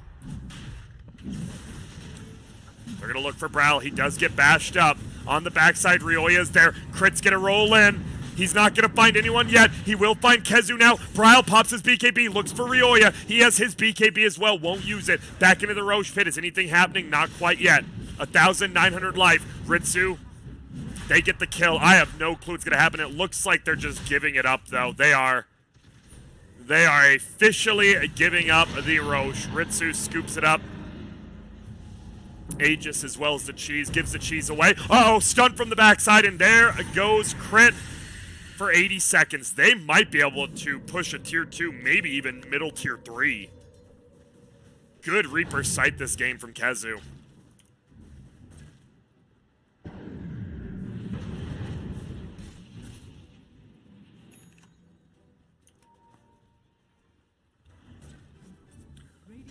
A lot of people talking about in-game sounds. Trust me, they're up. I'm not turning up more. I appreciate the spam for the last 24 hours, but you're good. Moon Meander. Continue to farm up. He has the Shadow Blade. Curious to see what he goes next. We haven't seen many Ags Earthshakers anymore.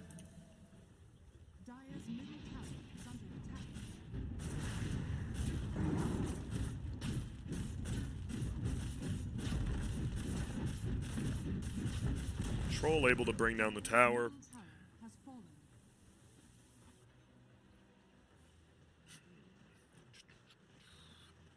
Going for the sheep stick on Arteezy. Looks like a Lincoln's for Ryoya. On the other side, Kezu, he Force Staff Lotus Orb. What else are we going for? Ritsu, what does he want? He wants a Satanic. No SNY, but he will go for the Satanic. On the other things, Bryle. Uh-oh, I hear an Orchid. It is going to be a storm. They zip forward. They find Kezu. All right. Simple as that. And he will have his full Lincolns now. Flies it out. What else was he flying out? The Titan Sliver. Unfortunately, it will take a while to get back to him.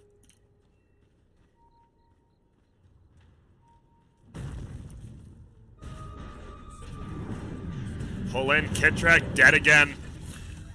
Playing the split pusher, I'm going to go die in the bad lane roll, but unfortunately for him, well, his game is just, he's 1-7-6. He does have 2 bracers now, thanks to Philosopher's Stone. Ewell's into the air. It will be the Pango. He jumps back. There's the Orchid. Ritsu will get hit. Nope, gets his ulti. BKB off, turns it around onto Ryoya. He'll zip away, and that might be the end of this engagement. As Ritsu's BKB will wear out. Bryle should be able to find him. They get the pull. Crit will go down. Do we get the kill? No, he doesn't go down. He gets healed up. There's going to be Bryle silencing everyone around him. Ritsu does lose the Aegis. They zip forward. They look for Moon Manor. He goes in Viz. They have detection. He gets brought down. Now Ritsu's alive, but he doesn't have his Abyssal Blade or his ulti. He's going to have his Abyssal soon. He has it. Will he pop it? No, he gets sheeped on the backside. Now he might get brought down instead. The Abyssal isn't there. He gets pulled back. So does Ryoya, though. Bryle brought down in his BKB. Arteezy is just right-clicking everyone. Kitrek with a whiff. Should still be able to get this kill as a boulder flies out. Penitus hits, and yep, Arteezy flies in. And I need to see who did the damage there. My bad, got a little bit too hyped. Let's try to keep it down. As it is, Arteezy 8.3 thousand damage done.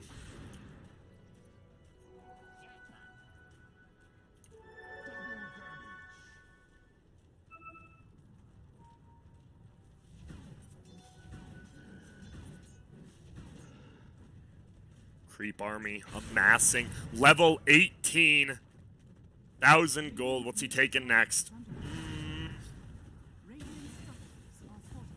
I'm actually curious. Kezu will get stunned up but makes it in.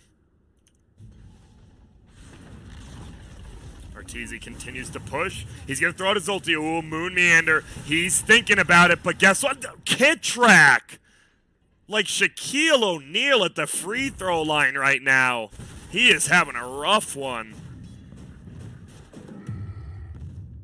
Leveler as well as a Minotaur Horn for the EG team.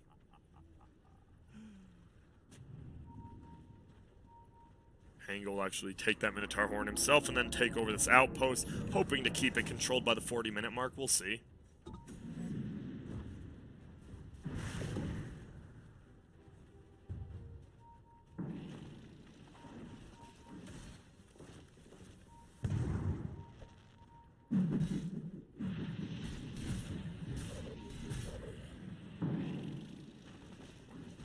Spider legs on downhill, and yeah, they're pretty much just stuck in their base right now. This is like when they had all the tier 2s and they were stuck behind. They're pretty much still at that line. You'll see him occasionally go out to this triangle or maybe smoke out to get this outpost. Whoa, Prince's Knife, Brow. Yeah, he realizes, oh, I almost just lost us an item.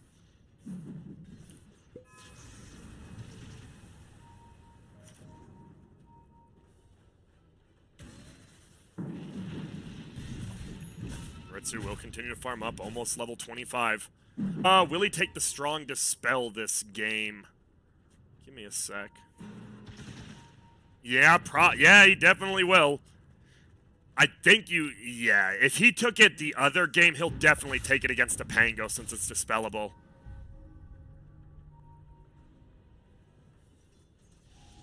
Void Spear going for a Lincolns of his own. This Orchid, whoa, we have a roll going bottom. It's going to be a Zupin, and he jumps over the block, pulls him in, gets the kill, Arteezy. And again, Shaquille! 0 and 4 as Kezu just dies instantaneously. Arteezy, though, he is scared. He has a Bloodthorn, by the way. He's going to be right-clicking Brow from the low ground. He's still doing a ton of damage. There's going to be a zip in, zip out. Has the extra armor from that Solar Crest, but won't be able to make it out. There's going to be a Voodoo Ward placed on the ground. Will be a pull-in back onto Crit. He is maledicted. Do they jump to the low ground? No, he jumps back. There's going to be the Bloodthorn. Now they're right-clicking. They're going to find a Troll Warlord. Dunked by Moon Manor on the back. They can't get Ritsu. He is able to get his ult down. Now he's cleaving Ryoya. He is getting eaten alive. He will go down. The save by Moon Meander. They kill Arteezy as well, and Crazy has turned it around. They're going to look for Fly. Does he have a net? Nope, doesn't need it. There's the Yules. Whoa, where are you going? Ritsu pulled in. Aether Remnant there from Fly. He's looking to maybe get Brile. No little boulders left, and see you later, Fly. Actually gives away a little extra gold there, too, because of it.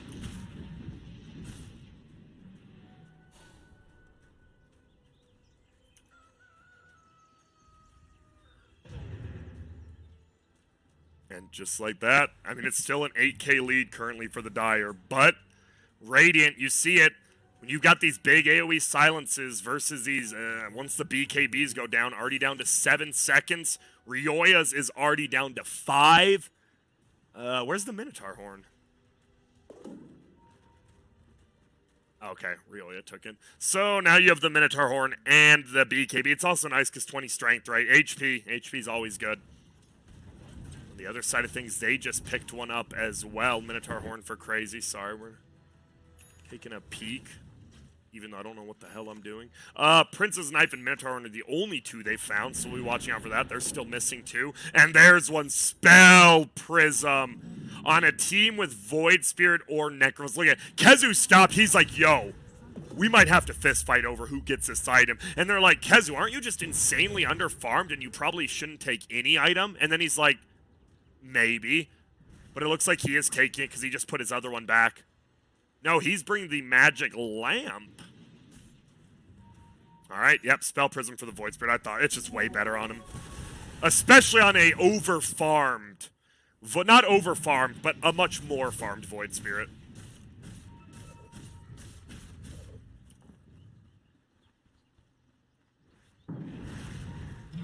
Going for his level. Does he get it off this? He sure does. Dissimulate stuns for 2.5 seconds. A lot like the Queen of Pain talent, this one can just completely change a game. If you hit it on top of someone before their BKB comes out, see you later.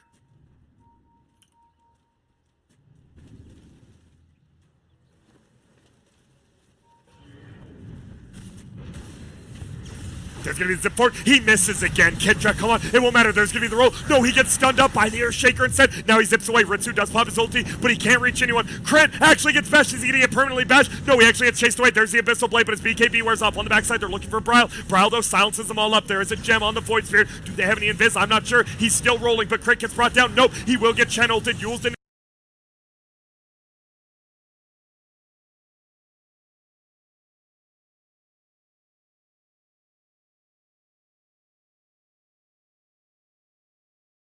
There, he's still alive. He has the Spirit Pistol as he popped it out. Bryle's gonna pop his. There's the Reaper Sight that brings down Crit. He's the first dead. They've all been permanently stunned. Moonmeander hits onto 2. They're gonna kill everyone.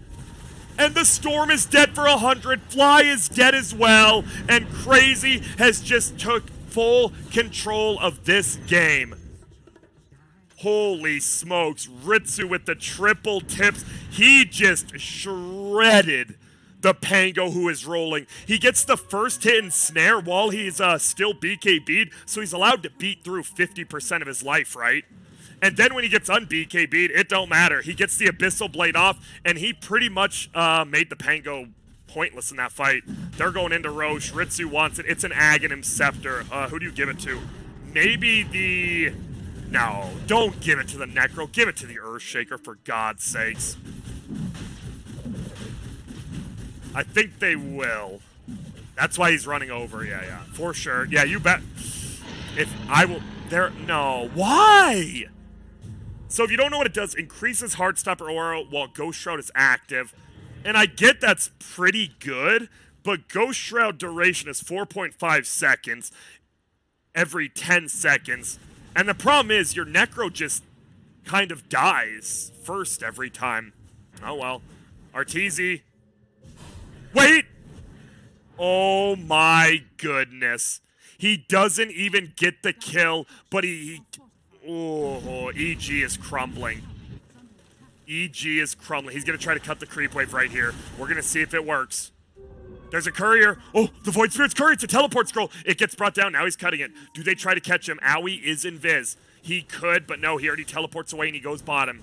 Farming the Ancients. Arteezy, he is going to try to look for any sort of farm he can find. He is level 25, no cooldown anymore on his teleport. Who else? What do we got? We already saw this. It's going to be the stun. Nature's Prophet, 0 cooldown. He did take the strongest spell. Very good against Pango. The Storm obviously took the Auto Remnant Ball Lightning. I don't think I've ever seen anyone take the other one in a long time.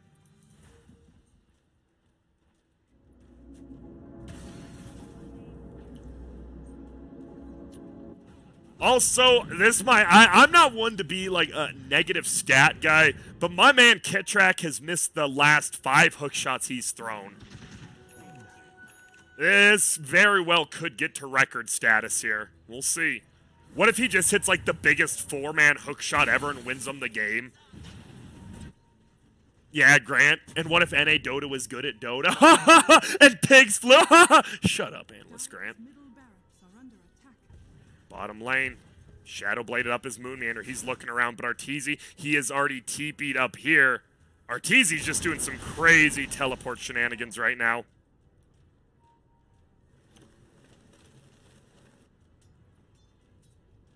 I love the overload. I'm curious. How...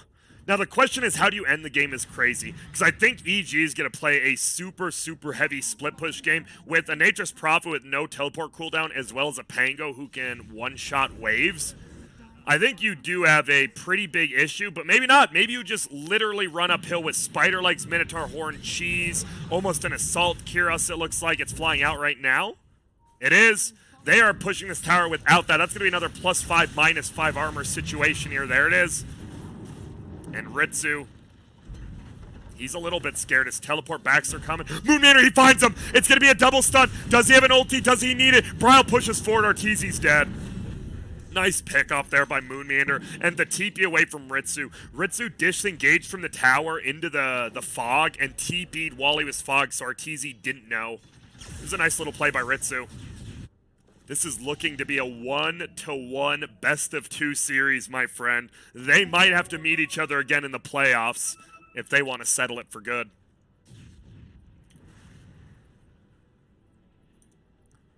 What's Arteezy? He is going for the rapier. He's still missing an item is the problem. I mean, that's where the rapier goes, but you kind of like a rapier and a +1 here. On the other side of things, Ritsu is pretty much, he is completely 5-slotted. He'll have room for something. Kitrek, I mean, let's be real. Kitrek's just dead. He's going to buy back instantly. He realizes he's worth nothing. He just has to be alive to spam out rockets and clear creep waves. Ritsu, yes, look at, Ritsu's running into all of the, no! Okay, it doesn't matter. He makes more remnants. I did like Ritsu actually ran into like the first 5 remnants so the creeps wouldn't take him. There's going to be a BKB pop. He had no abyssal. Okay, well, he's just going to kill the tower as they're pushed in middle so they have creeps. Ritsu will shred through this Melex. No Arteezy for 50. They might just get throned? Or will they only give up 2 sets of racks and that's it? Looks like they're going to give up 2 sets, but they can't throne it quite yet.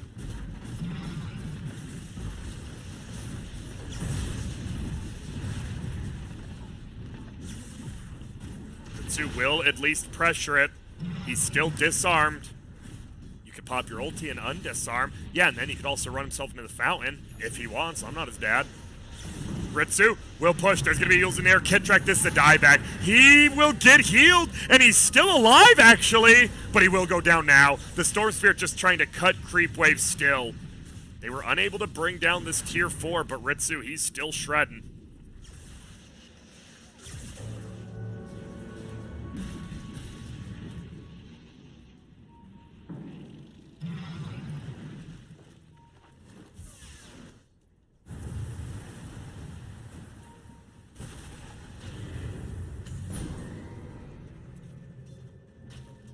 BKB popped, and yep, he's just gone. All right. See you later. They're going to push for this tier 2. Ritsu is going to backdoor it. I believe he has the damage for it.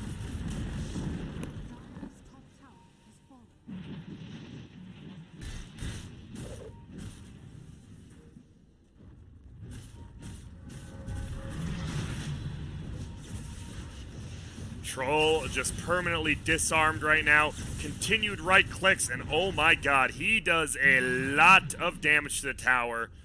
Arteezy trying to cut the creep wave middle. They zip again. He's just trying to backdoor. Will he? No, because he gets bashed. No disarm. There's going to be the Abyssal Blade. Fly should go down here. He will. Killing spree for Ritsu. Brings down the tier 3, and they back up as well. Ritsu, well, I don't know why we're on hero levels, but look at the net worth. He is #1 now by over 4,000. We talked about it. Ritsu versus Arteezy farming battle. You kind of, if it goes in a super late game, you just give the advantage to whoever has a better late game hero. And, well, it feels like Troll is the better late game hero. They get the find on crit. Will he get brought down? We don't have the Abyssal Blade for 5, but he does have the net, has a bash hit, and crit Yules himself. He has an Abyssal Blade, unable to pop it as he's rooted. We'll have the buyback. They jump forward. There's going to be the Death Ward. It's down. They get a kill. No, Ritsu, he's able to get his ulti off. Oh my goodness. He didn't have the Aegis only to cheese, but he isn't hitting anyone. He finally goes down. He was unable to hit one single person during that. Aui's courier goes down, and now Kezu's getting chased. There's a spear vessel on him. Aui goes down. Kezu, is he dead as well? Yep, there's a sheep. He has the Bloodthorn, uses it, and that's going to be a kill. What the hell? What in God's name are we watching?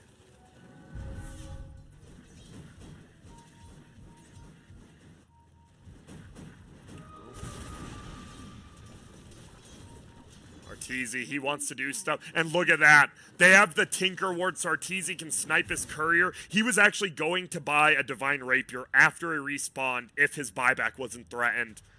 That's a slick play by Artur. We'll see how he continues to farm. Do they want to push? They're missing 2 Raxes. They very well just could lose their base if they don't react.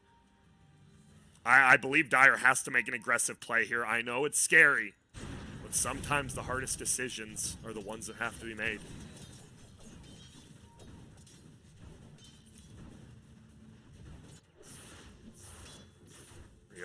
Only 12 Bloodstone charges. He is going to have his Shivas, but he's saving for the buyback. If he can get his Shivas and have buyback, all right, then we're getting somewhere. A Refresher Orb and Bryle's Courier. That was his Ewel's. It will die. I don't think he wanted it necessarily. Well, he would have loved it. Now he can't sell it. He could have sold his Ewel's, bought the Abyssal Blade, and still almost had buyback. Look at that. Bryle shreds the creep wave. But Arteezy shreds the tower. Unable to get it. There you go. As top gets pushed in as well. Siege units ahoy.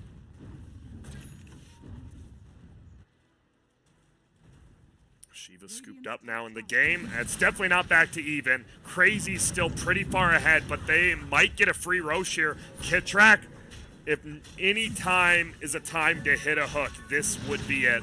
They don't need it. Refresher and an Aghanims now. All right.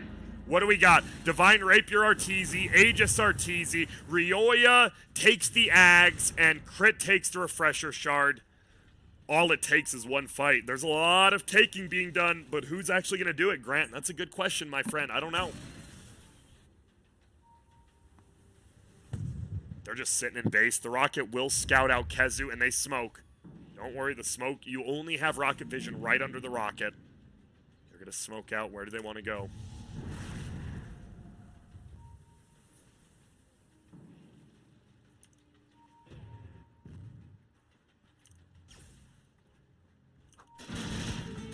Buybacks currently. Oh, he's going to find a Moonmander. Gets the stun. That's going to be a kill on Crit. He does not have buyback. He doesn't die to the Reaper's Scythe. Yes, he does. He's actually dead for 160 seconds. He is dead for almost 3 full minutes. It's a triple pulling. The Silence is there. He buffs the BKB. Moonmeander goes down. The Abyssal Blade is down on the backside. Will they be able to find Arteezy? He has the Satanic and he pops it. He has the Rapier. He's doing damage, but Ritsu is just beating into him. That is going to be the Aegis. Kittrek goes down as well. It's going to be a buyback for now. He's going to run back in. This might be the game if they get the kill. Rioya tries to pull him, eats the cheese. There's the dunk. Moonmander with the buyback. Gets the double stun. Do we have another dunk? No, because Rioya pulls him in. He gets the dunk up. Finally, another cheesy. And Rioya getting low, but he's unkilled. Bash hit. What?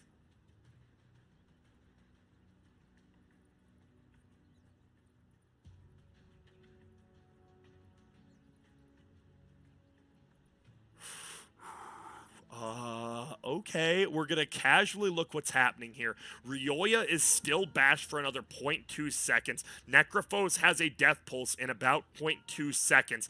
Divine Rapier is dropped somewhere. There's a gem here. There's a Divine somewhere. Arteezy. See you later, nerds. Okay. He can't right-click. Is he just going to die to Ghost Shroud? It's all about if the death pulse hits him right. He could... No, he should be alive. No matter what, Storm should live. There is no physical damage since he's Ghost Shrouded, and he doesn't have physical, and he has a Minotaur Horn. So all he has to do is pop the Minotaur Horn and zip away. He could actually look to kill Bryle. Here's how I think is going to happen. I believe... Yeah, we've already been over that, Dalen. That's why I'm analyzing and play-by-playing. Guardian Greaves in 3. I'm just looking at cooldowns. He has no mana. This is the problem. He has a Force Staff, though. Okay. This Force Staff could do something crazy. I'm not sure. Bryle, no Astral Steps. He has an Abyssal in 2. He will have an AoE Silence as well in 2. Dude, I actually can't believe that disconnect just happened. Who does this benefit more? Honestly, it's a 3v3 fight. I want to say... I actually don't know. I think it just depends if Kezu can spam his Q button and if it kills Storm. Because he's unable to get the Minotaur Horn off while he's stunned. But Kezu doesn't have Death Pulse up quite yet. It really is like less than a half second from cooldown. And the bash is like a half second. It pretty much is legitimately, can he get the Minotaur Horn before the Death Pulse hits him? That feels like this will be the game. What the just happened? Now we're chilling. Dyer still has a 4K lead, but I don't think any sort of gold lead matters in this game. There is a no buyback for Ritsu 92 cents. Kezu hits a DX in all chat. Will EG hit one back? Doesn't look like it. They're in mode focus.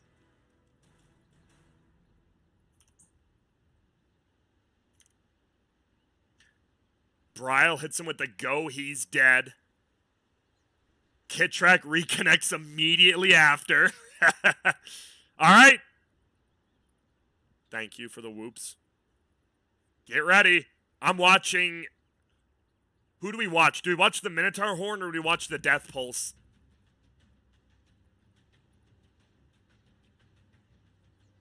Okay. Here we go. They're going to try to get him. Do we get the Minotaur Horn off? He's going for it. No, really, will just go down instantaneously. But how he gets thrown, he's unable to get the coconut. Now they want to kill Kezu. But Moonmander, he gets hexed up. Arteezy is just doing so much damage. Bryle's going to be the next one to go down. Rioya, he is back, and they have no buybacks. This might just be over. Kezu is able to TP away. No buyback, no buyback, no buyback. Is all of it timed? No for Bryle. He just doesn't have the gold. 370. Ritsu not timed either. 1.4k. The thing is, I believe EG probably thinks they have buyback. Why would you take a fight there with no buybacks? Well, you're going to find out very shortly as Arteezy, he's going for it. It is Kezu versus Arteezy in the base defense. There goes a set of racks. He is going down to the bottom set now. Right click, right click, right click. Lotus Orb there, but he'll just get right click back. Sprouts himself in. Should just attack this. He will summon Treants. That's going to be the second lane of racks taken. He will just teleport over to the middle one. No, he's going to walk. I believe that's anti-value by about 0.7 seconds, but it's fine. And yep, Arteezy, he has the leveler. He actually just killed the entirety of the base before one of his other teammates made it here. And Kezu. Rioya, he should just jump forward and pop his W since it's an Ags and not targeted. It won't get reflected back. Ritsu is alive in 8 seconds. Is there any way in hell they can actually win this game still? Down goes the tier 4. Down goes... Wow. Wow. What an ending. Honestly, you know what this comes down to? Rioya having a buyback and no one on Radiant having a buyback, right? I actually think the game comes down to that. Why did no one? It wasn't because they didn't have the... It was only because they didn't have the gold. There was no timer. Meanwhile, Rioya buys back and just kills 2 of them in the last fight. And then Nature's Prophet shreds. Holy smokes. What a game. Arteezy just played like an absolute god. A straight up god right there. Oop, thank you, sir. Holy smokes. I can't believe the game just ends. Something like that. That is super nuts for me, at least. I got to update everything here. EG ends up with a 2-0. Next up is going to be Quincy Crew versus Beast Coast. All right. So that means we got to hit up the groups, which means EG, once again, they move up to 12-2. Crazy moves down to 4-6. We're going to hit the save button on that one. And then the next game is going to be Quincy Crew against the Beast Coast. So everyone, I'm letting you look at the scoreboard while you see it. We do need to take a short break. My mouth is feeling a little bit dry. A lot of complainers in chat, so I'll probably just mute and turn on music for this one. No puppy cam. Y'all didn't deserve it. And damn, what a freaking game. EG wins 2-0. Crazy. Oh, that's rough. 37-33 in kill score, and they're just unable to finish it out. Definitely a little bit of a bad